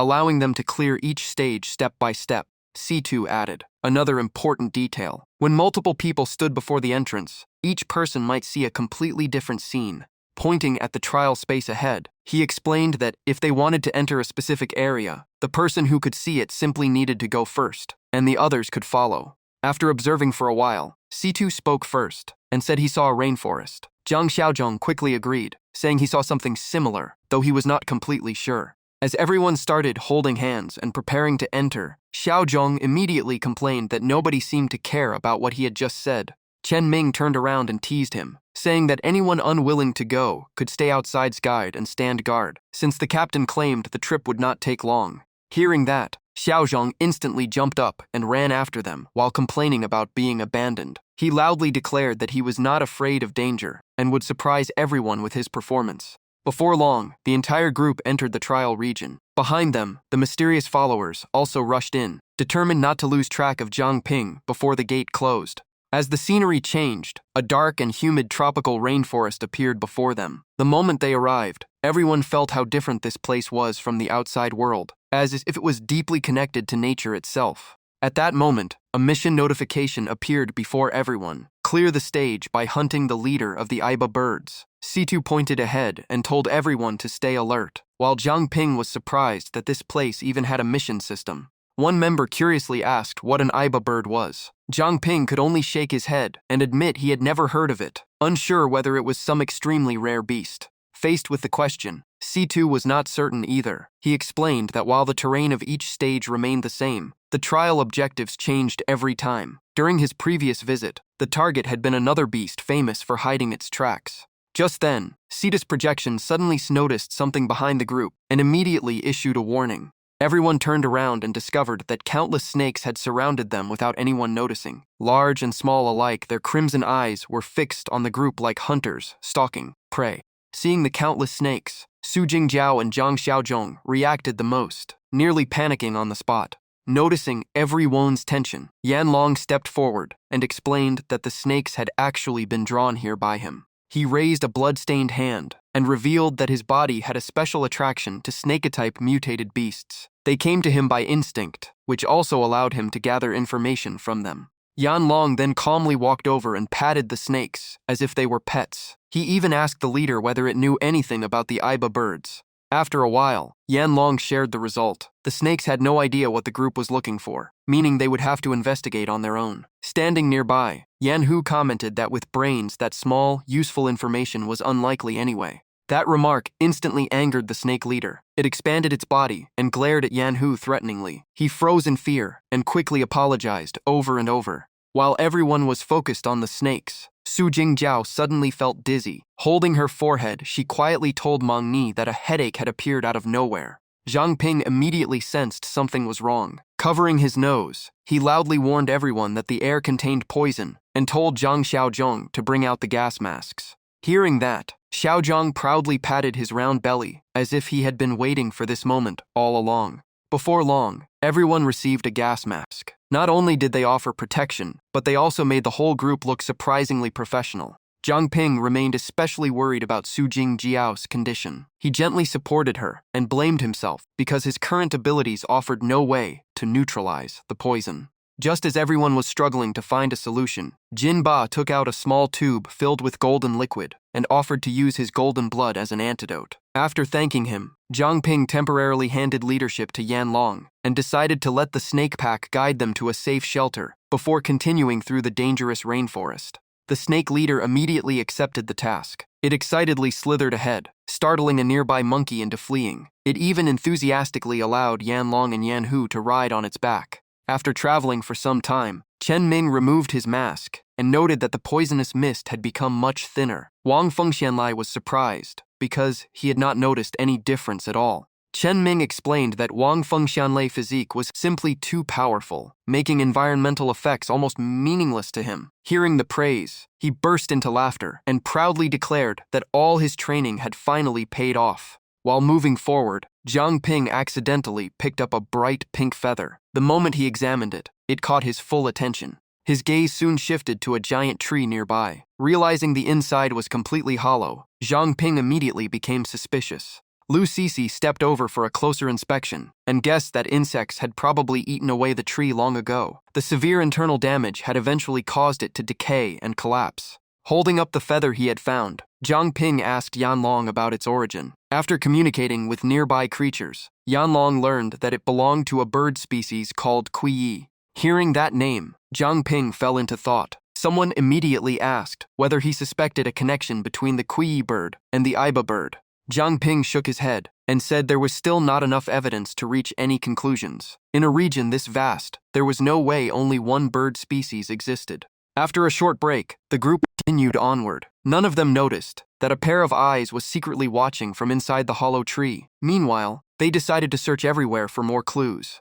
Jiang Ping spread his wings and flew into the sky to survey the surrounding terrain from above. Near a lakeside area, Lu Sisi leaned against a tree and quietly observed a flock of birds feeding below. After confirming nothing seemed unusual, she immediately activated her ability. In an instant, the vast lake was covered in ice. The birds had no time to react before being frozen on the water's surface. More attacks followed, leaving them completely unable to resist. Seeing this, the other members quickly joined in. The entire area soon echoed with endless bird cries. By evening, a large campfire was lit to prepare dinner. As everyone gathered around roasting meat and discussing the mission, one thing continued to puzzle them. The objective sounded simple, yet they still had not found a single trace of the Iba bird. He felt a little guilty. Lu Sisi shot him a helpless look since he was not the one who caught them, yet he had not missed a single bite. Xiao Zhang quickly argued that his contribution was the gas masks that saved the whole team. As everyone joked around, no one noticed a figure quietly watching from behind a tree. Only Jiang Ping sensed the presence. He calmly looked over and told the hidden observer to come out since they had already been spotted. Everyone immediately turned to look. Strangely, it did not feel like they were facing an enemy, which left some of them confused. Mang Ni stepped forward and gently reassured the stranger. She said their group meant no harm and asked why the child was still wandering outside so late. After hesitating for a while, a small girl slowly emerged from hiding and looked at everyone with both curiosity and caution. The first thing she asked was whether they had been sent to eliminate the Iba bird. After being treated kindly and given food, the girl gradually relaxed. Jiang Ping sat nearby and softly asked for her name and where she lived. While eating, she answered that her name was Zhu Zhou and she came from Zhuyuan village. But the moment she mentioned her home, her expression changed. Tears streamed down her face as she explained that the Iba birds had attacked the village and brought disaster upon its people. Jiang Ping gently comforted her and said his group had come to deal with that threat. He then encouraged Zhu Zhou to share everything she knew so they could prepare. Zhu Zhou gathered her thoughts and recalled everything she could remember. She admitted she had heard rumors before, but this was the first time she had seen them with her own eyes. It all began a few months ago when a villager brought back a beautiful woman of unknown origin. From that day on, she sang every morning. Her voice carried a strange charm. As time passed, the villagers lost interest in work and hunting, and listening to her sing became all they cared about. Zhu Zhou herself noticed nothing unusual until yesterday, when a strange fruit knocked her unconscious. After waking up, she finally saw the woman's true form. It looked exactly like the Iba bird from the village legends. The story said they disguised themselves as beauties and used their songs to control people. Once a victim's spirit had been drained enough, that mental energy became nourishment for the creatures. Zhu Zhou tried to wake everyone up, but no one responded. They remained trapped in the Iba bird's song and completely ignored her. Before long, her unusual behavior caught the creature's attention. Terrified, Zhu Zhou immediately fled the village. Oddly enough, the creature never chased after her. After that, she met the group. As she finished her story, Zhu Zhou became emotional, and Su Jingjiao gently comforted her. According to the legend, whenever an Iba bird appeared, a hero from outside would come to slay it. Seeing the Iba feathers he carried, she believed he was that hero. Hearing this, Jiang Ping grew suspicious. If the creature fed on mental power, it might also be capable of disguising itself as a human. He began connecting all the clues. Based on her story, Jiang Ping concluded that the bird's abilities were likely mental in nature. Su Jingjiao said she could help identify the Iba bird's true form. However, they still could not be sure whether its song held other powers as well. Not wanting to waste any more time, Jiang Ping decided to move immediately. He said there was no time left and asked Zhu Zhou to lead the way. First, they needed to find an Iba bird in the village and identify it. They might uncover important information. The next morning, the group entered Zhuyuan village. As they walked, Zhu Zhou loudly called for her parents and announced that she had brought the hero back. Lu Sisi carefully looked around and frowned. Something felt wrong, because there was not a single person in sight. Zhu Zhou lowered her head in pain. Normally, the Iba bird should have started singing by now. So where had everyone gone? In despair, she rushed forward without any concern for her own safety. The others quickly shouted after her and warned her about the danger. Reaching a large house, Zhu Zhou pushed the gate open and ran inside. The moment she saw what was waiting within, cold sweat covered her entire body. Dozens of Iba birds were hiding inside. Instead of villagers, the group was greeted by eerie laughter. The flock flapped their wings and unleashed piercing screeches. Feathers rained down like arrows, striking several people and leaving them dizzy and disoriented. Mang Ni realized they had walked straight into a trap. Luckily, a few members had not entered the house yet and avoided losing consciousness. Even so, the terrible noise left their ears ringing. Each Iba bird grabbed a team member and soared into the sky. They circled overhead as if mocking those left on the ground. The moment they saw it, Wang Fengshanlai and Jiang Ping burst forward in pursuit, furious. Their counterattack came like lightning. The vicious birds had no time to react and were hit one after another. Painful cries echoed through the air. Jin Bo, Meng Ni, Zhu Zhou, and Chen Ming were dropped from a great height, but Jiang Ping used spiritual power to catch them safely. Wang Fengxianlai tore through the flock and casually delivered explosive strikes that sent the birds reeling. However, one lucky bird escaped. It opened its sharp beak wide and prepared a strange sound attack. Facing the unusual assault, Wang Fengxianlai froze for a moment before crashing hard to the ground. Jiang Ping immediately rushed over and shouted that the creature would not escape. Lu Sisi quickly stopped him. She pointed out that the Aiba birds were extremely cunning and had just ambushed them. Everyone was injured, and rushing in again would only make things worse. Jiang Ping fell silent in thought. Just then, Yanlong reassured the group. He revealed that nearby snakes had secretly tracked the Aiba birds. According to their reports, these birds were actually transformed humans. After all, no creature would openly announce its species. Jiang Ping immediately used his appraisal ability and obtained the result.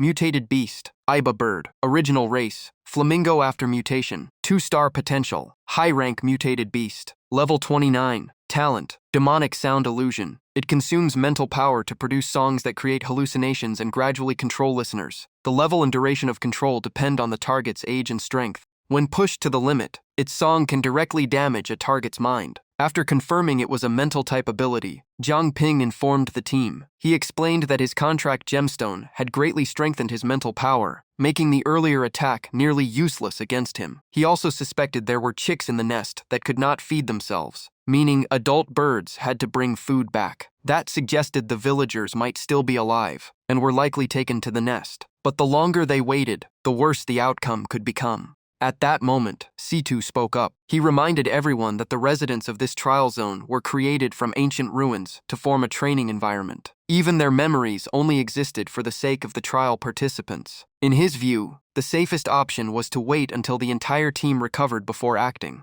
Jiang Ping could not accept that. His eyes fell on Zhu Zhou, who was still unconscious from the shock. To him, those people were real lives, innocent lives, worth protecting. As long as there was a chance to save them, he could not stand by and do nothing. Jiang Ping then reassured Situ that he had the strength to handle the Aiba birds. If things got out of control, he could still rely on Senior Yi and Senior Su to help everyone retreat safely. Seeing Jiang Ping's determination, Liu Sisi and Su Jingjiao stopped hesitating. Both decided to join him.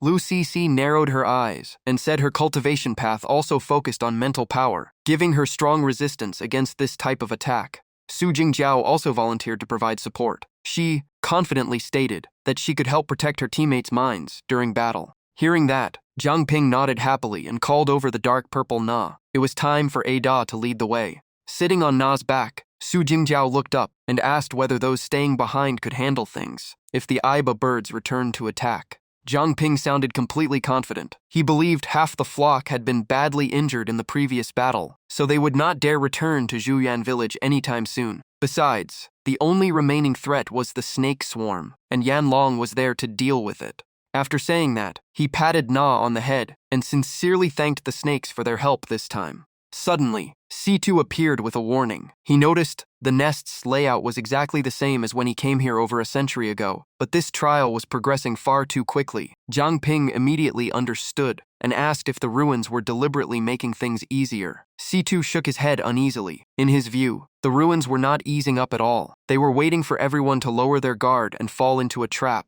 At that moment, Jiang Ping noticed Ada constantly flicking its tongue and scanning the surroundings. Sensing something unusual, he immediately called out to it.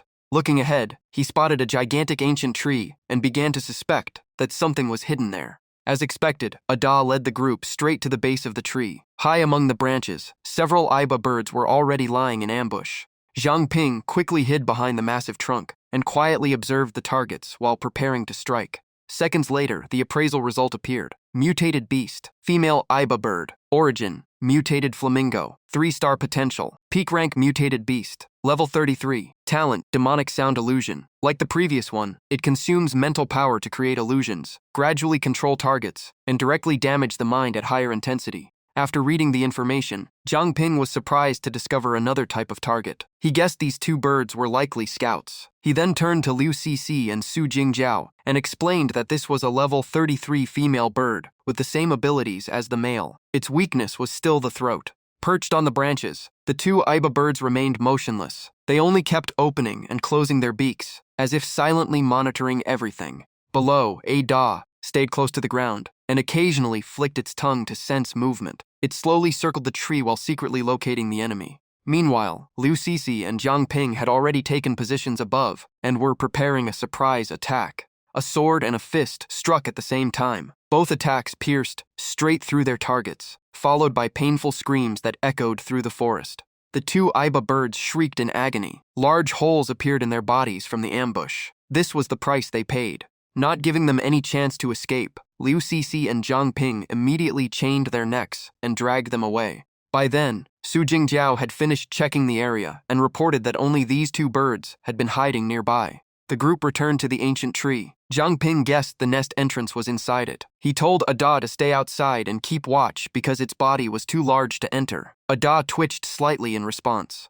Passing through the entrance, they found a damp underground forest completely different from the outside world. Su Jingjiao was shocked to see such a vast space hidden beneath the tree. Jiang Ping immediately suggested splitting up to save time. He told the two women to stay together and support each other. If anything happened, they were to report it immediately. Liu Cixi agreed, and the three split up. Moving deeper alone, Jiang Ping carried a torch and carefully examined every corner around him. In the silent darkness, a faint sound quickly caught his attention. At first, he thought it was the wind. But the more he listened, the stranger it seemed. It did not sound like air moving through rocks. It sounded more like breathing. Following the source, he crouched low and moved forward. At the end of the cavern, a pale golden light appeared like sunlight shining from above. Stepping from darkness into the bright area, Jiang Ping had to shield his eyes to adjust. When he finally saw the scene clearly, he froze. Countless giant white eggs were cracking open, and newborn birds were crawling out. Jiang Ping quickly realized these were the offspring of the Aiba birds.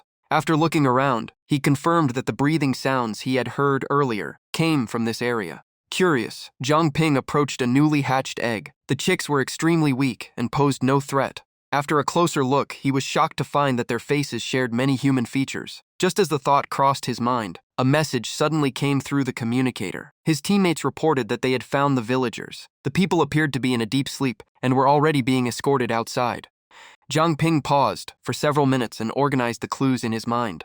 He suspected the villagers were being kept as living food for the young birds. That thought turned his gaze cold. Jiang Ping slowly drew his weapon, his killing intent obvious. No matter how human they looked, they were still a threat to human lives. Without any further hesitation, Jiang Ping moved at incredible speed and wiped out every newly hatched chick. He believed that if they were allowed to live, many more innocent people would become victims. After dealing with everything, Jiang Ping immediately contacted his teammates and said he was coming to support them. But at that very moment, a panicked scream suddenly came through the communicator, signaling an emergency. On the other side, Liu Cixi was carrying an unconscious girl on her back. Seeing the situation around her, she finally understood why finding the villagers had been so easy. In the distance, a flock of Aiba birds charged in at once. Liu Cixi realized this had been a trap to gather them all in one place. Su Jingjiao quickly used her spiritual power to create a protective barrier around them and shouted for Liu Cixi to hold on. Thanks to the barrier, the two remained safe for the moment.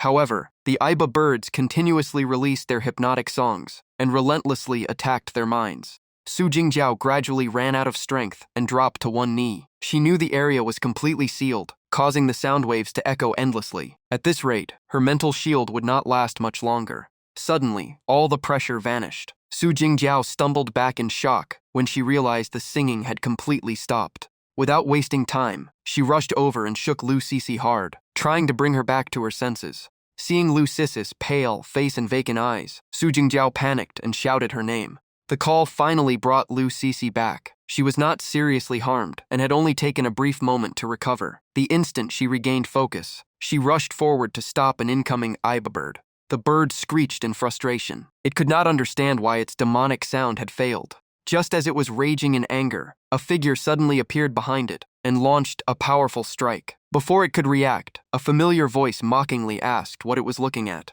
Jiang Ping swung his scythe repeatedly and crushed the staggering birds around him. Only the leader managed to dodge and asked in shock when he had arrived. Jiang Ping laughed and replied that the guard beaten in the village should have informed it already. He then coldly added that he needed nobody's permission to hunt down these birds. Seeing its companions scattered across the ground, the Aiba bird panicked and tremblingly demanded to know who he was. Jiang Ping had no interest in arguing. He instantly closed the distance and struck at the perfect moment. Meanwhile, the bird secretly activated something, as if receiving a warning from within its own body. A dark green energy mass burst from its mouth. The skulls hanging around its neck shook strangely as though devouring souls. It roared that Jiang Ping would become its puppet. The Iba bird then unleashed a sound wave hundreds of times stronger than before. In a single moment, the surrounding space shook violently. The sonic blast carried immense magical power, sending dirt, rocks, and dust flying everywhere. Liu Sisi and Su Jingjiao clutched their heads and shut their eyes. Both could feel that this wave of demonic sound was far more terrifying than anything before.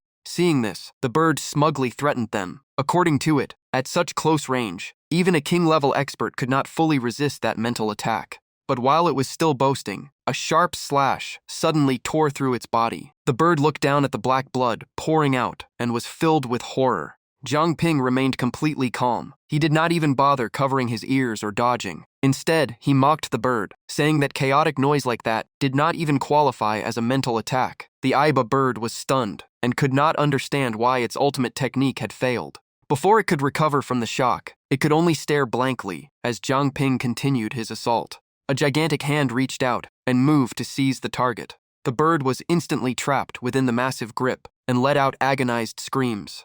Jiang Ping followed up by shooting into the air and loudly ordered the creature to shut up. A moment later, he unleashed a devastating finishing blow, as though he had been waiting for this chance all along. With the death of the Iba bird leader, the first mission was finally completed. The system immediately sent a confirmation notice. The trial officially came to an end, and the rewards were distributed at once. Jiang Ping reached level 25. Only then did he understand why defeating so many mutated beasts earlier had never increased his level. Completing the trial was required to unlock leveling. Not long afterward, a blue spatial portal slowly appeared. Jiang Ping watched quietly as the surrounding earth and rocks began getting pulled toward it. Liu Sisi and Su Jingjiao walked over while supporting each other. They quickly reminded him that villagers were still trapped inside the nest, while Meng Ni and the others remained back in Zhuyuan village. Situ appeared and reassured everyone. He explained that this teleportation portal had no time limit, so there was no need to worry.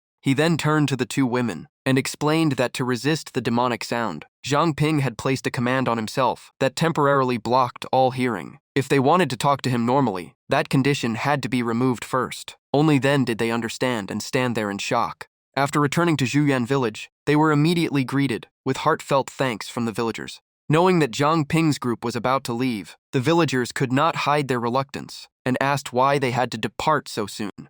Jiang Ping smiled and replied that they still had important tasks to complete. The village chief simply nodded and said he would not keep them any longer. The entire village then placed their hands over their chests. As the chief, he thanked the heroes who had saved them from disaster. But then he said something strange. According to him, this meeting was not a coincidence, but a matter of fate. The enemies they would face in the future were far stronger, and everything they had experienced so far was merely a piece on a much larger board. At that moment, the system announced the completion of the hidden quest to save Zhuyuan village and granted additional rewards. Hearing those words, Jiang Ping immediately felt uneasy. He looked at the village chief and directly asked how he knew his name. Meanwhile, the others were excitedly checking their rewards. One person happily announced that the side quest had boosted them by 2 levels. Another immediately complained that they had worked harder and still gained the same amount. The group quickly broke into laughter. Situ appeared beside Jiang Ping and quietly explained that trial experience was normally distributed according to the number of mutated beasts defeated.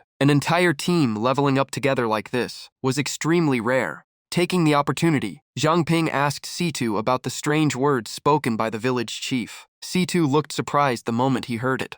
According to Situ, the chief had only spoken ordinary farewell words. His expression changed instantly, and he asked Jiang Ping if he had just received a secret message meant only for him. Situ continued his explanation. From what he knew, those with infinite level abilities could influence the rules of the world itself. Each time they completed a trial and were purified by the ruins, they moved closer to hidden truths. He revealed that the cleanup team had once seemed to be fighting Chuse's rule, but in reality, mysterious guidance was what allowed them to change the fate of Mingzhu City. As for the exact details, he warned Jiang Ping never to reveal them carelessly because they concerned the future of the entire world. In the end, Situ emphasized that every choice ahead would have to be made by Jiang Ping's himself. At that point, Situ deliberately changed the subject to the next trial. Jiang Ping silently nodded, his eyes filled with determination. Moments later, the surroundings changed abruptly. Before them stretched an endless swamp, so quiet that it felt unsettling. The portal's force threw the group outward, sending them crashing into thick mist covering the water. Their screams echoed through the silent landscape.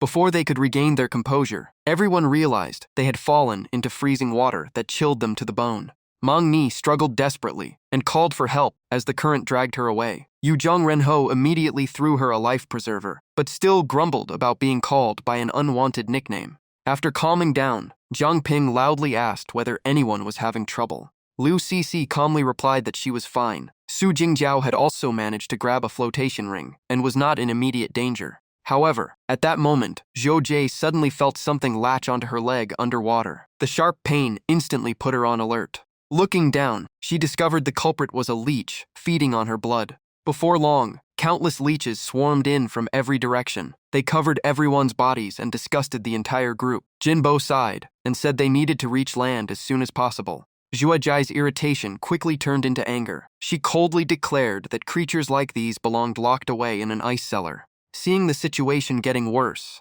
Jiang Ping finally thought of a special helper still sleeping inside his storage space. He immediately summoned Ada. The giant snake appeared at once, ready to assist. Jiang Ping quickly told everyone to climb onto its back. Thanks to Ada, the group finally escaped the sea of leeches. But when they looked around, they discovered the swamp was unbelievably vast. Some began worrying that they might not find land, even after nightfall. Liu Cixi curiously asked Jiang Ping how Ada, who first appeared in the training zone, could be brought all the way here. Jiang Ping excitedly explained with a bunch of confusing terms, making her laugh and ask for a simpler explanation. Clearing his throat, Jiang Ping explained that Yanlong and Ada had once formed a blood pact. He tested whether Yanlong's orders would still work through his contract gem. To his surprise, the bond remained active. He then stored Ada in his storage space, brought him through the teleport gate, and so far nothing had gone wrong. After explaining, Jiang Ping pointed at Yanlong, who was tightly hugging Ada with tears in his eyes. He clung to the giant snake, convinced they would never meet again. Beside him, Yan Hu could only blush and tell his brother not to get so emotional.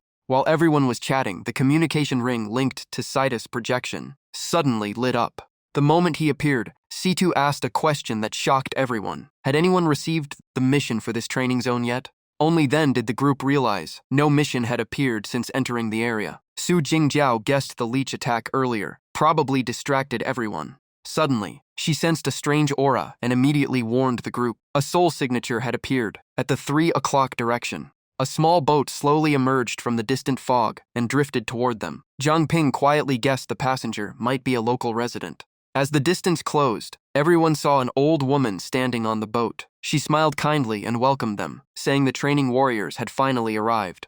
The old woman then calmly invited everyone onto the boat and asked them to follow her. Yu Zhongrenho instantly got carried away. The moment he boarded, he imagined himself as a legendary hero and kept asking whether the princess was trapped in a castle or on an altar so he could rescue her immediately. Through voice transmission, Jiang Ping quietly warned the team that things might not be so simple and everyone should stay alert. Ada stopped the others and chose to continue following the old woman's boat. Jiang Ping could only accept it, while Chen Mingren sighed and joked that the fat guy was the team's biggest challenge. After more than 2 hours of travel, the group entered a toxic swamp and arrived at Weizong village. Everyone was stunned to see even the houses floating on the water. It seemed this training zone had no dry land at all. Xiao Zhong immediately looked proud and claimed this was all thanks to Chen Ming's wise decision. Chen Mingren fired back, saying he was clever indeed, though his head seemed to have developed in a very unusual way. The group entered an old house, and an elderly man soon came out to warmly greet them.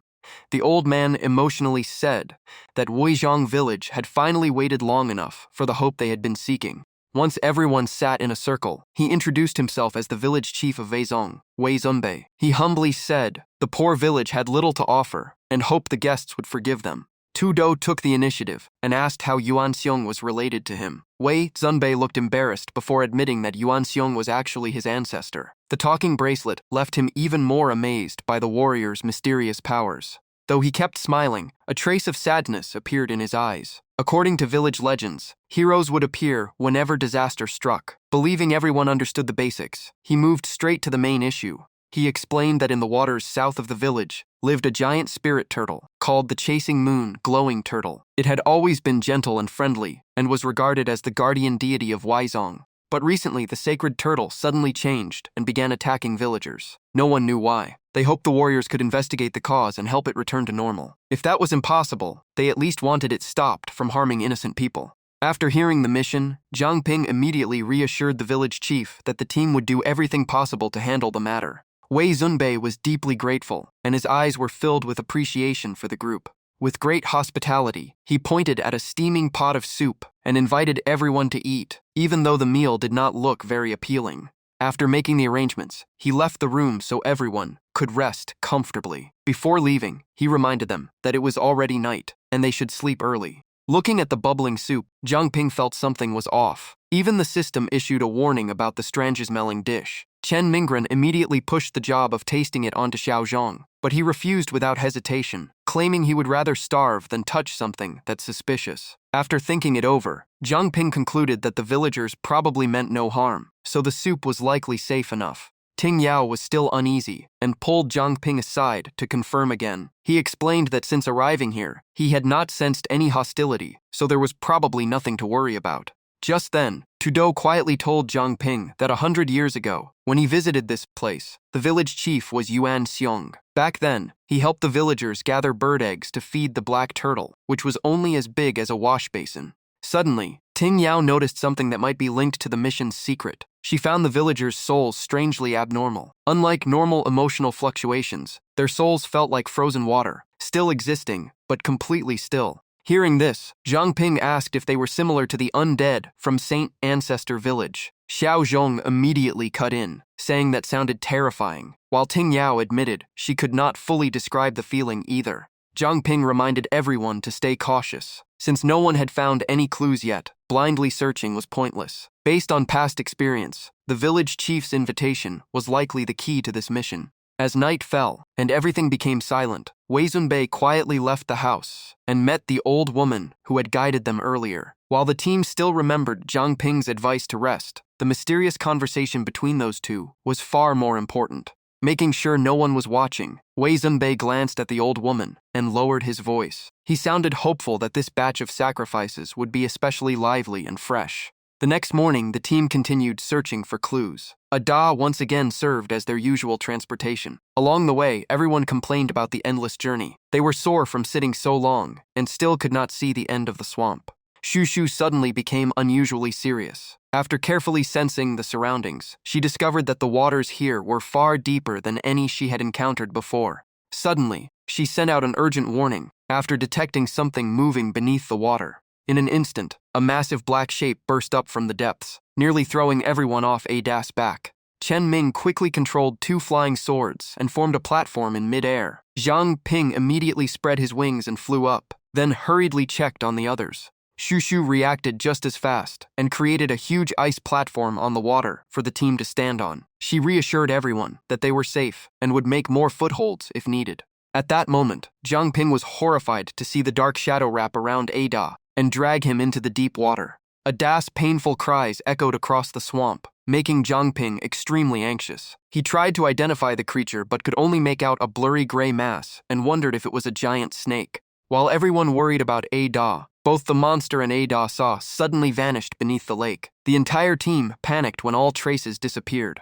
However, Zhang Ping could still sense Ada through their contract. Believing the distance was not too great, he shouted with all his strength and ordered Ada to return to the contract gem immediately. Yet the water remained eerily silent. There was no familiar response from Ada and no sign of movement at all. This left Zhang Ping even more confused. Normally, a contracted beast would turn into a beam of light when returning, but this time nothing happened. Just as he was still guessing, the lake suddenly erupted with violent waves and water exploded everywhere. Even so, Zhang Ping felt Ada had probably returned safely to the gem. The moment the creature surfaced, Chen Ming immediately realized this was its true form. Zhang Ping agreed. It seemed they had finally found their mission target.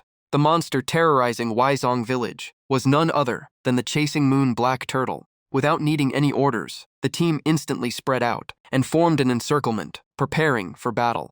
Zhang Ping swung his divine chain and wrapped it around the creature's long neck before loudly taunting it. He then used appraisal. The results showed that the chasing moon black turtle was a mutated two-headed turtle variant with incredible stats. Most of its defense came from its massive shell and its terrifying durability. After reading the data, Zhang Ping's expression changed immediately. The creature's talent was not only king rank, but also possessed the space attribute. It was clearly an extremely dangerous opponent. Seeing Jin Ba still advancing without realizing the threat, Zhang Ping immediately shouted for him to get away from his current position. But the warning came too late. Lai Xian, Jin Ba, and Bai De were all caught by the black turtle's long neck at the same time. The monster then dragged all three of them underwater. In the blink of an eye, they vanished beneath the raging waves. Zhang Ping was stunned by the sight. He was now the only one left in the air, while all his teammates had been pulled into the depths. At the critical moment, Su Qingba stepped forward and volunteered. He believed the underwater environment favored him, so he would deal with the black turtle directly. Zhang Ping immediately thanked him and handed over the task. Deep underwater, Jin Ba held his breath and endured the pressure. He was both angry and frustrated that the enemy possessed such a bizarre ability. While searching for a way out, he suddenly noticed a strange change in the surrounding water. A powerful reverse current suddenly formed. The black turtle was forcefully pushed back to the surface. With support from outside, the captured teammates also escaped one after another. Meanwhile, Xu Xu and Jing Yao quietly coordinated from behind. Dragged away from its familiar environment, the black turtle could only let out painful roars. Su Qingba continued giving orders, telling Xu Xu to maintain the ice platforms, while leaving the underwater battle to him. Jing Yao still looked worried and quickly called out. Fortunately, Lai Xian, Bai De, and Jin Ba had all climbed onto the ice safely. The three coughed violently, spitting out water and complaining about the horrible smell. Forced into a corner, the black turtle finally spoke. It angrily accused the greedy outsiders of oppressing the villagers and taking over the area. Now even it had become a target. Hearing that, Zhang Ping immediately became suspicious. He asked if another force besides their group had appeared here. His thoughts quickly turned to Wei Zunbei. The village chief seemed to be hiding something. Flying up to face the black turtle, Zhang Ping tried to explain that the team had no intention of fighting it. Unfortunately, the black turtle refused to believe him and insisted it would never let them succeed. At that moment, Yan Long stepped to the edge of the lake and called out loudly. He also revealed the still bleeding wound on his body. He asked both sides to calm down and even offered his own life as a guarantee for a peaceful conversation. The black turtle gradually calmed down. Its hostility faded as it quietly stared at Yan Long, seemingly considering something. After a while, it stopped attacking altogether. Even so, its voice still carried caution and distrust. Letting out a cold snort, the black turtle said it would spare them this time, but the creature in the sky was the real threat. Before diving back underwater, it left one final message. If Zhang Ping's group could defeat that creature, it would consider having a serious talk. Zhang Ping immediately used appraisal, but the results only gave him a bigger headache. The mutated beasts in this area were anything but ordinary. A giant monster bird called the deep-cold cormorant appeared in the sky. Its body was covered in black feathers, and its strength was extraordinary. With its powerful ice talent, every flap of its wings unleashed freezing storms. After reading the information, Zhang Ping was speechless. Ever since arriving here, they had only encountered monsters far beyond normal expectations. The cormorant's icy aura spread across the sky. Zhang Ping, Chen Ming, and Xiao Zhong immediately moved to protect the formation and warned everyone not to split up. Before long, the entire lake was completely frozen. Lai Xian barely had time to react before being frozen in place like a statue.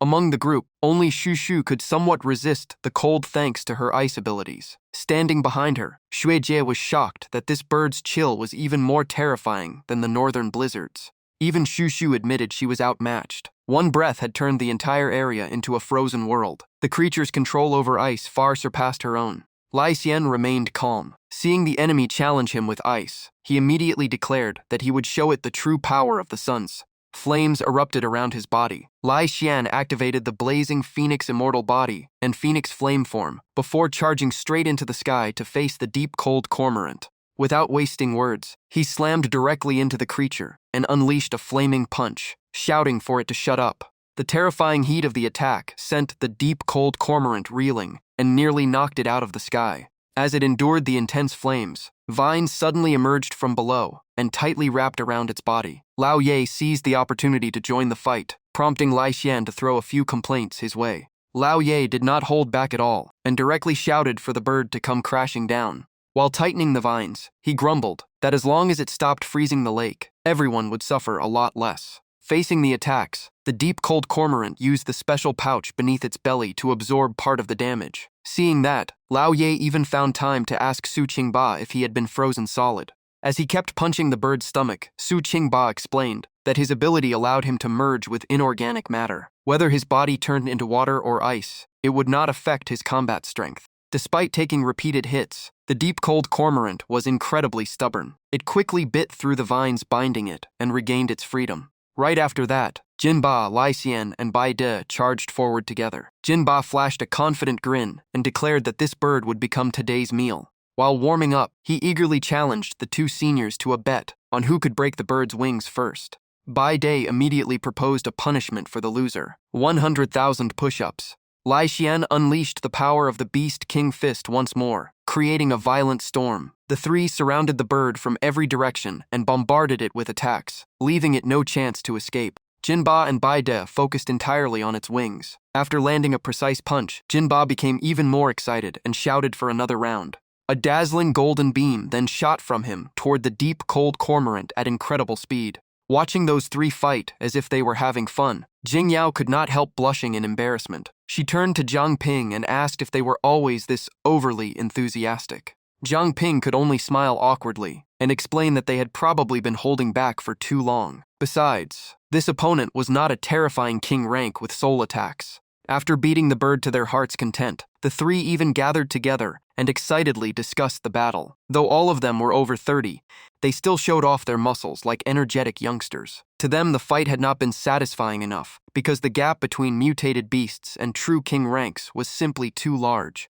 As for the deep cold cormorant, it had already been beaten unconscious and lay motionless on the frozen lake. At that moment, the black turtle suddenly surfaced and asked whether anyone could smell the strange scent coming from the area. Xiao Zhong immediately jumped back several steps, his face turning pale from the sudden appearance. Xu Shu also quickly realized that something unusual was happening. Without hesitation, she dove into the water to investigate. Before long, numerous glowing purple spheres appeared beneath the lake. Recognizing them as soul-luring orbs, she immediately destroyed every single one. Jiang Ping instantly connected the pieces and asked the black turtle if the strange smell came from those objects. He also wanted to confirm whether the intruders it mentioned belonged to the Zhou family. The black turtle shook its head and said it had no idea what the Zhou family was. However, after what it had just witnessed, Jiang Ping's group clearly was not allied with those people. Jiang Ping suddenly remembered information he had heard from the villains before. To raise a chasing moon black turtle capable of adapting to extreme moonlight frost, one needed eggs from mature deep cold sea cormorants. Because of that, people regularly visited the village to harvest the eggs. Not long ago, a group used a strange pill to control the cormorants and successfully stole the eggs.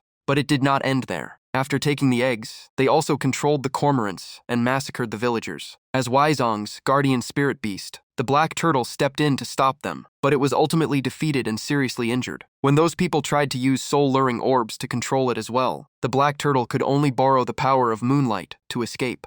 After hearing the full story, Jiang Ping became even more confused. If that was the truth, why had the villagers never mentioned any of it? He asked Xu Shu to continue sealing the remaining soul-luring orbs while he returned to the village to uncover the truth. It turned out that the black turtle had known Situ for a very long time. Filled with guilt, it believed it had failed as the village's guardian spirit beast. It could not protect the villagers and had broken the promise it made long ago. Hearing that, C2 appeared as a projection and comforted it. He said none of this was the black turtle's fault and that they now shared the same enemy. More importantly, it no longer had to fight alone. The black turtle instantly recognized the familiar voice and stared emotionally at the projection, repeatedly asking for confirmation. C2 admitted it was indeed him, though he no longer existed in human form. The black turtle could not hide its sadness after reuniting with an old friend under such circumstances after so many years. It then took the initiative to approach the group and invited everyone onto its back so it could carry them back to the village. Riding the black turtle, the team quickly returned to Weizong village, but something felt wrong. The entire place was eerily silent. Jiang Ping looked around and nervously asked why there was not a single villager in sight. Xu Shu immediately rejected the simple explanations. From what she could sense, there was not a trace of any living presence nearby.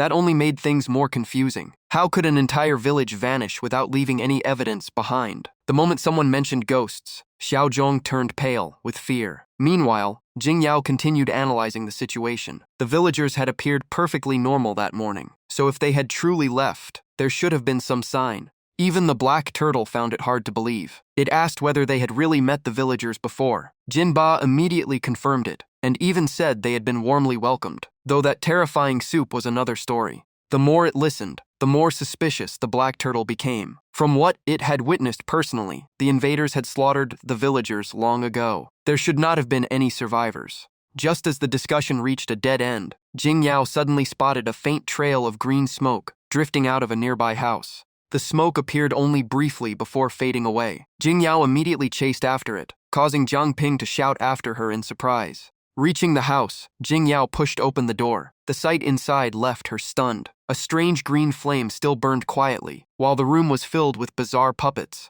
As she wondered what they were, Jiang Ping rushed in as well. At first, he thought the fire meant the villagers had only recently left, but a horrifying truth soon became clear. The villagers they met had never existed at all. Jingyao touched one of the puppets and confirmed it with a serious expression. The black turtle had been telling the truth. The villagers had died long ago. This was the spirit puppet ghost technique. Her voice carried clear regret. The mastermind had stuffed the remaining souls into these puppets, making them imitate living people. No wonder the villagers' souls had always felt unnaturally still. After examining the scene carefully, Jingyao reached a conclusion. The enemy knew ordinary tricks could never fool her, which meant they understood the abilities of the entire team very well. Meanwhile outside, Jinba, Chenming, Xuejie, and Bai De split up to search for more clues. Xiaozhong still held the soup pot and looked completely confused. If the villagers were actually Zhou family agents in disguise, why did they not simply poison the soup? Wang Ni immediately explained that the enemy was not foolish. With Jiang Ping around, such an obvious trap would only expose their plans sooner. Tu Du guessed that the real goal had been to lure them to the Black Turtle's territory and weaken their forces. Once the plan failed, the enemy retreated immediately. However, Jiang Ping still could not figure everything out. What bothered him most was how the enemy knew about Su Jingyao's abilities. Ma Bin, the one person who knew that secret, was already dead. Could it really be just a coincidence? While everyone was still thinking, Jin Ba suddenly shouted that he had found a new clue. The group quickly gathered around a special lake. Based on their judgment, this was the teleportation gate leading to the next stage. Chen Ming immediately understood. The mission here had probably been completed long ago, which was why the system never issued a normal quest notification. Hearing that, Jiang Ping asked where the enemy was currently hiding. Upon seeing the glowing circle on the water, the black turtle suddenly remembered something. C2 explained that if the order of the training stages was broken, everyone would be forcibly expelled. Since they were still here, it proved the enemy had advanced to the next stage through the proper route. According to C2, the next location was an endless sea of golden sand. There was a high chance the enemy was waiting at the Flame Scorpion Desert. Knowing there was no more time to waste, Jiang Ping prepared to leave, but still politely asked the black turtle about its future plans. The black turtle slowly replied that everything it once protected was gone. It no longer knew what purpose remained. At that moment, C2 spoke up and said that new life would eventually appear here. Future black turtles would grow up and continue protecting this land.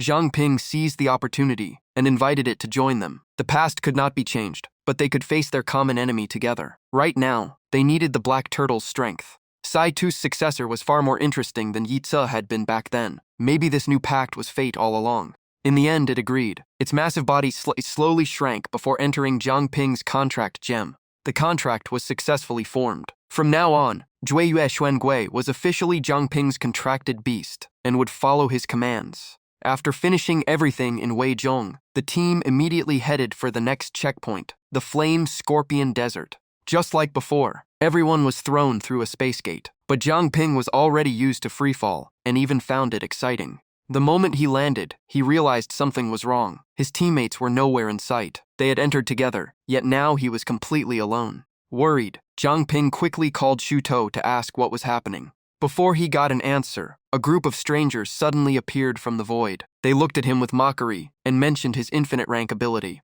Hearing the voice, Jiang Ping turned around. His face immediately darkened. The enemy seemed surprised he had dealt with two powerful mutated beasts so quickly, but they also claimed all preparations were complete. The black-cloaked figures finally revealed themselves. The brown-haired leader sneered and welcomed Jiang Ping to the nullification barrier, declaring this would be the day he died. The two leaders remained in the back, directing the entire battle. Their first target was to eliminate the Awakeners. Jiang Ping immediately circulated his spiritual power and prepared to fight, but he soon discovered all his strength had been completely sealed. Seizing the moment he was distracted, two enemies rushed in and blasted him far away. Jiang Ping's body slid across the burning sand, leaving a long trail behind him. Even after taking the hit, he quickly assessed the situation. With the Curse Master and high-level Awakeners maintaining the barrier, the Zhu family had clearly paid a huge price for this trap. Two ninjas with glowing marks on their foreheads slowly approached. They mocked him, saying his proud abilities were now useless, and promised to send him to his end soon. As the battle intensified, both sides kept trading taunts. Jiang Ping even mocked them, saying their punches were nothing compared to Wang Jiemin's. Suddenly, the ninja with the glowing mark appeared behind him. In just seconds, he grabbed Jiang Ping and shot straight into the sky. The locked shoulder sent pain through his body, but Jiang Ping endured it while analyzing a Beast King fist move called Yao Fan Shen.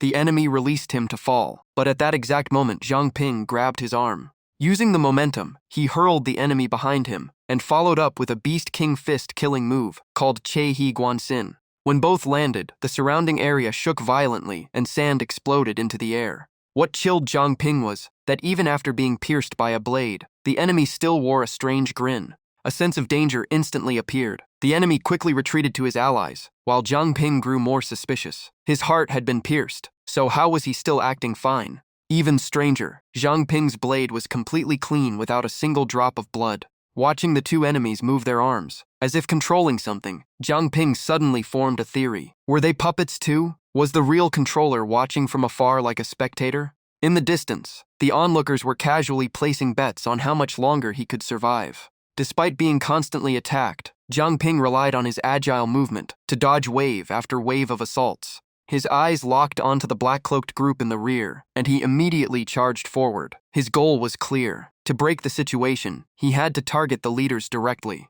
The guards of the two lords quickly noticed his intention and rushed in to block him. Jiang Ping glided through the air and twisted gracefully to avoid attacks. This was the rapid escape technique of Beast King Fist. After breaking through the blockade, he fixed a cold stare on one of the lords standing calmly ahead. Without hesitation, Jiang Ping threw a punch straight at the man's face. But at that moment, the ninja from earlier caught up from behind and secretly launched a killing strike. Mist suddenly spread across the battlefield, allowing Jiang Ping to dodge in time and survive. Although he escaped death, his mind remained tangled with questions. It seemed the item capable of nullifying the barrier was being carried by those two ninjas. The two lords were briefly surprised by his sharp instincts and immediately ordered their men to kill him at once. Despite countless dangers, Jiang Ping kept pushing forward, determined to find a weakness in the enemy's defenses. At that moment, one of the ninja's allies raised a bow and locked onto him. The man then rushed forward and fired an arrow at incredible speed. While moving across the battlefield, Jiang Ping clearly tracked its flight path. He instantly flipped aside, letting the arrow pass by without causing any damage. But the real surprise came next. The arrow suddenly changed direction mid-air, forcing him to dodge again as he marveled at such a strange ability. This time, luck abandoned him. The arrow pierced straight through Jiang Ping, causing him to lose balance and crash onto the sand.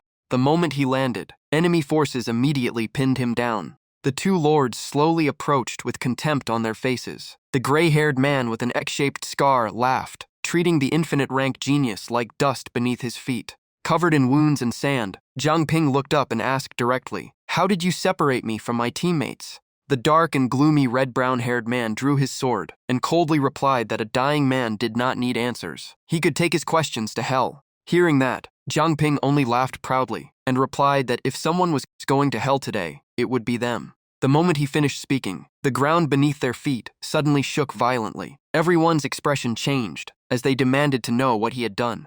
Jiang Ping calmly answered that his plan had finally succeeded. The exorcism contract activated, and the soul lure ring was fully unleashed. Another whirlwind rose around his body, protecting him while boosting his strength. He even had the mood to mock their betting game about how long he would survive. The red-brown-haired man had to shield his eyes from the sandstorm. When the whirlwind faded, Yan Xie had already blended into the countless scorpions appearing everywhere. Zhang Ping coldly declared he would repay everything double. Seeing endless scorpions surrounding them, the enemies immediately turned pale. They realized Zhang Ping had merged with Yan Xie. In panic, they began stomping and crushing every scorpion they could find. The Scarfist Lord looked at the chaotic scene and roared in anger. There were simply too many scorpions, and he had no idea where Zhang Ping was hiding. The red-brown-haired man also lost his composure and immediately ordered every level 30 subordinate to search for Zhang Ping. Even if they had to overturn the entire area, they could not let him escape.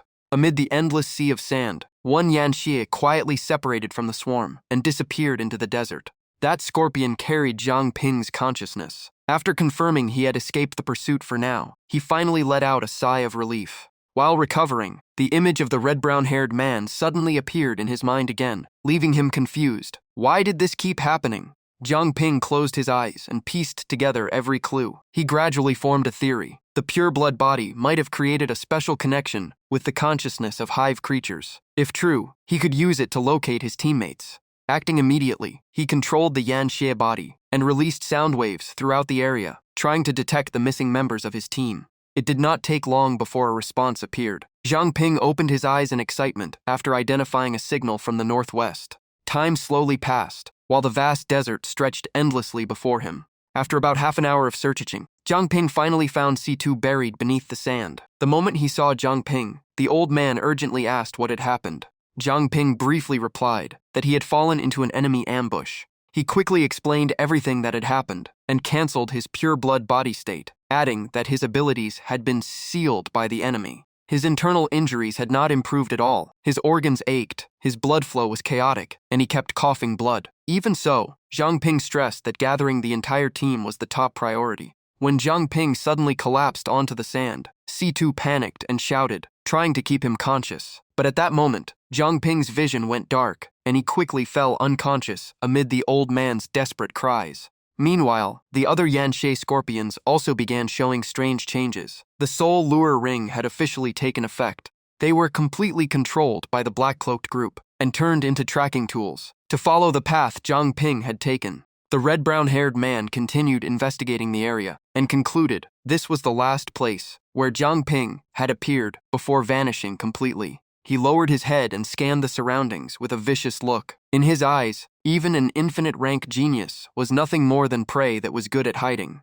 At that moment, the Scarfist Lord beside him suggested they should find that other lord first. Hearing that, the red-brown-haired man immediately lost his temper. He snapped back that nobody knew where to search, and this was a rare opportunity they could not afford to waste. He then made the decision himself and ordered the fire scorpions to keep searching the surrounding area. Dead or alive, he wanted to find Zhang Ping. As for Zhang Ping, he had been brought to Manny's secret room for treatment. After a thorough examination, they discovered several broken ribs had pierced his lung, creating 3 life-threatening wounds. Fortunately, he had managed to reunite with his teammates. Every team member was now gathered beside Zhang Ping's bed. They discussed the current situation and believed the enemy possessed a special ability that directly countered his powers. C2 said the only way to learn the truth was to wait for Zhang Ping to wake up.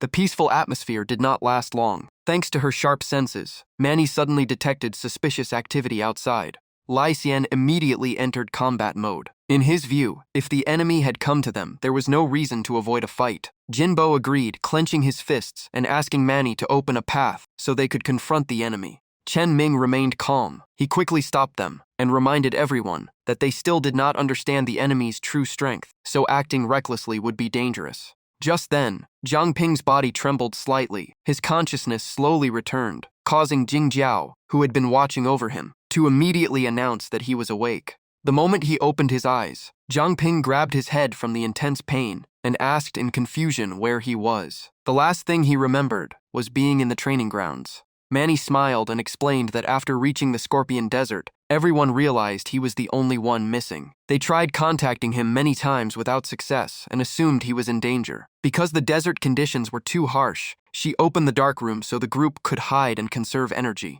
The moment he heard the enemy mentioned, Zhang Ping instantly forgot the pain, sat upright, and loudly brought them up. Seeing this, Jing Jiao frowned and told him to calm down. his excitement lasted only briefly because his body was still too weak. Supported by Jing Jiao, Zhang Ping explained that the attackers were remnants of the investigation team, including assassins from the Zhu family, who had likely been following them all along. They had sneaked into the training grounds and possessed two especially dangerous fighters. Not only were they incredibly strong, but they also fought like machines that felt no pain and shed no blood. Recalling the earlier battle, Zhang Ping revealed that he had discovered an important clue. The source of the power sealing ability seemed to be carried by the two leaders. Whenever he got close to them or attacked them, his powers partially returned. To test this theory, he used the soul lure ring to control scorpions and create chaos. When the sandstorm blocked the enemy's vision, his abilities returned as expected, allowing him to merge with a fire scorpion and escape.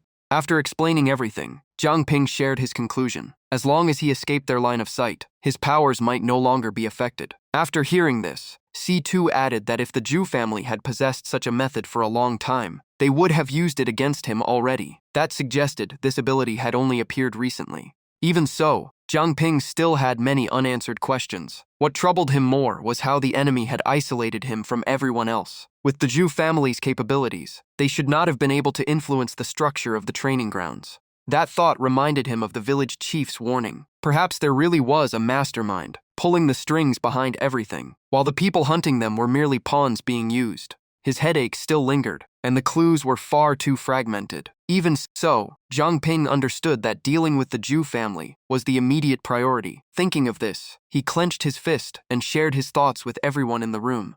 According to his analysis, although they still did not know the source of that strange ability, they at least understood part of how it worked. The fact that the Zhu family remained outside waiting proved they could not break Manny's dark room. If his guess was correct, they could not even see Manny, which meant they could not seal the room's ability either. In other words, the entire group could retreat here and rest whenever necessary. Narrowing his eyes, Zhang Ping concluded that they could fully exploit this weakness and eliminate the enemy one by one. Just as the plan was about to begin, a mocking voice suddenly rang out behind the two leaders. The speaker casually asked if they were looking for him.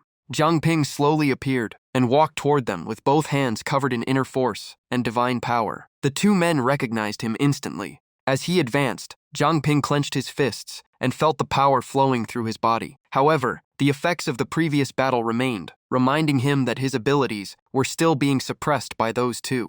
Even so, he was not alone. With the support of his trusted teammates, the situation was different this time. Elder Jin and Director Feng were outside the enemy's field of vision, so they were unaffected by the suppression ability. The gray-haired man with the scar immediately waved his hand and ordered his subordinates to eliminate Zhang Ping at once. Facing that pressure, Zhang Ping's fighting spirit only grew stronger. He stared at them sharply and smirked as if he had already figured out their true interest in his power.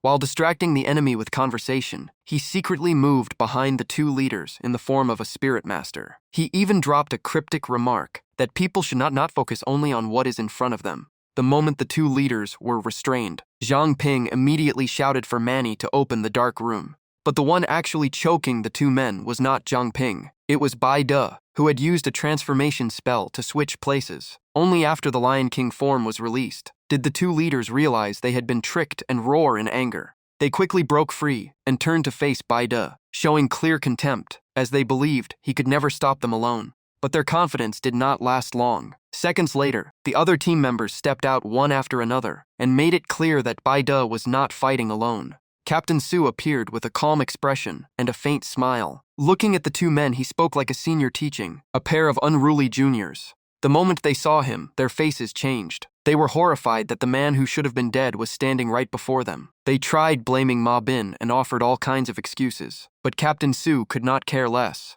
In his eyes, once trouble arrived at his doorstep, fists were the only solution. His icy gaze swept across the two men as he declared that they would be the perfect outlet for his lingering anger. Feeling the overwhelming killing intent from Captain Su's, Xiao Yao immediately hid behind Cixi and whispered that it was the first time she had ever seen her grandfather so furious. Meanwhile, the others had already rushed in, and screams soon echoed across the battlefield. Liu Cixi smiled at Jing Jiao and said the seniors could handle things here. She needed to go help Zhang Ping outside. Jing Jiao quickly agreed to join her. Meanwhile, Zhang Ping happily took out a special item. After equipping it, he could barely contain his excitement because he could finally use his full power again. The item was called the Contract Gem. It could fuse with a special piece of equipment and enhance its potential, though each item could only be upgraded once. Holding the gem in his hand, Zhang Ping decided to test its new capabilities. After the upgrade, the Dread War Scythe could repeat enchantments and turn them into ranged attacks. Fire Eater was activated, and the Mist Body was unleashed as well. Zhang Ping lowered his stance and gripped the scythe empowered by both flames and mist. With all preparations complete, he charged into the enemy ranks and sent every opponent flying with a single sweep. Enemies were blasted in every direction and crashed to the ground in all kinds of awkward positions, but none of them managed to keep the initiative. The few who remained standing were horrified when they saw Zhang Ping and Liu Cc appear before them. C wasted no time. She immediately controlled an ice sword and drove it straight through an enemy's body. Seeing his teammate arrive, Zhang Ping cheerfully asked why everyone was here. Sai quickly explained that the person responsible for the interference ability had been trapped inside Manny's darkroom, so they could now focus on cleaning up the remaining lackeys outside. After hearing that, Zhang Ping felt even more relieved. He immediately shifted his attention to the final two targets and left the rest to Senior Yi as a chance to gain more combat experience. On another battlefield, Jinbo was fighting the ninja with the mark on his forehead, the same one who had survived Zhang Ping's killing blow earlier. He casually dodged an attack and landed behind his opponent, constantly observing for an opening. The moment an opening appeared, Jin Ba's exceptional timing kicked in. He activated Golden Blood and drove a devastating punch into the enemy's stomach, launching him into the air. But the result left Jinbo stunned. A punch that should have crushed his opponent failed to cause any real damage. As soon as he was sent flying, the ninja immediately counterattacked with a downward sword strike. Jinbo dodged in time and retreated to speak with Lai Xian. In his opinion, these two were practically immortal. After a closer look, Lai Xian replied that they were even harder to deal with than ordinary living creatures. At the most critical moment, Senior Yi suddenly emerged from beneath the sand. Thorn-covered vines instantly shot out and tightly bound the two stubborn enemies. While restraining them, he called for Jinbo and Feng to help keep them pinned down. The two immediately rushed over to assist. As the group worked together to hold the enemies in place, Senior Yi calmly explained that whether they were living beings or something else, they still needed energy to function. Any power would eventually have its limits. Witnessing the scene, Jinbo could not help admiring Senior Yi's strength and repeatedly urged him to drain the enemies of all their energy. After their spiritual power and inner strength were completely drained, cracks began forming on the foreheads of the two enemies. From within emerged two red coins bearing eerie clown faces. Jinbo immediately recognized the objects. In shock, he exclaimed that they were the clown's coins and guessed that they were the true source of the pair's power. The two captains who had been arrogant and aggressive moments ago had completely lost their confidence and could only beg for mercy. Bound so tightly they could not move, the two finally gave up. They quickly promised to reveal everything they knew. Captain Su examined the two item fragments they had recovered and shared his thoughts. In his view, these objects were likely used to seal other people's abilities. They reminded him of the dagger Ma Bin had once used because the effects were nearly identical. If so, they probably came from the same source. One of the men immediately sat up and explained that activating the item required both of them to maintain complete focus, and they could not use any other abilities at the same time. Jing Jiao used her soul ability to verify the statement and confirmed it was true. Hearing that, Captain Su stared at them and concluded that the item had been prepared specifically to counter Zhang Ping. When the two still hesitated, he applied pressure and demanded they reveal who was truly behind everything. At last, they began recounting events from long ago. According to their testimony, around 15 years earlier, Zhu Yan had assigned them to transport cargo into the training grounds. Back then, the brown-haired captain had been one of Zhu Yan's trusted subordinates. During the transport mission, he constantly yelled at the spirit beasts because he had spent several sleepless nights guarding them. The gray-haired man with the scar had been his subordinate at the time. Along the way, Fu Bo asked whether they really wanted to stand with the Zhu family. Hearing that, Lao Bai merely sighed. He criticized his companion for being too naive and said that in this world there were only those who controlled the game and those who were controlled. People like them were not even qualified to touch the game board. Fu Bo still had more to say, but before he could speak, Lao Bai suddenly noticed a figure ahead. Looking more closely, he realized it was their contact. The man was thin and completely covered by a cloak and mask. Lao Bai stepped forward and asked about the departure schedule in a friendly manner, but the only response was a cold instruction to leave the cargo and leave immediately. That attitude infuriated Lao Bai. He loudly demanded an explanation, saying they had risked their lives to deliver the shipment, yet the man intended to dismiss them with only a few words. When the contact kept walking without even responding, Lao Bai angrily chased after him. The outcome was far beyond his expectations. Before he could even touch the man, a terrifying force blasted him away. In the contact's eyes, Lao Bai was nothing more than an ant daring to offend a god. Fu Bo rushed over in panic to help his companion up. Meanwhile, the contact remained motionless, radiating a frightening aura that sent chills through everyone present. In the end, he coldly uttered a single word and ordered them to leave. Just as the interrogation continued, the battle team outside returned as well. Captain Su asked whether the fighting had been fully resolved. Sensing the strange atmosphere in the room, Jiang Ping immediately noticed something was off and asked what had happened. After hearing the entire story, Jiang Ping fell into deep thought. He could not understand why the Zhu family was searching for the heart-eating illusion fox, and he was also curious about the mysterious figure the two men had mentioned. What surprised him most was that the person seemed to have some connection to the dark mist. Seeing the situation grow more serious, the two prisoners quickly defended themselves. They insisted they only followed orders and knew nothing about the deeper secrets. C2 then confirmed they were telling the truth. With their status, reaching core information was nearly impossible. However, he noticed the Heavenly Eternal Fox's mind-warping ability resembled the heart-devouring illusion fox. Hearing that, the two men instantly turned pale. They finally realized the man before them was the legendary Ghost Shadow C2. Sidus' gaze turned much sharper. He stared at them and demanded to know the whereabouts of the one who had taken in the heart-devouring illusion fox. Lao Bai recalled everything he knew and answered honestly. That person only assigned them to monitor Jiang Ping's group during 2 trial missions before leaving. But the man's strength and collection of artifacts were far beyond his understanding, so he could not identify the force behind him. In Lao Bai's view, anyone who could freely enter and leave the trial land was likely an infinite-level existence. After revealing everything, Lao Bai accepted his fate. There had been too many grudges between both sides, so he had no complaints regardless of the outcome. Unlike the others, Fu Bo was terrified out of his mind and immediately begged for mercy. He kept pleading for a chance to live, leaving Lao Bai completely stunned by his reaction. The moment his name was mentioned, Fu Bo interrupted and said Lao Bai himself had taught him to adapt to the times. Small people like them could not change the situation, so survival mattered more than pride.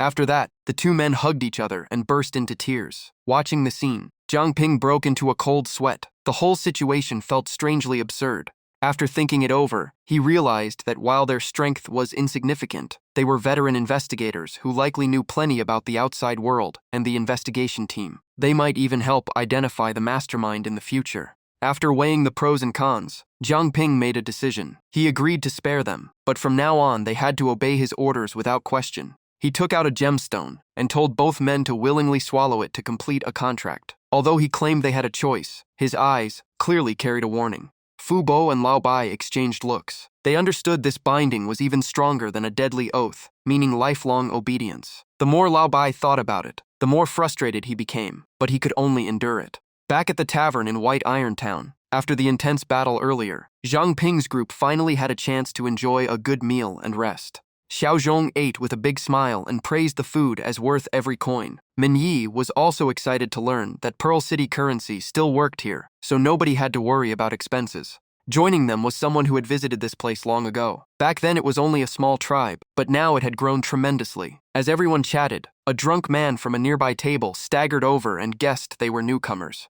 Jiang Ping politely responded with a friendly attitude. He then brought up the rumor that a beast tide would reach the town tomorrow. The half-drunk man laughed and asked if he meant the fierce wolves that showed up every so often. He explained that outsiders used to help defend the town whenever the wolf pack attacked. As he spoke, he casually patted Jiang Ping's shoulder and said things were different now. Perhaps because he had drunk too much, the man was unusually enthusiastic. He mentioned the giant machine on the city wall that could fire 5 massive arrows in a row and claimed no number of wolves could break through. According to him, everyone could sleep peacefully. Even so, Jiang Ping was not fully convinced. He felt the situation was not that simple. At that moment, he noticed Jing Yao suddenly leave the table. Jiang Ping immediately followed and gently asked why. Jing Yao turned around and honestly admitted she had not returned to Pearl City for a very long time.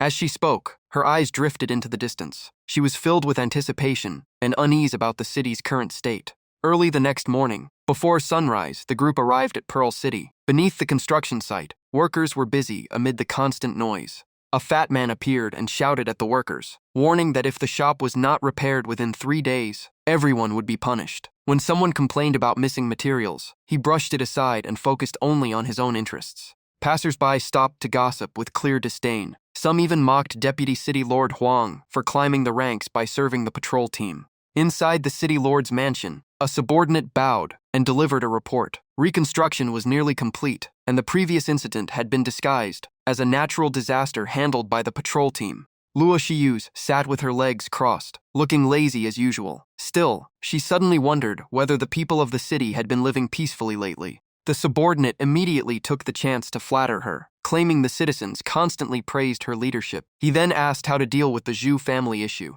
Hearing the question, Shiyu slowly stood up and said she understood his concern. Situ Shibai was currently holding Wang captive, so he feared the Zhu family might take advantage of the situation. She then coldly asked whether he was doubting her. Terrified, the subordinate instantly knelt and apologized. Shiyu walked across the floor with a calm yet deadly voice. In her view, it was only a matter of time before Wang defeated Situ Shibai. As for the Zhu family, they were nothing more than a chained dog. As long as control remained in her hands, they posed no threat. Even so, the subordinate cautiously brought up another matter. Zhai Ming had once fooled them before. Shiyu replied that she had already considered that long ago. That was why the Zhu family had personally brought him back to make up for his mistakes. Besides, his position as deputy city lord was still useful. In fact, Shiyu had secretly monitored Zhai Ming the entire time. Given the current situation, she believed he no longer had the courage to betray her again. Just then, a strange voice echoed through the room with a mysterious smile, praising how quickly they had developed. The moment the stranger appeared, Shiya's subordinate revealed his claws and demanded to know who he was. Shiyu immediately stopped him with a cold shout.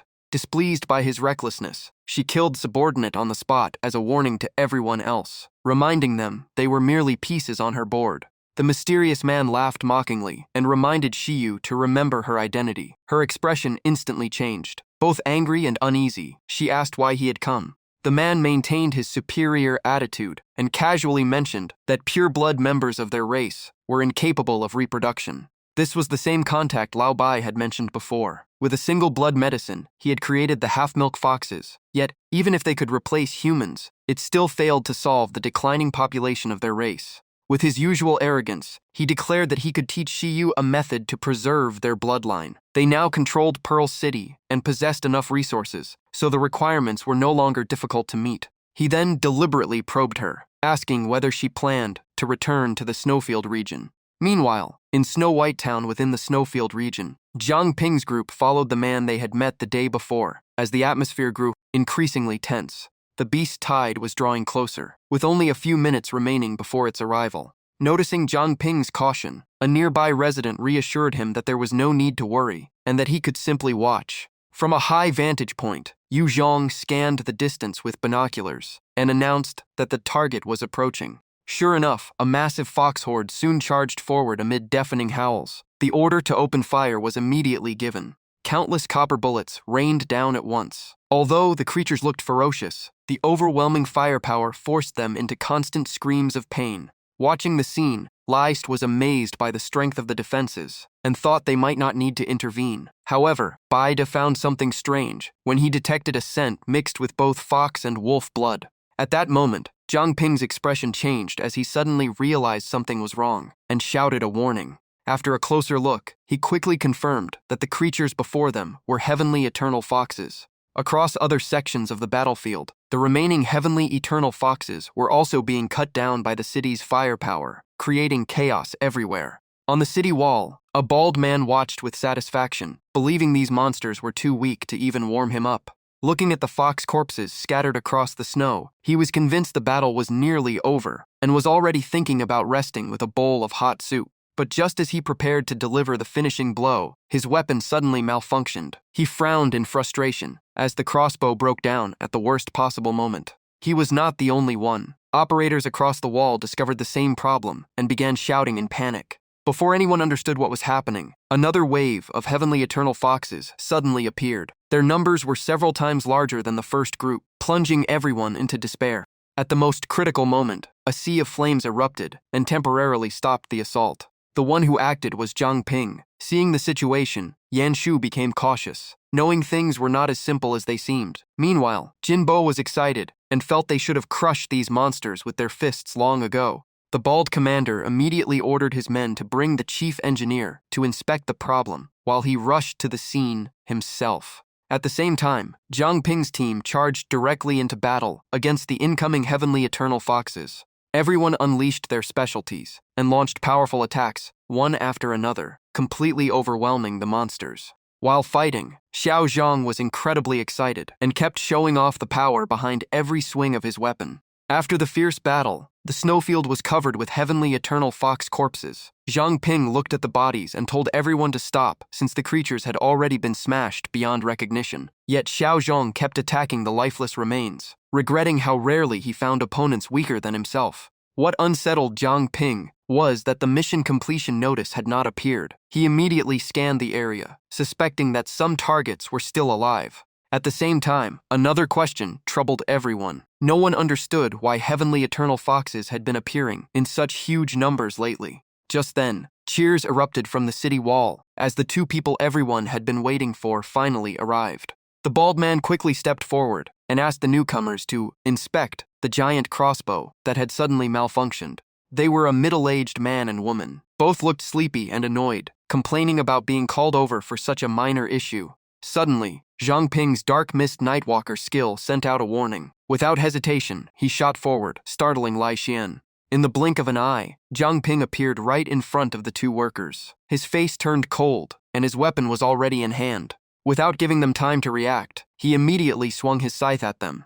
The pair dodged quickly and exchanged surprised looks. Zhang Ping only replied coldly that their act was far too obvious. Thanks to his observation skills, he had already seen through the disguise. Beneath the human appearance, they were actually Heavenly Eternal Foxes. Below, Xu and Jin Bo looked up with worried expressions. Many people thought Zhang Ping was causing trouble, but he loudly demanded to know how the two had infiltrated the town and what their real goal was. He also warned everyone that Heavenly Eternal Foxes could devour humans, just like the strange shadow wolves. Hearing this, the bald man immediately stepped in. Furious, he scolded Zhang Ping and insisted that the two were key contributors to the town's defensive crossbow system. The more he spoke, the angrier he became. He turned around and accused Zhang Ping's group of attacking innocent people without evidence. He even suspected that these outsiders had secretly sabotaged the crossbow system to steal credit. Unable to see through the Fox's true identities, he ordered them to repair the equipment while Zhang Ping's group was thrown into jail. As a result, the entire team was locked inside White Iron Town's prison and forced to listen to the guards' mockery and warnings. Sitting in the cell, Xiao Zhong crossed his legs and curiously asked why Zhang Ping had not let them resist from the start. Zhang Ping calmly explained that killing the two foxes was easy. The important thing was finding the nest of the entire pack. That was why he had deliberately allowed himself to be captured, so he could operate in secret. After hearing the explanation, Xiao Zhang agreed. Those two Heavenly Eternal Foxes clearly held important positions in the town. If they were exposed publicly, the team might be hunted by the locals before completing the mission. But before the discussion could continue, the chubby young man switched the topic back to food. Just thinking about meat-filled meals made him hungry again. After a while, Zhang Ping proposed another plan. Secretly eliminate the two foxes, and then display their corpses before the townspeople to reveal the truth. Xiao Zhong immediately objected because it was not even dinner time yet. In return, he received a round of complaints from everyone for always thinking about food. Just then, Zhang Ping suddenly froze when he heard a strange sound nearby. It turned out the two disguised workers he had exposed earlier were secretly discussing something. According to them, the group hunting them possessed at least level 30 strength. If they did not retreat soon, they would eventually become trophies. The two Heavenly Eternal Foxes were completely panicked. They could not understand where that group had come from, ruining their plan and exposing their true identities. The female fox forced herself to stay calm and reminded her companion that their top priority was warning the other clan members. Any delay could put more of them in danger. Halfway there, she suddenly sensed something strange and immediately looked around. The male fox dismissed her concern, saying she was simply too nervous and imagining things. He even told her to focus on finding food instead. Hidden in the darkness, the familiar black-purple mist had been there all along. It was Zhang Ping's ability operating in secret. While the system continued its analysis, the two foxes kept complaining that survival mattered far more than food right now. Zhang Ping quietly remained hidden to avoid detection. The analysis soon returned a result. Heavenly Eternal Fox, level 27, Snow Clan, 2-star potential, intermediate rank. This species could distort perception and even alter how others viewed reality. Hearing the name Snow Clan from their conversation, he immediately memorized it. At the same time, a jailer entered the detention area and began counting the prisoners. After checking several times, he cursed in frustration because one prisoner always seemed to be missing. Jing Yao immediately put on a friendly smile and tried to distract him, reminding him that he had already checked multiple times since morning. Xiao Zhong quickly played along and even shifted all the blame onto Zhang Ping to hide the truth. Unfortunately, the more his teammates tried to help, the more suspicious everything sounded. Far away, Zhang Ping could only feel helpless. As expected, the comment instantly caught the jailer's attention. He realized the missing prisoner was Zhang Ping and immediately called for help, suspecting a jailbreak. Just as chaos erupted, a golden light suddenly appeared. Shu Shu recognized it at once as the teleportation ability of the special moon black tortoise.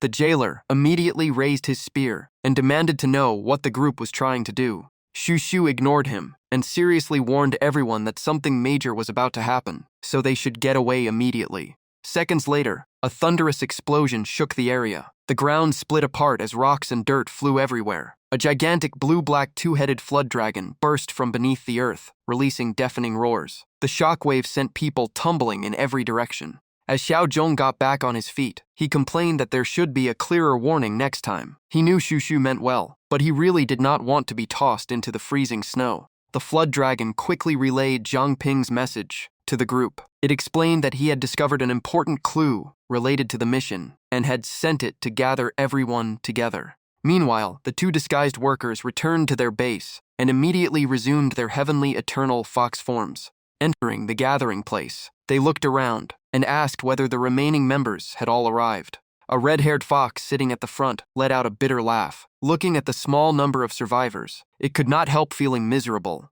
It even mocked the two newcomers, saying they should have died outside and saved everyone some space. The exhausted foxes sat down and explained what had happened. They claimed the plan failed completely because an outside force had intervened, and their injuries were caused by that group. Although criticism filled the room, someone stepped forward and reassured everyone. As long as they still possessed that special piece of equipment, rebuilding their numbers was only a matter of time. However, the meeting had barely begun when a violent explosion suddenly blasted apart the outer wall. Through the thick dust and smoke, Zhang Ping's group strode in boldly. Jinbo even joked that they had finally found the source of the terrible smell around the area. The red-haired fox instantly flew into a rage and accused the two returning foxes of exposing their location. The pair could not believe they had been followed the entire way without noticing. Zhang Ping tightened his grip on his weapon and stepped forward. Looking at the shocked heavenly eternal foxes, he coldly declared that he had come to wipe out their nest today.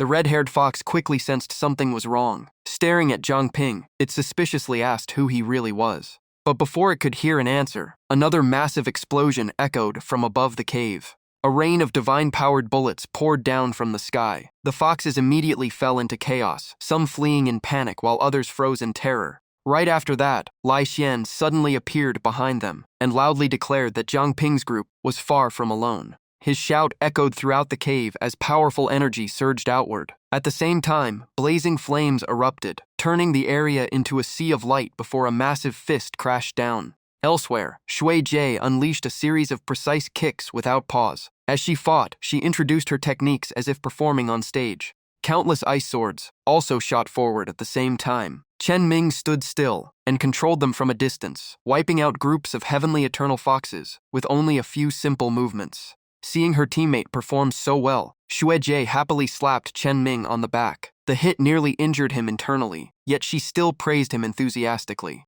The surviving foxes were cornered and trembling as they backed away. Zhang Ping gave them one final chance and demanded their identities and true origins. One of them finally revealed that they had remained here under the orders of Yue Wang Zihe.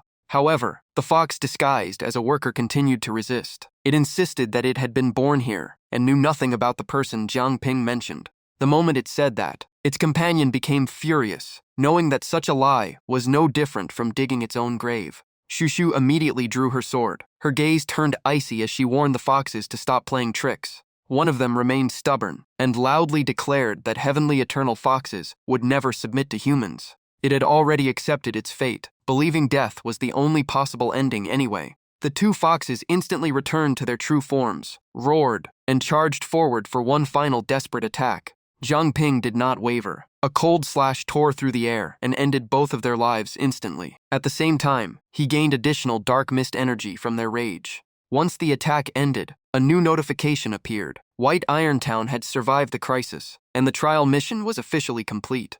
Shushu let out a sigh of relief and smiled, saying the mission had finally been resolved in a normal way. Xiao Zhong, however, regretted missing the hidden achievement and felt there was probably no chance to obtain it now. But the peace did not last long, before a strange sound echoed from deep within the cave. Zhang Ping immediately became alert. He turned toward the source, his eyes glowing with an unusual green light. Before everyone's eyes, heavenly eternal fox corpses were being transported into giant containers, connected to advanced machines unlike anything they had ever seen. The entire group was stunned. Unable to suppress their curiosity, everyone moved closer for a better look. Zhang Ping alone felt the scene resembled things he had seen in his previous life. Placing his hand on the surface of a massive test tube, he felt even more uneasy. With Pearl City's level of development, technology like this should not have existed. The growing sense of familiarity made Zhang Ping frown as he thought deeply. Yu Zhong and Yan Wu were completely fascinated by the glowing machines. Yu Zhong kept studying their structure, while Yan Wu noticed that the area lacked the soul traces normally found in trial zones. While searching the surroundings, Man Yi discovered a handwritten notebook. She quickly realized it was an experimental research record and opened it to entry 217.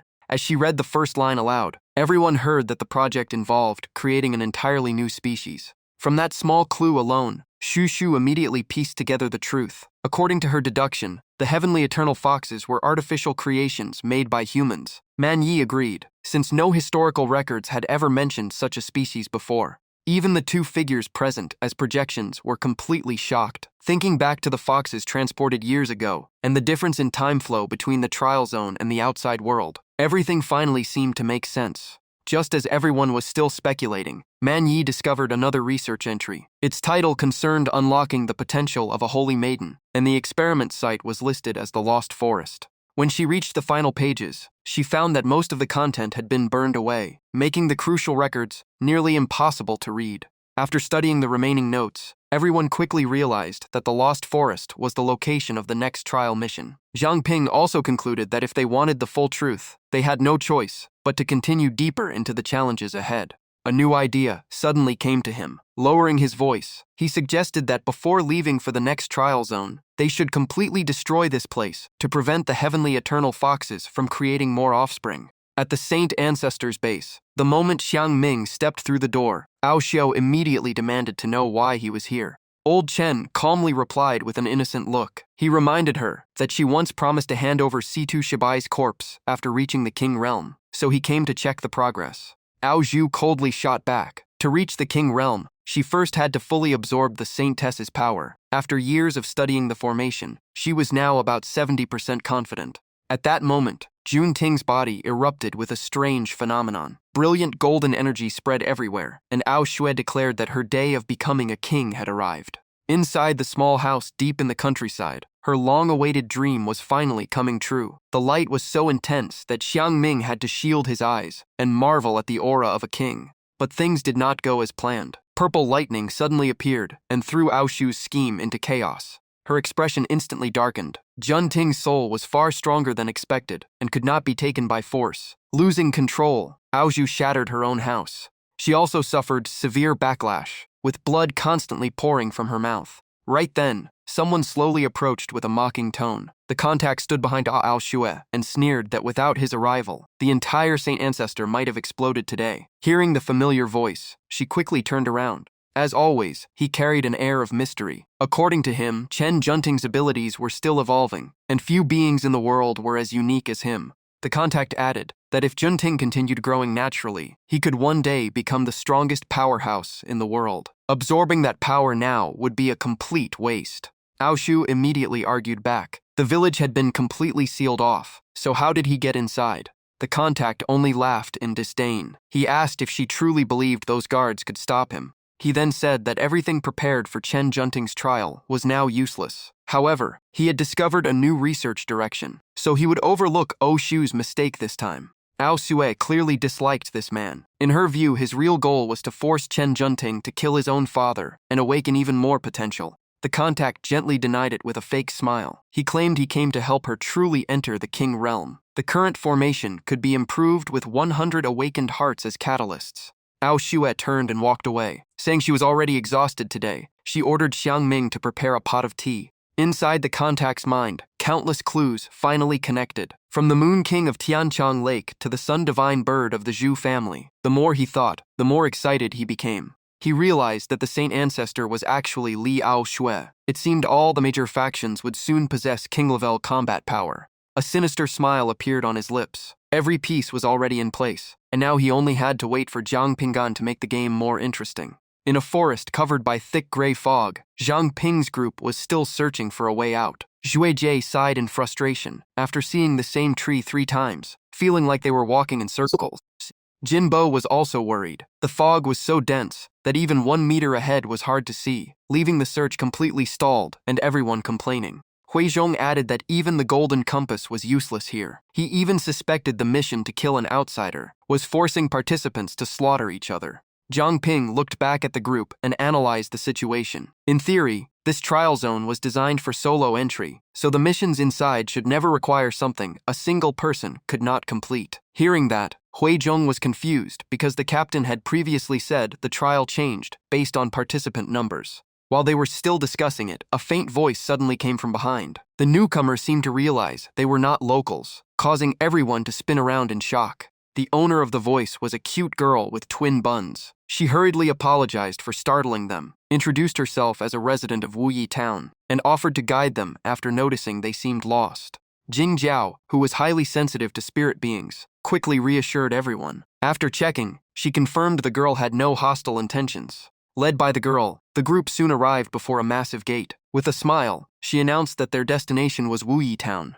Zhang Ping noticed the fog here was much thinner than outside and suspected the area was protected by a special barrier. Just then, Situ appeared and whispered in surprise. From his memories, Wuyi village had once been a poor settlement that sold funeral goods, nothing like the thriving town before them. After studying the girl more closely, he sensed something was wrong. If she was already a wandering spirit, then a major disaster must have happened here in the past.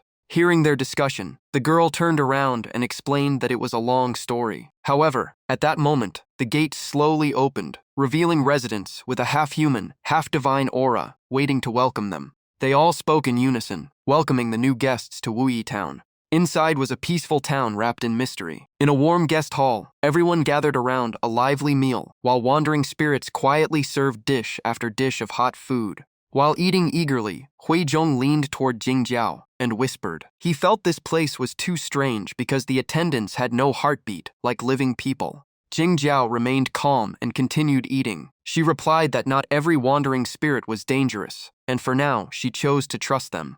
A nearby wandering spirit overheard and smiled kindly. He said Hui Zhong's reaction was understandable because they had once feared wandering spirits as well. Zhang Ping took the chance to ask a question. Since these residents were once human, what had turned them into their current forms? At the mention of the past, a wandering spirit grew somber. Sadness filled his eyes as he explained that everything began with the arrival of giants as tall as 10-story buildings. The answer immediately caught Zhang Ping's attention. Images of enormous creatures, far larger than humans, flashed through his mind, and he quickly asked for confirmation. The wandering spirit sighed softly and continued. After becoming spirit beings, their sense of time had become vague, so no one remembered exactly when the disaster occurred. According to his story, on that fateful day, the forest fog suddenly vanished. 4 gigantic masses of flesh descended from the sky, along with countless enormous monsters driven by savage instincts. They charged down like a nightmare, crushing and destroying everything in their path. The villagers could only flee in despair, yet one after another they were caught and devoured by the monsters. Against such overwhelming power, Wuyi village stood no chance. The village quickly became ruins, while countless unlucky residents were crushed or torn apart by the raging beasts.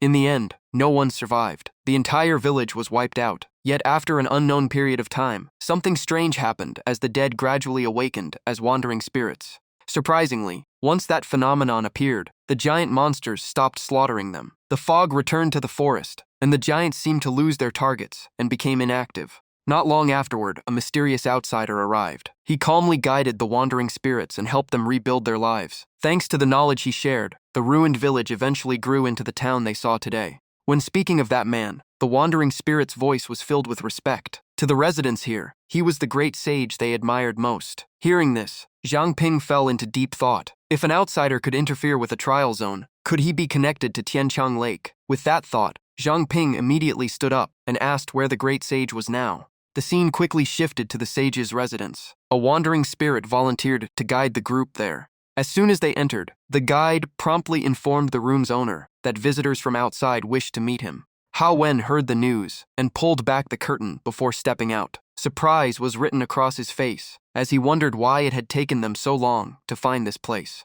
A troubled look appeared on Hao Wen's face. He observed the group carefully and frowned slightly, feeling that they were nothing like the people he had been waiting for. Standing nearby, Manini stared for a moment before suddenly recognizing him. She blurted out that they had mistaken his identity because this man was actually Chen Hao Wen. Hearing that name, Zhang Ping was stunned. Wasn't this the man who had vanished more than 20 years ago? The discovery left the entire group shocked. The moment Chen Junting's name was mentioned, Hao Wen's expression changed instantly, and his eyes widened in shock. He hurried forward and asked if they knew Jun Ting. Seeing his reaction, everyone became tense. Hao Wen anxiously pressed for news about her current situation. Then he glanced at the wandering spirit beside him and gave a signal. He asked the spirit to leave first, because he had private matters to discuss with Zhang Ping's group. The spirit nodded obediently and stepped outside. After the door closed, Manini began recounting everything that had happened to Chen Junting. When she finished, Hao Wen let out a heavy sigh, his eyes filled with emotion. He knew this day would eventually come. Rage surged through him as he cursed through gritted teeth.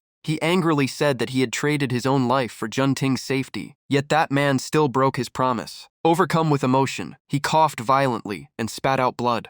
Seeing his condition worsen, Zhang Ping immediately used his healing ability to help him. At the same time, he directly asked about the mysterious man Hao Wen mentioned, since he might also be their enemy. Hao Wen gradually calmed down and began telling his story. Years ago, during a training journey outside Mingju City, he met a talented, knowledgeable, and kind-hearted woman. The two quickly fell in love and became husband and wife. But their happiness did not last long. They were constantly hunted by assassins. Later, Hao Wen learned that his wife was the saintess, who had escaped from the saint ancestor. Thanks to her special power, she broke free from Liao Xue's mental control and saw her true nature. From the day she escaped, the saint ancestor never stopped pursuing her. Life became increasingly difficult for the couple, especially after Jun Ting was born. Hao Wen explained that his daughter came into the world surrounded by danger. Since Liao Xue was a wanted criminal in Mingju, and his wife carried the identity of the saint ancestor's saintess, they could not seek help from the city. With no other choice, he secretly contacted his father, Chen Shueli, hoping to send Jun Ting into the city for protection. But at that very moment, a female assassin tracked them down and killed his wife.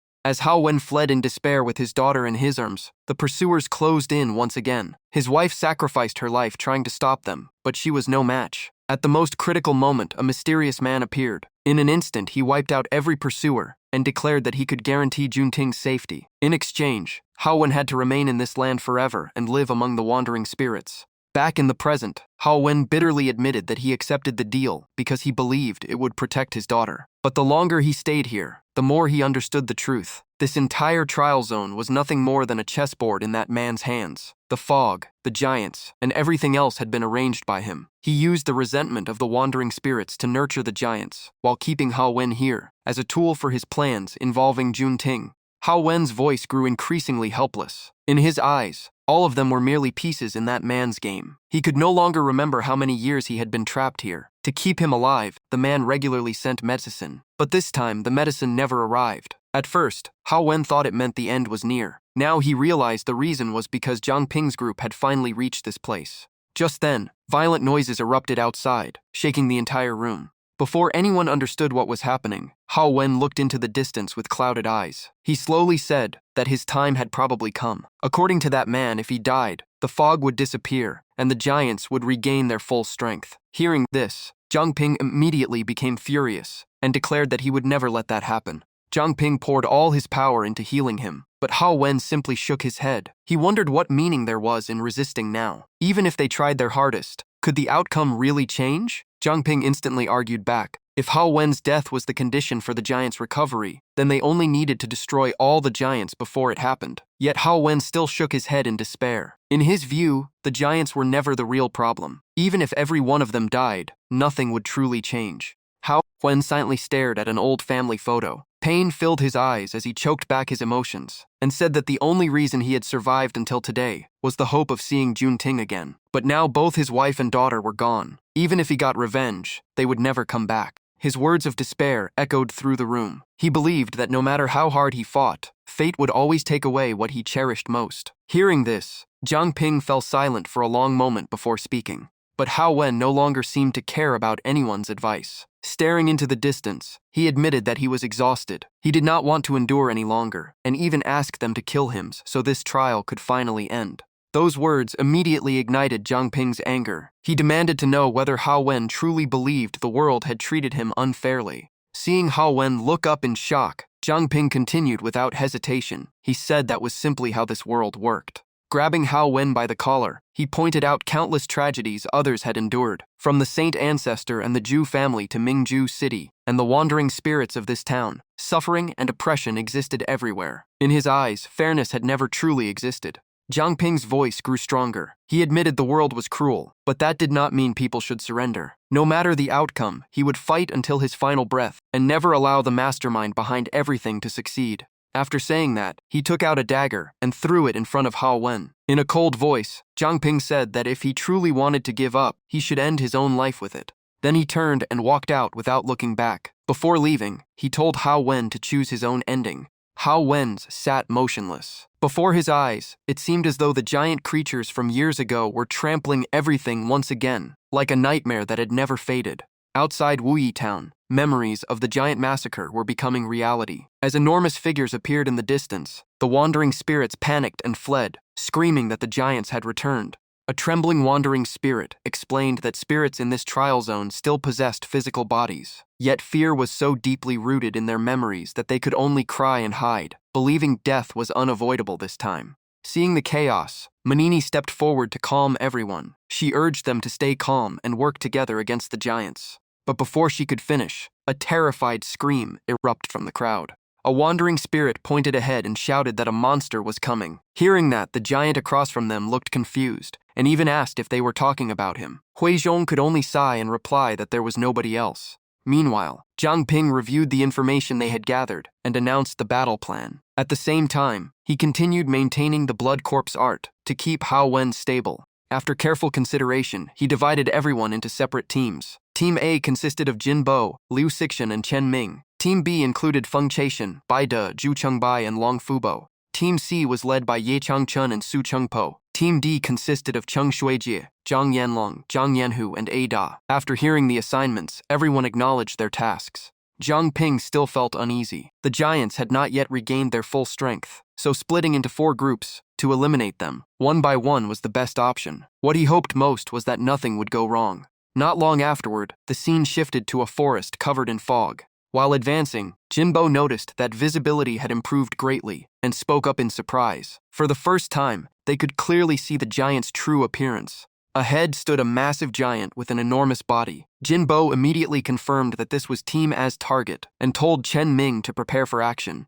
Upon receiving the order, Chen Ming instantly sent his flying sword soaring into the sky and rapidly closed in on the target. He extended 2 fingers forward and focused his power for an attack. A violent explosion followed and struck the giant directly in the arm. The giant let out a painful roar, but strangely, the wound on its body quickly healed itself. Witnessing this, Chen Ming immediately noticed something unusual. The giant did not bleed at all, and its regeneration was incredibly fast, just like the 2 puppets they had encountered before. While Chen Ming was still analyzing the enemy's nature, the giant suddenly swung its massive arm in a counterattack. Fortunately, Jinbo rushed forward in time and blocked the strike, preventing Chen Ming from being caught in it. While defending, Jinbo reminded everyone to stay focused. Chen Ming immediately retreated to observe and made a judgment. In his view, these giants likely operated through a core just like the puppets before. Jinbo agreed, but the problem was that the giant's body was so enormous that they still had no idea where the core was located. After a few seconds of thought, Chen Ming suggested using golden blood. Jinbo was surprised, because Chen Ming had once said his body could only withstand that power for 30 seconds. Chen Ming calmly explained that after training non-stop with everyone, his limit was no longer the same. Seeing the confidence in Chen Ming's eyes, Jinbo immediately realized he already had a plan for dealing with the monster. The two quickly finalized their strategy in front of the giant. Jinbo agreed, but still warned Chen Ming not to push beyond his limits. Chen Ming took the vial of golden blood and drank it without hesitation. The power could greatly boost combat ability, but it also placed tremendous strain on the user's body. Before long, golden energy spread throughout his body. Empowered by it, his flying sword transformed into nearly invisible streams of sword chi. Chen Ming stood still and focused on controlling the sword chi. It shot forward at incredible speed and continuously sliced through the giant's body. He soon realized the giant's regeneration could not keep up with the attacks. As long as they found the core, Jinbo would have a chance to finish it off.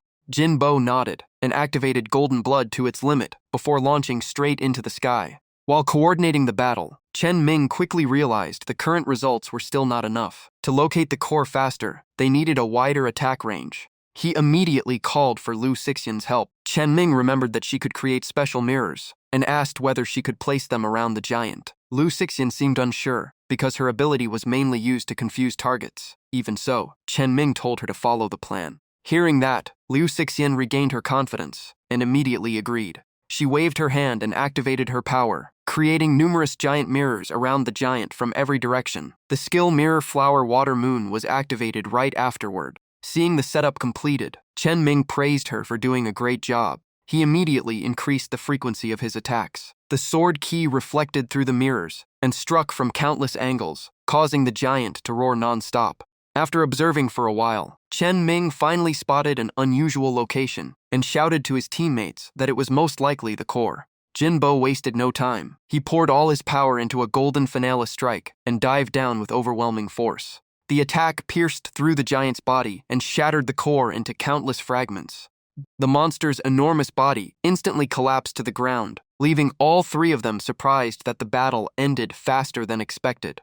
Jinbo happily patted Chen Ming on the shoulder and praised his quick thinking. He even said Chen Ming would be a perfect choice for the next combat captain. Just then, Lu Xixian used the communicator to report that Team A had completed its mission. As for Chen Ming, he immediately rejected the idea of becoming captain and said the role sounded too troublesome. In his opinion, Lu Xixian should take the position instead. After receiving Team A's report, everyone quickly shared the information. Lu Xixian confirmed that these giants functioned much like the puppets they had encountered before, with the core located in the chest. Jinbo added that destroying the core should stop them from moving. While Jiang Ping listened to the report, Hao Wen suddenly coughed up a large mouthful of blood, immediately drawing his attention. Looking at Hao Wen's condition, Jiang Ping became suspicious. The injuries appearing on his body were far too sudden and completely abnormal. Just as that uneasy feeling appeared, panicked voices suddenly came through the communicator. The news left everyone stunned. The giant Team A had just killed had somehow stood back up and resumed fighting. Through the communicator, Lu Xixian quickly updated the situation. She confirmed that the core was indeed located in the chest, but the outcome was nothing like they had expected. Looking at the giant regenerating before her eyes, she could not hide her shock. It had clearly been destroyed moments ago, yet now it was alive again as if nothing had happened.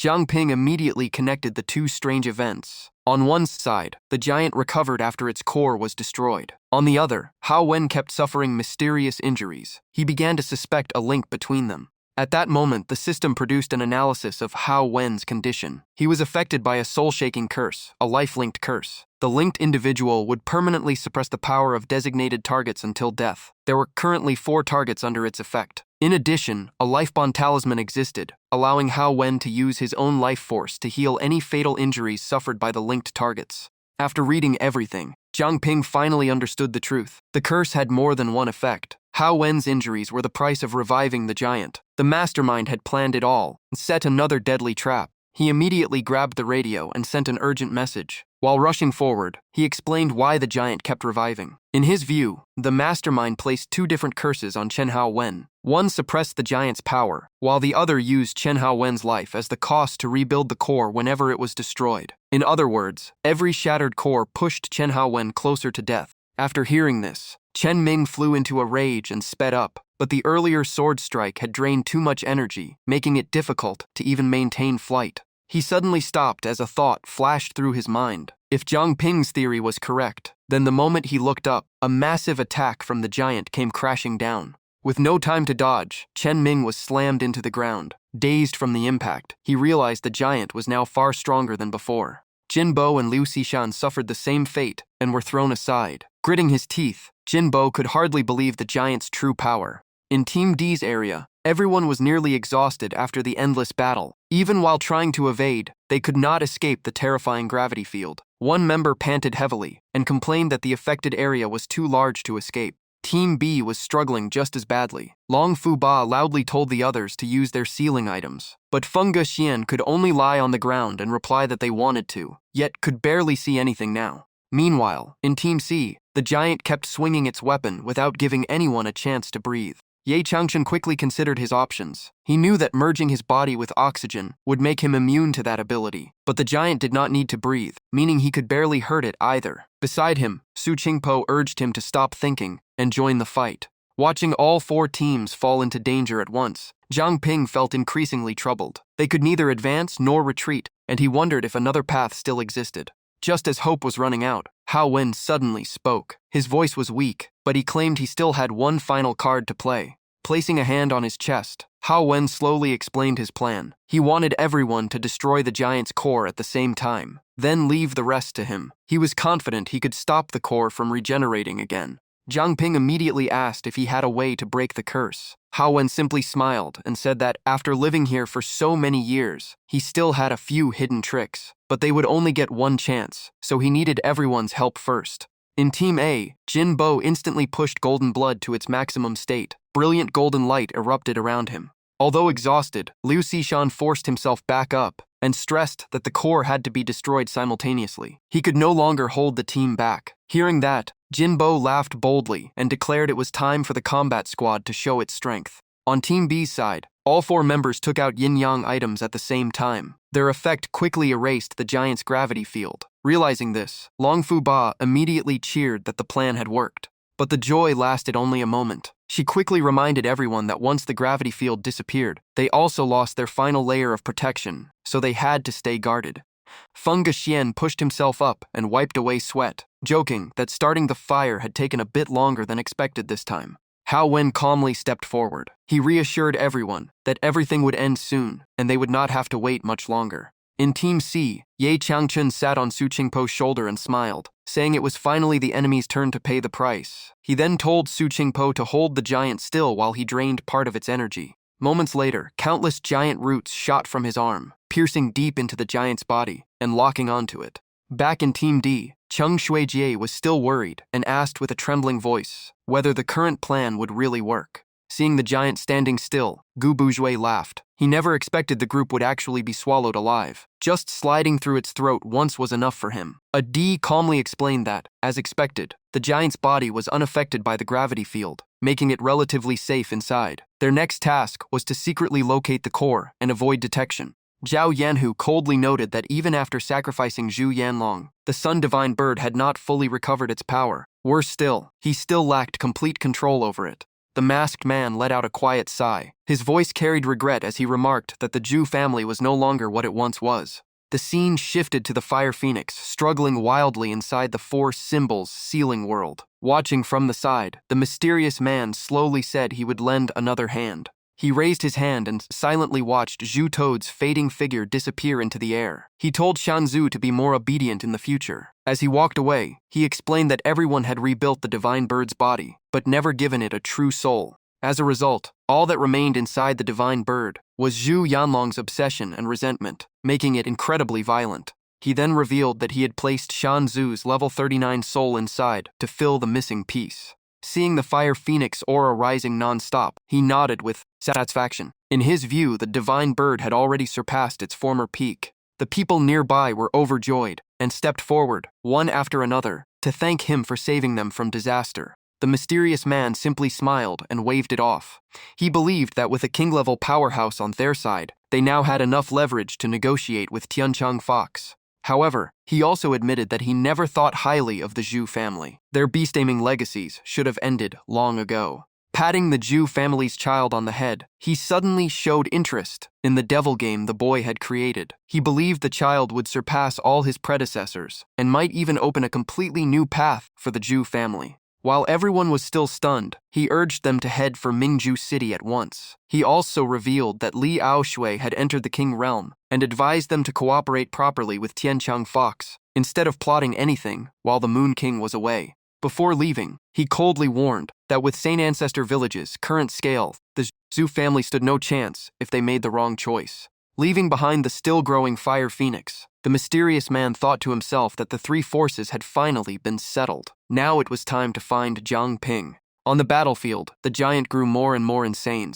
Its blood-red eyes glowed with an eerie light, while its long tongue constantly flicked out in a terrifying display. The surrounding water quickly condensed into countless sharp ice spears. Liu Xishan immediately cast Blizzard Storm, launching a barrage of ice attacks that briefly halted the giant. Unfortunately, the attack caused no real damage. To the giant, it felt like nothing more than a scratch. It instantly turned its vicious gaze toward Liu Xishan. While maintaining her spell, she quietly calculated the situation. Gravity had greatly boosted the power of her ice spikes, yet it was still not enough to destroy the core. For now, drawing the giant's attention was enough. But in the next instant, the giant charged forward like a living engine of destruction, crushing everything in its path. Liu Xishan's expression changed as she realized it had closed the distance far too quickly. Just as the giant was about to reach its target, a barrage of powerful attacks slammed into its body, accompanied by a shout that echoed across the battlefield. Chen Ming arrived riding his flying sword and loudly declared that he was still standing. At that moment, a calm voice interrupted him. Beneath the giant stood Jin Bo, his golden hair blazing brightly. He thanked Chen Ming and Liu Xishan for holding the enemy back, then quickly pointed out that the gravity field's true range was much smaller than expected. Standing outside its reach, he formed hand seals and pointed at the giant. To destroy the core from a distance, there was only one option left: Golden Radiance Skybreaker Strike. While maintaining control of the battlefield, he reported through the radio that Team A was ready and could launch the finishing blow at any moment. At the same time, Zhang Yanlong and Zhang Yanhu cut their palms and let their blood drip onto the ground. Cheng Xueji kept receiving reports from the teams. Team B had finished preparing, and Team C was only waiting for the final signal. She immediately asked the other two if they were ready. Team D was the only one that had not reported yet. The pair quickly rushed over and confirmed everything was set.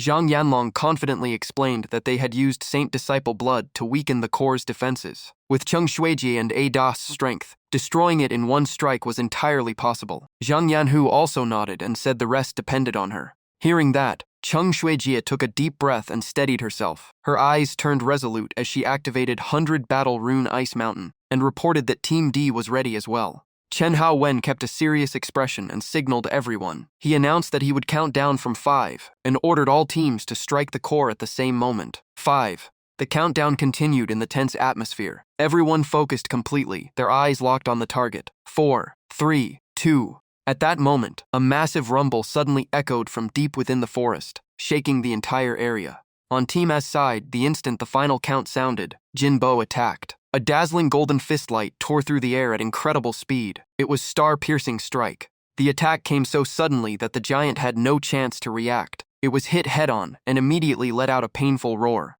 Team B launched their attack as well. Feng Geixian transformed into a sea of blazing fire and charged forward with Beast King's secret art, Phoenix Wing Sky Strike. In Team C, Ye Changchun transformed into a colossal tree and pinned the giant to the ground while frantically absorbing its life force. As he did so, he muttered that the energy was enough, though the quality was disappointing.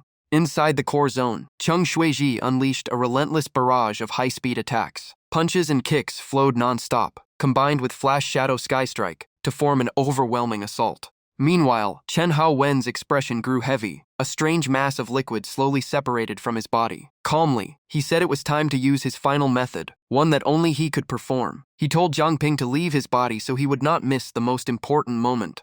Jiang Ping returned to human form and anxiously asked if this was really okay. Haowen remained silent for a moment before looking at him. He said that Jiang Ping was the one who had brought hope back into his life. As soon as he finished speaking, he struck his own chest with a powerful palm strike. Jiang Ping immediately rushed forward, but he was too late. Hao Wen loudly stopped him and firmly ordered him not to come any closer. He had accepted this ending long ago. To him, this life had already been far too long, and he was ready to leave the world. Hao Wen's body collapsed to the ground as blood spread across the floor. With his final breaths, he thanked everyone for protecting the town and giving meaning back to his life. Before his eyes finally closed, the image of the woman he loved most appeared in his mind. He silently told Chen Junting that this time, he had finally succeeded.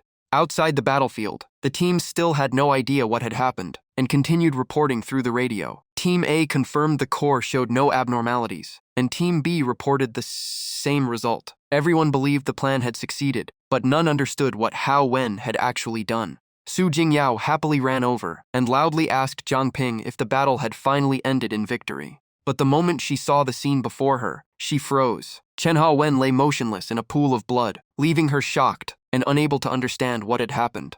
Zhang Ping snapped back to his senses and immediately turned to Su Jingyao for help. He remembered that her ability could directly interact with souls and quickly asked if there was still a chance to save Hao Wen's soul. Although terrified, she forced herself to stay calm and placed a finger on his forehead to test it. After several attempts, she could only shake her head in disappointment. Even if she forcibly preserved the soul now, it would soon dissipate.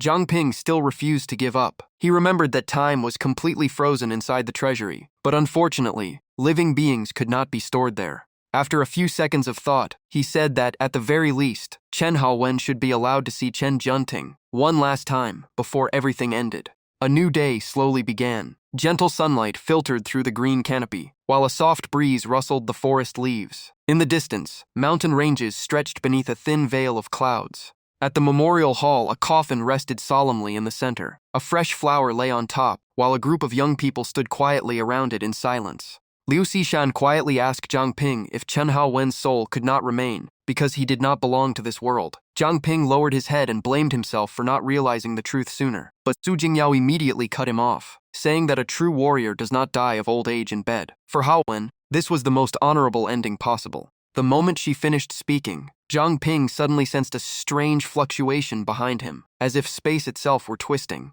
Looking down, he saw streams of dark red energy rising endlessly from the ground. A thought instantly crossed his mind. Could this be the gateway to the final trial? Just then, a cold voice echoed out, causing everyone's expression to change. The speaker stated that all experimental data from the 4 giants had been successfully collected. A cloaked figure stepped out from a portal, his face hidden in darkness. He seemed genuinely surprised that his favorite creations had been defeated. Zhang Ping immediately drew his weapon. Jin Bo and Feng Gus Xian quickly moved in to form an encirclement. Yet the cloaked man calmly remarked that their reaction speed was acceptable. A cold smile appeared on his lips. In that instant, the entire area seemed frozen. Colors vanished, birds stopped singing, and everything fell into absolute stillness. He casually stated that causing trouble in his master's domain was not a wise decision. Zhang Ping felt as if a mountain was crushing his body, leaving him completely unable to move. Before he could understand what was happening, the cloaked man slowly approached. He said this place was not suitable for a fight, so they would move elsewhere. As soon as he finished speaking, he snapped his fingers with a sharp sound. In the blink of an eye, Zhang Ping found himself in a dark forest, surrounded by dense trees. After observing the area, he immediately realized this was the battlefield his enemy had chosen. The cloaked man turned toward him and smiled faintly. He asked whether the others were his teammates. At the same time, the system issued a warning that the enemy's authority level was too high, rendering appraisal completely useless. Somehow, he had also brought Chen Xueji, Zhang Yanlong, and Zhang Yanhu here. Just like Zhang Ping, all 3 were trapped and unable to move. After studying them for a moment, he expressed interest in how they had managed to destroy the giant's core. But a trace of disappointment soon appeared on his face. He calmly said it was a pity. A surge of dark purple energy instantly erupted and engulfed the 3 of them. The reason was simple. He did not like them. Watching his teammates get killed right before his eyes, Zhang Ping nearly lost his mind. His eyes turned bloodshot, his lips split from biting them, and his fury exploded. As he desperately forced himself to act, he suddenly discovered that the restraints on his body had vanished. Without hesitation, he gripped his weapon and charged straight at the enemy. His scythe carved a deadly arc through the air, aimed directly at the man's head. Filled with killing intent, Zhang Ping roared for him to stop. But before the blade could reach its target, the cloaked man vanished from his position and dodged effortlessly, with speed beyond perception.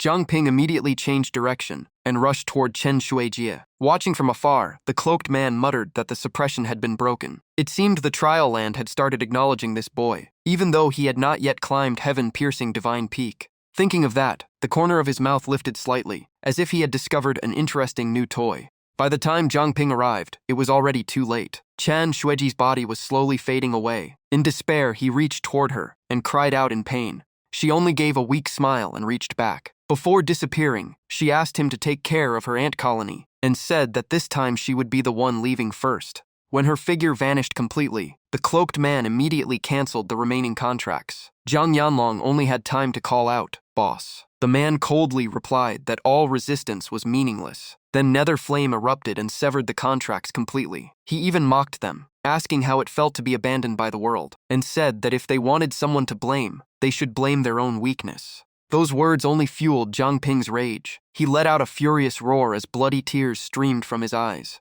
A flood of system notifications appeared one after another. Contract Gem activated, massively boosting his weapon's power. Mistwalker of the Night increased his speed. Fire Devourer, Mist Dao Body, and countless other abilities erupted at once.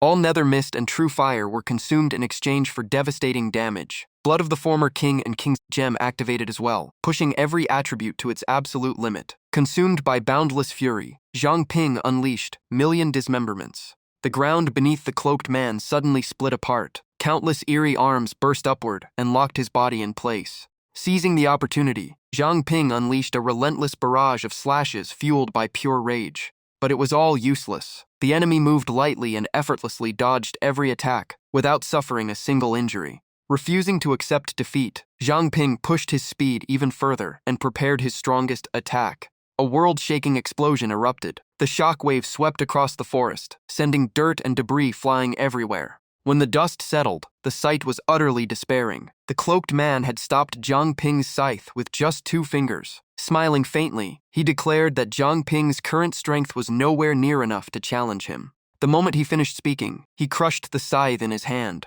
Jiang Ping froze as he watched his weapon shatter so easily. However, he quickly regained his composure and immediately summoned a giant phantom with razor-sharp claws to ambush the enemy. At that moment, the cloaked man's body suddenly dissolved into liquid and spread out like flowing water. Seeing the familiar scene, Jiang Ping instantly recognized it as pure water body. Before he could react, the cloaked man opened a spatial portal and stepped inside. Before leaving, he said that Jiang Ping's despair was the most valuable experimental data of all. As the common enemy of 3 major factions, Jiang Ping would soon be hunted down. He was curious to see who would crush him first. Jiang Ping frantically chased after him and demanded that he stop, but the man only looked back with a cold smile and told him to survive until the end, so he could return and collect more data. Silence settled over the labyrinth forest. Sunlight filtered through the dense canopy, while leaves drifted gently onto the winding path below. Jiang Ping stood motionless. He caught a falling leaf, clenched it in his hand, and pressed it against his chest. His eyes closed, but his heart was more chaotic than ever. Behind him, Xiao Zhong slammed his fist into a tree. He shouted that the most useless person should have been him. Memories of Chen Shuijie kept flooding everyone's minds.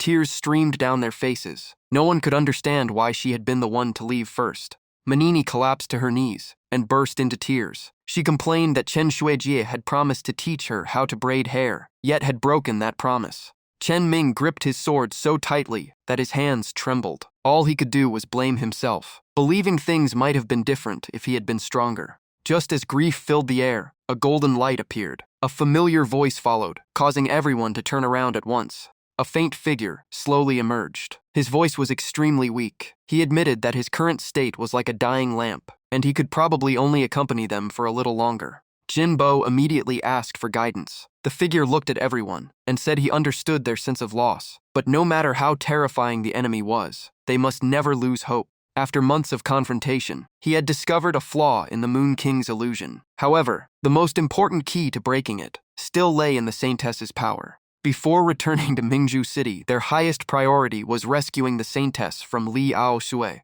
Before his figure completely faded away, he left one final message. If he truly died, they should tell the Moon King that being stabbed in the back by his throne hurt more than he could bear. Manini looked toward Jiang Ping as if she wanted to say something, but he cut her off. His eyes burned with determination as he declared that they would definitely save Captain Situ. and they would also make the mysterious mastermind pay for everything.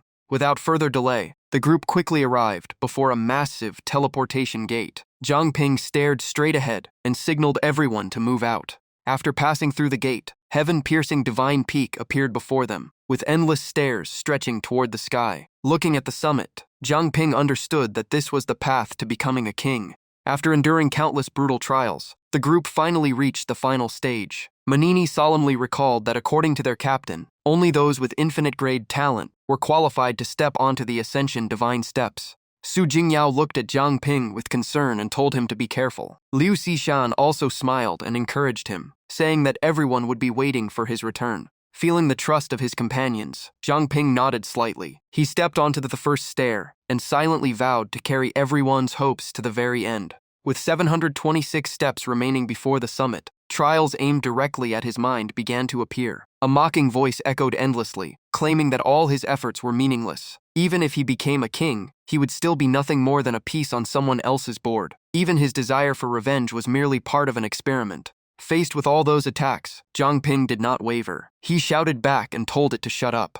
With 489 steps left, he saw Chen Xueji, Zhang Yanlong, and Zhang Yanhu standing ahead. They smiled and called out his name. But Zhang Ping kept moving forward. He shattered every illusion and reminded himself that the dead would never want to see him fall here. Then, another scene forced him to stop.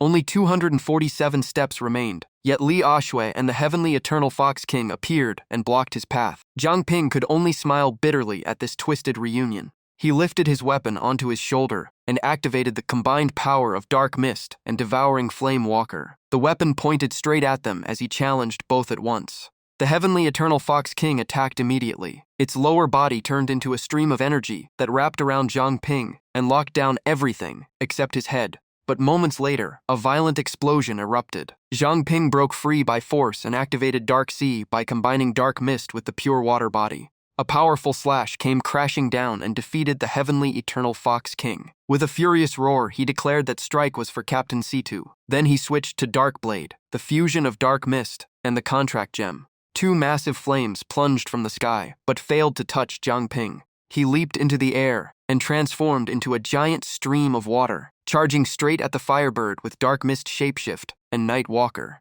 As soon as he got close, he bit down hard on the enemy and made it scream in agony. Coldly, he declared that attack was for Mingju City. Seeing the situation turn against her, Li Aoxue opened countless spatial cracks. Strange arms stretched out and tried to pin Zhang Ping to the ground.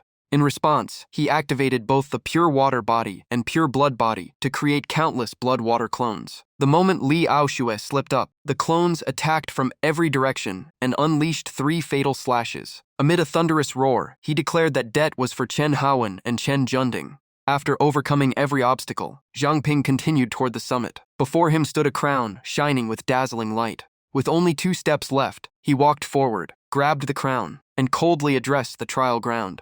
Without hesitation, Zhang Ping crushed the crown in his hand. Only hatred burned in his eyes. The shattered crown symbolized the authority of the mastermind behind everything. Killing intent exploded across the space. The system announced that he had officially entered the King Realm and reached level 40. Every ability was greatly enhanced, and his 6th skill, Ruler of the World, was unlocked. Gritting his teeth, Zhang Ping swore that next time it would not be a crown being crushed, but that person's throat. After becoming a king, Zhang Ping put on a white mask that covered half his face and stood before Li Aoxue. She looked at the struggling shadow on the ground and coldly remarked that even Situ Baya could not hold on much longer. Beneath the mask, Zhang Ping smiled faintly. He revealed that the mastermind's forces had also suffered heavy losses in the training zone, making this the perfect chance for every faction to wipe out the remaining enemies. Hearing that, Zuo Xiangming became suspicious. He could not understand how Zhang Ping knew all this, despite staying in Saint Ancestor Village the entire time. Zhang Ping calmly raised his hand. His arm turned into flowing water and pointed toward the sky. Mysteriously, he replied that no one really knew, then wished them good luck. Elsewhere, on the road leading into the training zone, Zuo Xiangming sat atop a giant monster. He was annoyed after realizing Zhang Ping had fooled him with a water clone. Still, capturing a top-tier awakened and refining them would make the trip worthwhile. Suddenly, he looked into the distance. A blue streak like lightning was rushing toward him at incredible speed, and he instantly knew his opponent had arrived. From the sky, War King Feng Leixian descended like a meteor. His fist, wrapped in raging flames, shot straight toward Zuo Xiangming. As he attacked, he shouted that he had been planning to hunt them down anyway. Since they came to him first, today would be Zuo Xiangming's last day. A deep explosion echoed out as dust and blue light swept across the area. Standing at the center of the collision, Zuo Xiangming had taken a direct punch to the face, but was barely affected. He pointed at Feng Leixian and laughed mockingly. Looking at his own fist, Feng Leixian was stunned. Even his strongest Yang Flame attack had failed to break through the enemy's defense. Zuo Xiangming slowly rose to his feet. The wooden staff in his hand burst with eerie green light and forced his opponent back. He mocked him coldly, saying that little strength was nowhere near enough to kill him. Feng Leixian slid backward, while Long Fupo was shocked. She could not understand how Zuo Xiangming's power had grown so much. He grinned wickedly and told them to become his obedient walking corpses. A green mark suddenly appeared on Feng Leixian's chest. At that moment, a black-gloved hand pressed against his chest. Golden light erupted from the palm as Jiang Ping calmly told him to rest for now. Feeling the changes in his body, Feng Leixian held his chest in shock. Even his Yang Flame could not remove the corpse poison, yet Jiang Ping had done it with ease. As soon as he recovered, he looked at Jiang Ping and urged him to retreat. In his view, Zuo Xiangming had become far stronger than before, and even joining forces might not be enough to win. Jiang Ping simply replied that he would handle it. He clenched his fist as golden flames erupted around his body. Standing behind him, Su Jingjiao placed a hand on her chest and quietly observed. She discovered that Jiang Ping's energy was bottomless and impossible to measure.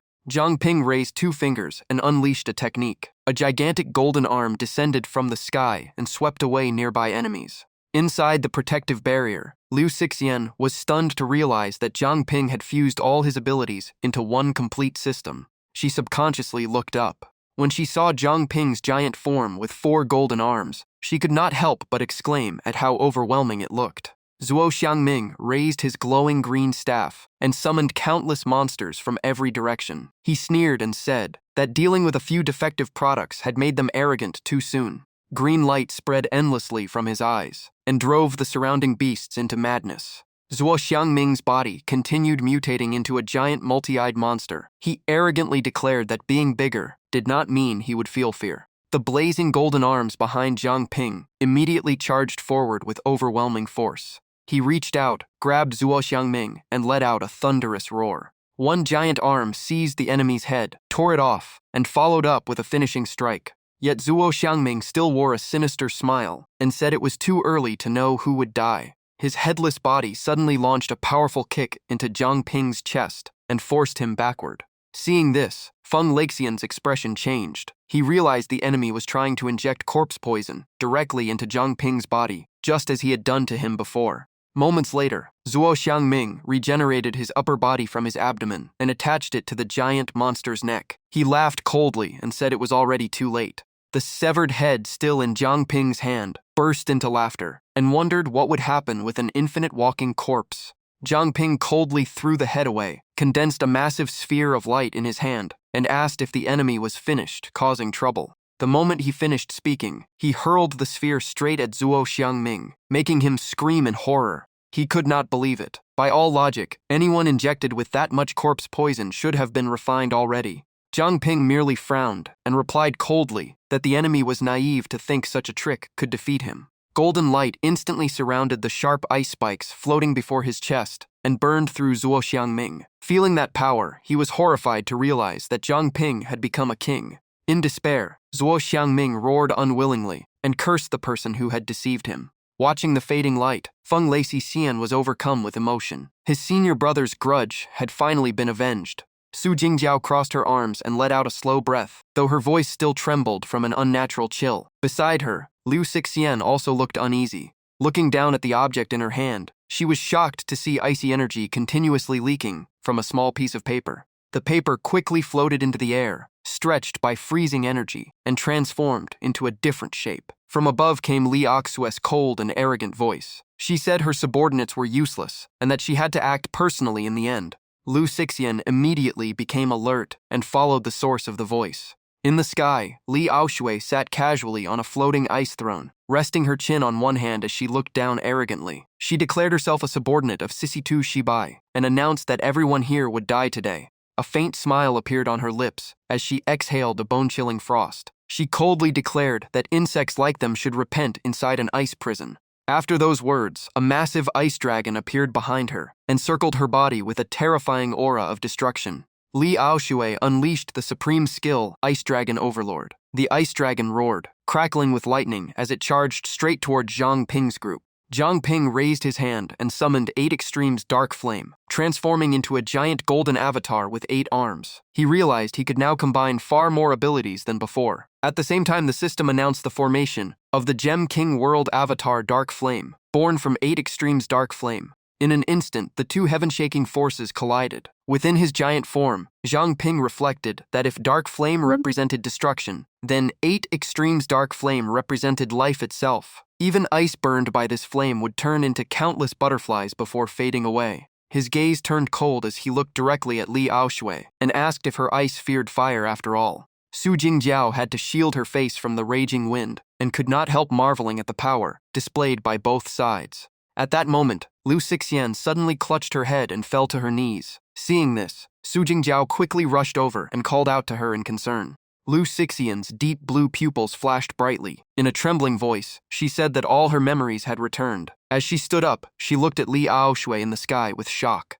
The image of her father surfaced in her mind, making her wonder if this was the secret he had wanted to reveal before his death. Memories from 20 years ago quickly resurfaced. Back then, Li Aoshui stood atop the city wall after sheathing her sword, while 3 defeated experts lay around her. Below, Elder Liu pointed at her in fury and demanded to know why she had come to slaughter innocent people when their family had never offended her. Amid the freezing mist, Li Aoshui walked calmly across a path of sharp ice spikes. In a single instant, she appeared before Elder Liu and casually stated that this place contained something she needed. Even so, Elder Liu refused to back down. He firmly rejected her demand and waved his hand, sending a small ice dragon toward her back. Li Aoshui tilted her head toward the roaring dragon and casually remarked that the technique was not bad. With a simple movement, she shattered the ice dragon and commented that its mastery was still lacking. After dealing with the attack, she grabbed Elder Liu by the throat and lifted him into the air, declaring that the extreme cold ice soul now belonged to her. Madame Liu held her daughter tightly and cried out in despair. The young Lu Xixian reached toward her father while sobbing. Looking at them one last time, Elder Liu gritted his teeth and chose to protect his daughter. Li Aoshui then released him and drove a sword filled with dark red energy through his body. Witnessing the scene, Lu Xixian broke into heart-wrenching tears. Her cries for her father echoed through the sky. A golden-orange ring of light enveloped Elder Li's body and Li Aoshui, while countless crimson ice blades erupted everywhere to form frozen thousand blades. Returning to reality, Lu Xixian pressed her lips together. She finally understood that her mother had used a blood curse to seal away those memories so she could survive. Standing behind Zhang Ping, she extended her hand forward and firmly declared that it was time for Li Aoshui to pay for her crimes. Flocks of icebergs shot into the sky, pierced through layers of frost, and charged directly at the enemy. At the same time, a block of ice exploded in mid-air, while Lu Xixian's shout echoed across the battlefield. Massive glaciers immediately fell from above and slammed into the area facing Zhang Ping. Zhang Ping frowned slightly and said that the enemy's abilities were certainly not that simple. At that moment, the system displayed information from Supreme Appraisal, Prince's Blood, and the Eye of Sovereignty. He looked up at Li Aoshui and ordered an appraisal. The system quickly confirmed success and revealed abilities including invisible swordsmanship, empty corpse, extreme cold ice soul, and the residual power of the Shadow Walker King. The 8 arms behind Zhang Ping channeled their strength together and formed a brilliant golden barrier. He asked how long a throne built through plunder could truly stand. Li Aoshui opened her palm and released waves of freezing energy. She coldly replied that the strong taking from the weak was simply the law of this world. Right then, a gigantic ice pillar wrapped in pitch-black energy suddenly burst from the ground. Zhang Ping immediately dodged. A skeletal arm emerged from beneath the earth, followed by Shadow Walker Luo Hai. With a colossal skeletal body and blood-red eyes, he revealed himself before Zhang Ping. Zhang Ping glanced at the giant skeleton and quickly realized it was the same dry bone he had encountered before. Standing on Luo Hai's shoulder, Li Aoshui held a massive bone axe and declared that they would all become stepping stones for the new king. The system immediately displayed Pillar Beast Luo Hai, level 40, Li Aosui, level 40. At the same time, she coldly added that the real nightmare had only just begun. Luo Hai roared and swung his axe at Zhang Ping. A shadow bullet shot forward, carrying a purple beam with a black hole at its core. Zhang Ping felt it looked somewhat similar to dark mist. The pressure from the purple beam forced him backward again and again. Its power far surpassed the ultimate attack once used by Director Feng. Even while resisting, he was shocked by the terrifying energy. Suddenly, two giant clawed hands emerged from the purple beam and grabbed him tightly. Zhang Ping was stunned to discover that the attack concealed another deadly trick. Even so, he quickly calmed himself and secretly activated 8 Extremes Dark Flame. High above, Li Aosui smiled confidently as blue energy gathered in her hand. In her eyes, any resistance was now meaningless. A gigantic iceberg instantly formed and shot toward the trapped Zhang Ping. She arrogantly explained that Luo Hai was the strongest shadow walker ever to survive the prison womb refinement, so destroying his body was far from easy. A world-shaking explosion erupted. The iceberg slammed deep into the ground as dust engulfed the battlefield. Yet when the smoke cleared, the skeletal hands were only gripping an empty block of ice. Then Zhang Ping's voice sounded nearby, briefly stunning Li Aosui. He admitted that she truly possessed an impressive subordinate. At that moment, only one thought remained in her mind. When had Zhang Ping disappeared? In his giant four-armed form, Zhang Ping looked up at Li Aosui and Luo Hai. The system continuously displayed information about the pure water body, new king bloodline, and invisible king pool. His eyes became sharper than ever. He slowly spoke, reminding everyone that Su Jingjiao was still supporting him from behind, while Liu Xixian carefully watched the battlefield. With unwavering resolve, he declared that he had never fought alone, because his companions were always standing behind him. A soft explosion echoed in the sky. Countless gems shot out from a golden halo. The system announced that King Pool 4 Blessings was continuously granting King Pool gem enhancements to allies. Zhang Ping quietly asked everyone for their help. Below, the group immediately accepted the gems. Jin Bo carefully collected them and excitedly said they had long been waiting for the chance to support Zhang Ping. Chen Ming silently stood ready to coordinate. Meanwhile, Feng Leixian ignited flames in his hand and declared that it was finally his turn to join the fight. Chen Ming quickly formed hand seals and loudly told Zhang Ping to use the item he had prepared. A giant heavenly sword was summoned. Zhang Ping immediately grabbed it, activated the 8 Extremes Dark Flame Gem Pact, and infused its power into the blade. In an instant, raging flames covered the sword and transformed it into the 8 Extremes Divine Flame Sword. Li Aosui merely sneered. In her opinion, before the combined power of herself and Luo Hai, any weapon would eventually become scrap metal. A moment later, Luo Hai charged forward at incredible speed while carrying the giant axe. To him, his opponent was nothing more than an insignificant creature. The axe came crashing down. Zhang Ping immediately raised the divine sword to block it, sending sparks flying everywhere. A heavy collision shook the battlefield as dust surged upward and covered everything. Luo Hai's strength was overwhelming. The axe shattered the divine sword outright, making him laugh and mock it as worthless junk that could not withstand a single strike. However, the broken sword fragments scattered around him suddenly ignited. Luo Hai instantly sensed something was wrong when the fragments began emitting strange energy. His instincts warned him that it was a trap. He quickly shouted for Li Aosui to get away, but Li Aosui dismissed the warning. Right then, Feng Leixian loudly called out her position to everyone.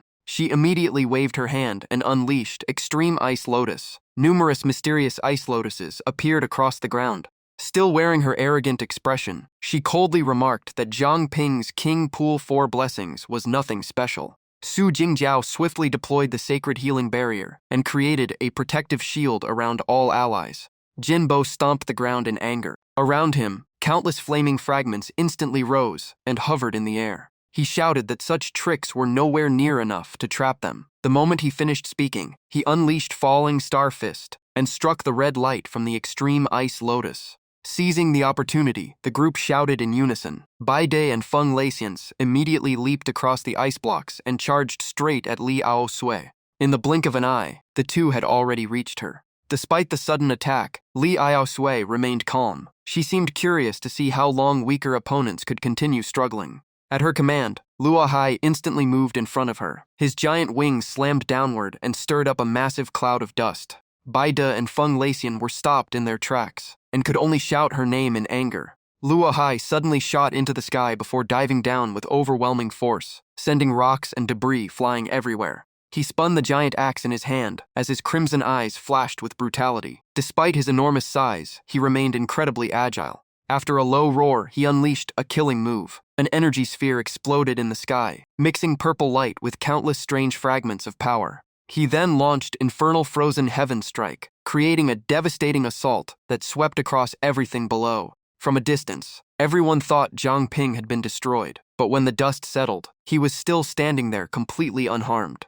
Li Oxu's expression immediately changed as she failed to understand what had happened. Before she could think further, another voice explained it. No matter how powerful it was still only a skeleton in the end. An elder with prominent horns spoke up. He explained that he had transformed into air, slipped and sit inside the skeleton, and altered its structure from within to control it. Another elder wrapped in vines added that his abilities could help keep it restrained.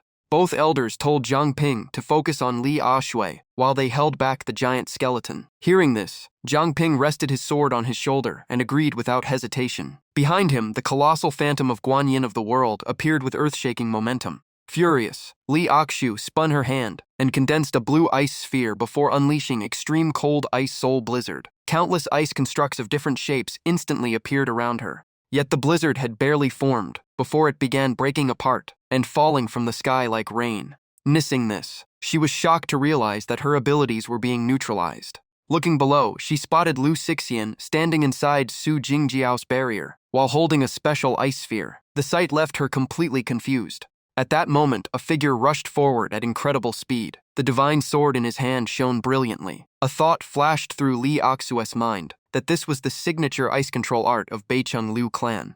Gritting his teeth, Zhang Ping unleashed fourfold family extinction. A massive golden net descended from above, carrying the will and hopes of fallen comrades. Even in such a dangerous situation, Li Aoxue remained calm and immediately called Luo Hai back to protect her. Sensing something unusual, everyone shouted warnings at once. The giant skeleton was struggling desperately to break free. Sure enough, Luo Hai quickly shattered the restraints and rushed toward his master with axe in hand.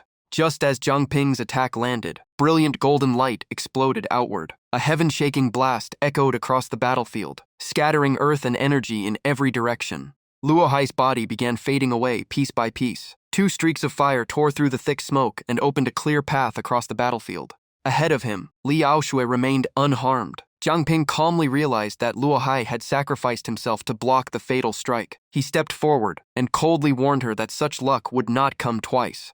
Driven into a rage, Li Aoxue turned around and shouted. At the same time, she rapidly summoned a gigantic vortex. The moment Lu Sixian saw it, she suspected it was the legendary Soul Guard ice prison from Frozen Thousand Blades. Watching layers of ice spread everywhere, she recalled rumors that the technique could even seal time itself, though no one had ever used it before, because it required the King Realm. Realizing the danger, she hurriedly shouted for everyone to be careful. But the warning came too late. Feng Lei Xishan, Jin Bo, and Chen Ming were all frozen inside gigantic blocks of ice. Lu Sixian looked toward the sky in horror. Standing within a blue ice circle, Li Aoxue was casting soul-devouring ice prison. At the same time, the system displayed information about eternal winter coffin and the absolute temperature of negative 273 degrees. Her face had become terrifying. Her eyes turned into ice crystals while blood-red veins spread across her skin. With arrogant confidence, she declared that no one could escape within a king's domain and that all of them would soon fall into eternal sleep. But at that moment, a scorching force suddenly erupted from within the frozen seal. A dazzling pillar of light shot into the sky and instantly shattered Li Oxue's ice prison. Zhang Ping stepped out of the sea of flames, his body wrapped in fire. Even Li Aoxue had to admit that anyone who could resist the soul-devouring ice prison was no ordinary person. However, she quickly regained her composure and raised a snow clock. In a cold voice, she declared that those people's lives were still in her hands. Pointing at the clock, she smugly explained that in 5 minutes all their powers would be drained away, and their lives would end as well. To her, it was simply a death feast worth enjoying.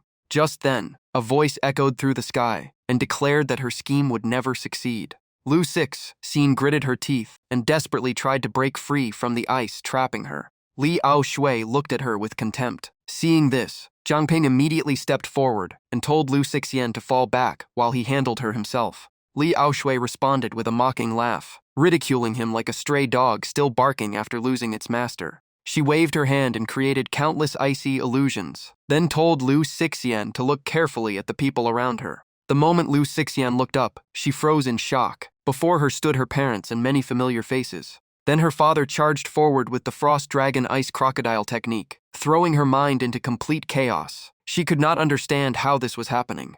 Zhang Ping immediately stepped in and blocked the attack for her. While defending, he reminded her that the dead could not return, but the living could still be protected. His words slowly brought Liu Xixian back to her senses. As Zhang Ping shattered the illusions, he reminded her that the past could not be changed, but the future was still in their hands. Zhang Ping continued shielding her and urged her to find a safe place first. But this time, Liu Xixian firmly refused and declared she would stop running away. Her power activated, and her eyes blazed with light. She admitted Zhang Ping was right. Instead of drowning in regret, protecting the living mattered most now. Then she asked him to buy her a little more time. Hearing that, even Zhang Ping grew nervous. Meanwhile, the ice and fire aura around Liu Xixian surged even more violently. She claimed she had a way to destroy Li Aoxue's domain.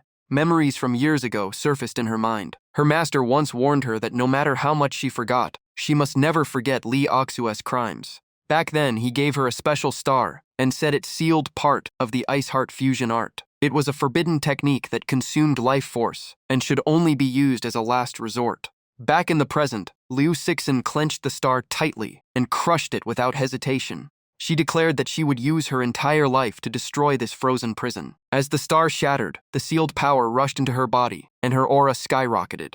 Seeing this, Lao Shua flew into a rage and launched countless ice blades at her, shouting that she was seeking death. Zhang Ping did not hesitate. He immediately activated his ability to protect Liu Xixian and roared in defiance. He declared that Li Aoxue's opponent was him, then created numerous clones and charged into battle. The clones continuously slashed at her from every direction with their swords. However, Li Aoxue dissolved into an illusion and reappeared elsewhere completely unharmed. She even looked down on them with disdain. After reforming her body, she coldly stated that within her domain, Zhang Ping could never kill her. At that moment, Liu Xixian finally completed her preparation. Her hair turned blazing red like fire. She pointed directly at Li Aoxue while condensing a massive fireball. In her heart, this attack was meant to seek justice for the 73 lives of the Liu family. A gigantic magic circle appeared beneath her feet and rapidly expanded as overwhelming power poured out. Clenching her fist, she shook the ground violently and shouted the name of the forbidden technique, Burning Heart, Melting Ice Snow. She declared that not only the soul-devouring ice prison, but all of Li Aoxue's sins would be crushed by this attack. Instantly, the ice and snow covering the battlefield began collapsing. Li Aoxue's domain shattered piece by piece, completely reversing the battle. Under the midday sun, Jin Bo and the others gradually broke free from the frozen state. Everyone looked stunned, unable to understand what had just happened. Some only then realized they had been sealed inside ice the whole time. As the ice prison completely collapsed, Liu Xixian revealed a weary smile. Her strength faded, and she fell backward, whispering that she had finally succeeded. Fortunately, Zhang Ping reacted instantly. He caught her before she hit the ground and called her name in concern. But at that moment, a hateful voice cut through the air. The speaker sneered and asked if they really thought they had won. Everyone turned around at once. A brown-haired man with a smoky, phantom-like body slowly appeared. The moment Jin Bo heard the voice, he gritted his teeth and called out the familiar name.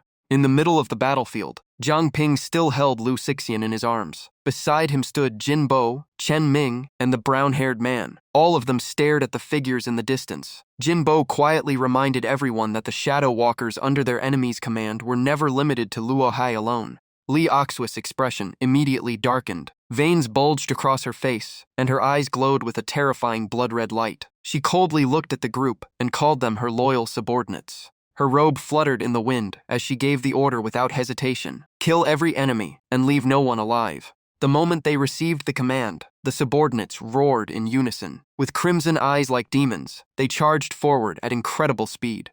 Zhang Ping remained calm as always. Holding Liu Xixian tightly, he unleashed a wave of flames straight ahead. The Flame Emperor Devours Heaven erupted with overwhelming force. The enemies wrapped in white bandages were blasted away and reduced to ashes in the sea of fire. After clearing a path, Zhang Ping calmly walked through the scorching smoke and gently placed Liu Xixian in a safe location. Just then, Su Jingjiao suddenly pointed in a direction and shouted for him to look over there. The system immediately activated King's True Sight. Zhang Ping's eyes flashed with a faint blue glow as he noticed something unusual. Behind Li Ashui, a soul bound by chains floated in the air. Looking closer, Zhang Ping immediately recognized the person and called out in shock, Chen Junding.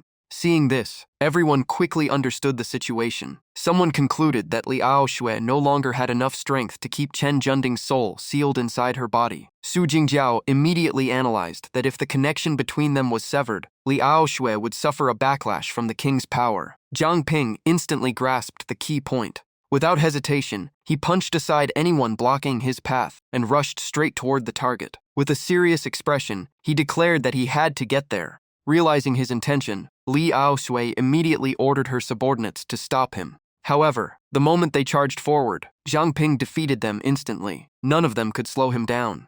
Half of his face was shrouded in darkness, while the ring of light on his arm flashed continuously. His voice remained calm, but killing intent filled the battlefield. Zhang Ping immediately summoned the soul of Chen Haowen. The spirit swiftly slipped through the enemy formation, leaving everyone stunned. In just moments, Chen Haowen reached Chen Junding and looked at her with overwhelming emotion. Tears filled his eyes as he tried to wake his daughter. He told her that he was her father and asked if she still remembered him. Then he lowered his head sadly. He knew she had been very young when they were separated, and with his current appearance, it was understandable that she could not recognize him. Choking back tears, he apologized for not being there to watch her grow up. Memories surfaced of him, carrying a teddy bear home as a gift for his beloved daughter. Another memory appeared. Even in the face of danger, he stood in front of her and smiled, assuring her that everything would be fine once they returned to Mingzhu City. Before he could finish speaking, he broke down in tears. At the same time, Chen Junding's consciousness slowly returned, and she softly called out, "Father." The moment Chen Junding realized the man before her was truly her father, tears streamed down her face. Chen Haowen embraced his daughter and comforted her gently. He knew she had suffered greatly, but from now on, he would never let anyone control her again. To him, she was not a saintess or the owner of limitless power. She was simply his daughter. Right after those words, the chains binding Chen Junding's soul began to crack and loosen. Chen Haowen was overjoyed as the connection between her and Li Ashui started weakening. Seeing the opportunity, Zhang Ping immediately threw a punch. He smiled confidently and declared that this was the perfect moment. Li Asui instantly counterattacked, but Zhang Ping leaped aside. In midair, he let out a roar and unleashed the finishing blow.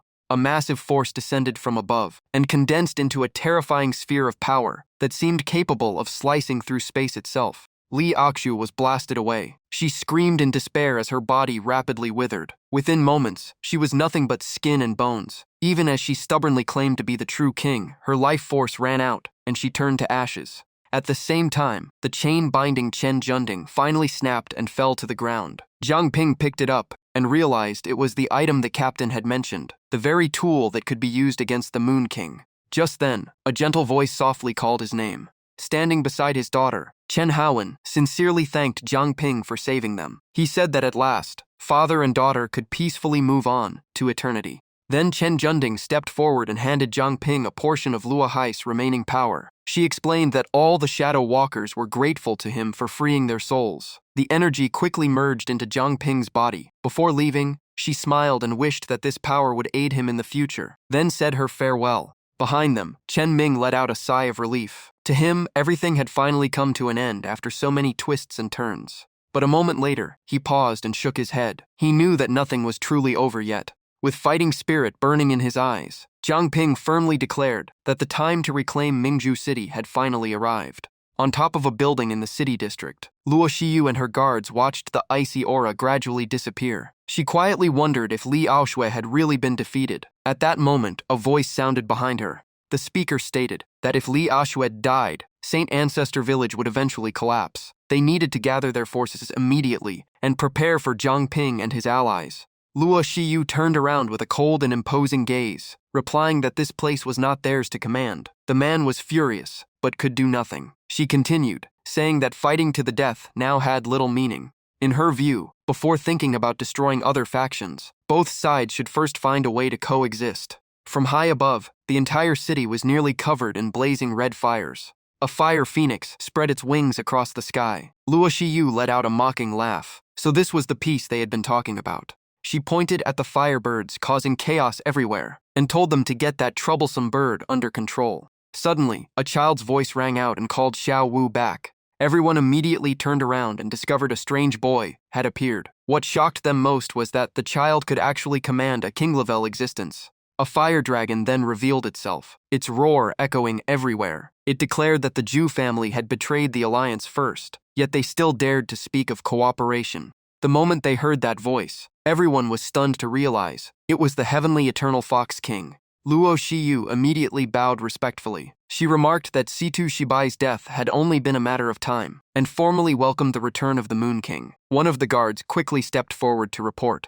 The guard explained that everything back then had been arranged by Ming Zhe alone. They had only been ordered to capture the Saintess, and never expected things to escalate so badly. Now that Ming Zhe had paid the price, they hoped the Moon King would show mercy. However, those words only fueled the Moon King's anger. He dismissed them as excuses and said that if these people had not already gained king-level power, he would have devoured them long ago. The Phoenix, following the boy, refused to accept that and immediately launched an attack. But the strike was nothing more than a tickle to the Moon King. He mocked the Jew family's Sun Divine Bird for accepting a child as its master. In his opinion, it might as well change its name to Little Chick. An old man instantly grew furious, smacked the bird on the head, and shouted at it to stop being disrespectful. He then became serious and respectfully pointed out that everyone knew the strength of Saint Ancestor Village. Even with an undead army and king-level warriors, they still could not defeat Jiang Ping. That alone showed how terrifying their enemy truly was.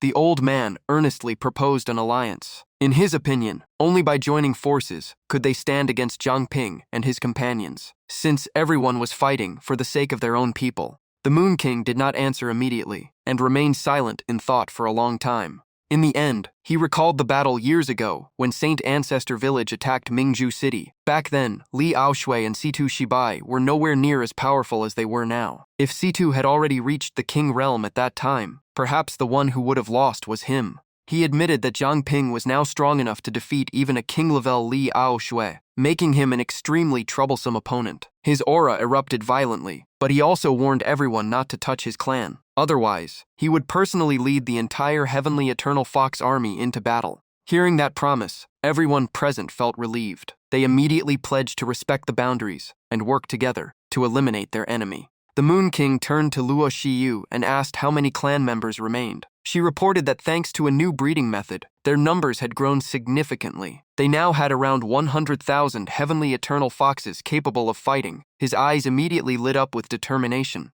He loudly declared war on Jiang Ping. No matter how many tricks his enemy still possessed, the Heavenly Eternal Fox King and his army would turn Mingju City into Jiang Ping's grave. Back at the secret base, Chen Luowei and Xu Ke welcomed everyone home with joy. But she soon realized someone was missing and asked about Chen Shuti. The question instantly darkened the mood. Jinbo hesitantly revealed that Chen Shuti and the Zhou brothers had all fallen in battle. Xu Kuei stood frozen, unable to believe it.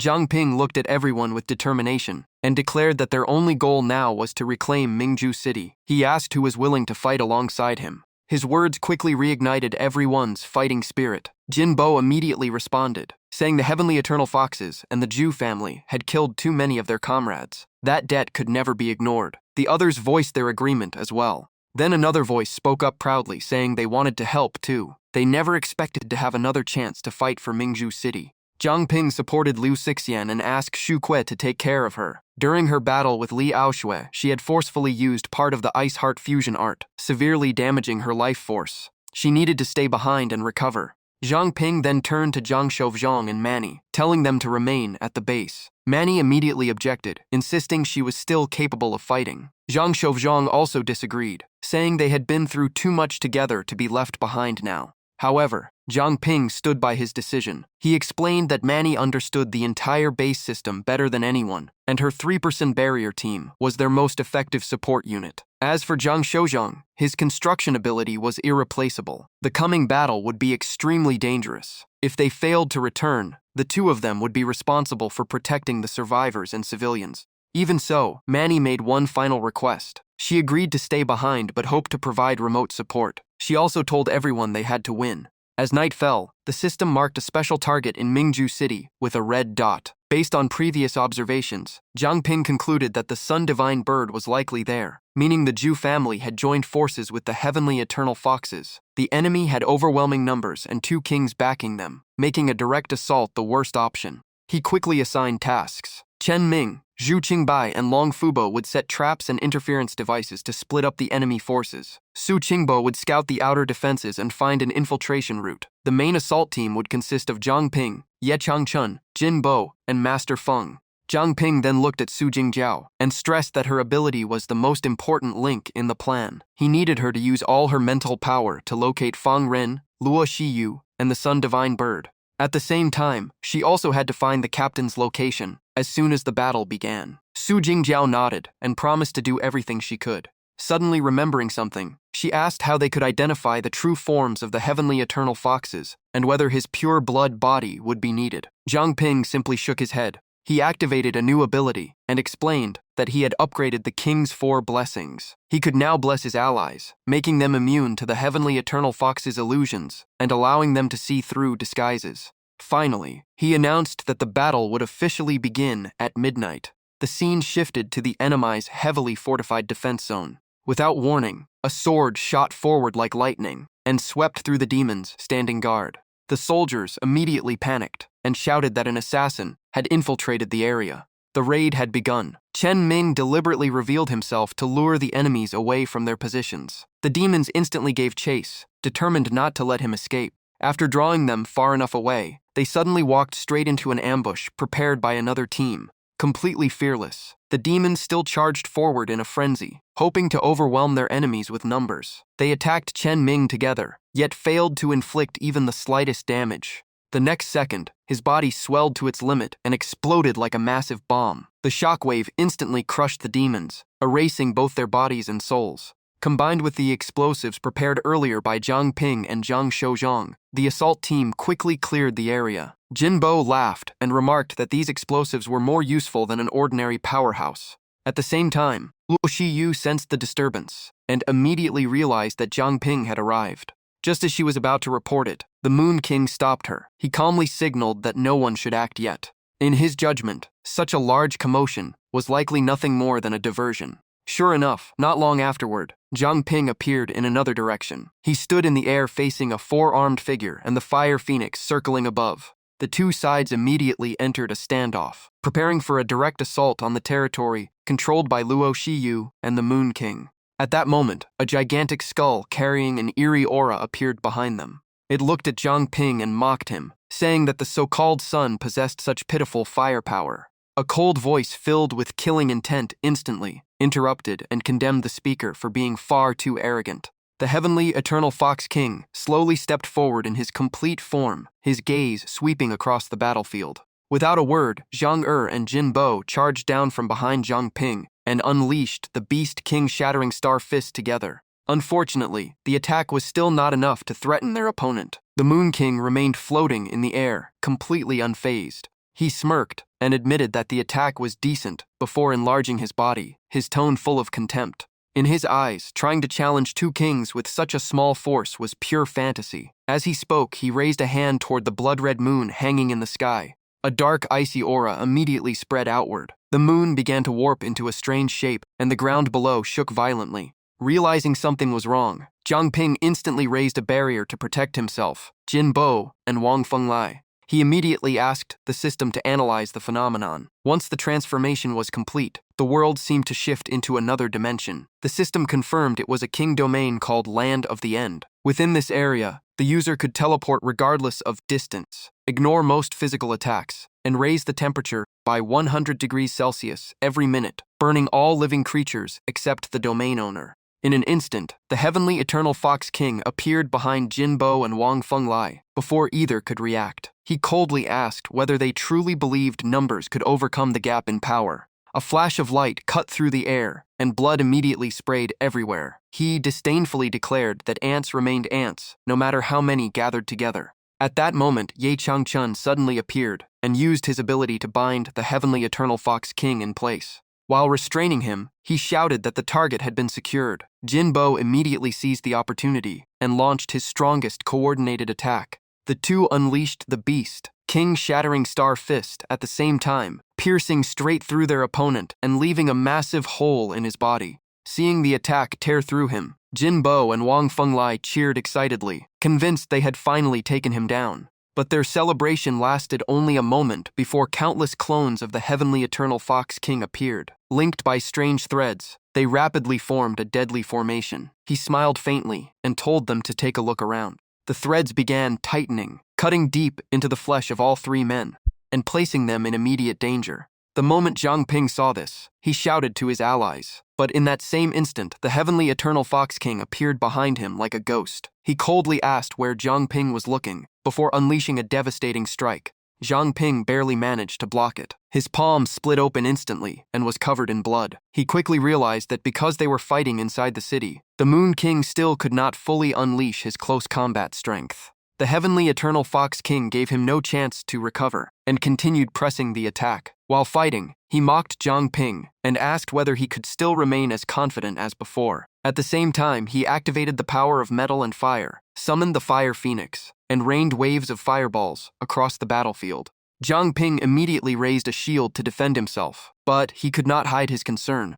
The temperature was rising too quickly, and his avatar was already showing signs of overload. The entire sky turned crimson as flames, and scorching smoke flooded the battlefield, threatening to burn everything to ashes. Meanwhile, elsewhere, Su Jingjiao slipped into the city in spirit form. She passed every checkpoint unnoticed. The guards only felt a strange chill and complained that the weather had suddenly turned freezing. After looking around, Su Jingjiao told Su Qingba that the aura here was weaker than elsewhere. This was likely the location they were searching for. Su Qingba asked what to do next. She replied that they first needed to find the entrance to the hidden space. Right then, a woman's voice came from behind. She said the king had already predicted someone would sneak in tonight, and it seemed the prey had finally appeared. Luo Shiyu slowly stepped out with a group of monsters escorting her. She wondered why the intruder dared to come alone, and what Zhang Ping was really planning. Su Qingba immediately answered with confidence. In his eyes, no one could see through Zhang Ping's plans. He was relieved that Su Jingjiao remained hidden and prepared to stall the enemy. But before he could act, a sharp tail pierced straight through his body. Luo Shiyu coldly stated that he was no threat on his own. Blood spilled from his mouth as Su Qingba stared at the wound in disbelief. Luo Shiyu fully released her fox form as multiple tails appeared behind her. She explained that she knew about his intangibility ability and never intended to fight him head-on. Holding his severe wound, Su Qingba gritted his teeth and asked if it had started from their very first meeting. Luo Shiyu laughed with contempt and confirmed it. From that moment, he had already fallen under her illusion. As soon as she finished speaking, all her foxtails shot forward to kill him. At the most critical moment, a sharp sound rang out. The incoming tails were suddenly severed and fell to the ground. Shocked, Luo Shiyu quickly turned to find the attacker. From behind a block of ice, a familiar aged voice calmly greeted the fox she had not seen for a long time. As the cold mist faded, Situ Shibai appeared with an imposing presence. He looked at Luo Shiyu and slowly said that their debt had yet to be settled. The foxes panicked and fled the moment they saw him. Situ Shibai immediately used mimicry, turning his aura into streaks of light that shot out like bullets. He perfectly recreated Golden Blood.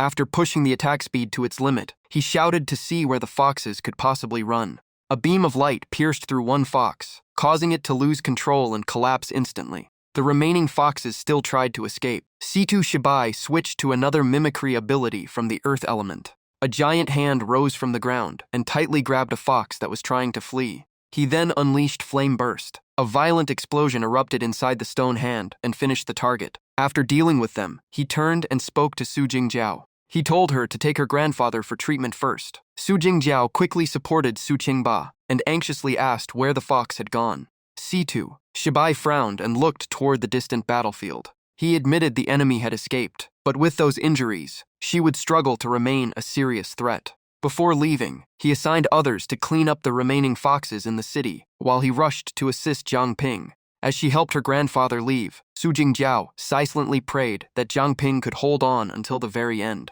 She recalled the moment Zhang Ping gave her a special chain and instructed her to connect one end to herself and the other to Situ Shibai's soul when the time came. Gripping the chain tightly, Su Jingjiao once doubted whether it could truly break the Moon King's illusion. If it was that effective, why not use it directly on him? Back then, Zhang Ping explained that after appraising it, he discovered the chain was materialized from Li Axue's ultimate-level plunder ability. He also mentioned how Situ Shibai once failed to copy his infinite-level ability. For the same reason, Li Axue could not steal Chen Junting's power and had to rely on this chain to bypass that limit. Zhang Ping stated that the item never truly belonged to Li Aosui. If it had, she would have used it on Situ Shibai long ago. Once Su Jingjiao connected herself to him with the chain, their powers would temporarily link together, awakening his dormant soul and restoring his body. Even so, Su Jingjiao could not hide her unease. She feared that if the captain's soul had completely vanished, all their efforts would be meaningless. Zhang Ping explained that the chain itself could not break illusions. However, before everything happened, Situ Shibai had insisted they obtain it at all costs after defeating Li Aoshui. Perhaps while trapped in the training land, he had deliberately left that message to deceive the mysterious mastermind behind everything. Zhang Ping firmly stated that he completely trusted the captain. In his view, Situ Shibai had already predicted that he would uncover the chain's secret and find a way to bring him back. Against an enemy faction with 2 kings, the captain's strength was indispensable. More importantly, he placed his full faith in him. Meanwhile, in the Enlin domain, the battle remained extremely fierce. The Fire Phoenix under the Heavenly Fox King was directly clashing with Situ Shibai's forces. Wang Fenglai looked extremely tense. The temperature was so terrifying that even his undying body was reaching its limit. Standing beside him, Jin Bo kept urging everyone on while anxiously waiting for the outcome. At that moment, a figure rushed in at incredible speed and immediately scolded the group for only caring about staying alive. The Heavenly Fox King arrived with numerous clones and approached the battlefield. He mockingly asked how much longer they planned to hide behind their defenses. The 3 maintained their defensive formation. Unexpectedly, a familiar voice echoed across the battlefield, saying there was no need for the enemy to worry about them. Situ Shibai officially appeared, leaving everyone stunned. Jin Bo instantly cheered in excitement. The old man calmly replied that it seemed he had kept everyone waiting for quite a while. The Heavenly Fox King could not hide his shock. As far as he knew, Situ Shibai should have died long ago. Facing the question, Situ Shibai responded coldly. He said someone as arrogant as the Heavenly Fox King could never understand such a thing. He then turned toward Zhang Ping and shouted that no one should ever underestimate the strength and potential of humanity. Situ Shibai raised the chain as a signal and told Zhang Ping to grab it. He wanted to use everyone's hope to destroy the hell that covered this place.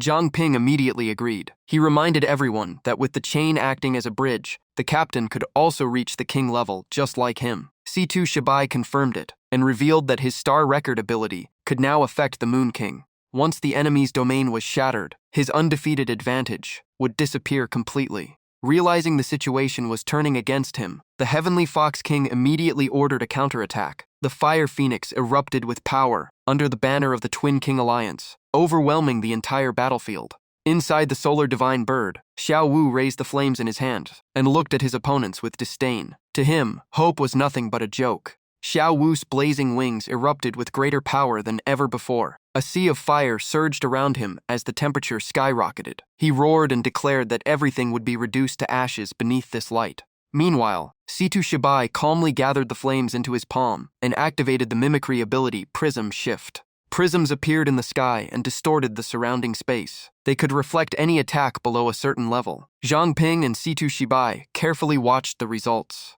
As expected, the attacks that struck the prisms were instantly redirected and reflected back from multiple angles. Seeing this, the Heavenly Fox King immediately warned his ally not to be careless. Xiao Wu was completely engulfed in flames. He repeatedly dashed across the sky, leaving countless spatial tears behind him. From one of those spatial cracks, a clawed hand slowly began to emerge. The arm stretched farther and farther, carrying an extremely terrifying aura. Situ Shibai opened a spatial gate and ordered Jin Bo and the others to enter the city and assist Chen Ming. He stated that this battlefield was far too dangerous for them to remain. Jin Bo immediately obeyed and reminded the two to be careful. Within the flames, Xiao Wu grew increasingly excited. He shouted with enthusiasm, as if he had finally found a worthy opponent. The flames continued to intensify. A ring of fire far more violent than before formed around Xiao Wu's body. He declared that he would crush everything with this power. A dark domain spread outward, and then Xiao Wu charged straight into the Bone Fortress. A world-shaking impact erupted, and dust covered the battlefield. The Bone Fortress shook violently. The Heavenly Fox King gritted his teeth and admitted that the flames were too powerful. Even his own space was at risk of being burned away. Situ Shibai kept his icy gaze fixed ahead as he quietly calculated his next move. Zhang Ping also watched every change with full focus. The Bone Fortress was now protected by myriad mirrors, and reverse prism transfer, creating an almost perfect defense against both physical and magical attacks. Xiao Wu kept charging forward while the skeletal giant held its ground. Despite the powerful defenses, the flames slowly spread and continued burning through everything. Xiao Wu laughed proudly, convinced that all resistance was pointless, and everything would eventually be reduced to ashes. Even after coughing up black blood, Situ Shibai continued maintaining his abilities. He coldly mocked the enemy, saying he was nothing more than a child. A massive black hole suddenly appeared. Combined with reverse transfer and king-level mimicry, it began pulling everything inward, including the Bone Fortress, the prisms, and the Sea of Fire, while rapidly approaching Xiao Wu. Seeing this, Xiao Gui immediately panicked and shouted for Xiao Wu to get away. Situ Shibai clenched his fist and coldly declared that it was already too late to run. The black hole's range expanded further, and its suction increased at an astonishing rate. He followed up with Eclipse Inferno Surge, creating a firebird nearly identical to his opponent and sending it straight at Xiao Wu. The Heavenly Fox King's expression instantly changed. Sharp spikes emerged from his arms. A massive pillar of fire then slammed into the battlefield, filling the area with smoke and dust. When the smoke cleared, Xiao Wu appeared in a miserable state. His wings were tattered, and feathers were scattered everywhere from the devastating collision. The Heavenly Fox King looked genuinely surprised. He never expected the enemy to injure him to this extent. Zhang Ping immediately raised the golden staff and pointed it at him. He declared that Mingju City was their homeland, and outsiders had no right to decide its fate. The Heavenly Fox King replied in a low voice. He only wanted his people to have a place to settle without wandering endlessly. Then a calculating smile appeared on his face. According to him, everything so far was only the beginning. His laughter echoed throughout the domain, making both Zhang Ping and Situ Shibai feel that something was wrong. Zhang Ping quickly noticed the problem. Even though the enemy's power had been damaged, the surrounding domain had not disappeared. At that moment, a fireball suddenly appeared before them. Situ Shibai's face changed as he cursed under his breath. Xiao Wu was still spreading his wings across the sky. He had just used divine immortality to complete his rebirth through fire. Zhang Ping was stunned. Their attack had only killed the enemy temporarily for a few minutes. Situ Shibai thought for a moment and concluded that they needed a new strategy. Elsewhere in the city, Chen Ming drew his sword and stabbed through a charging wolf, sending blood spraying everywhere. The mutated beasts behind it continued their pursuit. Their commander loudly ordered everyone to stop Chen Ming at all costs. Just as Chen Ming was being surrounded, Jin Bo and Director Feng descended from the sky to reinforce him. Without hesitation, Jin Bo unleashed Ice Mountain Force. The attack swept across the battlefield and crushed the incoming beasts. Director Feng also joined the fight, using Beast King Fist Wind Wall style. Waves of blue-white energy erupted and blasted away every enemy nearby. The light from the battle lit up the night sky and woke a city resident from his sleep. He rubbed his eyes, looked out the window, and wondered what was happening. The moment he saw the streets covered with beast corpses, his face turned pale. The mutated creatures had somehow entered the city. After clearing the area, Chen Ming surveyed the battlefield and concluded that the fox forces on this side had been nearly wiped out. But in the distance, intense flames painted the sky red. Seeing that scene, he immediately thought of Zhang Ping and Situ Shibai's battlefield. At that moment, a girl in a cloak ran over with a report. Their area had also completed its mission. However, she was confused because the number of foxes seemed endless no matter how many they killed. Chen Ming looked at the piles of corpses and grew even more suspicious. According to their information, the Heavenly Fox clan only had a few hundred members, yet the number killed had already far exceeded that. After a brief moment of thought, he changed the objective and ordered everyone to head for the City Lord's mansion and capture Fang Ren. The entire team acknowledged the command. At the City Lord's mansion, Jin Bo was the first to break through the doors, and the crash echoed throughout the hall. Inside, Luo Shiyu sat on the highest seat. Despite being covered in injuries, she still wore a calm smile as if she had been waiting for them all along. Chen Ming stepped forward and pointed his sword straight at the enemy. He declared that she was indeed the mastermind behind everything. Even at the end of the road, she still refused to give up the City Lord's seat. In his eyes, arrogance and greed were the true nature of the Fox clan. As he advanced, he spoke of the countless innocent lives lost, including comrades who had once fought beside them. He declared that blood debts must be repaid with blood, and immediately swung his sword. The blue-white blade shot forward with killing intent, yet Luo Shiyu made no attempt to dodge. Her reaction caught Chen Ming completely off guard. A fierce wind swept his clothes as the attack landed. A glowing crimson crescent mark appeared on Luo Shiyu's chest. She coldly looked at everyone and mocked them for being far too naive. The crescent mark erupted with power and instantly blasted Chen Ming away. She calmly explained that her father had prepared for this situation long ago. Through the power known as the eternal undying heart of the Moon King's spatial transfer ability could be passed on if anything happened to its owner. A violent gale spread across the hall and forced everyone back. At the same time, Luo Shiyu absorbed power from the surrounding beasts. Her cold voice echoed through the chamber as she declared herself the true Moon King. The system immediately confirmed that she had reached King rank level 40. Around her, masked beastmen shrouded in mist charged forward. Their eyes were blood red, their minds nearly erased, leaving them as living weapons that obeyed only orders. Among them was an elderly man with green hair and antlers resembling ancient trees. His arms transformed into massive wooden branches and swung forward to attack. Another shirtless warrior in red pants opened his mouth and released a sea of flames that burned everything in its path. At the same time, he activated a Beast King ability called Primordial Chaos Breath. Ignoring the others, Jinbo targeted Luo Shiyu directly and charged toward her throne. He unleashed Star-Shattering Fist with all his strength. Facing the attack, Luo Shiyu merely raised a finger. A strange thin stream of energy emerged from its tip. Before reaching her, Jinbo sensed an abnormal distortion in the surrounding space. Luo Shiyu gently rotated her finger without changing her expression. In an instant, Jinbo's position was swapped. He suddenly appeared behind Chen Ming while his punch continued forward. Chen Ming had no time to react. Seeing Jinbo appear behind him, cold sweat immediately ran down his back. The terrifying attack nearly struck him. Fortunately, a teammate rushed in, grabbed Chen Ming, and pulled him out of the attack's path. After regaining his footing, Jinbo immediately asked about the situation. Chen Ming nodded and assured everyone that he was fine.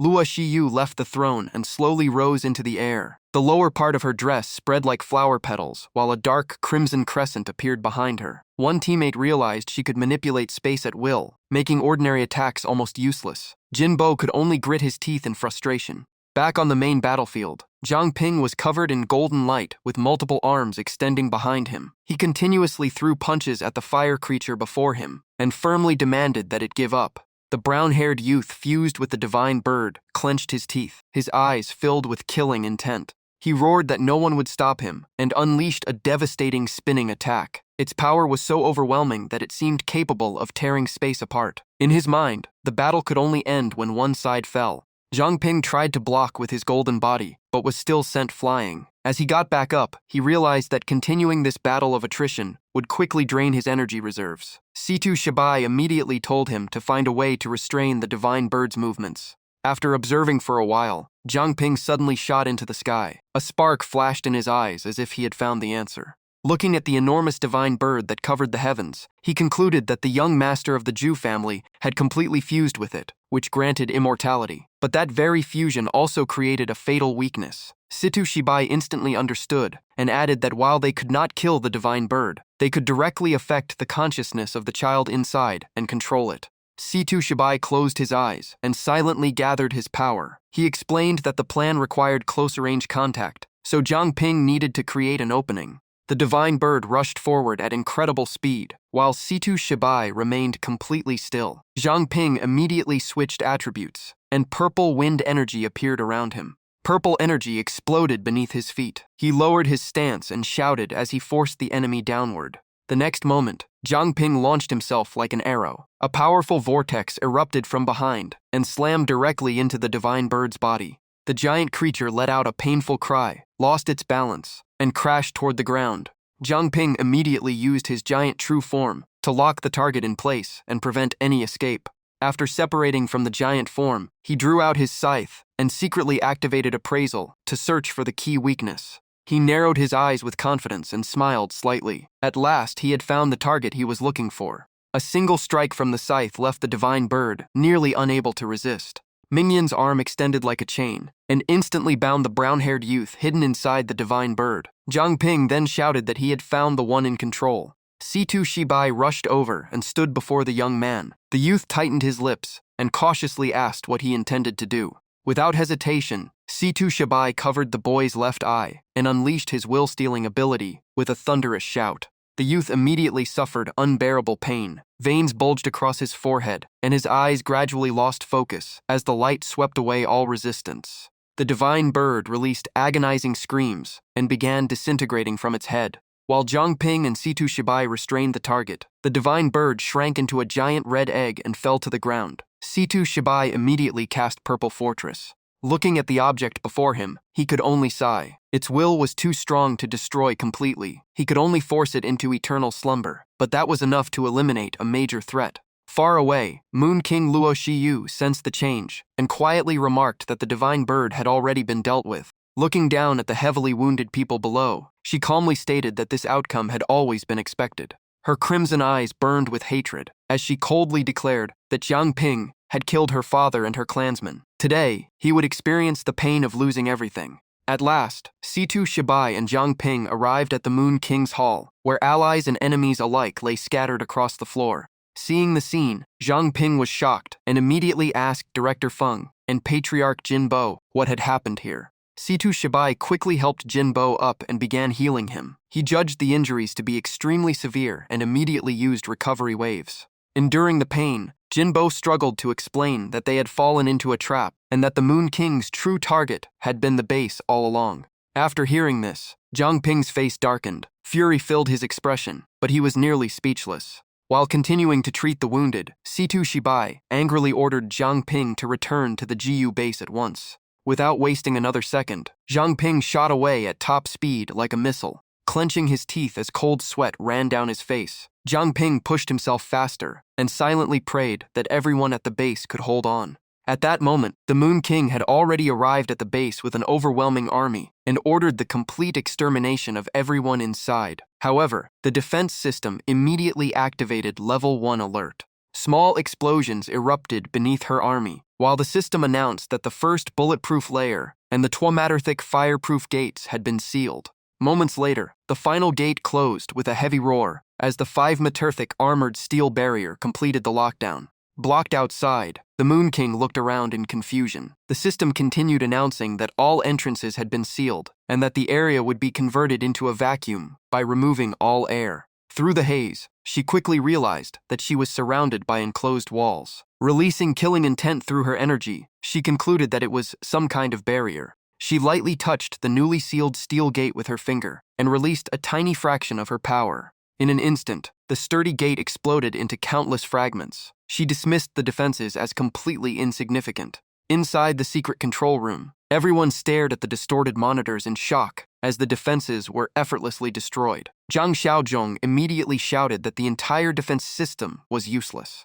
Manny tried contacting the outside but received no response. Panic began to set in as she failed to reach the team leader and feared that all reinforcements had been cut off. At that moment, the Moon King appeared directly before them after breaking through every layer of defense. She declared that all signals had been blocked by an even stronger barrier that she had personally erected around the base. Raising a communication device she had just taken, the Moon King laughed madly and declared that no one inside the building would escape. Manny was horrified to recognize it as the cleanup team's communicator. Suddenly jumping to her feet, Manny stared at the device and realized that the Moon King had used it to locate the base. Lu Sisi helped Su Jingyao step forward with great difficulty. As she circulated her energy, she reassured everyone that there was still hope, prompting Manny to immediately call out her name. Without a word, Lu Sisi attacked Wei Wang, but she stayed still and casually activated her spatial teleportation power. Lu Sisi's attack was instantly swallowed by a strange space rift. Yu Wang calmly declared that any attack aimed at her could be redirected elsewhere. The ice shards ended up piercing the monsters behind her, making them scream in pain. At that moment, a voice suddenly asked if everything was really as hopeless as she thought. Ye Wang remained unfazed and exposed Su Qingbo's plan of turning into ice and hiding within Lu Sisi's attack. Holding up a red orb, he realized it was Ming Flame stored by Jiang Ping inside the martial contract gem, and one detonation would be enough. Without hesitation, he charged forward with everything he had. His energy formed a massive shadow as he activated Ming Flame form and prepared to drag her down with him. But Yue Wang simply waved her hand and used spatial severing to slice Su Qingbo's clone in half, making him cry out in pain. Su Qingbo collapsed with ragged breathing. Su Jingyao rushed over to support him, while Yue Wang coldly stated that she had seen through his tricks long ago. Just then, cracks began spreading across the barrier. She narrowed her eyes and realized someone was destroying the seal outside, quickly guessing that Zhang Ping had returned. A moment later, she leaped into the air and laughed loudly. Her arms twisted into monstrous forms, making everyone stare in shock. It seemed she wanted to end the battle quickly. Screams echoed everywhere. Outside, Zhang Ping was frantically breaking through the encirclement as purple energy erupted around his body. His true body slammed into the defenses again and again, nearly shattering them completely. In fury, he roared and demanded they collapse. The moment the final entrance opened, Zhang Ping rushed inside and shouted that Ye Wang's real opponent was him. But the instant he saw what was inside, he froze. Ye Wang floated in the air with a sinister smile, while everyone else lay defeated and unconscious. Even Su Jingyao had just been knocked to the ground. She mocked him for arriving at the perfect time. After speaking, she deliberately looked down at Zhang Ping with a cruel gaze, as if preparing a new form of torture. The space before him split in two. One side was a sea of fire imprisoning Liu Sisi, while the other was a deep ocean trapping Su Jingyao. Yu Wang calmly asked who he would save first. Inside the lava space, Liu Sisi was frozen solid and only a short distance from a pit of molten lava. In the deep sea space, Su Jingyao was slowly losing consciousness as her body ran out of oxygen. Zhang Ping tightened his grip on his weapon and charged straight at Luo Shiyu to strike back. A dark slash tore through the air, but she easily dodged it and mocked him for losing his composure. However, when she noticed the black's aura still spreading, her expression changed because another hidden attack was approaching behind the first one. Luo Shiyu immediately dodged aside. Seeing his attack miss, Zhang Ping coldly concluded that her spatial ability only worked on attacks visible to the eye. The moment he finished speaking, he rushed toward the two spatial prisons, holding his teammates. But when he reached out, his arm passed straight through the spatial barrier, as if touching nothingness. Watching this, Luo Shiyu calmly explained that the previous attack had only been a distraction. She had completely severed the connection between the spaces, making rescue impossible. Revealing her crimson eyes and sharp fangs, she demanded that Zhang Ping watch helplessly as his teammates slowly died. Hearing that, Zhang Ping completely exploded with rage. Every ounce of power inside him erupted as he swore to make her experience a despair deeper than death itself. Right after that, he unleashed Wang Qi Shadow together with his scythe to begin a fierce counterattack. Luo Shiyu instantly created countless spatial cracks with Space Rift, trapping his clones inside while continuing to mock him. But Zhang Ping's real body had already moved in close. The approaching figure was vague and impossible to track, a trait of Wang Qi invisible. Even so, she only glanced at it and showed complete disdain. Claiming such tricks could never kill her, she activated Moonguard Mirror Image and created countless illusions from the space rifts. Standing below, Zhang Ping pushed his power to the limit and declared that he never intended to find her true body with his eyes. He would burn this entire place down and leave her nowhere to hide. In an instant, his raging power turned into a massive firestorm that wiped out every illusion in sight. Even so, Luo Shiyu remained calm and kept using his teammates as psychological pressure, asking why he seemed unconcerned about the injured people around him. What she did not expect was that Zhang Ping had already closed in beside her. Only when she noticed him standing right in front of her did she remark that he had finally revealed himself. She immediately launched a counterattack, but the Zhang Ping before her dissolved into black mist, causing the strike to hit nothing. Seeing his figure suddenly turn into black smoke, Luo Shiyu's expression darkened. She suspected that Zhang Ping had secretly used Ming Flame to move without anyone noticing. Looking at her calm opponent, she found him even more unpredictable and could not figure out what he was planning. Zhang Ping smirked and mocked her, saying that even after becoming a king, she was not much different from before. Hearing that, Luo Shiyu quickly scanned her surroundings and suddenly realized that every member of the cleanup team had vanished. The space around the area began to twist and distort, making her realize that this was the Illusion Light Heavenly Tomb.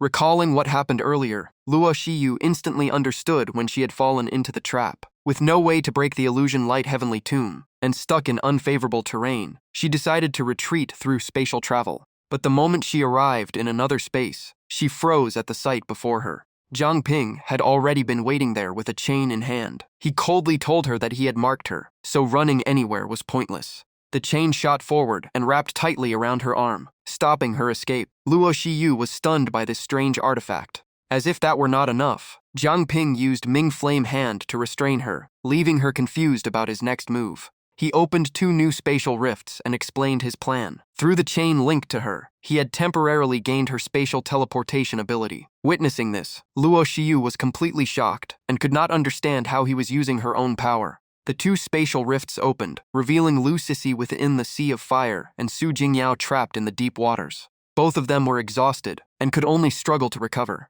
Seeing her hostages about to escape, Luo Xiyu flew into a rage and unleashed dark power directly at them. Zhang Ping quickly blocked the attack with the power of death and told the 2 of them to leave immediately. Liu Sisi and Su Jingyao stepped into the spatial rifts at once. Before leaving, they reminded him to be careful, while Zhang Ping calmly replied that he would handle everything. In that moment, he recalled the days when he lived in fear of this enemy, running away and lying to himself. But now everything had changed, and he finally had the strength to face her head-on. Tightening the chain in his hand, Zhang Ping stared directly at Luo Xiyu and declared that their real battle had only just begun. He repeatedly closed the distance with fierce and precise attacks. Yuo Wang immediately raised a reflective shield that blocked every strike and angrily shouted his name. Before long, the shield turned into purple mist and faded away. She looked at Zhang Ping in confusion, while he deliberately stepped back into a defensive stance. Yuo Wang raised her hand as the red ribbons behind her dress suddenly extended, hardening into spear-like weapons before thrusting forward together. Filled with anger and resentment, she demanded to know why he kept stopping her. Zhang Ping instantly created a protective barrier to defend himself. The pressure from the assault was so overwhelming that countless cracks spread across the shield. Amid the storm of attacks, he shouted back and asked why she had chosen to stand with Tianchang Fox. Zhang Ping dropped his defense, drew his scythe, and soared upward before bringing it down. Black energy surged around the blade like raging dark flames. He called out her real name, Luo Xiyu, but she still dodged with ease. Hearing that name, a strange light flashed in Yue Wang's eyes. She laughed and said that he had finally discovered her true identity. Spreading her arms wide, she unleashed the power beneath her feet and nearly went mad as she revealed the truth. She had willingly embraced the darkness of the lunar eclipse and allowed herself to be consumed by the Moon King's seed. Her pupils stretched into cat-like slits, and the crimson glow in her eyes grew brighter. Wearing a twisted smile, she declared that only this path could grant enough power to crush everything. At that moment, Zhang Ping noticed another figure appear behind her. It was a brown-haired little girl with a gloomy expression, looking exactly like her current self. It seemed Yue Wang deliberately showed him her past. In those memories, a little girl was beaten and humiliated, clutching leftover scraps of food like her greatest treasure. She screamed that Pearl City had given her nothing but leftovers, freezing nights, and endless humiliation. The scene shifted to the day she lost her family. Kneeling in the morgue and crying in despair, she claimed that place had taken away her last warmth and her final reason to keep living. A ragged little girl shivered among the crowd, weak, lonely, and treated as entertainment by others. As she recalled those memories, her voice trembled because despite all her suffering, no one had ever cared about her. In the end, Yue Wang shouted with deep resentment. From that moment on, she understood that kindness was a burden, and tears were worthless. If she wanted to stop being trampled on and make her tormentors pay, she had to become crueler, darker, and stronger than all of them. In her memories, she recalled the moment she reached absolute despair. A bizarre creature suddenly appeared with a rabbit head, long claws, and a strange tail. Everywhere it went, only corpses remained. Her voice grew excited because that was where everything began. The creature's face was completely hidden in darkness. A single glance was enough to make her collapse in fear. Through the pain, Yue Wang continued, saying that it had seen the flames of hatred burning deep within her soul. Back in reality, Yue Wang's mind was almost completely distorted. Her eyes were unnaturally wide, and a twisted smile spread across her face. Trembling, she declared that she and that creature had become one existence. Her body slowly rose into the air. The blood-red crescent moon behind her grew larger while demonic energy surged endlessly. Fragments of painful memories floated around her. Zhang Ping silently watched as she vowed that all the suffering she endured would be repaid to this city 1,000,000 times over. Then Yue Wang gathered all her power between her palms. The energy compressed endlessly until it formed a massive sphere filled with terrifying force. The higher she rose, the more shattered memory fragments appeared around her. Like countless mirrors reflecting one another, they continuously amplified her power. When everything reached its limit, all the energy converged on a single target, Zhang Ping. As she lowered her hand, she unleashed Lunar Eclipse Mirror Image Endless Pattern Slaughter. Facing the attack, Zhang Ping immediately lowered his stance and raised both arms to block.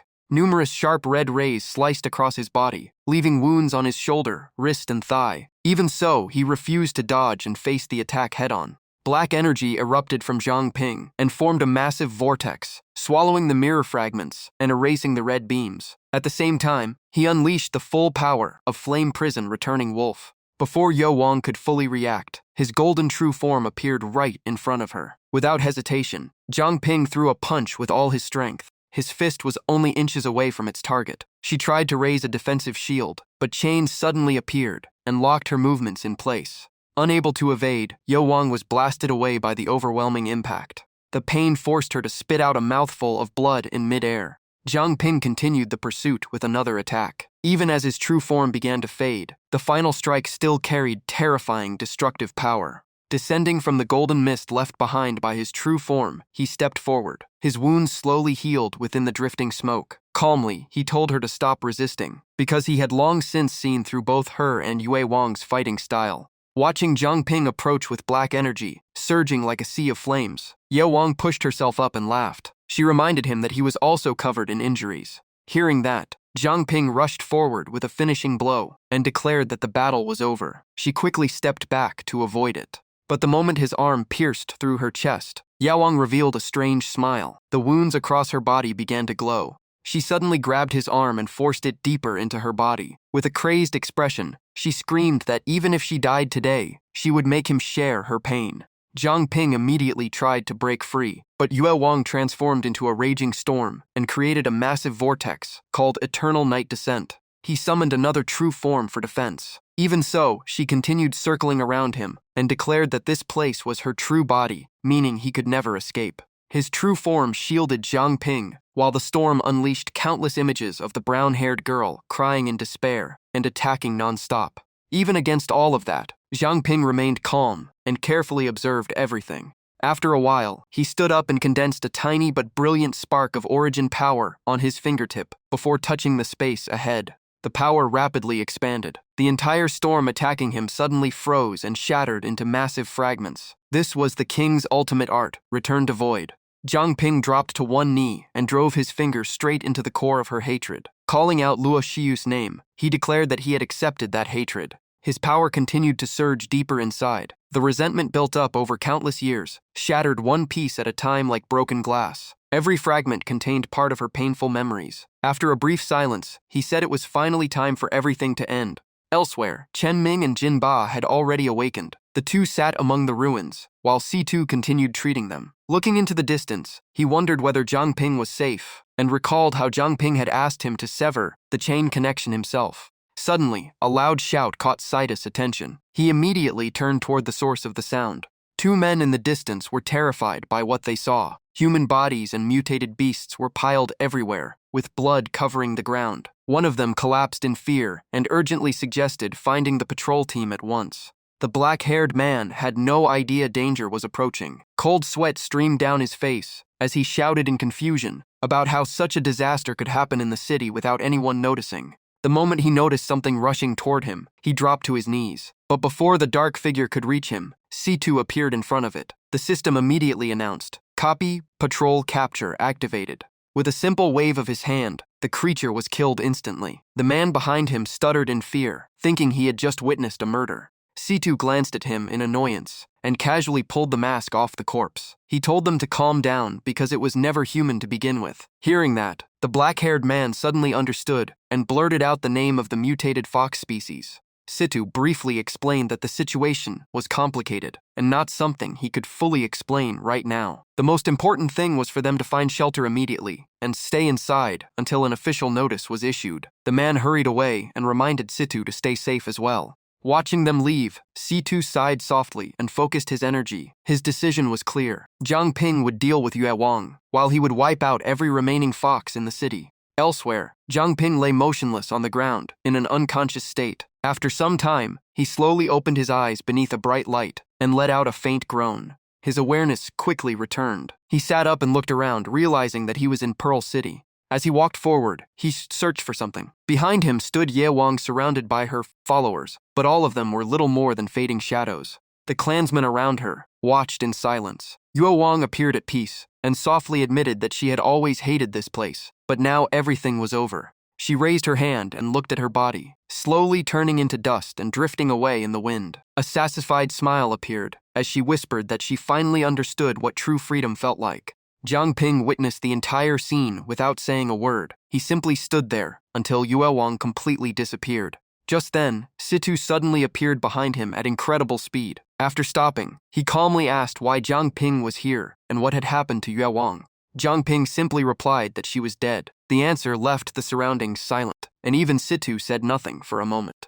After a while, Situ recalled a recent discovery. During the fox hunt, he had found a laboratory inside the city lord's mansion where special fox specimens were raised. He suspected that the Tianchang fox had used the place to rapidly expand its forces, but everything there had already been destroyed. Hearing that, Jiang Ping immediately realized something. He clenched his fist and voiced his unfinished suspicion. Situ understood at once and nodded, confirming that the person in question had most likely come into contact with Ke. The two left together. Along the way, Jiang Ping asked about everyone else's condition. Situ replied that no one was seriously injured and that every fox in the city had been eliminated. Hearing that, Jiang Ping finally breathed a sigh of relief and suggested returning to headquarters to care for the wounded. The sky was clear without a single dark cloud. White clouds drifted lazily overhead, while the forest below was covered in strange white leaves that swayed gently with a soft rustling sound.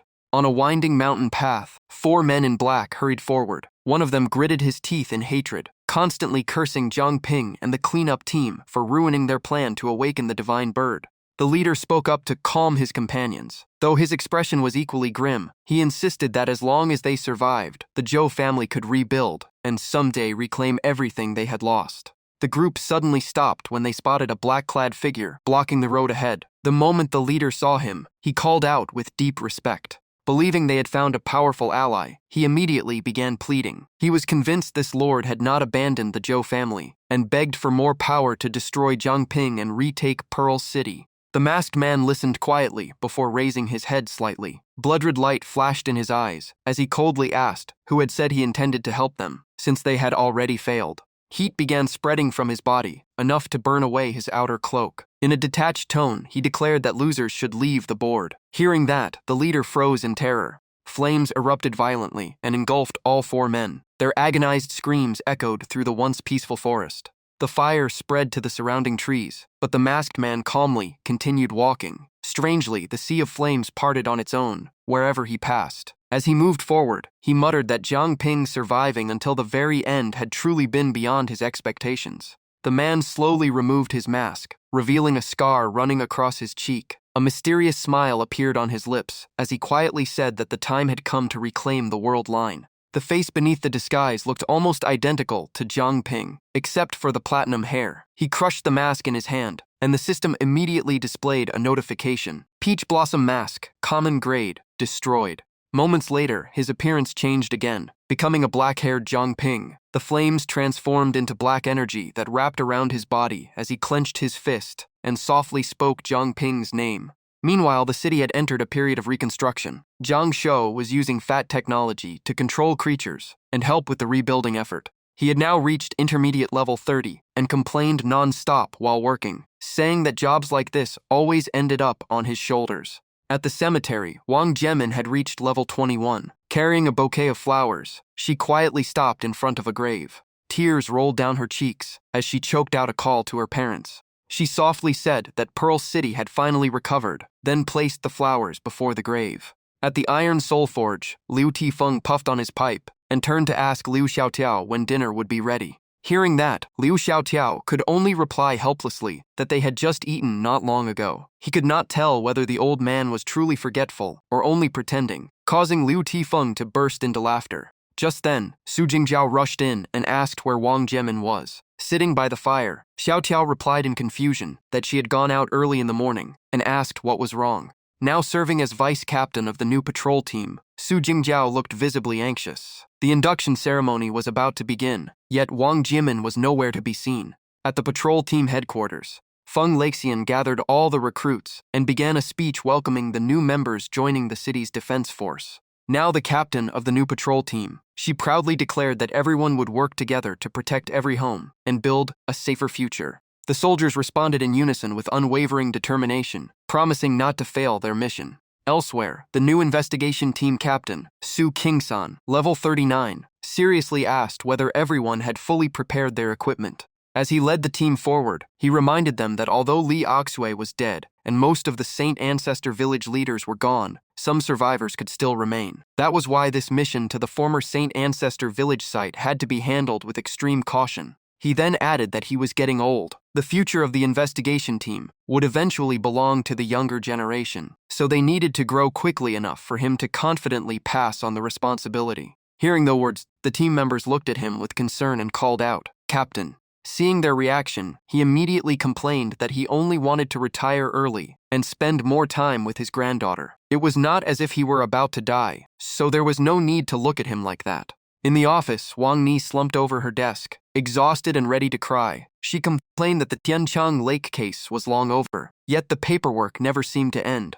Xu Kei and Chen Weiluo walked over with smiles, took the stack of documents, and told her to rest since her injuries had just healed. They would handle the reports themselves. Hearing that, Wang Ni happily hugged them both and thanked them like they had just saved her life. Right then, Chen Ming, Liu Sisi, and Jin Ba arrived, making her curious about where the group was headed. Jin Ba explained that someone had found traces of Zhu Jia in the northern region. They were going to investigate and make sure that Crafty Man was dealt with for good this time. At Mingju Academy, Zhang Ping looked at old images of himself and Su Jingjiao. He recalled her saying she had to report to the patrol team the next morning, and that he did not need to wait for her. Thinking back, he felt emotional about everything that happened afterward. At that moment, Situ Shibai walked over and jokingly asked if he was reminiscing about his school days. Zhang Ping laughed and replied that he never expected City Lord Situ to have time to visit him. Situ Shibai smiled and said everyone needed a break eventually.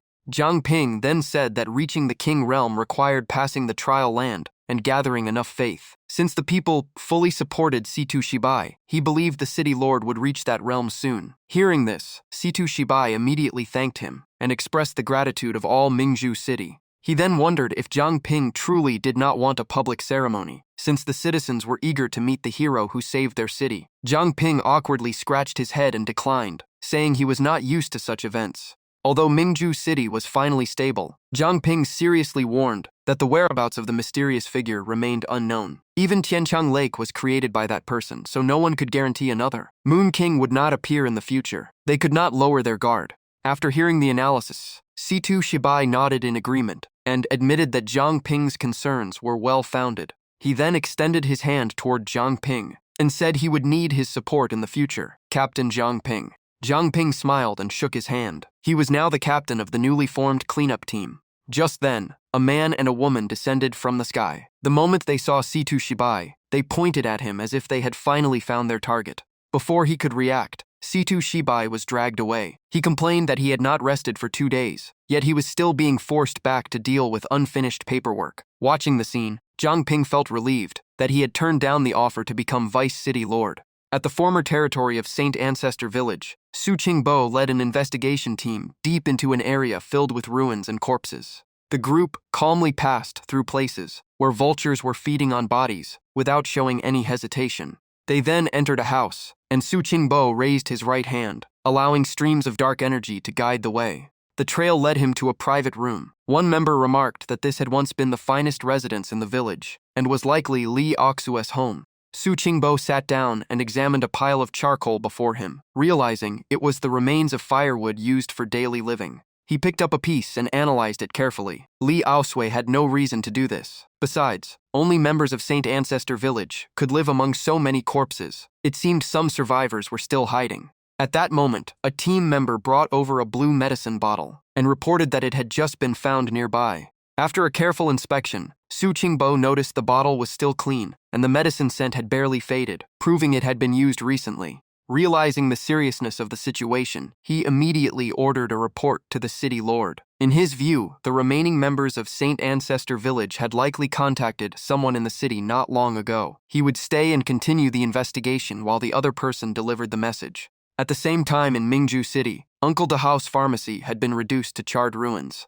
Uncle Dahao's wife wiped away tears as she sobbed. She said her husband had always been kind and never made enemies. Standing beside her, Su Jingjiao gently comforted her and promised that the patrol team would uncover the truth. She also asked for any information the woman could provide. At that moment, a brown-haired team member approached and quietly reported that the initial examination results were ready. Based on the preliminary findings, Uncle Dahao might not have died in the fire. Su Jingjiao was instantly shocked. She quickly took the investigation report that had just been delivered. Then she immediately put on her coat and left, handing the scene over to her subordinates before departing. The team member glanced at the sobbing woman and awkwardly accepted the assignment. Not long later, Su Jingjiao arrived at the forensic lab. The moment she stepped inside, a look of surprise appeared on her face. The person she saw there was Zhang Ping. Seeing her confusion, he explained that after hearing Su Qingbo's report about the medicine bottle found in Saint Ancestor Village, and with a murder happening in the city at the same time, he suspected the two cases were connected.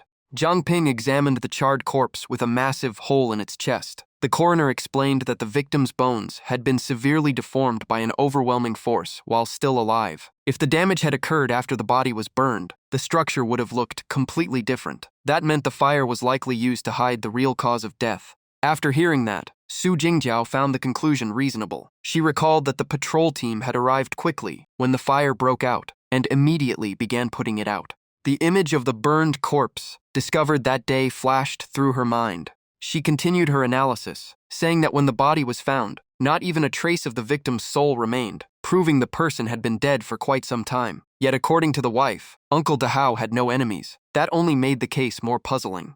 Zhang Ping stepped forward, placed a hand on the corpse, and activated King's left eye, an advanced ability evolved from Wind Whisperer. Moments later, the flames of memory were awakened, and a vague scene slowly appeared along with a voice. In that memory, someone spoke with disdain, saying that Awakeners were nothing special because sooner or later, everyone would become one. Su Jingjiao immediately asked about the result. Zhang Ping replied that he only heard a few fragmented sounds. The corpse's current condition was not enough to restore the full memory. He then suggested inspecting the pharmacy in person. The two quickly returned to the shop. Along the way, Su Jingjiao explained that according to the investigation report, nearly everything inside had been destroyed by the fire. Su Jingjiao crouched beside the intact safe and pointed out that the entire shop had been burned down, yet the place storing valuables was untouched. That suggested the killer was not after money. If the owner's wife's statement was accurate, then a personal grudge was also unlikely. While sensing the surroundings, Zhang Ping said that the killer's motive was still far too unclear, making the case difficult to investigate. Suddenly, his golden eyes spotted a strange trace of black energy lingering in the air. The moment he saw it, he recognized it as a trace of spatial energy. Su Jingjiao was startled and wondered if it was related to the Moon King. Zhang Ping shook his head. The feeling from this energy was completely different, and he seemed to have encountered it before. He immediately activated King's True Sight to track the trail and told Su Jingjiao to follow him because he could locate the source of the energy. At the same time elsewhere, a blue-haired girl carried over a bowl of blue medicine and gently told her aunt to drink it. The brown-haired woman accepted the bowl and drank it all, but the decay on her arm showed no sign of improving. Wiping the remaining medicine from her mouth, she angrily complained that Li Aoshui had been dead for a long time, yet those people still refused to let them go and seemed determined to drive them into a corner. As soon as she finished speaking, she suddenly coughed up blood, frightening the little girl. The woman quickly reassured her that simply staying alive was already a blessing. Right then, the door was suddenly kicked open, causing both of them to turn pale. Zhang Ping and Su Jingjiao rushed inside, their eyes instantly locking onto the targets before them. Zhang Ping loudly demanded to know whether they were responsible for Uncle Dahao's death and the pharmacy fire. The pressure from his power and voice erupted at the same time. He continued questioning what the surviving members of Saint Ancestor Village were really plotting. Faced with that overwhelming presence, the aunt and niece immediately broke into a cold sweat. The blue-haired girl hurriedly explained that she had no idea who Uncle Dahao was and knew nothing about the pharmacy incident. All they wanted was to survive. Even so, Zhang Ping pressed on and demanded to know why they were hiding like this. His gaze immediately landed on the blue medicine bottle in the girl's hand. He pointed out that it was the same medicine sold at Uncle Dahao's pharmacy. The brown-haired woman quickly stepped in front of the girl and told Xiao Yu to let her explain, leaving the child staring in confusion. She then revealed her past. While Li Asui was in seclusion, the madman Zuo Xiangming treated the entire Saint Ancestor village as material for corpse refinement, and she was turned into a living corpse as well. To survive, after the army of living corpses was teleported to the trial zone, she and several others seized the chance to escape the village. Memories of their desperate escape flashed through her mind, but the corpse poison implanted by Zuo Xiangming eventually activated, leaving her in the weakened state she was in now. She continued by saying that thanks to her special ability, she secretly obtained this medicine. It could slow the body's decay, so they had been quietly using spatial abilities to steal the medicine and stay alive. She insisted that they only took the medicine and did nothing else. As for the incident at the pharmacy, they only learned about it today and could not possibly be responsible. After hearing everything, Jiang Ping turned to Su Jingjiao, who had been observing their souls, and asked whether their statements could be verified.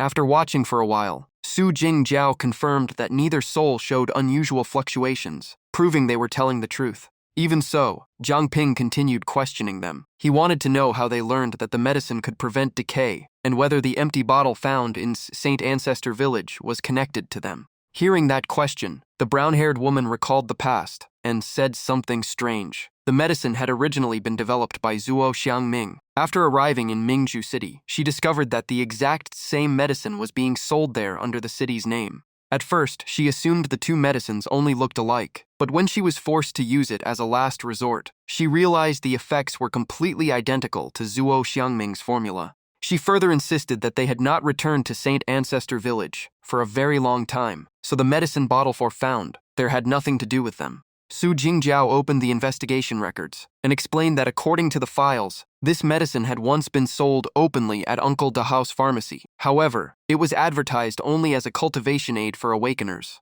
There was no record mentioning its ability to stop bodily decay. Hearing this, Jiang Ping fell into thought. It seemed Uncle Dahao was not as simple as he appeared. Either he had ties to Saint Ancestor Village, or someone had used him. Either way, the case was far more complicated than expected. Suddenly, the woman struggled to get out of bed and staggered forward. She looked directly at Jiang Ping and calmly said that she had already told him everything she knew. If he still wanted her life, she would accept it, but she begged him to spare Xiao Yu because the girl had never helped Saint Ancestor Village commit any evil acts. Hearing those words, Xiao Yu's eyes immediately turned red as she tearfully begged her aunt not to say such things. What he had just heard left Jiang Ping silent for a moment. In the end, he turned to Su Jingjiao and ordered her to contact the hospital. The two would be taken into isolated treatment under strict supervision. If they sincerely cooperated and showed good behavior in the future, he would find a way to cure them. Su Jingjiao immediately nodded. The brown-haired woman was stunned and could hardly believe her ears as she asked if he truly had no intention of killing them. Jiang Ping turned and walked away, before calmly replying that Li Aoshui was already dead, and things had reached this point. Killing them would change nothing, while more important matters still needed attention. Just then, the woman suddenly called out for him to stop, making Jiang Ping turn back in confusion. With a serious expression, she revealed that Zuo Xiangming once had a secret chamber hidden in the village. There might still be useful clues left there. Not long later, Su Qingbo and the investigation team arrived at Zuo Xiangming's secret chamber to inspect the site. He reached out and activated a hidden mechanism, causing the patterns above to light up. Moments later, a concealed underground entrance slowly opened. One team member tossed a torch below to illuminate the path. Su Qingbo ordered 2 members to remain outside on guard, while the rest followed him underground. As they ventured deeper, countless containers filled with human body parts appeared before them. The entire team cautiously continued deeper into the hidden area. The sight of specimens preserved inside laboratory jars made several members nauseous, horrified by what Saint Ancestor Village had done. Suddenly, one investigator noticed 2 dark figures staring directly at him, causing him to tense up in alarm. Before he could react, a mysterious attacker rushed out and launched a surprise attack, forcing him to shout a warning. The enemy swung out a cord that wrapped tightly around his wrist. However, the team member quickly regained his balance and struck back, saying he had seen tricks like this many times before. But his punch passed straight through the enemy, as if hitting thin air, leaving him completely shocked. At the same time, more bizarre heads kept emerging from spatial cracks all around them. Every shadowy figure immediately entered combat mode with the sole goal of eliminating the intruders. Seeing enemies closing in from every direction, Su Qingbo instantly realized the entire team had fallen into a trap. He and the others quickly formed up and engaged the hostile figures. Yet every time the enemies were hit, they dissolved and rapidly reformed. One member immediately concluded that physical attacks could not permanently deal with this ability. At that moment, 3 of the figures raised their hands at the same time, as if preparing a special move. Seeing this, Su Qingbo immediately ordered 2 members to use the special plan, while the others provided cover. The designated members quickly retreated behind the formation and prepared their abilities. Moments later, both unleashed the Great Air Separation technique directly at the shadowy enemies. But the terrifying part was that the enemies were completely unaffected and continued advancing as if they did not need to breathe. Just as the situation became critical, an yin-yang stone was suddenly activated and burst with brilliant light.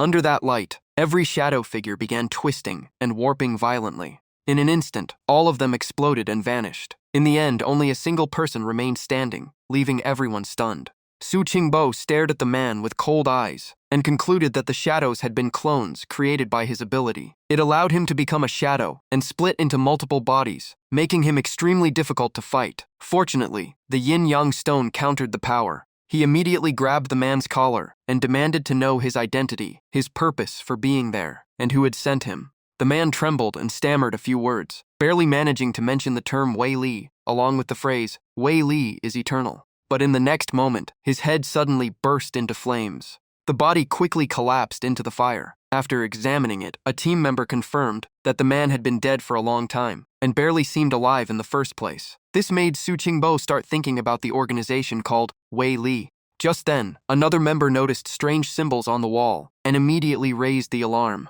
Hearing this, Su Qingbo looked up and examined all the markings around the chamber. Within seconds, his expression changed dramatically. He shouted that it was a self-destruct mechanism and ordered everyone to retreat immediately. The team wasted no time and rushed out before the explosion could occur. After escaping safely, Su Qingbo reported that thanks to clues provided by Hong Ying, they had found the secret chamber. However, a suspicious enemy with a strange shadow cloning ability appeared inside. After being exposed by the yin-yang stone, the man died before revealing anything useful, leaving behind only the name Wei Li. He added that the self-destruct mechanism had activated, sealing off the entire entrance and preventing any further evidence from being collected. On the other end of the call, Jiang Ping ordered them to bring the body back to the city. In his view, there might still be clues hidden within the corpse. Su Qingbo immediately acknowledged the order and prepared to return.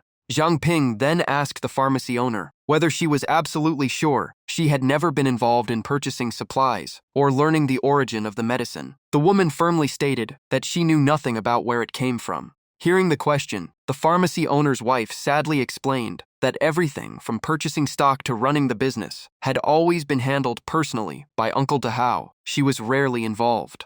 Looking at the medicine bottles on the table, she suddenly remembered something. Many customers had complained that the medicine tasted terrible and suggested stopping its sale. Since she did not manage the business side, she never paid much attention. However, there was one customer she clearly remembered. She explained that every time she changed shifts, she would see that person appear at the shop. He always bought this medicine and left just as she arrived. She had even come earlier than usual once, yet he still finished his purchase and disappeared before she showed up. It was as if he had calculated the timing perfectly. At the time, she simply assumed he was an eccentric customer. As she spoke, she stood up and searched through the records cabinet. Then she remembered that Mingju City's regulations required anyone purchasing special medicines to register their identity. Not long later, she brought out a thick ledger and handed it to Jiang Ping. She explained that everyone who had purchased the medicine was recorded inside. Only the most recent entries were missing because the shop had switched to a new ledger right before the fire.